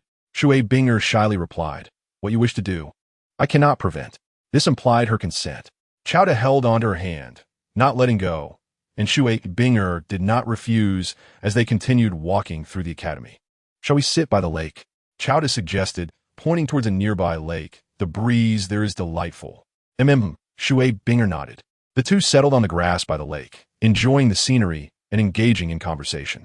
By the way, I have a gift for you, Chowda said, retrieving a delicate wooden box from his storage soul guide, inside which lay an 8-petal fairy orchid. A gift? Shui Binger's heart raced, her face flushed, and her body tensed. Chapter 62. Has Shui Binger progressed too quickly? Herb? Upon Chowda opening the box, Shui Binger noticed the medicinal plant within. Presenting a gift, especially one of herbs to a girl, was indeed peculiar. She looked at Chowda quizzically. Chowda smiled. This is no ordinary herb. It is called the 8-petal fairy orchid. Consuming it can enhance your martial soul quality, improve your constitution, accelerate your cultivation speed, and significantly boost your soul power. I unexpectedly acquired several similar herbs and have consumed them with excellent results, without any side effects. It is now yours. If you trust me, you can take it now, and I will protect you. Shui Binger gazed in astonishment at the 8-petal fairy orchid in her hand. Should she take it? After a moment's hesitation, she decided to trust Chowda, growing increasingly resolute. I believe in you. Thank you for the gift. I am very happy. I will take it now. Chowda instructed her on how to consume and refine it. After taking the 8-petal fairy orchid, Shui Binger felt an incredible surge of power. Her soul power was continuously increasing, as were her martial soul, constitution, and spirit. What kind of herb was this? It must be precious. Shui Binger felt touched. Realizing that Xiao De was sincere towards her, Xiao De quietly stood by Shui Binger's side, enjoying the sight of her beauty, figure, and grace, all of which were truly delightful. As time passed, Shui Binger had essentially completed her absorption of the 8-petal immortal orchid. Gao, I can't believe my soul power has reached level 43. It is truly astonishing, Shui Binger exclaimed, unable to conceal her excitement. Xiao De smiled and replied, congratulations. Once you acquire your 4th soul ring, you will become a soul master. Shui Binger nodded. It's not just my soul power that has increased. My martial spirit, physique, and divine strength have all seen significant improvements. What kind of herb is this? Its effects are remarkable. Is it worth it for me to use? Xiao De took her hand in his, assuring her, it is worth it, immensely so, because it is for you. Deeply moved, Shui Binger leaned in and kissed Xiao De on the cheek. Seizing the moment, Xiao De embraced her, their lips meeting in a tender kiss. Shui Binger hesitated for a moment, but soon surrendered. She didn't mind. She merely thought that the relationship was developing rather quickly, having only met the day before. Yet, they could not help themselves. After a lingering moment, they parted. Shui Binger's cheeks were flushed and warm, avoiding Xiao De's gaze. With an apologetic expression, Xiao De said, I'm sorry, I couldn't help myself in that moment. Shui Binger felt no fault in Xiao De. After all, she had initiated the kiss, considering it a token of gratitude for his gift. With their bond deepening after this intimate encounter, Xiao De wrapped his arm around Shui Binger's waist, and she naturally leaned into his embrace, her heart racing as she relished the sensation. Are we now considered a couple, Xiao De? Shui Binger asked. Xiao De held her shoulders, gazing at her earnestly. Binger, I like you. A radiant smile appeared on Shui Binger's blushing face. Xiao De, from the first moment I saw you yesterday, I felt you were my destiny. Do you believe in love at first sight? You are my love at first sight. He pulled her closer once more. As they nestled together, Shui Binger inquired, where's your home? And who else is in your family? Now that their relationship had progressed, she felt more comfortable asking. Xiao De sighed, I was born in Notting City, but my family passed away when I was very young. Now I am alone. Shui Binger was taken aback and felt a pang of sympathy. I'm so sorry. Xiao De shook his head. I'm doing well now. I believe my family would be happy to know that. Shui Binger kissed him on the cheek, embracing him. Now you have me. I will always be by your side. Xiao De nodded. Meeting you, Binger, is my fortune, regardless of what the future holds. I will cherish you with my life and ensure your happiness. Shui Binger felt elated and agreed. Xiao De, will your family accept me? She asked confidently. Yes, she affirmed, because I have already chosen you. Despite her gentle exterior, Shui Binger was resolute. Xiao De smiled, I believe so too. No one can tear us apart. Indeed, Shui Binger replied sweetly. Happiness arrived so swiftly that she was still a bit dazed. You still haven't told me what kind of herb this is. It must be extraordinary. Xiao De explained, this herb is a rare treasure among medicinal plants, known as an immortal herb. It is very hard to come by, and few know of its existence. Its effects are profound, without side effects. However, each person can only consume one. Taking more will not yield additional benefits. I discovered it with Lu Erlong, the principal of Blue Tyrant Academy. She only took one, leaving the rest for me. I have a few, and I shared some with a few close friends from the academy. Thankfully, I have some biological resources. Otherwise, I wouldn't have had anything worthy to gift you. An immortal herb.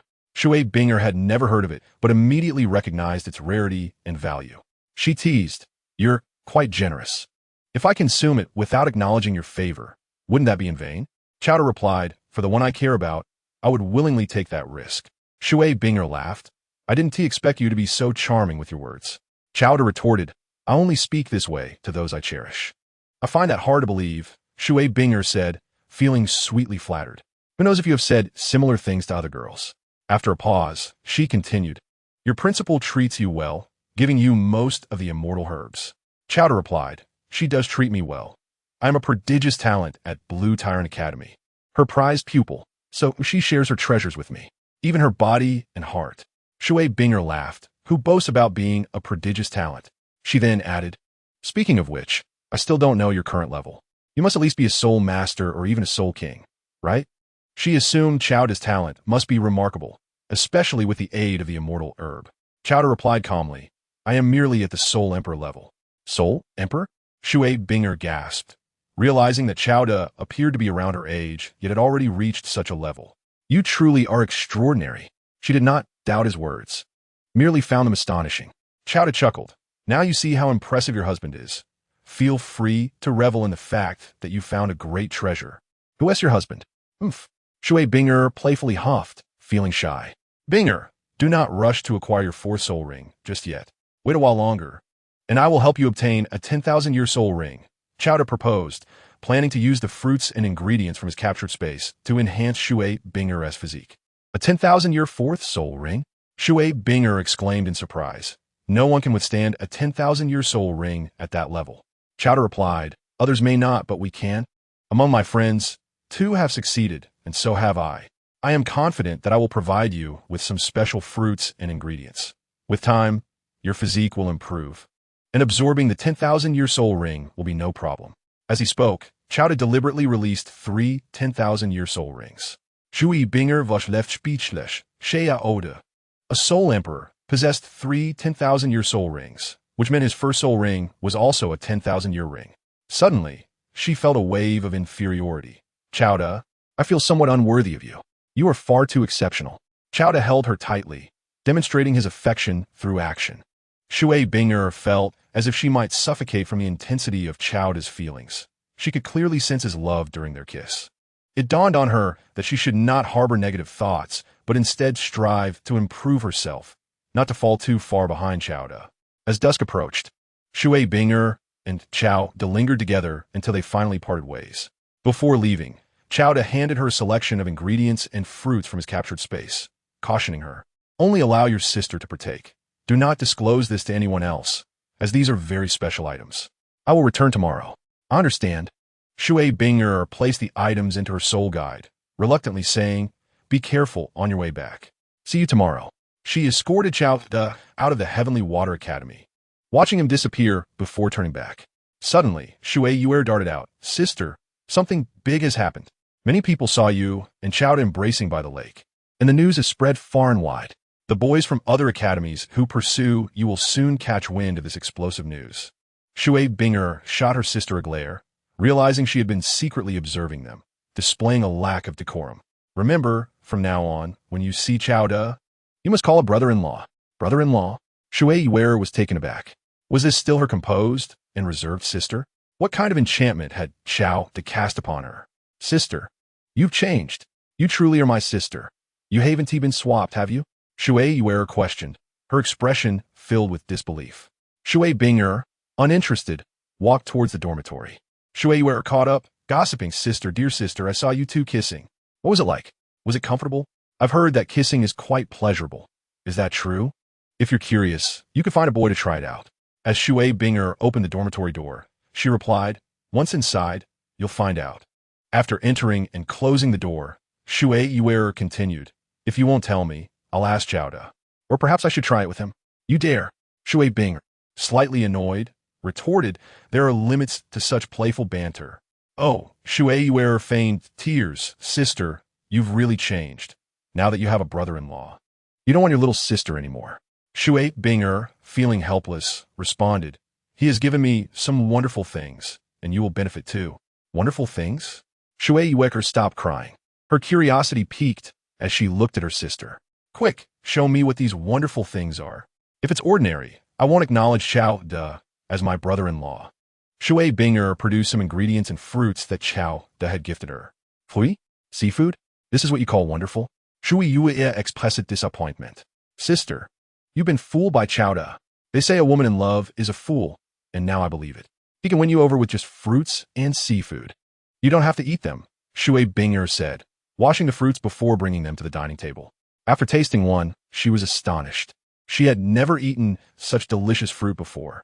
Sister, no way. Shui Wu exclaimed, while love is sweet, it shouldn't enhance the sweetness of the fruit, right? Look at how enamored you are. Alas, my sister is hopeless. Annoyed, Shui Binger stuffed a piece of fruit into her sister's mouth.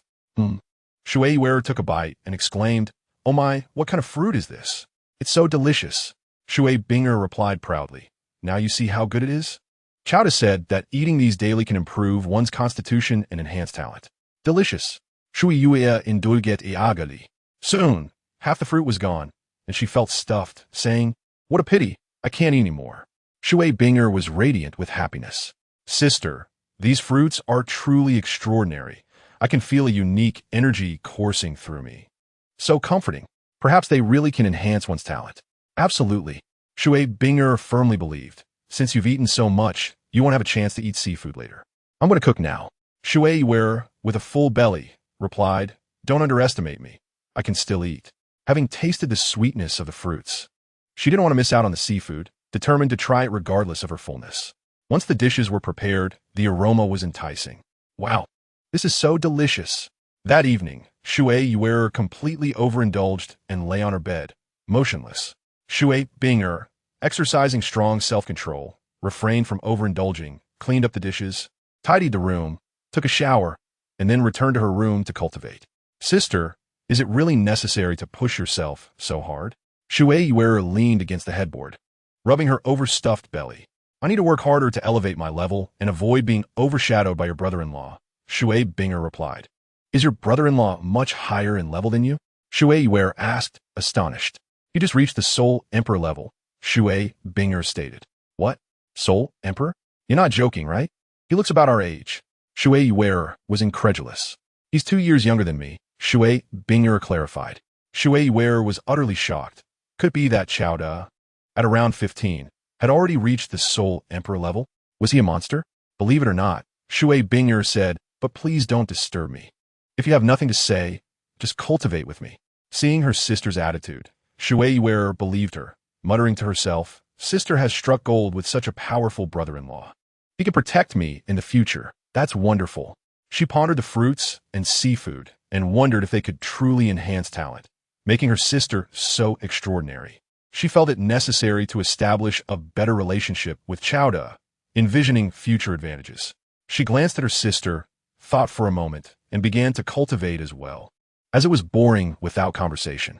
As she cultivated, Shui Wu noticed she was progressing slightly faster than usual, and her heart brimmed with joy. Convinced it was the effect of the fruits and seafood. Her overeating had not been in vain. She was finally witnessing some benefits. Unbeknownst to them, the night deepened, and they concluded their cultivation, chatting in their beds. Sister, this brother-in-law is a treasure. I can't let him slip away. I want to lean on him in the future for protection. Shui Wu exclaimed. Just don't meddle, Shui Binger replied sternly. If you can't keep him, I'll be there. Shui Binger sighed, as long as you don't cause trouble. The sisters shared the same father, but different mothers, and had a good relationship, indicating their father's adeptness with women. For them, accepting a man with multiple partners was more palatable. In the past, the sisters often joked about marrying the same person. Of course, if possible. Shui Binger would prefer to have Xiao Du all to herself. Yet, she sensed that someone as extraordinary as Xiao Du could not possibly have only one woman. Regardless, with the allure of his captivating presence and their intimate interactions, Shui Binger felt increasingly drawn to him. Shui Wu continued to pry about the kissing experience. Sister, tell me, what does kissing feel like? With an unyielding determination for answers, Shui Binger conceded. All right, I admit I'm a bit afraid of you. To be honest, I can't articulate it. It was enchanting, like my heart stopped and my body melted. Is it really that wonderful? Shui Wu's eyes sparkled, hinting at some mischievous thoughts brewing. As the sisters chatted, they unknowingly drifted off to sleep. Chapter 64. Qian Renxue Xiao Du. Who exactly are you? Nighttime in the imperial palace of Heaven-Do City, within the prince's residence. Only Prince Xueqinghe, Qian Renxue, remained alone. Before her lay the profiles and images of two individuals, Tang San and Xiao Du. Qian Renxue had learned that the Spirit Hall was recently focusing on these two, prompting her to procure their information. Twin spirits just like me? Tang San is indeed a talent, but unfortunately, he is the son of Tang Hao, the sworn enemy of the Spirit Hall. Qian Renxue reflected, knowing that her father, Qian Xuanji, was the one who forced Tang Hao's wife to her death, leading to Tang Hao mortally wounding Qian Xuanji in revenge. Their enmity was irreconcilable. At this point, Qian Renxue was unaware that her father did not die from his injuries, but was killed by her mother, Bibi Dong. Qian Douluo had refrained from informing her of these matters to avoid disturbing her mindset, as he held great hopes for her, wanting her to pass the angel goddess trial and restore their angel lineage. As for Xiao Du, with his spatial martial spirit and soul ring configuration, he was indeed a monster. Even the title Douluo had failed to capture him. Upon seeing Qiao De's image, Qian Renxue felt a strange resonance within her, akin to a sense of fate, leading her to wonder, why do I feel this way? Have we met before? Qiao De, who are you really? Will we meet? While Tang San was unattainable, Qian Renxue felt that Qiao De was someone she could draw closer to, sensing their paths would inevitably intersect in the future. She resolved to keep a close eye on Qiao De's developments. As for Tang San, the Spirit Hall was already aware of his enrollment in the Heaven Do Royal Academy, alongside Tang Hao's presence, making him a tricky opponent to deal with. Thus, she decided to refrain from intervening for now, leaving it to the Spirit Hall to handle. Meanwhile, while Qian Renxue found herself inexplicably preoccupied with Qiao De, the latter was enjoying a blissful time with Lu Long. In the bedroom of Lu Erlong's residence, Xiao Wu, Zhu Zhuqing, and Ning Rongrong were resting in the captured space, having stealthily emerged. "You little rascal, you are quite the troublemaker," Lu Erlong playfully complained as she nestled against Qiao De after a series of tribulations. Qiao De, with an unabashed grin, responded, "Is it not because Teacher Erlong's charm is simply irresistible? How could I possibly resist?" Lu Erlong, skeptical, remarked, "I think you are just bursting with energy, young man. My old bones can hardly endure your incessant antics. You show no concern for others." Despite her words, Lu Erlong was undeniably swept up in the moment. Qiao De tactfully did not press the matter. "I understand. I will be more careful next time. Teacher Erlong cherishes me the most." "You rascal," Lu Erlong said, revealing a blissful smile. "Are you tired? Hurry and sleep." The two embraced and gradually drifted off.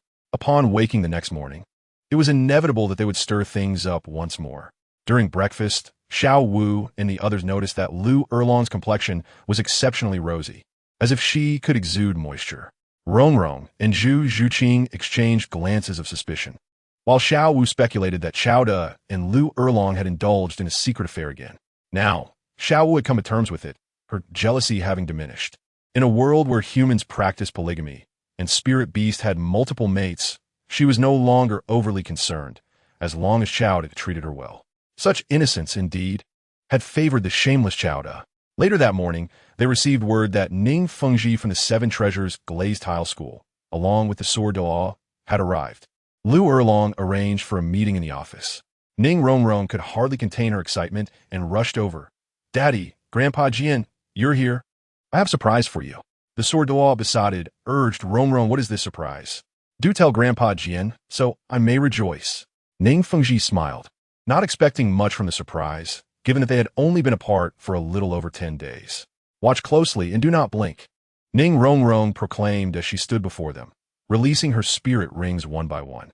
The first was a yellow 100-year spirit ring, the second was also yellow, and the third was a purple 1,000-year spirit ring, just as before. Could it be? Ning Fengji and the Sword Douluo exchanged astonished glances, harboring a shared suspicion, yet deeming it improbable, for Ning Rongrong had only reached level 35 a mere 10 days prior, far from level 40. When Ning Rongrong revealed her fourth spirit ring, they were left utterly dumbfounded. Not only had she attained a fourth spirit ring, but it was also a 10,000-year spirit ring. How could this be? They could hardly believe their eyes, unable to fathom how Ning Rongrong had surged from level 35 to 40 in such a short span, let alone obtained a 10,000-year spirit ring. It seemed like a tale spun from fantasy, yet the reality lay before them, undeniable. "Rongrong!" Ning Fengji exclaimed in shock. Rising from his seat, the Sword Douluo fixed his gaze on Ning Rongrong and asked, "Rongrong, is this true?" Ning Rongrong playfully replied, "Of course it is true. Daddy, Grandpa Jian, are you surprised?" The surprise was indeed astonishing, but it was accompanied by a sense of bewilderment and trepidation. The Sword Douluo approached, grasping Ning Rongrong's hand for inspection, finding nothing amiss, only good fortune, and he shook his head at Ning Fengji. "Rongrong, what has transpired during this time?" Ning Fengji inquired, curiosity brimming within him. Ning Rongrong, with a smile, said, "Daddy, Grandpa Jian, don't rush. The surprise is yet to unfold." More surprises? Ning Fengji and the Sword Douluo felt their hearts race, uncertain if they could withstand what was to come. They watched in silence as Ning Rongrong summoned her 9-treasure glazed tile pagoda spirit. What surprise could this hold? At first glance, the Sword Douluo did not notice if it was 7 or 9 layers. Rongrong, Is this? Ning Fengji stammered, his body trembling with excitement. The sword Douluo took a closer look, his astonishment mounting. 9 layers, the 9-treasure glazed tile pagoda.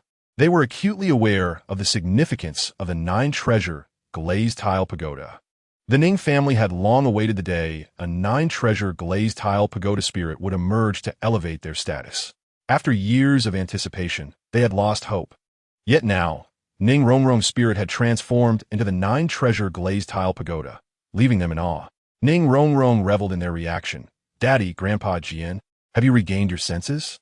Ning Fengji and the sword doll snapped back to reality and asked urgently, Rongrong, please tell us, what happened? Ning Rongrong had previously conferred with Xiao De, knowing precisely what to disclose. It was Xiao De who assisted me. He provided me with a celestial herb, and after consuming it, my spirit power surged to level 41, and my spirit transformed into the 9-treasure glazed tile pagoda. Following that, Xiao De and the others helped me acquire the 10,000-year 4th ring. Xiao De, this prodigy, is there anything he cannot accomplish? A celestial herb? Are there more? Ning Fengji queried, but Ning Rongrong interjected. The celestial herb is rare and precious. The one I consumed is called the Chiloak tulip, and there is only one. However, I have sketched it.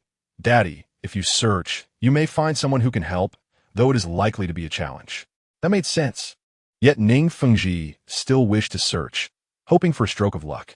The sword Douluo asked, is your ability to absorb a 10,000-year 4th spirit ring also due to the celestial herb? Ning Rongrong nodded. This is a significant factor. The celestial herb not only enhances spirit power, but also elevates spirit quality, physical condition, and mental strength. As long as these aspects are sufficiently strong, one can absorb spirit rings of a higher level. Chapter 65. Xiao De, the future son-in-law of the 7 treasures glazed tile school. Celestial herb? Could it be an exceedingly rare, top-tier medicinal herb? Ning Fengji had not heard of such a term, but was aware of some legends regarding medicinal herbs. For instance, there were tales of spirit masters who inadvertently consumed a medicinal herb and experienced a tremendous boost in spirit power.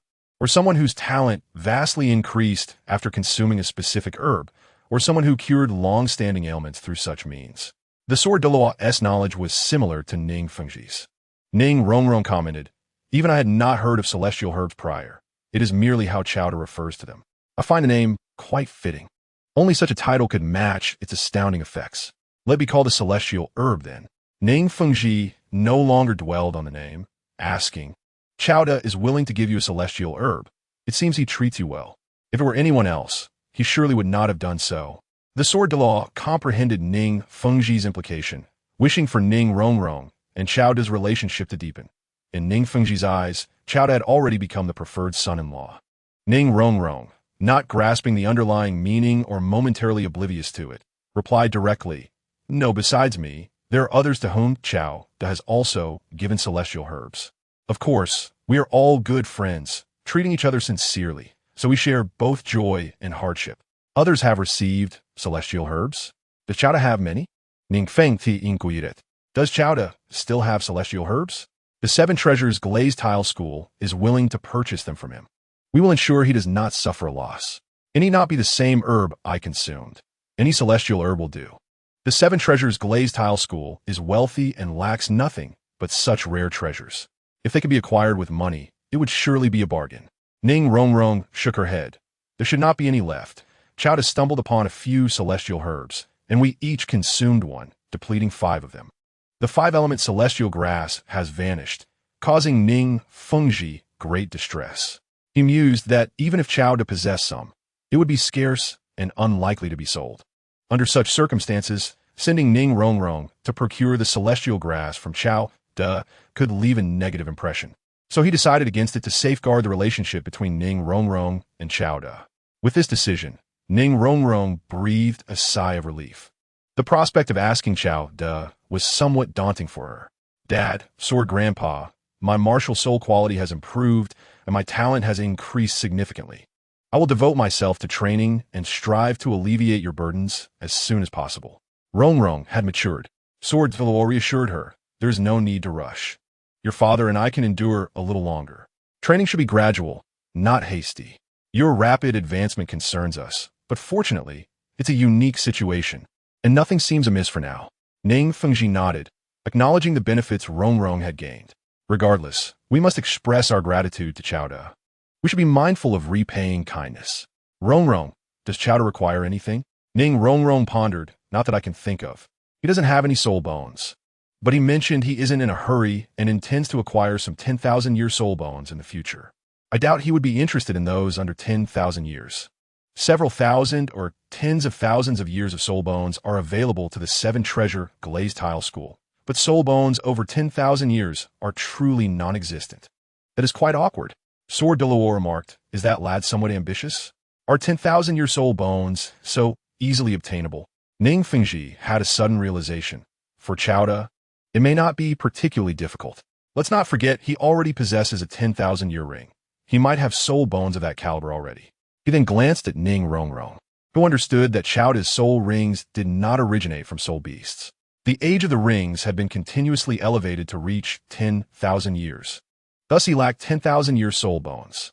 However, this was a secret of Chowda's, and without his permission, she could not disclose it. Dad, Sword Grandpa, this pertains to Chao, the secret. Please forgive me for not being able to speak on it. Ning Fengji chuckled, appreciating her loyalty. That's commendable. Such matters should not be casually discussed. It was somewhat impolite of me to inquire. Trust and confidentiality are essential among friends. You have handled this well. Their conversation continued until, after a brief interval, Lu Erlong and Chowda arrived, while Xiao Wu and Zhu Zhuqing were absent. Welcome to the Blue Tyrant Academy. Sect Master Ning, Sword Douluo. Lu Erlong greeted politely. Ning Fengji smiled warmly. Thank you, Principal Lu. I have come to express my gratitude for your academy's nurturing of Rongrong. After exchanging pleasantries, Ning Rongrong introduced Dad Sword Grandpa. This is Chowda. Chowda, this is my father and my Sword Grandpa. Chowda greeted them. Chowda meets Sect Master Ning and Sword Douluo. Sword Douluo nodded, observing Xiao Wu in silence. Ning Fengji regarded Chowda with satisfaction. He was quite handsome and seemed a fitting match for his daughter. Chowda, as Rongrong's friend, feel free to call me uncle, with others addressing him as such. Chowda replied, Uncle Ning. Ning Fengji responded contentedly, I shall call you Xiao Chao. We have already been informed about Rongrong's situation and the invaluable assistance you have provided her. The 7-treasure glazed tile school values gratitude. Should you need anything, do not hesitate to ask, and we shall do our utmost to assist you without any need for formality. Chowda certainly did not wish to broach such an inappropriate request as giving his daughter in marriage, as it would tarnish his character. Uncle Ning, Rongrong and I are good friends who share joys and hardships. Mutual assistance is only natural. Ning Fengji felt even more pleased with this sentiment. While their bond was theirs to cherish, the benefits Chowda had bestowed upon them were too significant to ignore, and without reciprocation, he would find it difficult to find peace. Chowda glanced at Lu Erlong before speaking. Since Uncle Ning has expressed such kindness, I would like to humbly request a favor. Might the 7-treasure glazed tile school be able to support the development of the Blue Tyrant Academy? Compared to other advanced Soul Master academies, ours appears rather modest, lacking sufficient resources for student cultivation. With support from the 7-treasure glazed tile school, our academy could undoubtedly reach new heights. Ning Fengji and Lu Erlong were taken aback. They had not anticipated such a request from Chowda. Lu Erlong did not refuse. She understood it was Chowda's intention and could not turn down the benefits offered by her partner, especially since the Blue Tyrant Academy was indeed struggling for resources. Seeing Lu Erlong's tacit agreement, Ning Fengji contemplated before acquiescing. I agree to this. Starting this year, the 7-treasure glazed tile school will provide half of its resources annually to support the Blue Tyrant Academy, and the Tiando Empire will also allocate some resources, ensuring it will not fall short compared to other advanced Soul Master academies. While this was a straightforward matter, he felt it still did not fully express their gratitude for Xiao Chao's assistance to the 7-treasure glazed tile school. Is there anything else you require? Perhaps soul bones? Chowda shook his head. Uncle Ning, if you continue in this manner, it may harm the bond between Rongrong and me. Upon hearing this, Ning Fengji ceased his inquiries. Chuckling softly, indeed, I may have been inconsiderate. Focus on your training. Xiao Chao, you will always be a friend of the 7-treasure glazed tile school. Anyone who intends to harm you would be opposing us. The 7-treasure glazed tile school would not remain indifferent to any threats directed at Chowda. Rather, they would protect him. After all, Qiao De was destined to be the future son-in-law of the seven-treasure glazed tile school, and it was imperative to safeguard him. Chapter 66. Qiao De, this anomaly, cannot be an enemy, but rather an ally. Qiao De, I have heard that your martial soul and soul rings are quite extraordinary. May I, an old man, have the honor of witnessing them? Ning Fengji refrained from asking directly, but Sword Douluo posed the question. This was a matter of Qiao De's privacy, and it would typically be inappropriate to inquire. However, since Qiao De had previously revealed this in Soto City, the secret was no longer concealed. Lu Erlong and Ning Rongrong remained silent, leaving the decision to reveal this to Qiao De. Qiao De looked up at Sword Douluo and replied, Since Sword Douluo is curious, I shall demonstrate, as it has already been exposed. And I am not concerned about further revelation. Indeed, if the chrysanthemum doll could not capture you, you certainly have a right to say that. Everyone's gaze was fixed on Qiao De as his soul rings appeared one after another. The first soul ring was black, although Bon Douluo had mentioned it. Witnessing it firsthand astonished Ning Fengji and Sword Douluo. The second soul ring was a red 10,000-year ring. Wasn't it supposed to be a black 10,000-year ring? Why had it changed? Ning Fengji and Sword Douluo exchanged puzzled glances. This was not consistent with their previous knowledge. The third soul ring was a red 10,000-year ring, which they were aware of. However, the fourth and fifth soul rings, which they had previously known to be purple 1,000-year rings, had now transformed into black 10,000-year rings. The second, fourth, and fifth soul rings were not what they had expected. This was abnormal, very abnormal. Before their astonishment could subside, they beheld Qiao De's sixth soul ring, a purple soul ring. How could the sixth soul ring be purple? Had Qiao De already reached the rank of Soul Emperor? Wasn't he merely 2 or 3 years older than Rongrong? At the tender age of 15 or 16, the Soul Emperor stands as a true anomaly. The faces of Ning Fengji and Jian Douluo were etched with incredulous astonishment. In contrast, Lu Erlong and Ning Rongrong wore smiles, beaming with pride for Qiao De. Is this acceptable? De calmly retracted his soul rings.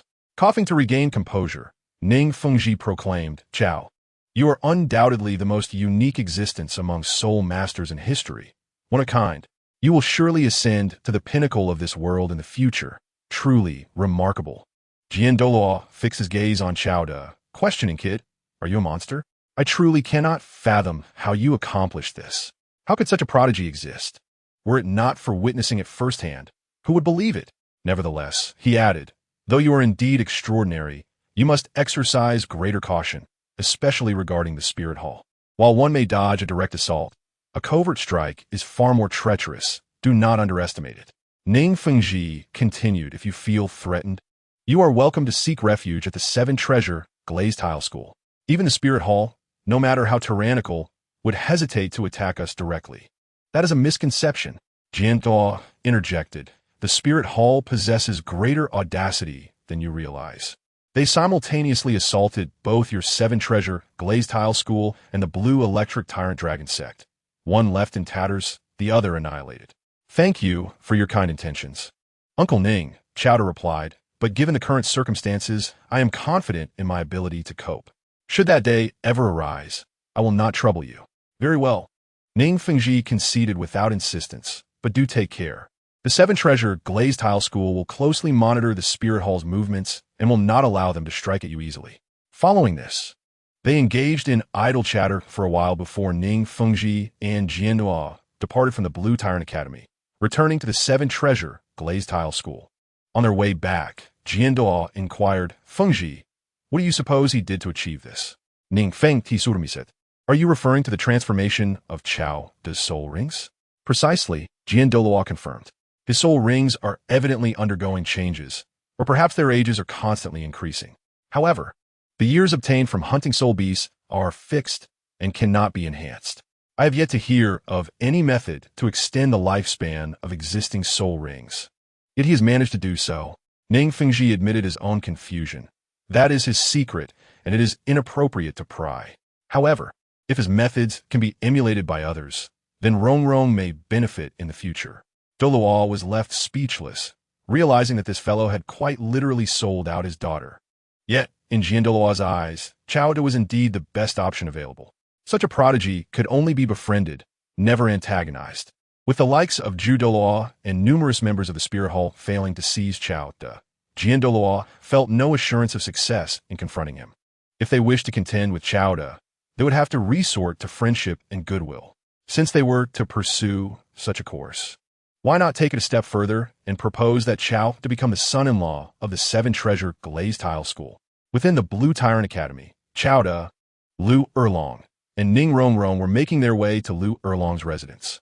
Along the path, Lu Erlong teased, "Rongrong, it seems your father wishes for you and Qiao De to be together.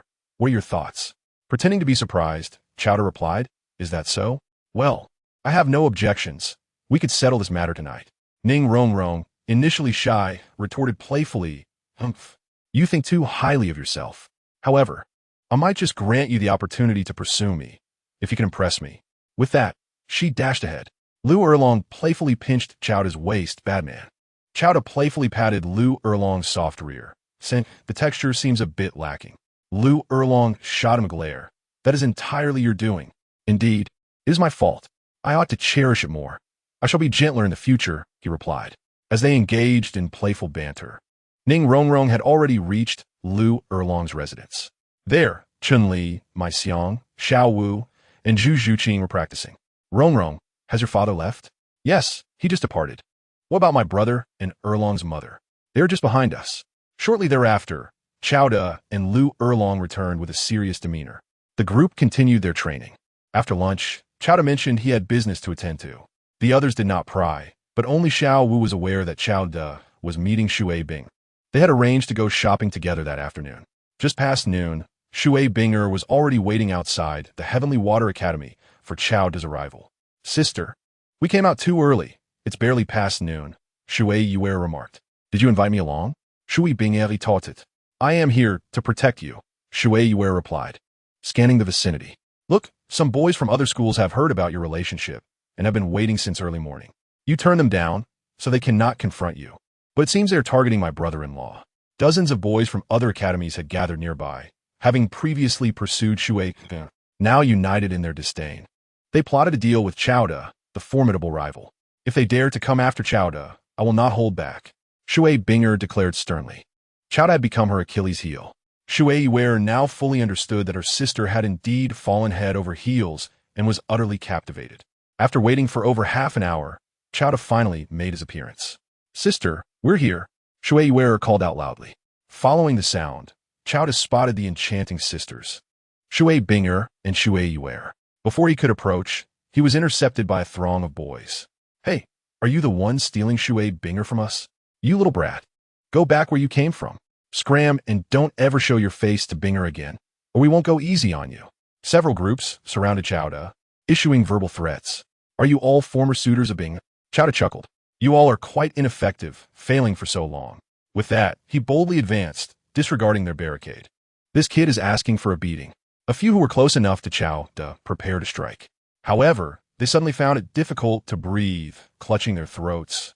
Utterly drained of strength to confront Qiao De, who strode confidently past them. "What has happened?" The onlookers were bewildered and somewhat unnerved. "What are you looking at? Stop him. Use your martial souls and soul skills." Some still attempted to act, unleashing their martial souls and soul rings. Some bore 2 rings, while others had 3. Yet, as they activated their martial souls and soul rings, they too suddenly experienced suffocation, similar to the others. What is happening? Is this a soul skill? Has he unleashed a soul skill? The remaining few were struck by fear, no longer daring to make a move. Qiao De, unfazed, approached the anxious Xue Binger and Xue Yuer. "What happened to them?" Xue Yuer inquired, observing the boys sprawled on the ground, pale and some even unconscious. "Sister, what did you do to them?" Xue Binger questioned, equally puzzled. Qiao De nodded, glancing back at the fallen, and withdrew his immobilizing soul skill, allowing the air to return to them, finally permitting them to breathe again.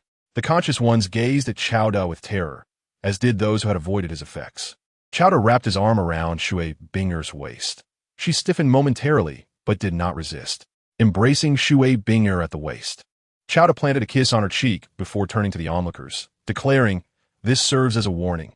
Do not disturb my Binger again." Xue Binger gazed at Qiao De in a daze. Xue Yuer widened her eyes in disbelief. astonished by Chowda's audacity in public and equally surprised that her sister offered no resistance. The suitors among the crowd wore grim expressions, though they were undoubtedly displeased. They dared not act against Chowda, whose abilities were too enigmatic. After a moment of hesitation, some began to depart, followed by the rest. The nuisances had vacated. Curious. Xue Yu inquired, brother-in-law, what did you do to them just now? Tell me, and I shall persuade my sister to kiss you. Xue Binger contemplated kicking her sister away. Holding Xue Binger's hand, their fingers intertwined, Chowda replied, I employed a soul technique that rendered them unable to breathe. Such a soul technique exists? The sisters expressed their astonishment. Xue Yu asked, but I didn't see a soul ring. Could it be an instantaneous soul technique, akin to what my sister possesses? Xue Binger also had the ability for instantaneous activation, where the soul ring did not have time to manifest. Chowda nodded, indeed. Xue Yu grasped the concept and queried. Soul techniques that incapacitate breathing are rare. Surely, there must be a time limitation. I can hold my breath for about 10 minutes. Does that still have utility? Xue Binger explained. Taking an opponent by surprise can leave them panicking and struggling for breath, which is excellent for controlling the situation. This was a defense of Chowda. He added, my soul technique has no time constraint. How is that possible? Xue Yu expressed disbelief. Does that mean you could leave someone breathless indefinitely, as long as you have sufficient soul power? Xue Binger looked at Chowda in astonishment. If true, this soul technique would be rather monstrous. Chowda chuckled, little sister-in-law. Would you like to give it a try? Xue Yu pondered for a moment before shaking her head. Let's discuss that later. For now, we should seize the time to shop. Xue Binger shot her sister a glare before apologizing to Chowda. I'm sorry. Yu insisted on joining us. Chowda dismissed her apology. No worries. We are all family. Xue Binger smiled sweetly. Xue Yu muttered, brother-in-law, you really are quite unpretentious. Since you already call me brother-in-law, what need is there for pretense? They prepared to head toward the bustling streets of Tiando City, a fair distance from the Tianxue Academy, and thus hired a carriage. Inside, Chowda and Xue Binger remained clasped together, prompting Xue Yu to feel a bit uncomfortable. Brother-in-law, thank you for the fruits and seafood you gifted me and my sister. They were delightful. Xue Binger retorted. Those were gifts from your brother-in-law to me. You ate the most and nearly overindulged. Chowda laughed, if you enjoy them. I can arrange for you to have them daily. Xue Yu beamed, brother-in-law, you are truly wonderful. You shall be my pillar of support from now on. I will always rely on you for protection. Xue Binger scolded, you have no shame. Chowda responded, it is only right for a brother-in-law to protect his little sister-in-law. I will ensure your safety. Xue Binger joyfully kissed Chowda on the cheek, saying, thank you. Oh, how I envy you, sister, Xue Yu sighed. To have such a wonderful brother-in-law. I feel quite pitiful in comparison. Brother-in-law, are there any more men like you? If so, I would marry one. Chowda replied earnestly. There are none. I am truly one of kind. None at all. What shall I do? Perhaps I should marry both you and my sister? Chowda feigned refusal, shaking his head. Your sister would be furious with you. Xue Binger warned. You cease this nonsense, or I shall sew your mouth shut. You are so heartless, disregarding my feelings. Xue Yu feigned sorrow. Chowda and Xue Binger ignored her. Unable to maintain her act, Xue Yu changed the subject, brother-in-law. I heard from my sister that you studied at the Blue Tyrant Academy, that institution for commoners. It seems unbelievable that a prodigy like you could emerge from such a place. I do not underestimate your academy, Chowda clarified, but our school has several talented individuals. I am merely one among them. Perhaps you should consider joining us. Xue Yu asked, if we went, could my sister and I become prodigies like you? Chowda replied, you might not surpass me, but you would certainly be extraordinary talents in your own right. Xue Yu remained skeptical. I would love to try, but I fear my parents would be furious, accusing me of abandoning my family. Tianxue Academy was indeed their family's institution. Chowda did not press the matter. If you choose not to go, that is perfectly fine. As long as you enjoy the fruits and seafood I provide, you will inevitably become exceptional. Xue Yu exclaimed, really? I believe you. But if it doesn't work, I will not let my sister marry you. Chapter 68. Huo Wu, Feng Xiaotian. Huo Wu Shuang in Tiando City, Central Avenue. Brother, why did you summon Feng Xiaotian again? It's quite bothersome. Sister, he is sincere. I believe he deserves a chance. On the street, Huo Wu and Huo Wu Shuang walked ahead, with Huo Wu quietly complaining. Not far behind them, a man and woman chatted merrily. The man was Feng Xiaotian, who fervently pursued Huo Wu, while the woman was Huo Wushuang's girlfriend. After hearing her sister's grievances, Huo Wushuang paused to wait for his girlfriend and Feng Xiaotian, while Huo Wu, still irritated, did not wish to walk alongside Feng Xiaotian. Is my sister still upset? Feng Xiaotian approached Huo Wushuang, watching Huo Wu ahead. Huo Wushuang chuckled. You know Huo Wu's temperament well. If you genuinely wish to pursue her, you must possess both sincerity and patience. I understand. Feng Xiaotian's gaze became resolute. I shall never give up. With that, he hurried after Huo Wu. Watching him, Huo Wushuang smiled before wrapping his arm around his girlfriend's waist, allowing them to entertain themselves. His girlfriend, possessing both beauty and grace, remarked, I think Feng Xiaotian is quite impressive, a genius from the Shunfeng Academy. He and Huo Wu seem like a perfect match. Huo Wushuang nodded. Indeed, they appear well-suited. However, my sister does not fancy Feng Xiaotian's type. Ultimately, it will depend on his capabilities. Feng Xiaotian caught up with Huo Wu, producing a gift. Huo Wu, your birthday is approaching, and I've carefully selected this gift for you. I hope you will accept it. Huo Wu glared at him, not even glancing at the present. Feng Xiaotian, you are so annoying. I have told you countless times that we are not compatible. I do not like you. If you persist, we cannot even remain friends. Feng Xiaotian smiled, already well-versed in such situations. Huo Wu, this is merely a gesture of friendship. It carries no ulterior motives. Friends should exchange birthday gifts, should they not? Feng Xiaotian was adept at handling girls, a seasoned veteran. Yet Huo Wu remained elusive. Huo Wu, exasperated, cast a glance at Feng Xiaotian and silently turned to leave. Sighing, Feng Xiaotian felt disheartened but refused to yield. The more elusive she was, the more he yearned for her. He would not concede defeat against Huo Wu. He tucked the gift away and continued to follow her. Ahead, Huo Wu turned a corner onto another street and soon stopped in front of a bustling snack shop where a long line had formed. An opportunity had arisen. Feng Xiaotian, under the impression that Huo Wu yearned for the delicacies of the nearby snack shop, approached her with solicitousness, saying, Sister Huo Wu, allow me to stand in line and procure something for you. Huo Wu, however, paid him no heed and continued to gaze ahead, a smile gracing her lips as she muttered to herself, how intriguing. The rumors are indeed true. Before Feng Xiaotian could make his way to the queue, Huo Wu had already advanced. Observing her demeanor, Feng Xiaotian initially presumed that Huo Wu intended to cut in line. Suddenly, his gaze fell upon two familiar faces, the sisters Xue Binger and Xue Yuer. But who was that boy with them?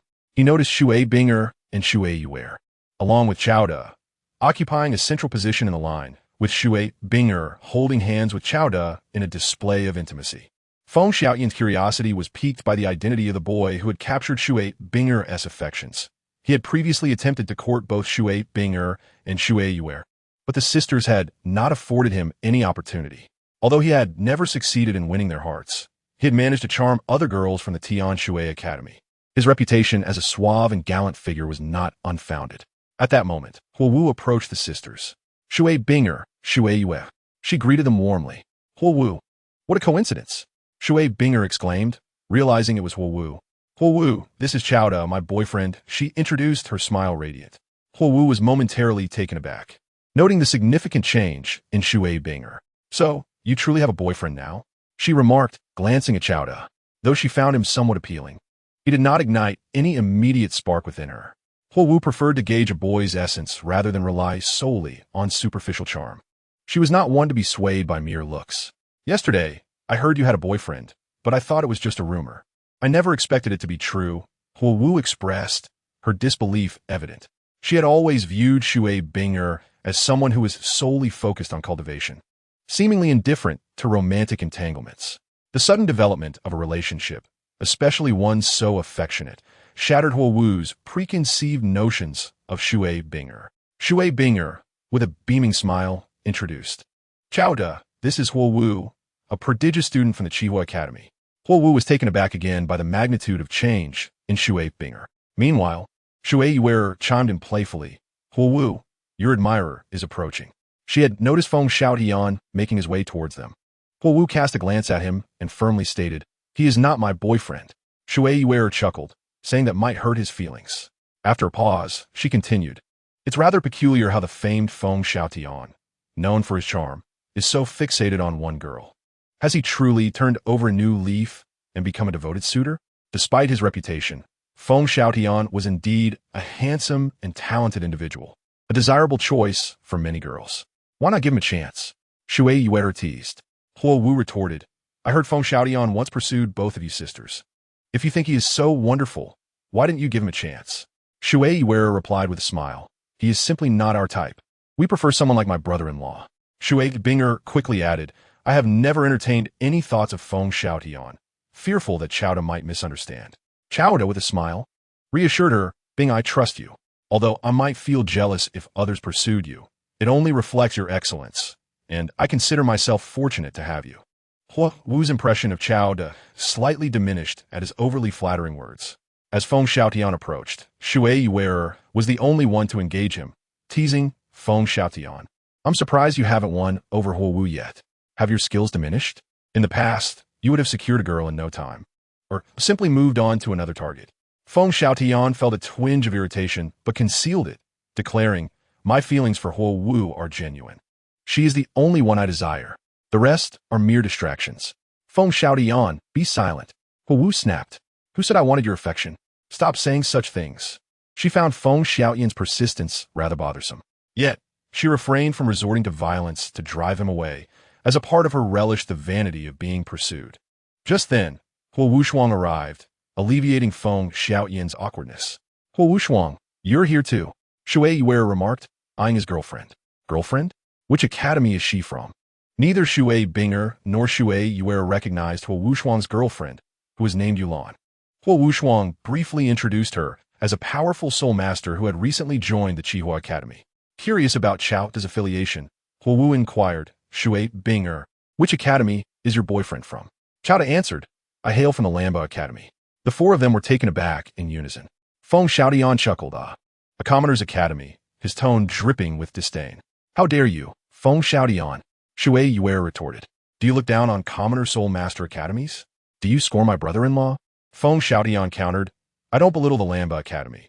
It's simply a fact that it's regarded as the least prestigious among the advanced soul master academies. In a world where strength reigns supreme, Feng Xiaotian's words were not without merit. Shui Yuer wished to defend Chowda further, but he halted her. Whether or not Lamba Academy is at the bottom will be determined during the upcoming Soul Master competition. Let our abilities speak for themselves. Discussing it now is pointless. Very well. I shall await that moment. Feng Xiaotian replied, confident in his perspective. He believed that the Lamba Academy's participation in the Soul Master competition was merely a formality, as they would undoubtedly fail to advance past the preliminaries. The Academy's acceptance of commoner students indicated that their talents were mediocre, resources scarce, and progress slow. Naturally, their strength would lag behind their peers. Shui Yuer declared, Feng Xiaotian, you are no match for my brother-in-law. She knew that Chowda had already reached the Soul Emperor rank, while Feng Xiaotian had only recently attained the Soul Master level, a significant gap between them. Oh, you think I can't match him? Feng Xiaotian scoffed. Shall we have a contest right now? He was confident in his abilities, believing there were few in his age group capable of challenging him. Huo Wushuang, and his girlfriend listened with curiosity, eager to witness the display of strength. In this scenario, Shui Binger remained silent, standing beside Chowda, supporting him without question, determined to shield him from any ridicule. Chowda shook his head in refusal. Feng Xiaotian laughed. Do not be afraid. Let's merely engage in a friendly spar. In my heart, I felt that defeating Chowda in front of Huo Wu would be quite splendid. At least it would demonstrate that I am superior to Shui Binger's boyfriend. Shui Yuer could no longer bear it. Brother-in-law, Feng Xiaotian is infuriating. He must be taught a lesson. Chowda glanced at Feng Xiaotian again. He had no intention of meddling, yet Feng Xiaotian persisted, attempting to elevate himself at the expense of Chowda to please Huo Wu. Feng Xiaotian, the reason I won't compete with you is that I don't wish to diminish you. We are simply not on the same level.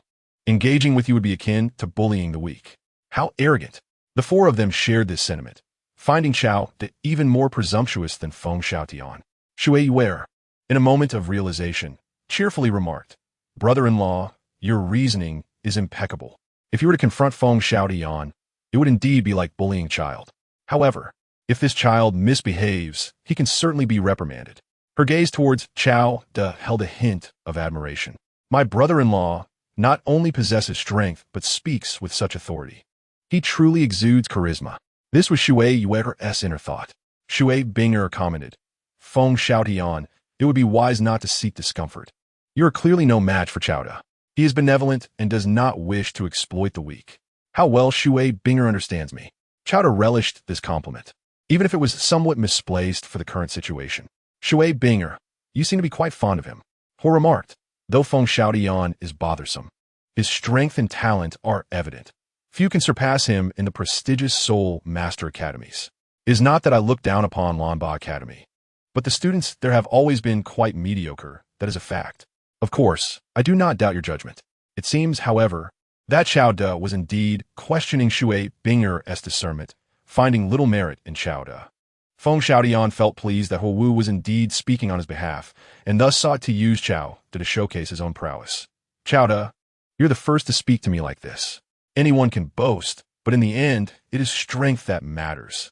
Since you claim I am not your opponent, let us compete and allow me to witness your abilities. Qiao De found himself at a loss for words. He was merely stating the truth. Xue Yu turned to Qiao De, brother-in-law, someone is seeking a lesson. Do a good deed and oblige him. Despite her support for her brother-in-law, she also harbored a desire to witness Qiao De's strength. As Qiao De observed the queue at the snack shop, realizing their turn was approaching, he said, our turn is near. We shouldn't waste the time we spent waiting. Let's purchase our items first and then discuss. Shui Bingyan nodded in agreement. Adlicht. We shall follow your lead, Qiao De. Qiao De addressed Feng Xiaotian. Let us discuss this after we have made our purchases. Ha! Very well, Feng Xiaotian thought disdainfully, believing Qiao De was afraid. Qiao De and Xue Binger proceeded to their designated spot, having previously arranged for someone to hold their place. Feng Xiaotian, do not leave. We shall compete after we buy our items. Xue Yu called out and followed after them. Huo Wu, observing the trio's departure, chuckled. Xue Binger's boyfriend does not seem too impressive. Has he grown timid? His girlfriend responded, certainly. Huo Wu, however, began to have doubts. Is it truly the case? Feng Xiaotian grinned and said, Huo Wu, those who boast are often the most hypocritical. It seems the Binger sisters have fallen for his ruse. If you don't believe me, we can wait a while longer. Once they finish their purchases, I shall challenge him again, and he will undoubtedly shy away. Huo Wu ignored Feng Xiaotian and said to Huo Wu and his girlfriend, I shall queue as well and sample the delicacies here. You two should accompany me. Huo Wu suggested his girlfriend stay with Huo Wu while he remained behind to keep Feng Xiaotian company, to spare his friend from solitude. After Qiao De and the others procured their snacks, a table became available, and they sat down, enjoying their meal and conversation, seemingly forgetting about Feng Xiaotian entirely. They were actually eating. Feng Xiaotian, incensed, felt utterly disregarded and sneered. Absurd. To evade in such a manner is truly cowardly. Huo Wu chuckled. Let it go. If others are behaving this way, it is best to let it be. One should extend mercy when possible. Yet Feng Xiaotian was determined not to relent. This cannot simply be overlooked. I shall wait until they finish and see what excuses they can muster. Unbeknownst to him, this was precisely what Qiao De intended, as he had no desire to engage with him at all. Chapter 70. To speak the truth about Qiao De inside the snack shop, Xue Binger remarked, the flavor is truly delightful. Xue Yu nodded in agreement. It must be relatively new. I don't recall it being here before. The sisters had not visited Central Street in quite some time. Qiao De encouraged, if it is tasty, indulge yourselves. Xue Yu teased, brother-in-law, are you not worried that my sister will overindulge and gain weight? After all, boys like you do not prefer plump girls. Compared to Huo Wu, who has a more slender figure, my sister and I appear rather tall and full-figured. Xue Binger glanced at her physique and suddenly found the snacks less appealing. Noticing Xue Binger's reaction, Qiao De chuckled and offered her some food. Do not worry. I prefer women with some curves. Being too slim is actually not ideal. Really? Xue Binger felt a wave of happiness as she accepted the snacks from Qiao De. Xue Yu expressed her envy. Sister, how fortunate you are. I envy you for finding such a considerate brother-in-law. Brother-in-law, I love to eat much more than my sister. If I gain weight and cannot find a husband, I'll just depend on you. Xue Binger playfully stuffed a piece of food into her sister's mouth. Go ahead and eat to your heart's content. If you cannot find a husband, we will support you. Just like raising a little pig. Shui Wearer protested. I do not want to be a pig. It's not that I cannot find a husband because I am overweight. Rather, it will be your brother-in-law who supports me. Chowda laughed. I will take care of you both. Rest assured, I will provide for you in the future. Although the sisters felt somewhat less restrained, they were still mindful of their figures.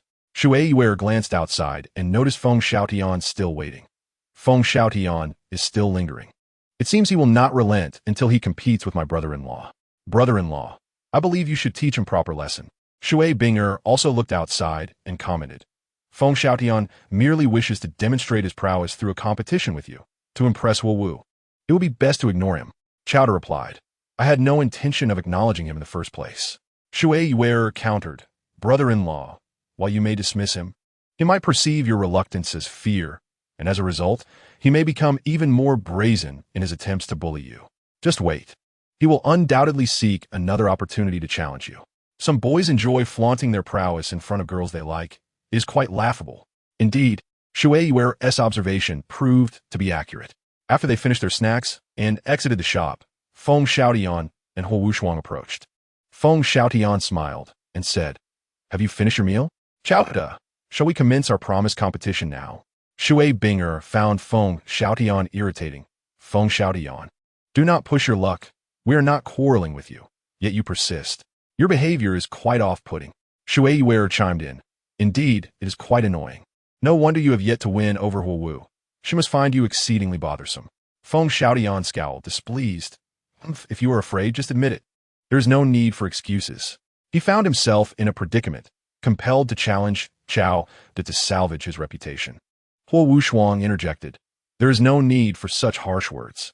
Feng Xiaotian is merely curious about Chowda's strength and wishes to spar. Moreover, Chowda has already agreed. So Feng Xiaotian is merely honoring their arrangement. If you do not wish to adhere to the agreement, please be frank. Everyone can understand. This statement immediately placed Huo Wu and the others in a position of advantage. Previously, Chowda had consented to the match, and now retracting would indeed put him at a disadvantage. Chowda chuckled. Since you, Feng Xiaotian, are so insistent, I shall oblige you. Shui Wearer cheered, brother-in-law. You have finally agreed. You must teach Feng Xiaotian a lesson, so he understands that there are always greater forces at play. She was fervently in favor of the match, eager to impart a lesson to Xiaotian. If we are to compete, let us do so in the open space by the square. It's convenient there. Huo Wu and Huo Wu returned to snacks. She did not obstruct the competition. Rather, she was curious to witness Chowda's abilities. If Chowda proved to be lacking, it would reflect poorly on Shui Binger's judgment. The group made their way towards the bustling central square, filled with people. Nearby, there was an open space where others had taken to competing, making it a common venue for such contests. This spot will do, Huo Wu declared. You may spar, but remember to hold back. Feng Xiaotian turned to Chowda, saying, Come, let me see how strong you truly are. Shui Wearer chimed in, Prepare to be frightened. The others stood aside, granting the space to Chowda and Feng Xiaotian. Are they preparing for a match? Some onlookers wondered, drawn closer by curiosity. Chowda addressed Feng Xiaotian. I will remain here. If you can touch me, then I shall concede defeat. Taken aback, Feng Xiaotian chuckled. Many have faced me, but you're the most arrogant. Chowda maintained his nonchalant demeanor. I merely speak the truth. Feng Xiaotian scoffed. I will soon unveil your hypocrisy, and then we shall see how you face others. Let us begin. Release your martial soul and soul rings. Chowda responded, My martial soul is already unleashed. You simply cannot perceive it. As for my soul rings, I prefer not to display them. Such pretentiousness. Feng Xiaotian thought Chowda was simply insecure, unable to showcase his martial soul and soul rings. In the next moment, Feng Xiaotian revealed his martial soul. A majestic two-headed wolf materialized and merged with him. His martial soul was an exceptional variant, the Gale two-headed wolf, exuding a formidable aura. With 4 soul rings, 2 yellow and 2 purple, he had attained the rank of Soul Master. The spectators were taken aback. He was indeed a prodigy, having reached Soul Master at such a young age. Huo Wu remarked tout Shui Bingar on Shui Yar. Feng Xiaotian's talent surpasses ours. He has just reached Soul Master and possesses wind attributes, making him incredibly swift and difficult to contend with. Huo Wu acknowledged, though bothersome. His strength is undeniable. Huo Wushuang's girlfriend added, Feng Xiaoyan's talent is unparalleled. Only you two could compete with him. She glanced toward the Shui sisters. Shui Yuer, displeased, retorted, What are you looking at? My brother-in-law's power is beyond your imagination.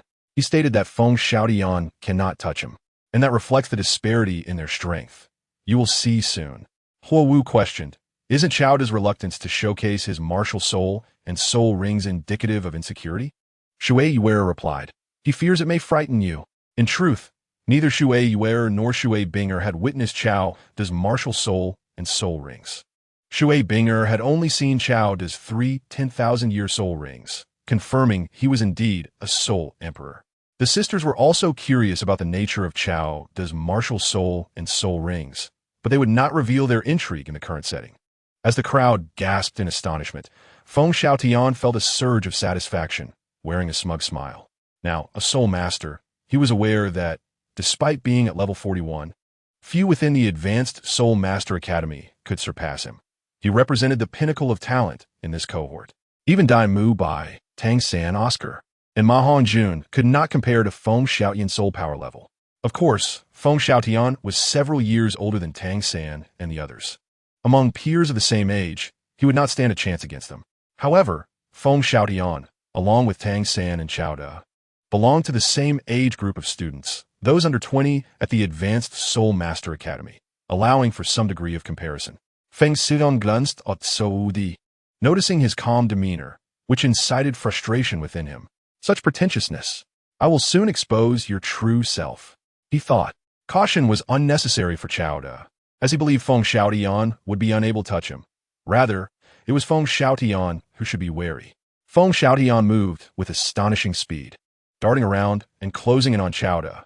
As he approached, he threw a punch aimed directly at Chaoda's face, seeking to shatter his facade of arrogance. Huo Wushuang exclaimed, Feng Xiaotian's speed is such that Chaoda cannot evade. Huo Wu cast a sidelong glance at Shui Bing, pondering whether her choice in a partner was truly sound. Shui Binger remained unfazed, her expression calm, although she was uncertain how Chaoda would respond. She trusted in his soul emperor prowess to contend with Feng Xiaotian. Brother-in-law, counterattack. Shui Yue exclaimed, Here excitement palpable. Is this all you've got? You're a disappointment. Just then, Feng Xiaotian vanished. The onlookers were bewildered. One moment he was set to strike, and the next, he reappeared several meters away, having completely missed his target and nearly stumbling in the process. What has happened? Wasn't he supposed to hit that person? The audience murmured in confusion. Huo Wushuang and his companions shared a similar bewilderment. Is this the technique of a space martial soul? Shui Bing es it. Shui Yuer snapped back to reality, her excitement bubbling over. Brother-in-law, you are incredible. Just incredible. Look at how bewildered Feng Xiaotian is, huh? Though she could not articulate her thoughts, she understood that cheering for her brother-in-law was sufficient. Feng Xiaotian, genuinely flustered, had not anticipated such an outcome. He had been poised to strike Chaoda, but instead found himself repositioned, swinging at nothing. Turning to Chaoda, he queried, Is this your soul skill? Chaoda replied calmly, Indeed. Feng Xiaotian frowned. Chaoda's ability to alter another's position was a challenging skill to counter. Huo Wu remarked, Is this truly Chaoda's soul skill? But I did not see his soul ring manifest. Could it be an instantaneous soul skill? An instantaneous soul skill? Huo Wushuang exclaimed, turning to Chaoda with astonishment. Such a capability could only be executed by the most gifted individuals, attesting to Chaoda's extraordinary talent. Shui Yuer laughed. What is so remarkable about an instantaneous soul skill? My sister can do it, so of course my brother-in-law can too. This logic thrilled Shui Yuer, for she had witnessed Chaoda execute 2 instantaneous soul skills, one that rendered the opponent breathless and the other that had just been displayed, altering positions. Both were exceptionally unique and highly useful skills, difficult to counteract. Shui Binger gazed at Chaoda with a glimmer of admiration. Chaoda turned around and smiled at her. Shui Binger's face grew even more radiant. He was her man, a man she took pride in. I refuse to believe I cannot break through. Feng Xiaotian began to employ his soul skills. His first soul skill, Wind Blade Array. Sharp wolf claws shot from his palm, swiftly unleashing 10 semicircular wind blades that sealed off all possible escape routes for his opponent. continuously narrowing the range to encircle Xiao De. He did not need to approach. His soul skills allowed for direct long-range attacks. He doubted Xiao De could evade his soul skill. Xiao De, however, could redirect other soul attacks. Yet he chose not to do so. As the wind blade array closed in to annihilate him, Xiao De's figure suddenly vanished. Feng Xiaotian found himself at the center of the array. This scene shocked the onlookers once more. Oh no! Feng Xiaotian was momentarily stunned and hastily braced himself. However, time was short, and he was still injured by his own wind blade array. Though the damage was minor, being wounded by one's own soul skill was a disgraceful blow to his pride. Brother-in-law is amazing, Shui Yuer exclaimed, her eyes filled with admiration. Shui Binger watched Xiao De with a smile. Huo Wu marveled. Xiao De first removed himself from the center of the wind blade array, then switched places with Feng Xiaotian. His soul skill not only allows him to swap positions with others, but also applies to himself, and the range is not short. If the effect range is sufficiently large, it would be nearly impossible to counter. Huo Wu added, if that is the case, before exhausting his soul power, it would be impossible to deal with him. Unless one employs a soul skill to lock on, but Feng Xiaotian lacks such a skill. Huo Wu shook his head. The effect of soul skill locking is likely minimal. As long as he swaps positions with his opponent before the attack lands, the problem is resolved. At that moment, they could not conceive a method to counter Xiao De's soul skill. Feng Xiaotian was also deep in thought, unable to find a solution. Frustrated, he believed himself stronger than Xiao De, yet Xiao De's soul skill was so peculiar that it rendered him powerless. Shall we continue? Xiao De asked Feng Xiaotian. He had 8 soul skills, each capable of easily dealing with Feng Xiaotian. Of course we continue. We have yet to determine a victor. Feng Xiaotian felt that he could only exploit his speed advantage to confront Xiao De's soul skill. Even if he was swapped, he could compensate with speed. His second soul skill, Twin Wolves Possession. This auxiliary skill boosted attack, defense, and agility by 50%. His third soul skill, Gale Wings. A pair of enormous azure wings unfurled from Feng Xiaotian's back, granting him the ability to fly up to 50 meters above the ground, significantly enhancing his speed. Under the effect of the second and third soul skills, Feng Xiaotian reached his maximum velocity. Let us continue.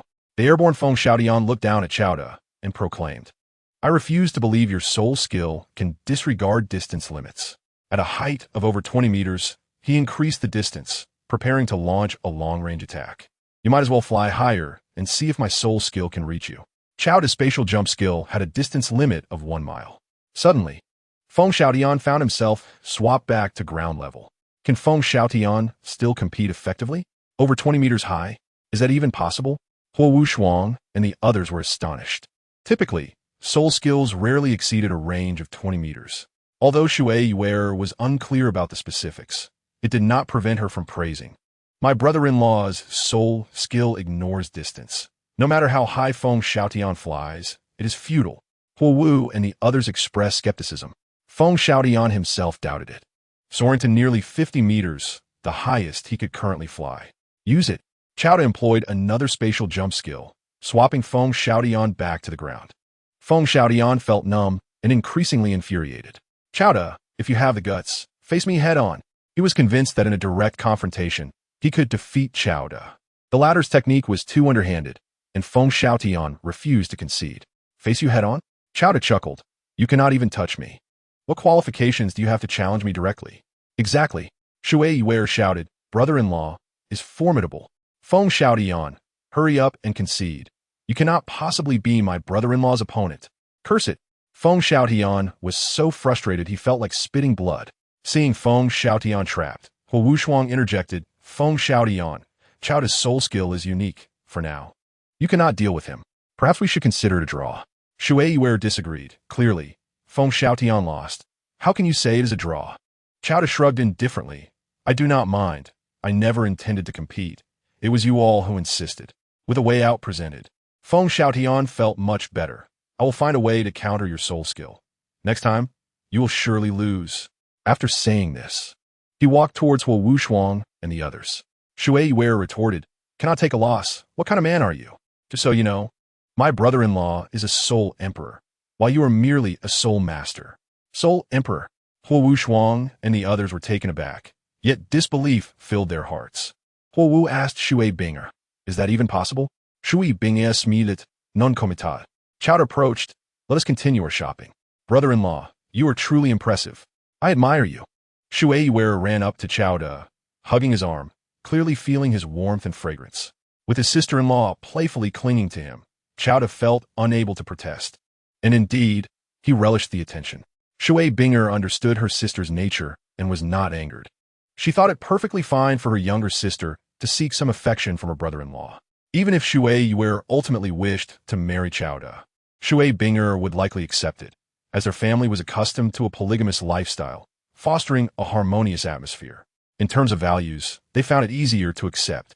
Shui Binger looped her arm through Chaoda's other one, and the two sisters walked away with him. Watching the three retreating figures, Huo Wu remarked, "Do you think Chao is truly a soul emperor?" Feng Xiaoxian replied, "Impossible. He looks about our age, at most a soul master. His soul skills are just peculiar. He is merely putting on a show." Huo Wuxuang stated, "Regardless, his soul skills are truly incomprehensible. If we encounter him in the Soul Master Tournament, it will be quite painful. We must strategize on how to deal with him." Feng Xiaotian countered, "The Soul Master Tournament is a team event. His soul skills can only target one or two people at most. With a larger group, it becomes manageable. However, facing him alone will be troublesome. Yet we can always devise a method to counter him." Huo Wuxuang nodded, indeed. Huo Wu said, "I no longer wish to shop. I want to return to training." Feng Xiaotian, ever eager, offered, "Huo Wu, let me escort you back." Huo Wu replied irritably, "No need. Do not follow me. Wait until you defeat Chao before you speak." He harbored an increasing resentment towards Chao. "Let us return together," Huo Wuxuang suggested to his girlfriend, recognizing that none of them were in the mood to continue shopping. Thus, the four of them returned together. Chao and his companions continued their leisurely stroll, seemingly unaffected by recent events. "Brother-in-law, do you think this dress is beautiful?" "Absolutely. It suits you splendidly." Shui Wearer had a fondness for browsing clothing stores. Although she bought little, she relished trying on various outfits and often dragged Shui Binger along, much to Chaoda's excitement. Yet, he could only stifle his feelings, anticipating a chance to confront Lu Erlong later that evening. Within a clothing shop, they encountered familiar faces. "Big brother Dai, second brother, look over there. Is that Chao?" Ma Hongjun spotted Chao, who was laughing and chatting with the Shui sisters. The four had accompanied some female classmates for shopping, and they were taken aback to see Chao here. "It is him," Oscar remarked. "Who would have thought he'd find new companions, and two at that? What about Ning Rongrong, Xiao Wu, and Zhu Zhuqing? Surely, they are unaware of his flirtations with other girls." Initially, they believed Chao to be a decent person, but now they felt he was no different from the rest. Jealousy brewed within them. Why did Ning Rongrong and the others get close to Chao while they were ignored? Was it merely a matter of timing? Seeing Chao reminded Dai Mubai of Zhu Zhuqing, while Tang San thought of Xiao Wu, Oscar of Ning Rongrong, and Ma Hongjun recalled his painful past. "Xiao Wu, you must be mistaken." Tang San, fixated on Xiao Wu, was determined to win her heart at any cost. Encountering Chao, he felt a mix of indignation for Xiao Wu and a flicker of hope. If Chao continued to act poorly, perhaps Xiao Wu would finally see through him and turn to Tang San instead. Moreover, seeing Chao meant Xiao Wu was in Heavendo City, providing him an opportunity to reunite with her. "I'll expose this charlatan." Oscar could no longer contain himself, unwilling to let Chao enjoy his charade. Tang San restrained him, cautioning against impulsiveness. "You're merely an auxiliary soul master. Should you act recklessly, it will only harm you. Let us not rush." His presence here suggests he might be affiliated with a Soul Master Academy or the Seven Treasures Glazed Tile School. Dai Mubai Concord. Chao likely came to Heavendo City to evade the Spirit Hall, and with the Seven Treasures Glazed Tile School here, the Spirit Hall won to act lightly. However, Chao is surely wary of leaving Heavendo City, and opportunities will abound in the future. Ma Hongjun chimed in, "Those two girls beside him are stunning. It's utterly unjust that he gets to enjoy such company." As he glanced at nearby classmates, Shui Binger and Shui Wearer quickly eclipsed them in beauty. Dai Mubai Oscar and Tang San observed the sisters anew, acknowledging their allure. Though they believed the sisters fell short of Xiao Wu, Zhu Zhuqing, and Ning Rongrong, they were still superior to the other attractive classmates nearby. A deep sense of envy and resentment brewed toward Chao. Why did fortune favor him so? Determined not to let Zhu Zhuqing, Xiao Wu, and Ning Rongrong remain deceived by Chowda, they felt an overwhelming urge to rescue the three beautiful girls. Chapter 73.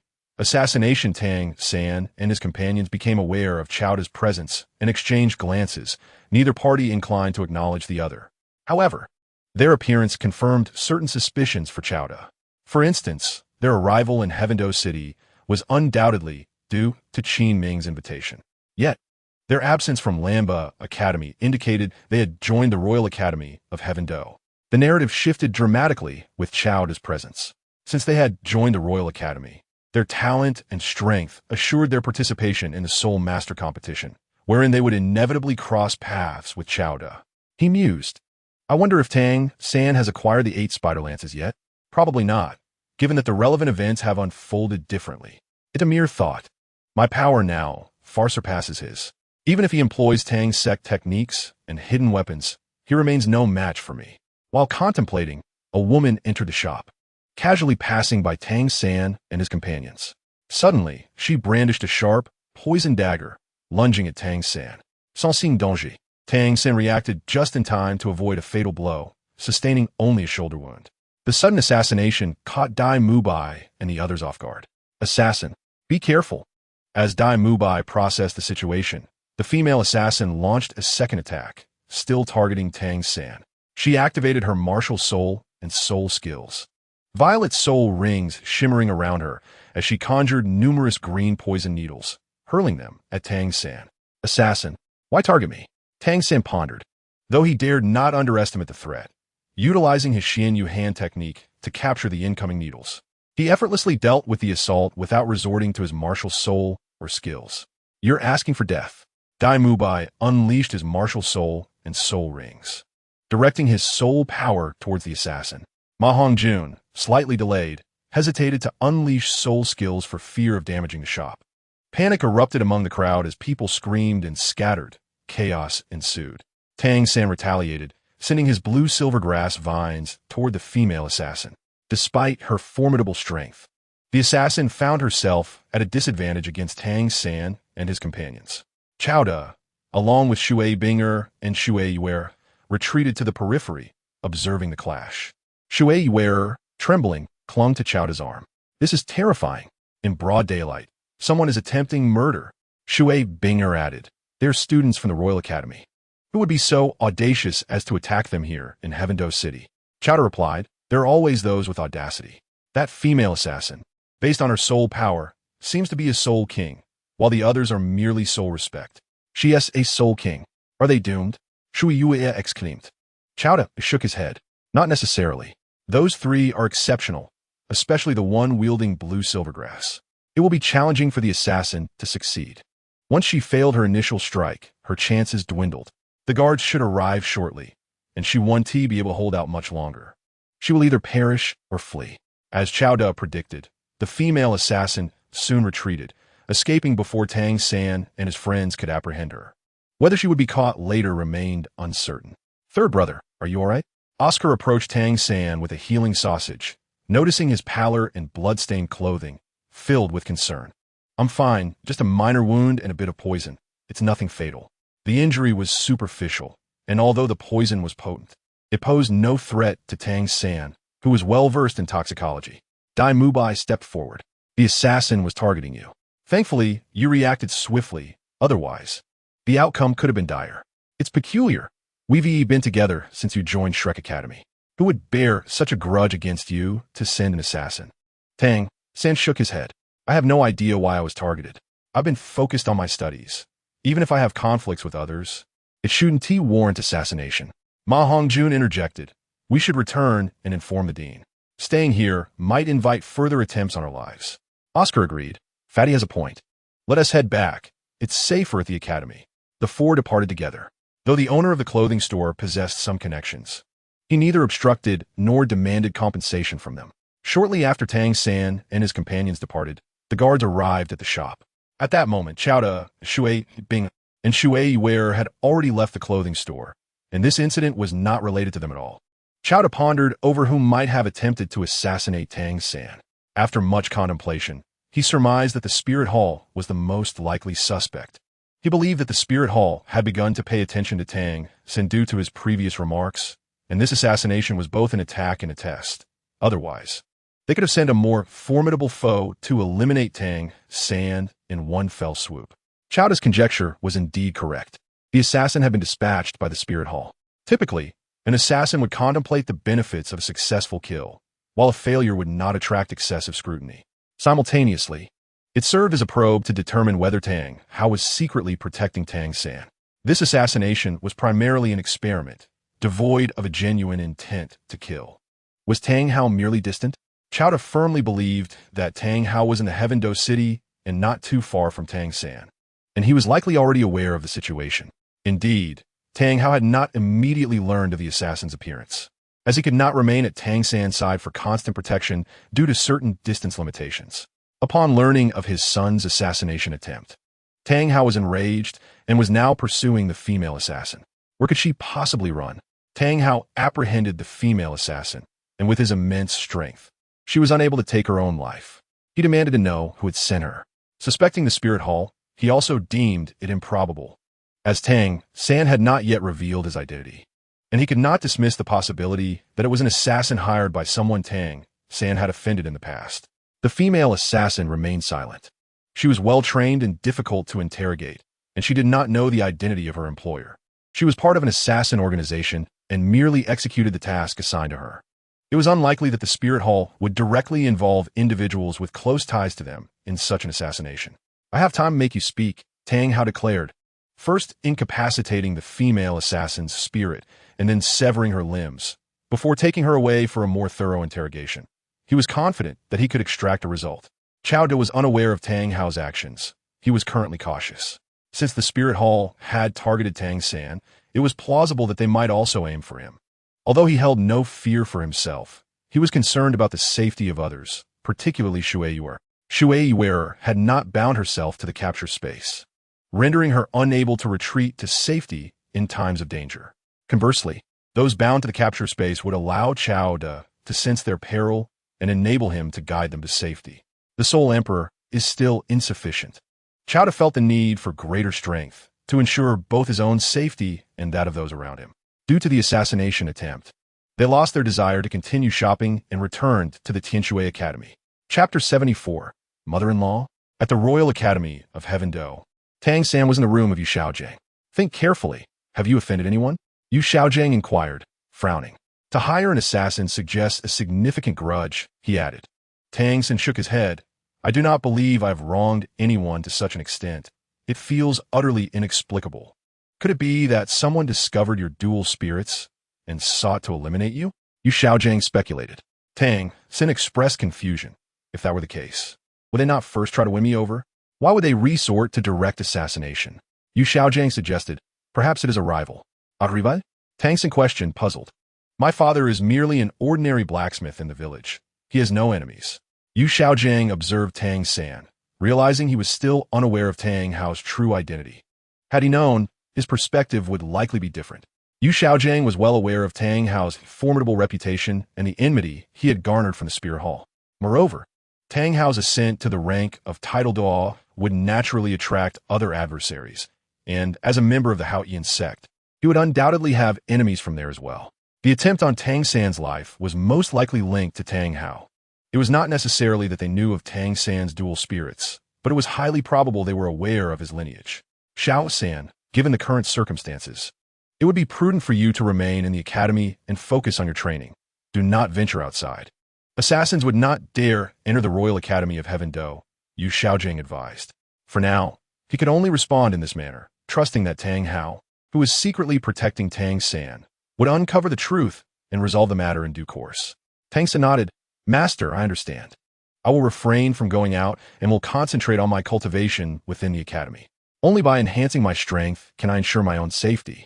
Yu Xiaojing expressed his approval. "You are most sensible, which brings great reassurance. Focus on your training, as it will prepare you for the upcoming Soul Master competition." The Soul Master competition was an event that Tang San and his companions intended to participate in. They had joined the second battle team of the Royal Academy of Heaven Do, set to compete in the Soul Master competition in a year and a half. Unlike the first battle team, which was directly seeded into the finals, the second battle team had to navigate through preliminary rounds and individual matches. Tang San and his comrades did not possess the same level of soul power as Yu Qianheng and Duge Yin, who were of noble birth, thus preventing them from entering the first battle team. At that moment, Tang Hao was in a residence near the Royal Academy of Heaven Do, interrogating the female assassin while keeping an eye on the happenings within the academy. He did not rush to meet Tang San or Yu Xiaojing, opting instead to continue his covert protection of Tang San. His immediate goal was to identify the mastermind behind this assassination attempt. However, he held little hope. No matter how much he tortured the female assassin, she remained tight-lipped. Though he suspected the Spirit Hall, he could not be certain, as the enemies were not limited to just them. At Tianxue Academy, Chao De, Shui Binger, and Shui Yuer strolled through the campus. Binger Yuer. Along the way, they encountered Vice Dean Yu, one of the administrators of Tianxue Academy. Mutter, Shui Binger greetet. Aunt, Shui Yuer adet. Vice Dean Yu was Shui Binger's mother and Shui Yuer's father's first wife, making her their aunt. An encounter with a mother-in-law. Good day, aunt. I am Chao De, a friend of Binger and Yuer. Vice Dean Yu scrutinized Chao De. News of Shui Binger having a boyfriend had spread throughout the academy, leaving her unable to ignore it. She was well aware of her daughter's temperament. Initially, she assumed it was mere gossip, a rumor perpetuated by those vying for her daughter's affection, as such tales were commonplace. However, when a teacher reported seeing Shui Binger holding hands with Chao De, she could no longer dismiss it lightly. Originally, she had planned to question her daughter later that day, but upon discovering that her daughter had left the academy with Chao De, her concern deepened. Upon returning to Tianxue Academy, the news quickly reached Vice Dean Yu, prompting her to set aside her tasks and rush over to investigate. She witnessed her daughter and Chao De walking hand in hand, unreservedly and intimately. Her daughter had never been so close to any boy before, leading Vice Dean Yu to realize that her daughter had grown up and was indeed in a romantic relationship. At first glance, Vice Dean Yu found Chao De to be quite handsome. Her initial impression was favorable. Chao De, hello, she greeted. Shui Binger blushed and announced, Mother, Chao De is now my boyfriend. Vice Dean Yu was taken aback, not expecting her daughter to be so bold, which was quite unlike her typically composed nature. Chao De revealed a sincere smile, saying, Aunt, I have feelings for Binger. I kindly ask for your permission for us to date. Shui Yuer chimed in, Aunt, my brother-in-law is truly wonderful. He and my sister are a perfect match, showcasing a beautiful harmony of talent and beauty, with a mention of her brother-in-law. Vice Dean Yu was not surprised by Shui Yuer's exuberant personality. She smiled and replied, It is perfectly normal for young people to fall in love. I shall not interfere. However, your primary focus must be on cultivation. You must understand that this is the prime age for your training. Let it not slip away. For opportunities like this are rare. Despite her words, she secretly valued Chao De's talent and family background, as she could not bear to see her daughter suffer. Chao De assured her, Rest assured, Aunt, we will not neglect our cultivation. We will strive together. Shui Binger added, Yes, we will work hard together. Shui Yuer interjected, Aunt, do not worry. My brother-in-law is a genius among geniuses. He has already attained the rank of Soul Emperor. Soul Emperor? Vice Dean Yu exclaimed in astonishment, eyeing Chao De with skepticism. Is that truly the case? Chao De nodded affirmatively. Yes, I have recently become a Soul Emperor. Shui Binger reassured, Mother, this is true. He would never deceive you. Chao De's talent is unparalleled, far exceeding my own. Of course, my affection for him encompasses all of him, not merely his remarkable abilities. It was love at first sight for us both. The revelation of him being a genuine Soul Emperor left Vice Dean Yu utterly shocked. She pondered how it was possible for someone so young to achieve such a rank. How can this be? She thought, grappling with disbelief. She glanced around at the onlookers, feeling that this was not the appropriate setting for such discussions. Chao De, why don't you come sit with me? She suggested. Chao De readily agreed. Chapter 75. The honest man, Chao De, once again deceives others. Vice Dean Yu possessed her own independent residence at Tianxue Academy, far more impressive than Lulong's. Make yourselves comfortable, she invited. Binger, please pour some tea, and Yuer, could you wash some fruits? As they settled in, Vice Dean Yu looked at Chao De and asked, Chao De, if you don't mind, may I call you Xiao Chao? Not at all, Chao De replied. Vice Dean Yu smiled warmly. Xiao Chao, where's your home? Who else is in your family? The instinctive inquiries of a concerned guardian emerged. The honest Xiao De had nothing to conceal. And, when I was young, my family encountered misfortune, and my parents passed away. I later met Principal Lu Erlong of Lamba Academy, and I have since been studying and cultivating there. Vice Dean Yu recognized the name. She knew Lu Erlong to be a rather tempestuous woman, not well regarded among other academies, including Tianshui Academy. I have met Principal Lu before. She is indeed a unique character, Vice Dean Yu commented. I did not realize you had faced such hardships. However, those times are behind you.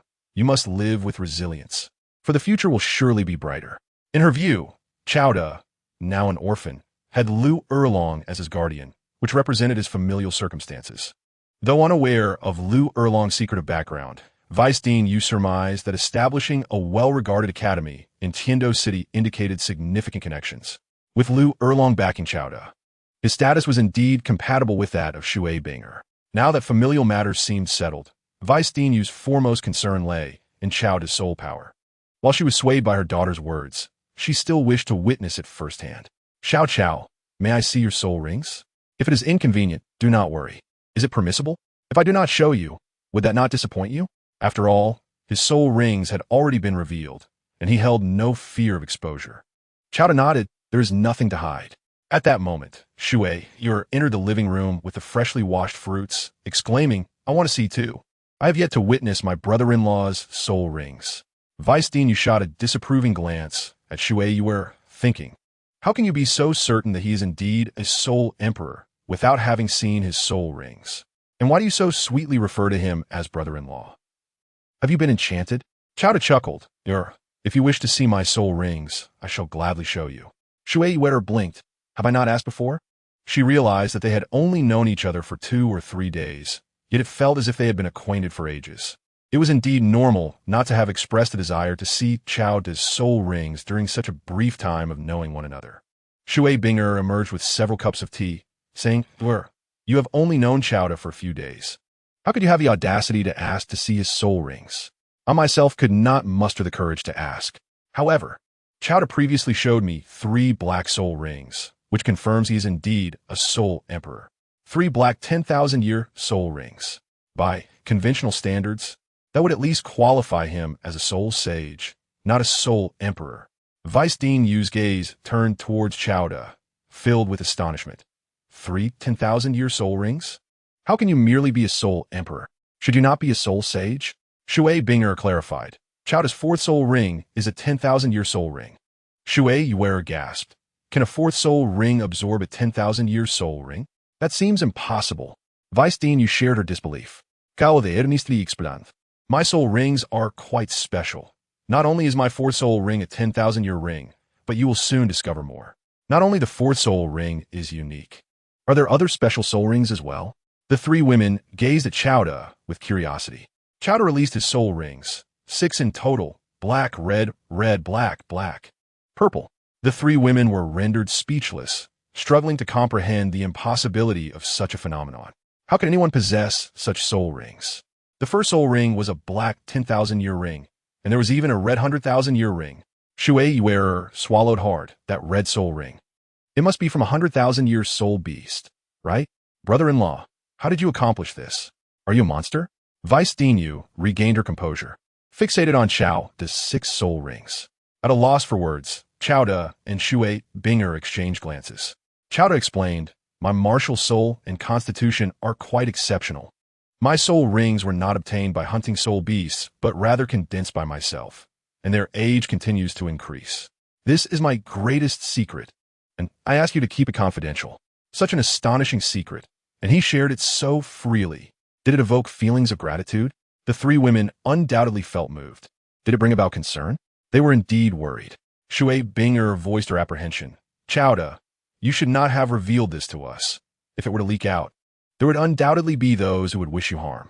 Certainly, there are individuals who wish to delve into the enigma of Xiao De, pondering the origins of his unique soul rings and the audacity that allows him to manifest a soul ring of greed, compelling many to take perilous risks. Xiao De reassured Shui Binger, saying, fear not. You are the one I cherish. Your family is akin to my own. This secret is one you ought to know. Do not concern yourselves with my safety. My soul abilities suffice for my protection, and I can shield you as well. Shui Binger, moved, responded, Xiao Wu. Thank you for your trust. We shall keep your secret, and will never act in ways that could harm you. Shui Wu gazed at Xiao Du with wide eyes, exclaiming, Brother-in-law, my extraordinary brother-in-law, you are simply incredible. It feels like a dream. You are a deity in my heart. In that moment, Shui Wu held a profound reverence for Xiao Du, akin to the all one feels towards divinity. Sir, this matter must remain confidential, Vice Dean Yu cautioned. Xiao Du, you too must refrain from revealing your soul rings casually or sharing your secrets, where you may invite grave danger. This world is not as simple as you perceive. It is rife with conflict. Both Shui Binger and Shui Wu nodded solemnly. Yet Xiao Du interjected, it is too late. My soul rings have already been exposed. During my previous trials in Soto City, they became known in the Grand Soul Arena. Consequently, the Spirit Hall has taken notice, and the formidable Zhu Zhuqing sought to capture me, though I managed to evade him. What? The Spirit Hall has set its sights on you? The three women expressed their concern. Xiao Du comforted them. There is no need for worry. I possess the means to protect myself. Even Zhu Zhuqing cannot ensnare me. My spatial soul abilities are unique. No one can confine me. I can utilize spatial movement to escape any pursuit, to assuage their fears. Xiao Du demonstrated his spatial jump ability, transporting them along with him. This display reassured them, for his power was undeniable and uncontainable. Chapter 76. The mother-in-law's support with the capacity to traverse a distance of 1 mile instantly. This was no mere teleportation. It was a spatial leap. As I understand it, there is currently nothing that can impede the activation of such an ability. Having experienced it firsthand, Vice Dean Yu recognized the strength of Qiao, the spatial jump. Firstly, spatial jumps are a 10,000-year soul ability, capable of instantaneous activation, supported by ample soul power, allowing for immediate execution without preparation time. Merely a thought suffices, rendering it nearly impossible to counter. Secondly, this ability can reach distances of up to 1 mile and can be employed repeatedly, enabling movement of several miles in mere seconds. A distance even the swiftest tidal Douluo cannot match. This spatial jump technique can also transport others alongside him or, conversely, displace enemies to 1 mile away. If an adversary attempts to attack Xiao Du, despite their strength, he can simply relocate them, preventing them from approaching and thus nullifying their attack. With just this one ability, Xiao Du is more than capable of ensuring his own safety and protecting others. Moreover, he possesses 7 other formidable soul abilities. One need not understand the entirety of Qiao Du's capabilities. The mere presence of a spatial jump is sufficient to alleviate the worries of Vice Dean Yu and her companions. Shui Binger still harbored some concern, saying to Qiao Du, while your soul abilities are impressive, we must not be careless. Open threats are easier to evade than hidden dangers. Qiao Du replied, I'm fully aware. I can handle myself. My only concern is the potential repercussions for you. Vice Dean Yu added, the Spirit Hall is tyrannical. Their actions can be unpredictable. You should remain within the academy to cultivate your strength until you can adequately protect yourselves. Qiao Du nodded in agreement. Binger, you shall stay at Tianshui Academy. I will come here alone. My solitary actions are far safer than exposing you to external threats. Shui Binger responded, for your safety. You should not visit Tianshui Academy too frequently. Once or twice a month will suffice. Frequent visits could lead to predictable patterns, making it easier for others to ambush you. Shui Wu inquired, brother-in-law, now that you possess 2 10,000-year soul rings, you are a soul emperor. Can you contend with a soul sage? Vice Dean Yu remarked, given Xiao Du's strength, he should have no trouble with a soul sage. Xiao Du affirmed, I now possess the strength to engage a soul Douluo. My teacher, Lu Erlong, has reached soul Douluo rank, and I often practice with her, so I'm well aware of my capabilities. While I may struggle against more powerful Douluo and tidal Douluo, I can always flee if necessary. Therefore, should the Spirit Hall wish to deal with me, they would need to deploy several soul Douluo or even tidal Douluo. I have clashed with Zhu Douluo. He is aware of my mobility. Until he finds a way to counter me, he is unlikely to act recklessly. The only concern I have is whether the Spirit Hall may target those close to me. Vice Dean Yu advised, as long as your loved ones remain within the academy, the Spirit Hall will not dare to act openly. Besides, did you not mention that the 7 treasure glazed tile sect offers you protection? Their involvement will certainly deter the spirit hall. As long as you exercise caution, you can avoid giving them an opportunity to strike. Once you and your companions grow stronger, they will find it increasingly difficult to target you. Xue Wu chimed in, brother-in-law, you are an extraordinary genius, rapidly advancing. Hurry and become invincible, so you can protect me. And the spirit hall will not dare to challenge me. She believed that if Qiao De could contend with certain soul Douluo now, once he became a soul sage, he could face title Douluo, and ultimately, when he reached soul Douluo rank, few would stand as his adversaries. Rather than relying solely on her own efforts to cultivate for self-preservation, it would be far swifter for her to await Qiao De's ascent to power to shield her, and not just at a regular pace. Upon hearing Xue Wu's words, Qiao De and the others could not help but chuckle. Her rare expression of sentiment was truly delightful, as she was typically so whimsical. Vice Dean Yu invited Qiao De to stay for dinner, personally preparing the meal, which reflected her recognition and esteem for him. After dinner, as dusk fell, Xue Binger accompanied Qiao De out of Tianxue Academy, and he returned to Lamba Academy without incident. That night, Xue Binger and Xue Wu spent the night at Vice Dean Yu's residence, sharing stories together. Xue Wu lay on Vice Dean Yu's left, clutching her arm, and asked, Auntie, you must be quite pleased with Qiao De as a brother-in-law. On her right, Xue Binger gazed at her mother. Vice Dean Yu looked at her daughters and smiled. Qiao De's talent is unparalleled. He is a prodigious being. If it would be with Binger, that would indeed be wonderful. Yet, I fear he may be too exceptional, and Binger might struggle to keep him. In comparison to Qiao De, Xue Binger appeared rather ordinary. While many women may surpass her in abilities, there is only one prodigious figure like Qiao De. Furthermore, such a remarkable individual will surely attract the attention of even more exceptional women in the future, causing concern for Xue Binger's ability to retain him. Xue Wu nodded in agreement. Indeed, brother-in-law is so outstanding that I am smitten. Other girls will undoubtedly feel the same. Moreover, I sense that he may be somewhat flirtatious. There will likely be more than one woman vying for his affection. Sister will have numerous competitors. Vice Dean Yu remarked, it is quite normal for exceptional men to have multiple admirers. The concern arises when such a man is easily swayed, falling for every new face. Such men are best avoided. Xue Wu retorted, so, by that measure, my father is considered a good man. Vice President Yu smiled gently and remarked, your father has done quite well, at least to our satisfaction. She turned to her daughter, saying if Qiao De can achieve what your father has, it would indeed be a splendid match. Having experienced life herself, Vice President Yu did not oppose the notion of an exceptional man having multiple partners. However, she believed that such a man should not be fickle or disdainful, but rather capable of fulfilling the needs of all women. Otherwise, he would not be worthy of love. Xue Binger expressed, from the very first moment I laid eyes on Qiao De, I felt he was my one and only. I like him, and I can sense that he likes me in return. I do not know what the future holds, but I am truly happy at this moment. Mother, will you support me? Xue Wu affirmed, absolutely, 100%. I believe my brother-in-law is a good man, and you will find happiness, sister. Vice President Yu embraced her daughter, softly encouraging, you are young and should take the chance to explore. Even if you make mistakes, you can recover. Love boldly, and do not let future regrets haunt you. Thank you, mother, and thank you, Where. I will strive to make it work, Xue Binger replied. At that moment, the so-called good man, Qiao De, was entangled in a passionate embrace with Lu Erlong. Lu Erlong playfully chided, little man, who has ignited your passions today, that you seek to extinguish them upon me?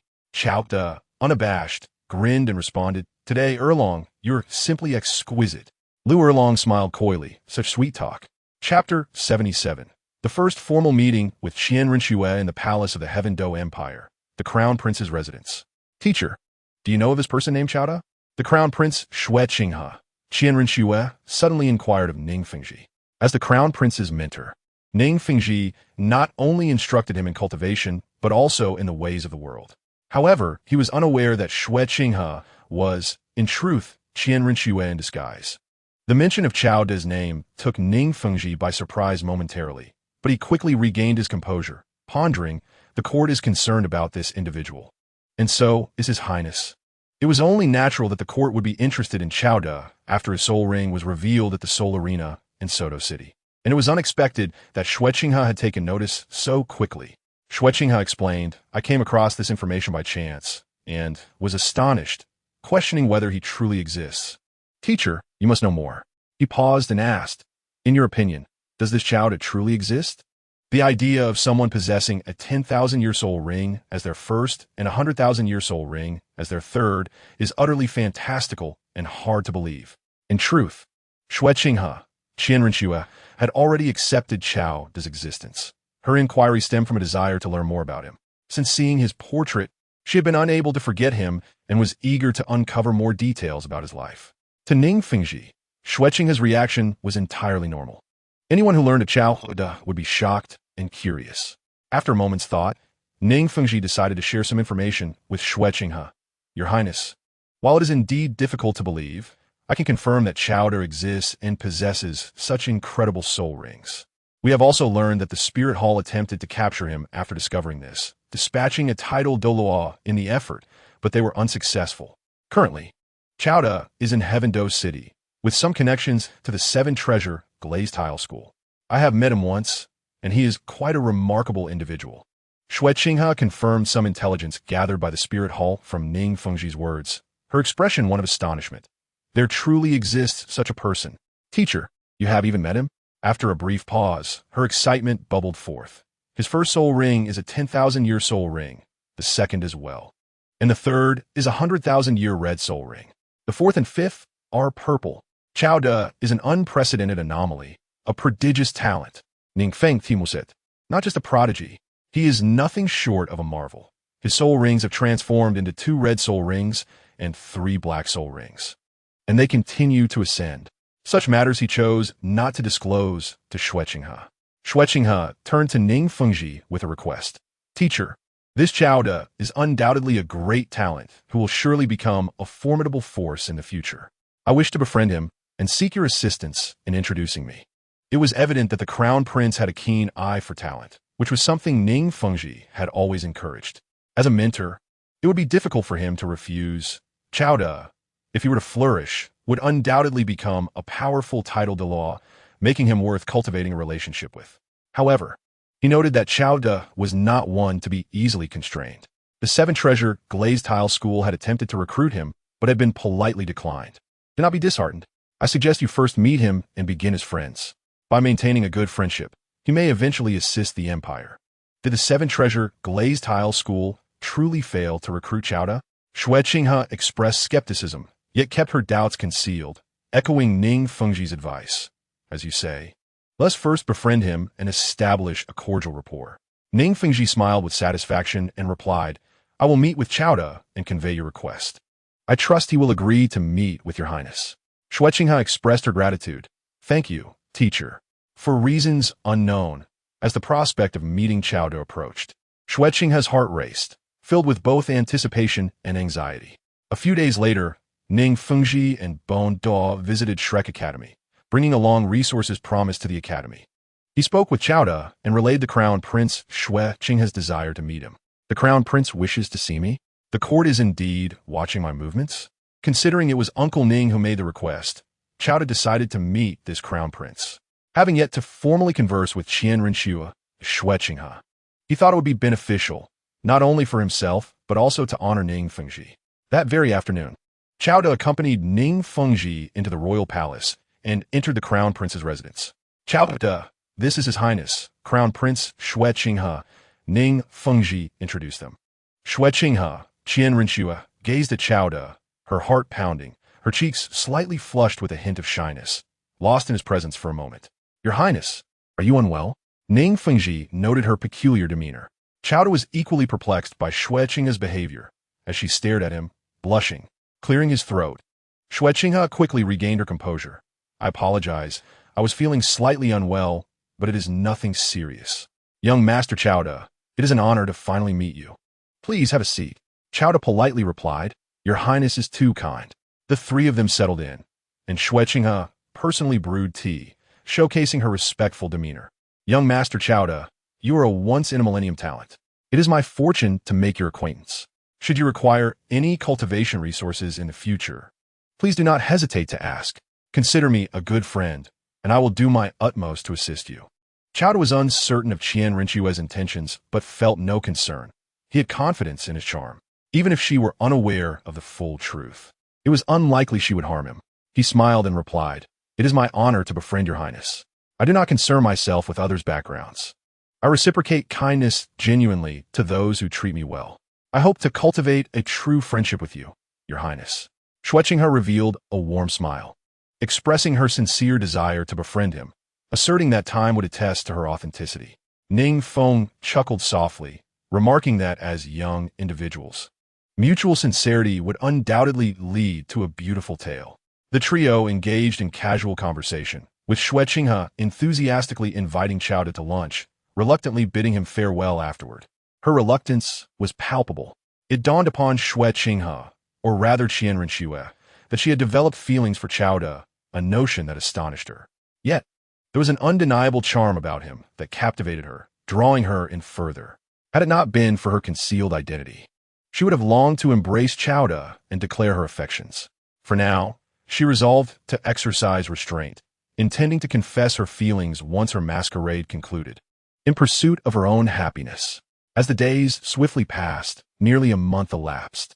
During this time, Xiao Wu, Zhu Zhuqing, Ning Rongrong, and Shui Binger each elevated their soul power levels by 1 rank. Xiao Wu reached level 52, Zhu Zhuqing 44, Ning Rongrong 43, and Shui Binger 44. Lu Erlong had yet to attain level 82, while Qiao was nearing level 64. Remarkably, Chun-Li and Mai Xiang, mother and daughter, exhibited rapid progress, with Chun-Li at level 16 and Mai Xiang at level 15. Both had just acquired their soul rings, each a century old, marking their initiation as true soul masters. Their physical conditions improved significantly due to the nourishment from the captured spatial ingredients and fruits, and Qiao believed that with continued effort, they could elevate their talents to a genius level, surpassing even the likes of Talon and Jiangzhu, and rivaling the capabilities of Du Guyan, Yi Lingling, and Shi Mo. Consequently, Qiao planned to persist with their training. In addition to enhancing their innate abilities, Chun-Li and Mai Xiang's appearances and figures experienced a remarkable transformation, becoming a striking mother-daughter duo. Mai Xiang had officially become a student at the Blue Tyrant Academy at the age of 13. Chun-Li remained a staff member there, though her duties were minimal, focusing primarily on cultivating her skills while continuously studying soul master-related knowledge. Their lives were undergoing profound changes, all thanks to Qiao, whom they regarded as their family head, pledging their utmost devotion to him. During this period, Qiao visited Shui Binger at Tian Shui Academy every 10 to 15 days. He consistently provided her with spatial food and fruits, which, over the span of 3 months, significantly enhanced both her talent and physique. Today, Qiao had arranged to accompany Shui Binger to the Sunset Forest to obtain her 4th soul ring. 3 months prior, she had surpassed level 40 through the use of celestial herbs, yet had refrained from acquiring her soul ring, wishing to wait until her physique, soul, and martial prowess had benefited further from the spatial nourishment, thus enabling her to absorb the 1,000-year soul ring with greater efficacy. "Brother-in-law, you finally arrived. My sister and I have been waiting for you," Shui Wu chimed in at their clandestine meeting spot outside Tian Shui Academy. The sisters had donned slight disguises, as had Qiao, to avoid recognition and to evade the Spear Hall's notice. After embracing Qiao, Shui Binger remarked that Yue insisted on accompanying them. Qiao reassured them, "No worries, I can ensure your safety. Let us head directly to the Sunset Forest." They had prepared a carriage in advance, with Qiao at the reins, and the trio stealthily made their way toward the forest. En route, Shui Yu expressed, "This is my 3rd visit to the Sunset Forest. It's unfortunate I am only at level 38. Otherwise, I could have asked my brother-in-law for assistance in obtaining a soul ring." Shui Binger encouraged her, "You're nearing level 39. Compared to your previous training speed, you've made significant progress. Be grateful for that." With a playful tone, Shui Yu remarked, "I know. I will always remember my brother-in-law's kindness. Without the ingredients and fruits he provided, my training pace would not have improved, nor would my figure have enhanced. To show my gratitude, I am prepared to offer myself." She added, "Of course, I know my brother-in-law holds my sister in the highest regard. Otherwise, she wouldn't have advanced so much, reaching level 44. What exactly did you feed my sister, brother-in-law?" Chao chose not to divulge the details about the celestial herbs to Xue Yu, as their relationship had yet to reach that level of intimacy. Certainly, it was something extraordinary, but it's all gone now. If fortune smiles upon us in the future, I may have more to share. He reassured her, but do not dwell on it. As long as you continue consuming those ingredients and fruits, your talents will flourish, and your achievements will rival those of your sister. Xue Yu smiled. I am not envious. I merely admire her success. I am quite content and will not complain. I was just teasing you both. With my brother-in-law's protection, what does it matter if my training is slow? Xue Binger chuckled, feeling a pang of regret that she could not share the celestial herbs with her sister. However, she trusted Chowda's word that they were no longer available, and thus she could only apologize to her sister. Following the main road, they arrived at a town on the outskirts of the Sunset Forest, where shops, inns, and mercenary groups thrived, offering various supplies. As the day was still young, they settled the carriage and ventured directly into the forest.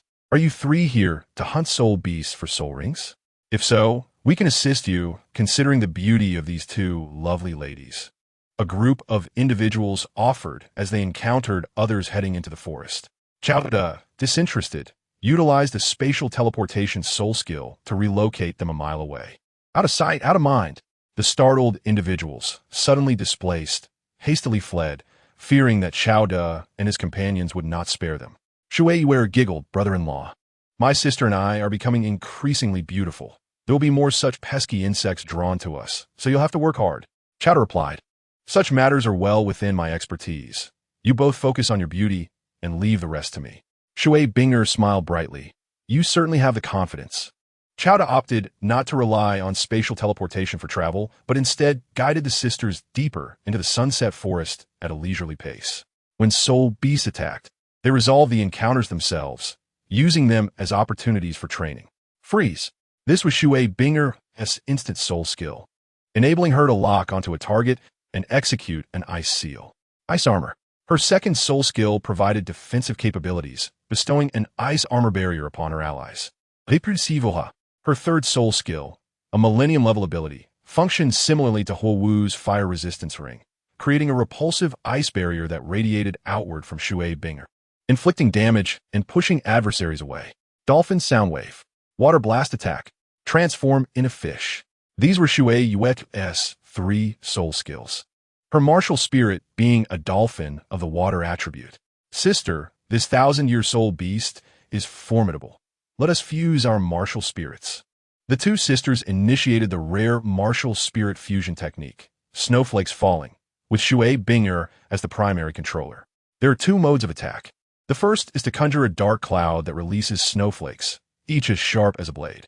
These snowflakes descend in a swirling motion, transforming into a vortex of ice and snow that relentlessly assaults the opponent, delivering continuous slicing strikes.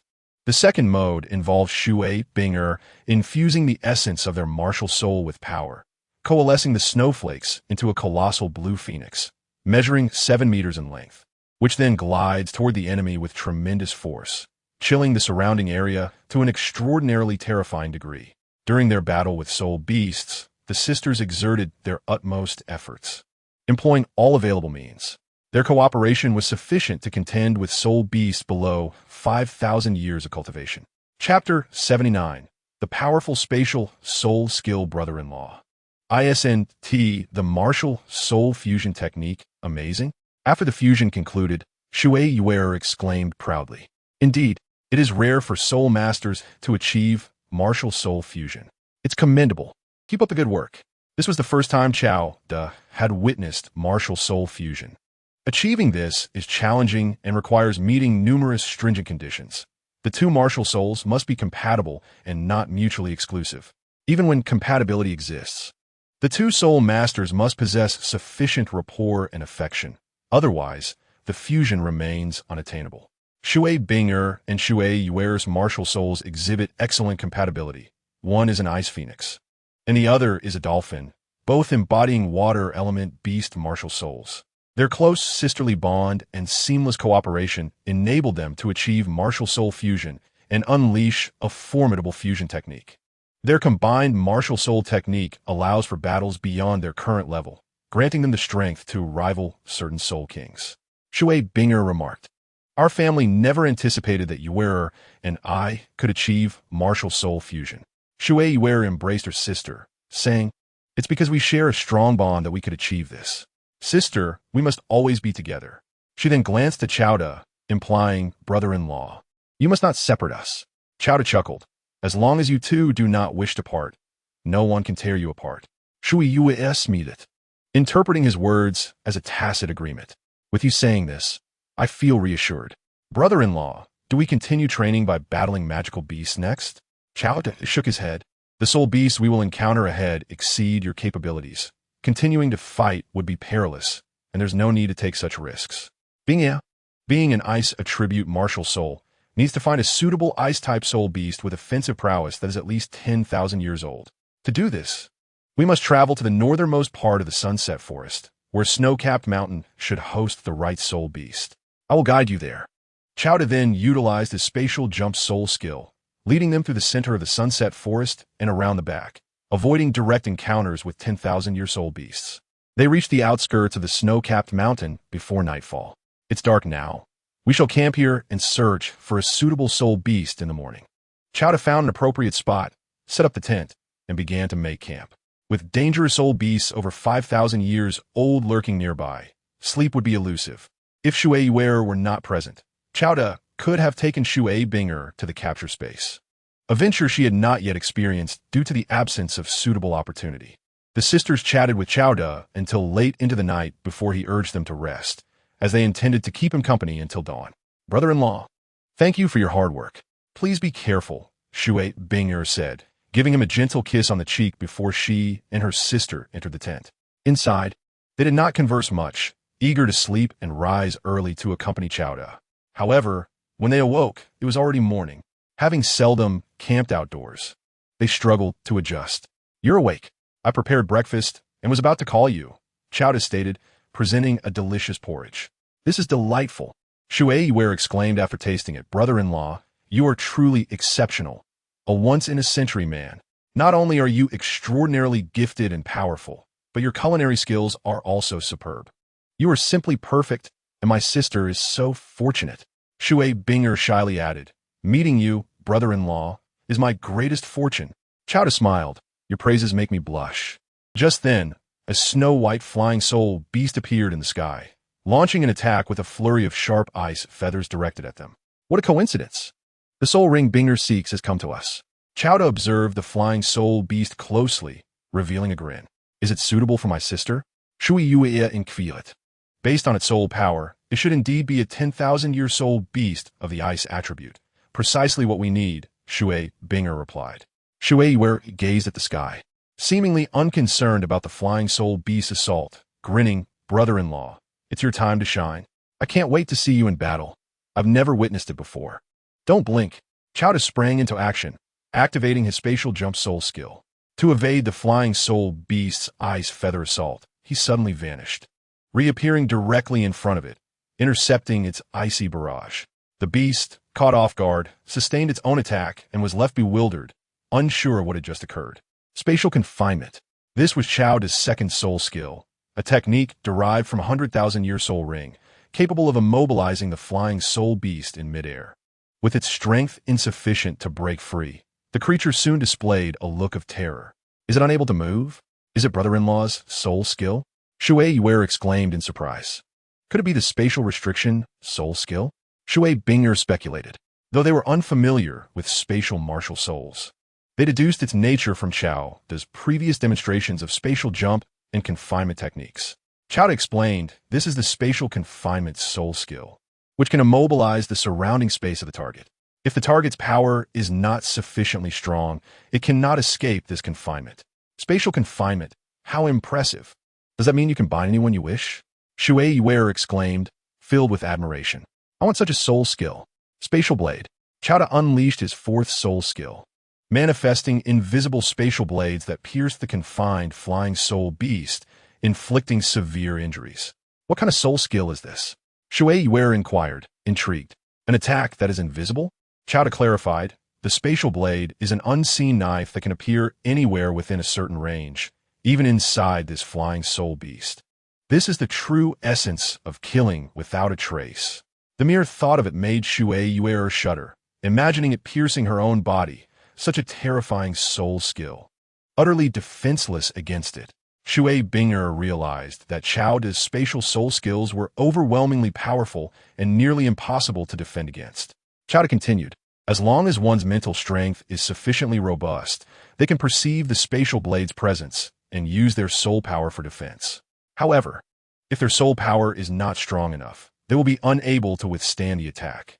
Although spatial blades are formidable, they are not invincible. However, catching powerful foes off guard is certainly within the realm of possibility. The airborne soul beast, gravely wounded by the spatial blades, became the target of Qiao Da's third soul skill, spatial compression. This was one of the two soul skills granted by his 100,000-year third soul ring, the other being spatial jump. Bang!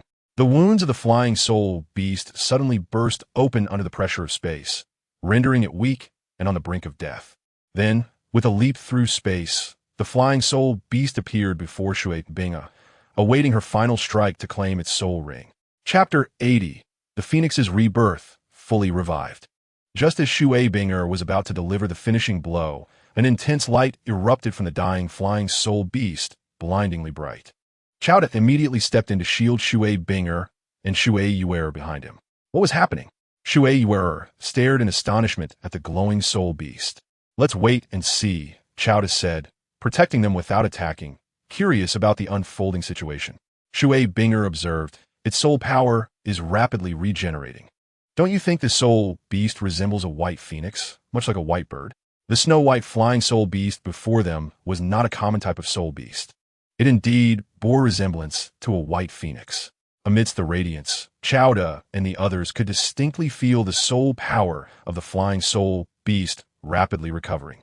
After a dozen seconds, the light gradually faded, and suddenly, the flying soul beast soared into the sky, attempting to flee.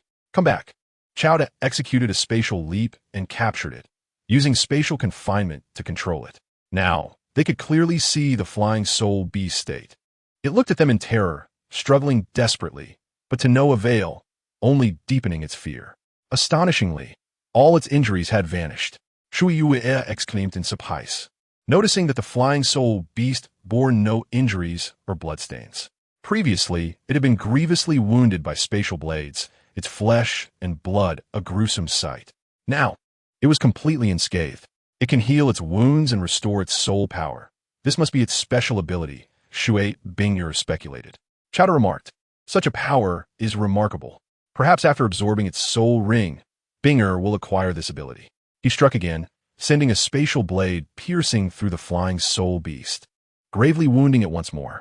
This time, the flying soul beast did not emit any light or recover its injuries and soul power. Binger, it's yours now. Shui Binger stepped forward to end the life of the flying soul beast. An unexpected occurrence ensued. Is that a soul bone? Shui Yue gasped.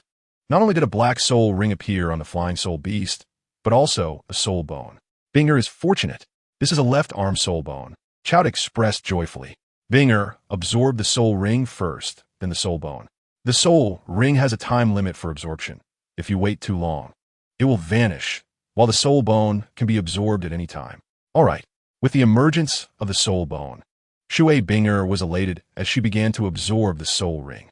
This soul ring was estimated to be around 12,000 years old, an extraordinary feat to absorb.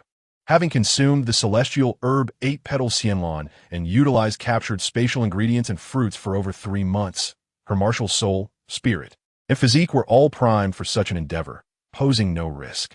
10,000-year fourth soul ring. Shui Yuer was ecstatic, even more so than if she had obtained a 10,000-year fourth soul ring herself. She was nearing level 39 once she reached level 40. She too could absorb a soul ring beyond her level, but it would likely take her about 6 months more of consuming spatial ingredients and fruits to be ready for a 10,000-year soul ring. Without the celestial herb, she had to rely on long-term consumption to gradually enhance her capabilities. Shui Binger successfully absorbed the soul ring without issue, raising her soul power to level 45, nearing 46. Her 4 soul rings, yellow, purple, black, pulsated rhythmically as she smiled at Qiao Da, saying, I did it. Qiao Da replied with a smile, Congratulations. Shui Yu exclaimed. This is too easy. This is a 10,000-year fourth soul ring. Watching her sister absorb it so effortlessly made her feel it was an easy feat. Shui Binger replied sternly. Yu, this is not an easy task. While absorbing this 10,000-year soul ring, I felt a disturbance in my soul. Had my soul not been enhanced, that disturbance alone could have severely injured me. The pressures from my martial soul and body were significant as well. To absorb a soul ring beyond one's level, one's soul, martial soul, and body must be sufficiently strong. Otherwise, one risks severe injury or even death. Only through personal experience can one understand the difficulty of absorbing beyond one's level. It is not something anyone can achieve. Is that so? Shui Yu, lacking experience, could not fully grasp it, but chose to trust her sister and Qiao. I will follow your guidance. Whenever you say I can absorb beyond my level, I will do so. Sister, what is your current soul power, and what is your fourth soul skill? Qiao inquired curiously. Shui Binger smiled. My soul power has increased by over a level. I am close to 46 now. Qiao said, after you absorb the soul bone, you should reach 46. He felt he was nearing a breakthrough himself. If Shui Binger reached 46, he should be able to break through as well. Shui Binger hesitated. I've already absorbed the soul ring. You should absorb the soul bone. Qiao shook his head. The effects are better when the soul ring and soul bone from the same soul beast are used together. You need not worry. I will find better soul bones in the future. Yes, sister, don't be modest. This is yours. Quickly absorb it. And then let us see your fourth soul skill and soul bone skill. Shui Yu encouraged. Touched by their support, Shui Binger accepted and began to absorb the soul bone. This was a 10,000-year left arm soul bone. Absorbing a soul bone involves little risk. One merely needs to ensure its attributes and effects align with their own. Absorbing a soul bone that counters one's attributes would be a grave mistake. After absorbing the soul bone, Shui Binger's soul power increased significantly, breaking through to level 46. Her enhancement also provided a boost to Qiao, raising his soul power to level 64. Sister, congratulations on reaching 46. Your speed is enviable. Shui Yu beamed with joy. Let us see your fourth soul skill and soul bone skill. Shui Binger nodded, releasing her martial soul, the Ice Phoenix, and the soul ring. Fourth soul skill, Phoenix Rebirth. Before them, a radiant white light erupted from Shui Binger as a pair of snow-white wings sprouted from her back, resembling an angel. Shui Yu blinked in astonishment. Sister, your fourth soul skill grants you the ability to fly. Shui Binger shook her head. The ability to fly is merely an ancillary benefit. This soul skill allows my mental strength, physical strength, soul power, and injuries to be completely restored to their optimal state. In other words, when I am entirely drained and on the verge of death, using this soul skill can instantly revive me, akin to gaining an extra life. Shui Yu gasped in amazement. So it allows for a full revival once? Oh, that explains the sudden recovery of the soul beast's wounds and soul power earlier. Such a soul skill is indeed powerful, granting an extra life. But surely there must be limitations? Shui Binger nodded. Currently, it can only be used once a day. Chapter 81. Encountering Douluo and Tang San again. Once a day is still impressive. Shui Yu teased. Sister, you'll become an invincible little cockroach. Shui Binger cast a sidelong glance at her sister before speaking. Although the soul technique of full resurrection is remarkable, it is not infallible.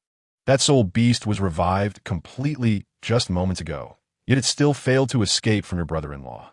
Shui Yu retorted, but my brother-in-law is an anomaly. I meant that when facing others, even if you are worn out, you can still outlast your enemies. In Shui Yu's eyes, Qiao was a rare exception. A singular existence that should not be regarded as the norm, for comparing oneself to him would only lead to frustration. Qiao remarked, while the sudden appearance of such soul techniques is indeed gratifying, the essence lies in one's realm and innate combat prowess. Shui Binger nodded in understanding. Shui Yu inquired. Now that you are aware of your four soul technique, what about the soul bone skill? Any surprises? Suddenly, an ice sword materialized in Shui Binger's hand as she declared, this is my soul bone skill, the Sword of Ice. This blade contains immense ice attribute power, capable of delivering lethal strikes up close or executing long-range slashes, all while inflicting a powerful freezing effect. The The sword of ice is sharp and formidable, embodying my profound ice attribute strength, with capabilities for both melee and ranged attacks. It stands as my most potent offensive means. Sound impressive. Let me give it a try, Shui Yue said as she assumed a stance and unleashed her martial soul, accompanied by 3 soul rings, eager for a contest. Be careful then, Shui Binger replied, not declining the challenge. Qiao De observed from the side, mindful of their surroundings. Gripping the ice sword, Shui Binger summoned its ice attribute power, swiftly encasing the area in frost that spread outward. Water bullet attack. Shui Yue conjured a water bullet and launched it at Binger. With a slash of her ice sword, Shui Binger froze the water bullet instantly. Sister, your ice attribute power has grown stronger. It truly counters me, Shui Yue exclaimed, exasperated, as she was inherently at a disadvantage due to her own water attribute. Be cautious. Shui Binger flapped her snow-colored wings and soared into the air, wielding her ice sword in a flying slash. You're cheating by flying. I'm done. Shui Yue Zullendiret. Realizing she couldn't keep up. Now you see how formidable your sister is, Shui Binger said as she descended. Qiao De commented, Your attacking soul technique is lacking. You should seek soul rings that enhance this aspect in the future. Shui Yue grumbled, if only I had a 10,000-year 4 soul ring. How wonderful that would be. She then asked Shui Binger, Sister, maintaining the state of your 4 soul technique, isn't it taxing? Logically, the more powerful the soul technique, the greater the soul power consumption and burden. Shui Binger explained, in the state of my 4th soul technique, maintaining it incurs little cost. Only during combat does the consumption significantly increase. If I refrain from fighting, I can sustain this state indefinitely and my soul power slowly recovers. As long as I have sufficient soul power, I can maintain this state. Both Qiao De and Shui Yue were astonished. If what Shui Binger said was true, it meant she could remain in the 4th soul technique state at will, which was incredibly peculiar. However, there were limitations. Shui Binger continued. But if I maintain this state for more than a day, I cannot utilize the 4th soul technique again. There must be a 1-day interval after releasing the 4th state. In other words, if I persist in this state, it may affect the next usage of my 4th soul technique. I see, they both acknowledged. This made sense. Sustaining the 4th soul technique indefinitely would prevent its subsequent use. Thus, to ensure the availability of the 4th soul technique, it was prudent to avoid prolonged use of that state. Of course, Shui Binger in the 4th soul technique state possessed a unique beauty, exuding an angelic aura and grace. Shui Yue remarked, Sister, you look even more beautiful like this. With brother-in-law around, you could maintain this form. I'm sure he would appreciate it. Right, brother-in-law? Qiao De surveyed Shui Binger with earnestness, stating, Binger, you truly resemble an angel descended from the heavens, pure and exquisite. Really? Shui Binger felt a surge of happiness and decided to maintain this state for the duration of Qiao De's presence. Shui Yue teased, brother-in-law, you're in for a treat. Having 2 sisters of different charms and beauties, it's like marrying 2 wives at once. What a windfall. Qiao De chuckled. Indeed, I never expected such a delightful surprise. Shui Binger blushed. You 2 just love to tease me. Unable to continue breakfast, the trio tidied up and prepared to leave. I can fly too, Shui Binger exclaimed as she soared into the sky with Shui Yue. Qiao De demonstrated his 5th soul technique, traversing the air with ease. Brother-in-law, I envy your soul technique. You can fly freely in the sky. Shui Yue, awestruck by Qiao De's new ability, mused with skills like breathless, space confinement, space blade, and walking on air. You've already revealed 5 soul techniques. What are the remaining 3? I'm so curious. Qiao De smiled. You'll gradually find out. I must retain some air of mystery. Shui Binger added, no need to disclose everything. I find a mystery quite intriguing. Shui Yue chimed in, Sister, you're just shielding brother-in-law.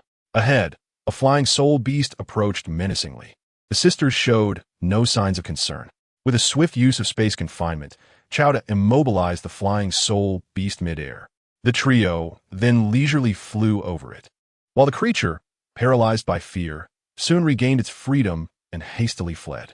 The sensation of being controlled was truly terrifying, and it was an experience they wished to avoid. By afternoon, they reached the outskirts of the Sunset Forest southern region, predominantly inhabited by century-old soul beasts posing no threat to them. They landed a walk on the ground. It's you, brat. Along the way, they They encountered Douluo and his disciple Tang San, the poisoned Douluo. Cao de gritit pelaitli. Xue Binger and Xue Yuer felt a twinge of anxiety, for Douluo was a titled Douluo, a figure they believed warranted reverence. Ha! Chowda, I remember you. I misjudged you last time. I never expected you to be such a monster. Douluo had already received some information about Chowda from the court, which left him astounded, especially regarding the details of his soul rings. Tang San assessed Chowda, surprised to encounter him here. His presence was due to a visit to Douluo's medicinal garden at the Ice and Fire Duality Eyes, to concoct a remedy for the poison afflicting Douluo. In the context of the Heaven Do Academy, it was inevitable that he would interact with Douluo and Douluo, as he aimed to assist them in resolving the poison issue, thereby winning Douluo's favor. Chapter 82. Confrontation with a titled Douluo, hearing the undertones in Douluo's words. Chowda surmised that the titled Douluo was likely aware of some of his circumstances, perhaps gleaned from the court or through Tang San and others. Regardless, since he had previously dared to reveal himself, he held no fear of being recognized. Senior Poison Douluo, you jest. Compared to you, I'm merely a small monster. Casting a glance at Tang San, he appropriated the term small monster for his own use. You consider yourself a mere small monster? No. You are entirely unaware of your own limitations. Douluo gazed intently at Chowda, as if attempting to see through him. Compared to you, I am undeserving of the title of Old Monster. Were it not for the corroborative accounts from various sources, I would scarcely believe those events to be true. Even now, I harbor some skepticism. However, it is quite fortuitous that I have encountered you today. Might I have the privilege of witnessing your soul rings, to satiate my curiosity and dispel my doubts? Without first-hand observation, I cannot quell the confusion and skepticism that linger in my mind. You wish to see? Am I to sacrifice my dignity for that? Chowda refrained from acquiescing, addressing the poisoned Douluo with a hint of defiance. It seems you have gleaned information about my soul rings from somewhere. If those tales are indeed false, you may seek confirmation from others. The matter of my soul rings pertains to my secrets and cannot be disclosed lightly. I trust you understand. The relationship is not appropriate, and thus, I am unwilling to reveal them to Douluo. Do as you please. I am not one to cling to my pride. Oh, Douluo's expression darkened.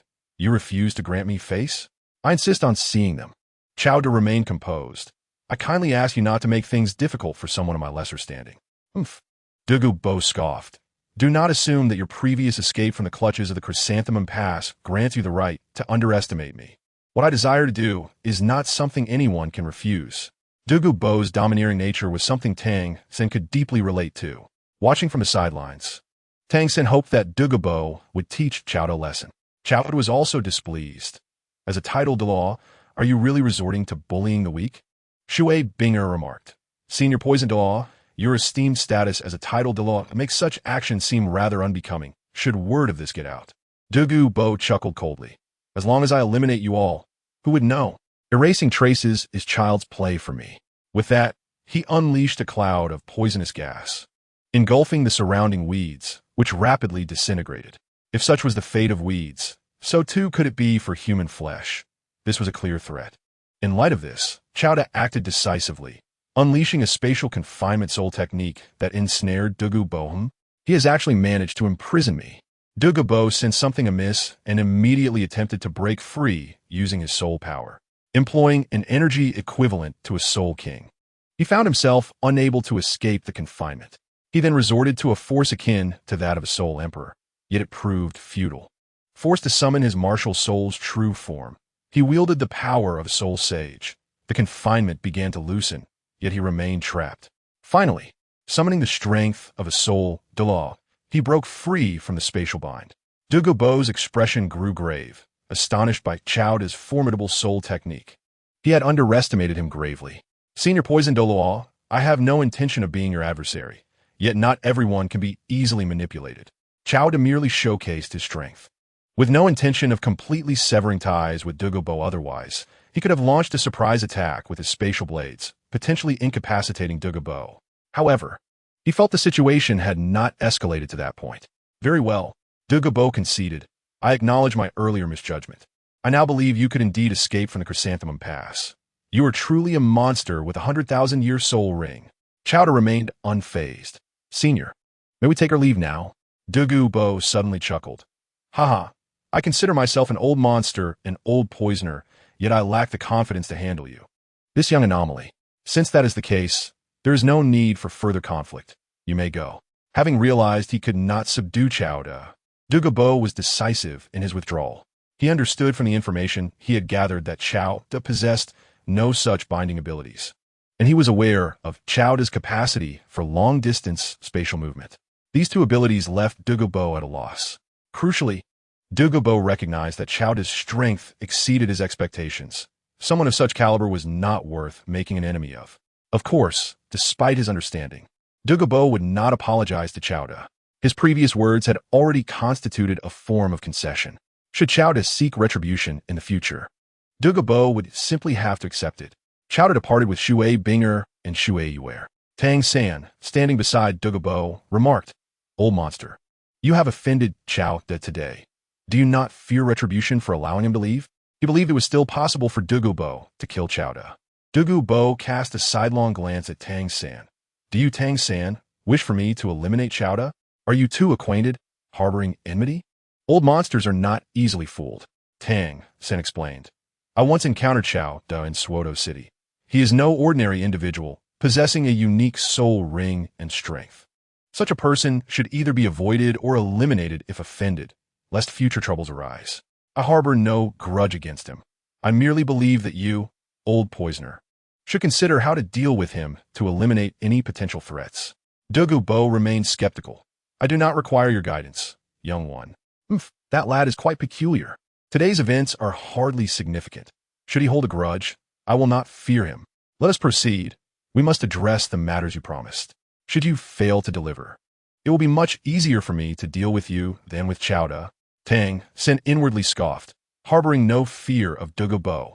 The trio of Xiao De exited the sunset forest, and Shui Wu finally exhaled in relief. Brother-in-law, you scared me to death. That was a titled Douluo? Shui Binger expressed concern. Have we truly offended the poisoned Douluo? Xiao De responded with a smile. No, he has offended us. If he possessed the ability, he would not have let us depart. Had he acted sooner, the victor would remain uncertain. Rest assured, I am here. Shui Wu admired. Brother-in-law is the most formidable. The poisoned Douluo must have feared him, thus refraining from engaging in battle. With brother-in-law present, I fear nothing. Shui Binger cautioned, we must not be complacent. After all, he is a titled Douluo. I hope he will not trouble us again in the future. Xiao De replied, if I do not seek him out, he should consider himself fortunate. He believes he has acquired Douluo's celestial herbs, and since Douluo did not fight to the death, there was no need for a desperate struggle. Of course, should Douluo continue to be unwise in the future, Xiao De would not hesitate to send him on his way, utilizing the spatial blade soul technique to launch a surprise attack. Xiao De was confident he could deal with Douluo, or, at the very least, severely injure him. Once gravely wounded, eliminating him would become much simpler. If Tang San's royal decree could potentially eliminate a titled Douluo, how much more so could Xiao De's spatial blade technique? The trio of Xiao De arrived at a small town, retrieved their carriage, and then returned to Tianshui Academy. In the sunset forest, Tang San was brought by Douluo to the Eye of Ice and Fire. Here, celestial herbs were present, but regrettably, they had all been taken. Tang San felt an inexplicable pang of sorrow. He had missed a great opportunity. Celestial herbs? Douluo inquired, Old poisoner, you do not even know what celestial herbs are. Do you have any idea how rare these missing celestial herbs are? Alas, they have already been taken by others. Only the roots remain. Who knows how long it will take for them to grow into celestial herbs again? Tang San lamented deeply. Had he arrived here sooner, those celestial herbs might very well have been his. Douluo, displeased, retorted, do not beat around the bush with me. Explain clearly what celestial herbs are. Tang San cast a disdainful glance at him before elaborating. Celestial herbs are the finest among medicinal herbs. A single plant can significantly elevate one's soul power level and, more importantly, enhance one's innate talent, including improvements to the soul, physique, and martial soul. The benefits are unimaginable. If your granddaughter, Duguyen, were to consume a celestial herb, I am certain she would one day become a titled Douluo, surpassing even your achievements. Perhaps a single miraculous herb could entirely alleviate the poison afflicting you. Such a herb, would you not deem it precious? The old man possesses such a herb in his medicinal garden. Does this herb truly possess such extraordinary efficacy? Dongwu Bo felt an acute sense of loss, as if many treasures had been stolen from him, and he seethed with anger. Cursed be the thief! I must uncover who has pilfered my precious herbs. Tang San deduced. The vicinity of the ice and fire yin-yang eye is shrouded by a formidable poison formation. Anyone capable of infiltrating and stealing the herbs must possess remarkable prowess or unique skills. The old poison master. Did you not notice any suspicious activity or individuals when these herbs were stolen a few months ago? Dongwu Bo pondered for a moment and replied. Shortly after the herbs were stolen, I became aware and commenced a thorough search. I personally scrutinized everyone from the setting sun forest, yet found no one carrying the stolen herbs. Suddenly, Dongwu Bo recalled Xiao Da. Could it be him? Given Xiao Da's unique spatial mobility abilities, it would not be difficult for him to bypass the poison formation, especially since he had coincidentally appeared in the setting sun forest at that time. Previously, he had been unaware of Xiao Da's capabilities and had not discovered anything incriminating in Xiao Da and his companion storage soul guides, believing their presence in the setting sun forest to be mere coincidence. Now, upon realizing Xiao Da's abilities and strength, he began to suspect him. Tang San inquired, Old Poison Master, have you come to a conclusion? Dongwu Bo turned to Tang San and stated, Xiao Da, when the herbs were stolen, he was in the setting sun forest with several women. At that time, I was unaware of his abilities and thought it impossible for him to traverse the poison formation. Now it seems he indeed possesses the capability to do so, yet I found no herbs in their storage soul guides during my inspection. Xiao Da? He stole the miraculous herb? It is highly probable. Tang San affirmed. The reason you did not detect the stolen herbs could be that they had already consumed them or concealed them through some special means. I leaned towards the belief that they had indeed consumed the miraculous herb. Dongwu Bo's expression darkened as he recalled his first encounter with Xiao Da, Lu Erlong, Xiao Wu, Zhu Zhuqing, and Ning Rongrong. The women accompanying Xiao Da all exhibited extraordinary talents and charisma, leading him to consider that they may have indeed consumed the miraculous herb. Especially Lu Erlong, who had achieved an impressive level 80 breakthrough in the setting sun forest, likely due to the herb's effects. Their suspicion was the strongest, and they were indeed capable of such an act.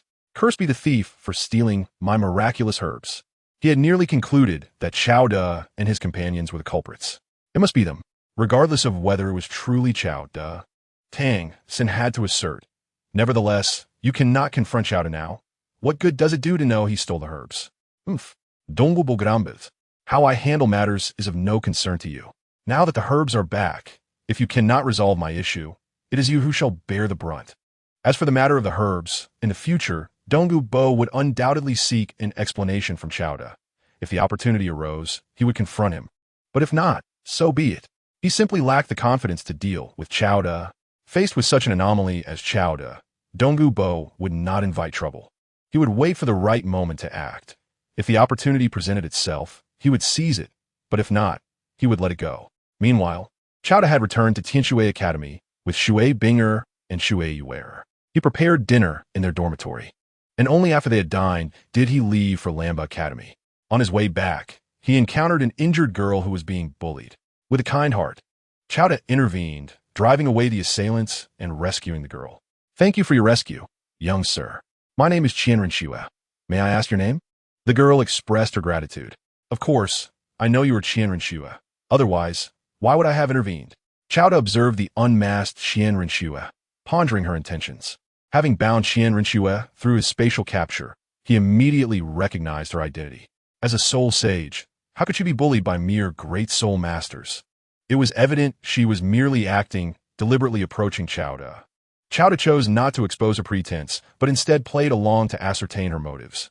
I am Xiao Da, a student at Lamba Academy.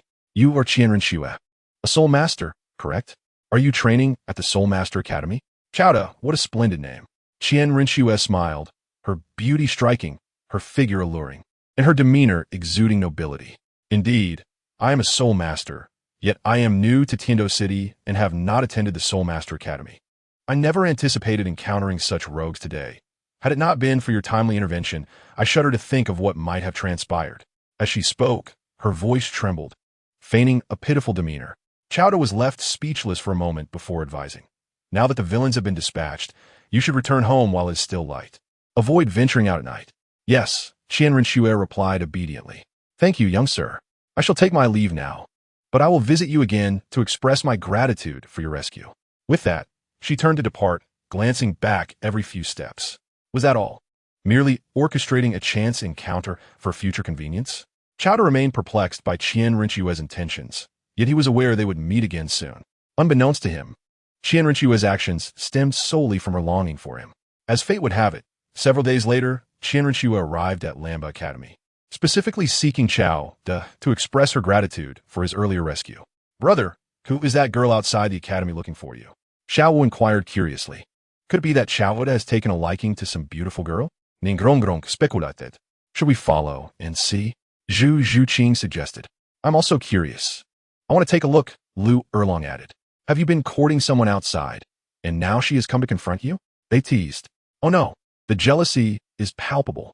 Clearing his throat, Chowder explained. She's a girl I encountered a few days ago who was being bullied. I helped her, but I had no idea she would return. Naturally, the four women insisted on following to see for themselves. Chapter 84. The Clash Among Women. What a stunning beauty. A crowd had gathered outside Lamba Academy, mostly male, all captivated by Qian Renxue. With her flowing golden hair and radiant golden dress, she stood tall and graceful, her figure striking and her beauty unparalleled, exuding an air of nobility that seemed almost otherworldly. Greetings, fair maiden. My name is Tai Long. How may I assist you? Tai Long approached her eagerly. A flicker of displeasure crossed Qian Renxue's eyes before she replied. I am here to find Chowda. Someone has already gone to notify him. So your assistance is unnecessary. What? You're looking for Chowda? On what grounds? Tai Long's sense of injustice flared. Chowda was already involved with Xiao Wu, Ning Rongrong, and Zhu Zhuqing. Why did every beautiful girl seem to have ties to him? Though reluctant, Tai Long had no choice but to endure. For the disparity in their strengths was too great. He had just become a soul king, while Chowda was already a soul emperor. Such a significant gap left Tai Long feeling too intimidated to compete with him for affection. He still believed Chowda was merely a soul king, unaware of his true status as a soul emperor. Had he known, he would have felt even more inferior. The dean is coming. And look, here are Xiao Wu, Ning Rongrong, and Zhu Zhuqing, our academy's goddesses. The appearance of Lu Erlong, Xiao Wu, Zhu Zhuqing, and Ning Rongrong sparked a greater commotion. Return to your cultivation. Do not create unnecessary distractions. Lu Erlong's thunderous voice frightened all the students away. Despite her beauty and fine figure, the students dared not entertain any improper thoughts about her. Instead, they were filled with trepidation. Lu Erlong was gentle in front of Chowda, yet exhibited a fierce temperament towards others, instilling fear in those around her. Qian Renxue noticed Chowda and Lu Erlong along with the others. As the headmistress of the Blue Tyrant Academy and Chowda's mentor, Lu Erlong was well known to her. Qian Renxue was also somewhat familiar with Xiao Wu, Ning Rongrong, and Zhu Zhuqing, understanding their close association with Chowda during their time in Soto City and Silv City. She was particularly aware that Ning Rongrong was the little princess of the Seven Treasure Glazed Tile School, which established a significant connection between Chowda and that sect. Ah, so it is she. So beautiful. No wonder Chowda is captivated. The four women had never seen Qian Renxue before, but her grace and poise astonished them. She was a woman who could rival their own beauty. Chowda. Qian Renxue greeted him with a warm smile, exuding an air of maturity and confidence. What brings you here? Que de finir de surprise. Qian Renxue adeptly replied. Did I not say I wish to thank you? Therefore, I came to find you. Are you displeased? How could I be displeased? Even if I were, your beauty would compel me to forgive, he responded, albeit with a hint of surprise. Ning Rongrong standing tall as if challenging Qian Renxue. Brother, who is this older sister? Why not introduce her to us? The emphasis on the terms brother and older sister was palpable. Qian Renxue stood taller than Xiao Wu, Ning Rongrong, and Zhu Zhuqing, nearly matching Lu Erlong's height. She possessed an innate air of nobility and purity, setting her apart and causing Ning Rongrong and the others to feel wary. Chowda introduced, This is Qian Renxue. We are merely acquaintances, having met only twice. Qian Renxue. This is Lu Erlong. our headmistress and teacher. This is my sister Xiao Wu, and these are Ning Rongrong and Zhu Zhuqing. Brother, your face betrays your lies. Xiao Wu shot Qiao De an incredulous glance. Upon hearing Qian Renxue's name, she realized that Qian Renxue was indeed the woman bound to Qiao De in a peculiar relationship. However, she discerned that Qian Renxue was unaware of their unique connection. The two were genuinely unfamiliar with each other. Greetings, Qian Renxue said calmly to Lu Erlong and the others, her tone somewhat aloof. Having already perceived Lu Erlong and the others as rivals, she could not afford to be overly courteous. Ning Rongrong remarked, Qian Renxue, your name sounds delightful, and you are indeed beautiful. Are you a soul master? Which academy do you train at? Lu Erlong suggested. Let us not linger here. Come to my place. Qian Renxue declined. Thank you. But I came to find Qiao De to express my gratitude for saving me. She turned to Qiao De and said, as a token of my appreciation, I would like to treat you to a meal.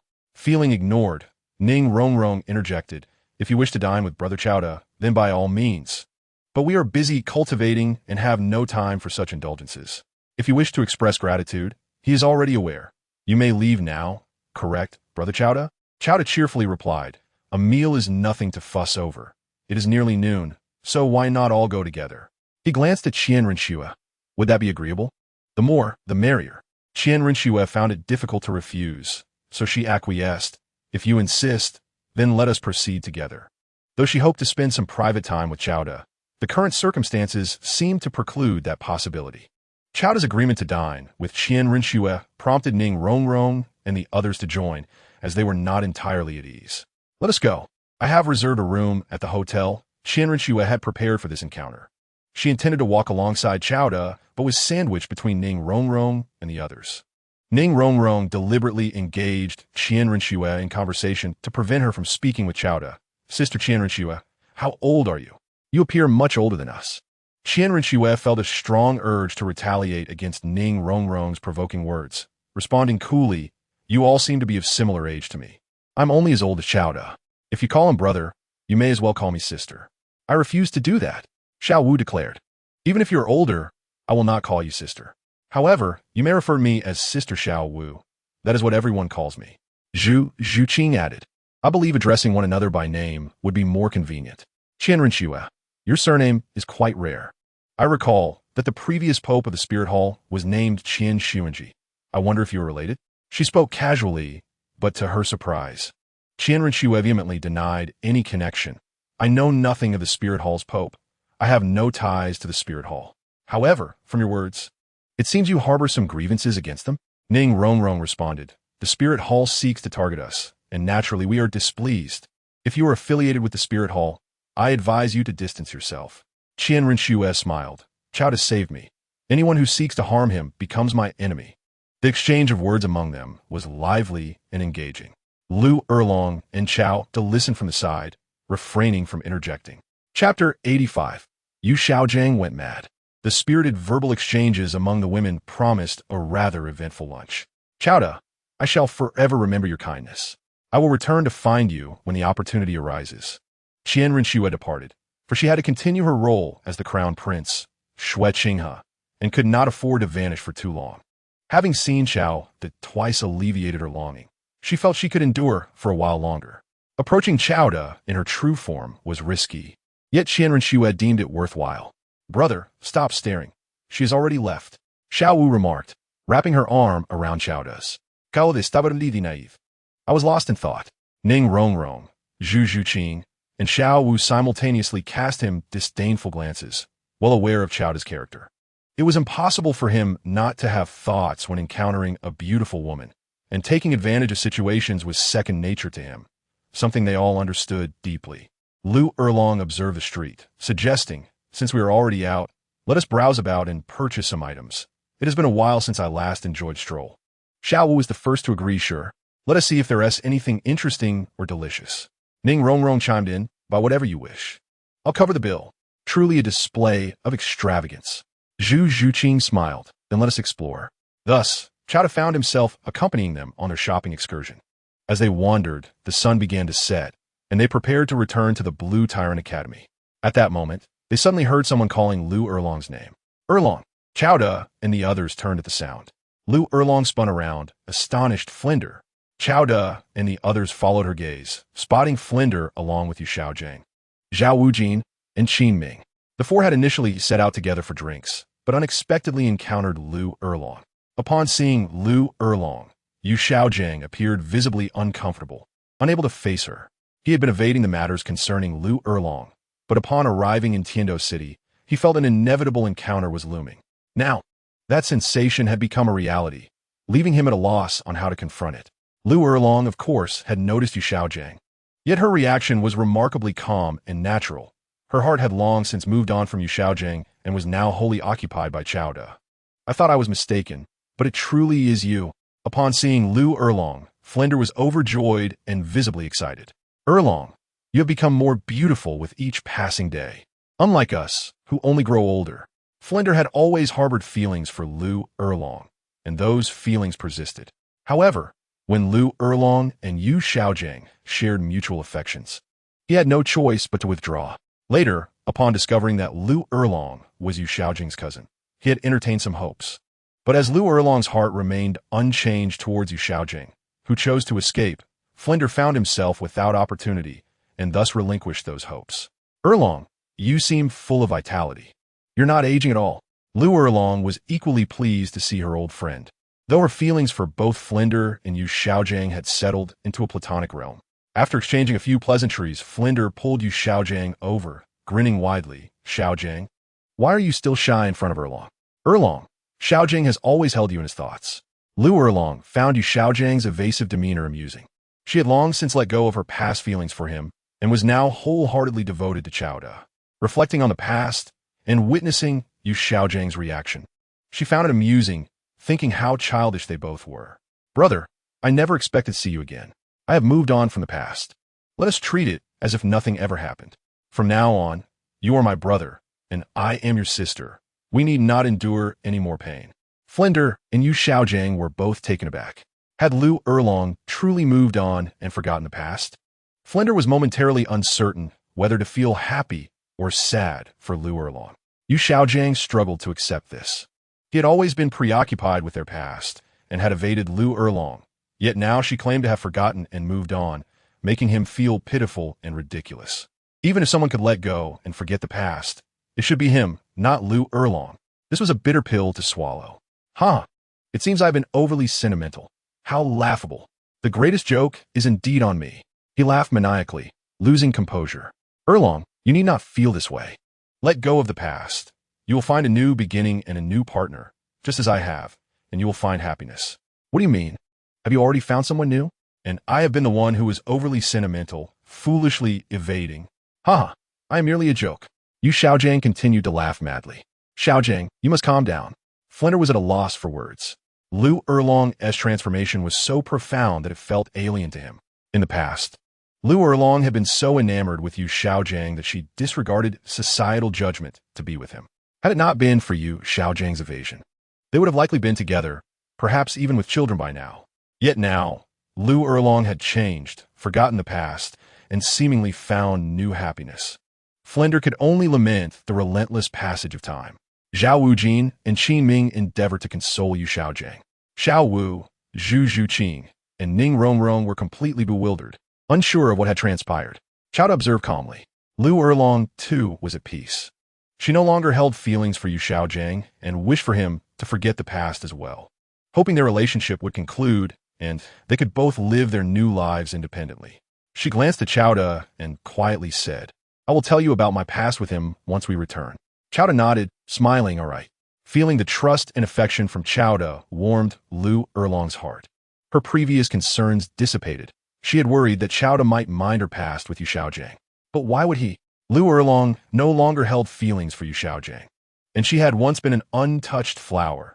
Now she was Qiao De's woman, the best and most important part of his life.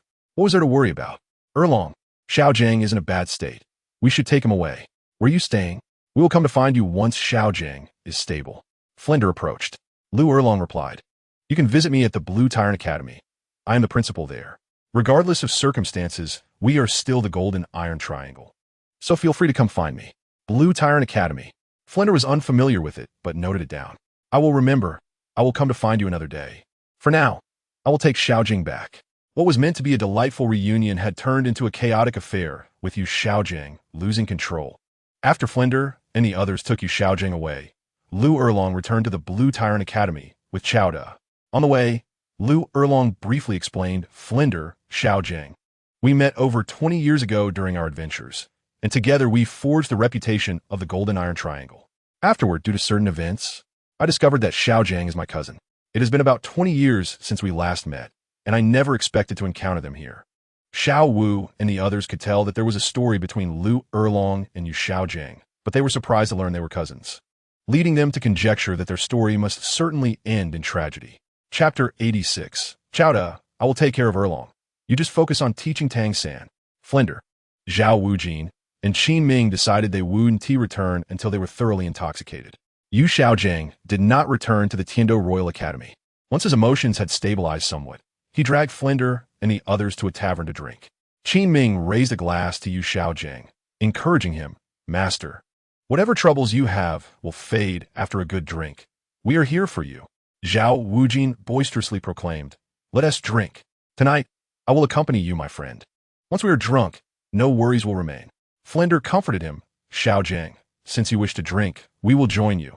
Let us get thoroughly intoxicated tonight. Thank you all. Yu Xiaojing sought solace in alcohol. Cheers. The four spoke little, continuously drinking. As Yu Xiaojing became inebriated, he began to pour out his woes to Flinder and the others. Lamenting, Flinder, do you think I'm a joke? Qin Ming urged, Master, how could you be a joke? You are overthinking this. You do not understand. Yu Xiaojing gulped down a large mouthful of liquor and continued, I am indeed a joke. Haha, I've been cast aside by women once more. He suddenly shouted, Why? Why must they all abandon me? Bibi Dong, why? Lu Erlong, why? Why must you all forsake me? It is clearly your fault. Yet, I am the one who must bear the burden. Why? Zhao Wujin and Qin Ming did not recognize the name Bibi Dong. While they were aware of the Pope of the Spirit Hall, they did not know her full name. However, connecting her to Lu Erlong, they understood that Bibi Dong must also be a romantic interest of Yu Xiaojing, and it appeared he had been rejected by two women. It sounded rather pitiful, and they expressed sympathy. Zhao Wujin raised his glass to Yu Xiaojing. Master, I toast to you. However, let me say this. There are plenty of women in the world. It is not worth being heartbroken over those who are unworthy. Yu Xiaojing, having drunk, replied, Heaven has treated me unfairly. Unfairly. I am a direct descendant of the blue electric tyrant dragon sect. Why has my martial spirit mutated, preventing me from breaking through to level 30? The power of the soul could not be surpassed, yet I did not surrender. I diligently immersed myself in the study of soul master knowledge, and eventually, I achieved some success. It was then that I encountered Bibi Dong, who was captivated by my talent. I initially believed that we would be blissfully united for a lifetime. However, she deceived me, forsaking me for her pursuit of power and status. I realized that such a woman was not worth cherishing, and I endeavored to forget Bibi Dong. Eventually, I met Lu Erlong, and we fell in love, preparing for marriage. Alas, fate seems intent on tormenting me. Do you know? Lu Erlong suddenly turned out to be my cousin. How absurd. Can I marry my cousin? No. Even if she is indifferent to the world's judgment, I cannot face it. Thus, I have been evading and hiding from the truth. I once thought Lu Erlong would patiently await me, loving me and allowing me the time to accept our situation. Yet Lu Erlong has changed. I can no longer sense her affection for me. Not in the slightest. How ironic that she too has abandoned me. Why? Why must this be? Oh heavens, why must you torment me so? It is unjust. No, it should not be they who abandon me. It should be I who forsake them. Yes, I have cast them aside. They are venomous women, wicked women. I have severed ties with them completely. Yu Xiaojing poured out his grievances, becoming increasingly emotional as he spoke. Flinder and the others could only listen, allowing Yu Xiaojing to vent his frustrations. Drunk, Yu Xiaojing's ramblings grew more outrageous. Had I known this would happen, I should have taken Bibi Dong and Lu Erlong by force, making their lives miserable. How foolish I was to pretend to be a gentleman, to feign restraint. Now, I have gained nothing, leaving my fortune to others. I regret it. At my age, I have achieved nothing, still an old boy. A most laughable situation. Seeing Yu Xiaojing's incoherent raving, Flinder quickly interjected, Xiaojing, you are intoxicated. Let's return. fearing that his continued ramblings might tarnish his master's reputation. Xiao Wu and Qin Ming feigned drunkenness, pretending not to hear anything. The three of them staggered away, while Yu Xiaojiang continued to babble, his words increasingly unfit for ears, all aimed at Bibi Dong and Lu Erlong. Xiao Wu and Qin Ming witnessed an unseemly side of their master, leading them to question whether the usual Yu Xiaojiang was merely a facade, with the drunken version revealing his true nature. They mused that perhaps their master had been deeply scarred by women, rendering him a pitiable figure. They resolved to keep this secret, pretending as if nothing had transpired. At Lamba Academy, Xiao Wu, Zhu Zhuqing, and Ning Rongrong were resting in the villa of the captivation space. Lu Erlong and Chao De were at Lu Erlong's residence. This is how it unfolded between Yu Xiaojiang and me. Lu Erlong recounted her past with Yu Xiaojiang to Chao De, stating that our relationship was a mere mistake. Fortunate not to have escalated. To me, he is now merely a cousin by blood, nothing more. The one I love is you. My dear man, knowing this, will you feel jealous? Will you be angry? Chao De embraced Lu Erlong, their eyes locking, and shamelessly declared, I am jealous. You must make it up to me. Lu Erlong looked at him, laughing as she asked, what sort of compensation do you desire? Tonight, I shall grant you whatever you wish. Chao De whispered something in Lu Erlong's ear, causing her face to flush crimson as she playfully chided. Where do you come up with such devious ideas? You are incorrigible. Meanwhile, Yu Xiaojiang suffered throughout the night, overwhelmed by his own turmoil. Had it not been for the scoundrel Chao De in the captivation space, perhaps Lu Erlong would have ended up with Yu Xiaojiang, becoming a couple in name only. But now, that rogue Chao could only smile at Yu Xiaojiang, saying, Master, Erlong is under my care, so you can wholly concentrate on guiding Tang Chung to success. The following day, Yu Xiaojiang awoke in a daze, asking Flender, did I say anything inappropriate last night? Flender glanced at Yu Xiaojiang and shook his head, replying, no. You merely drank excessively and soon fell into a deep slumber. Flender pondered to himself, who would have thought this was the true Yu Xiaojiang? And, thank heavens, Erlong did not end up with you. Otherwise, your base nature would have been revealed, and Erlong would have suffered for it. After returning last night, Yu Xiaojiang's drunken rants had exposed his most sinister side, expressing wishes to make Bibi Dong and Lu Erlong suffer, to curse them and seek revenge. This left Flender feeling anxious. Following last night's revelations, Flender found Yu Xiaojiang to be a stranger, suspecting that his usual demeanor was a mere disguise, while the drunken Yu Xiaojiang was his authentic self, albeit one who had mastered the art of self-restraint. Flender resolved to keep a watchful eye on Yu Xiaojiang, determined to prevent him from causing harm to Lu Erlong. Lu Erlong would forever remain Flender's greatest love. Even if they could not be together, he would wish her happiness and protect her. As long as Lu Erlong was content, Flender would find peace.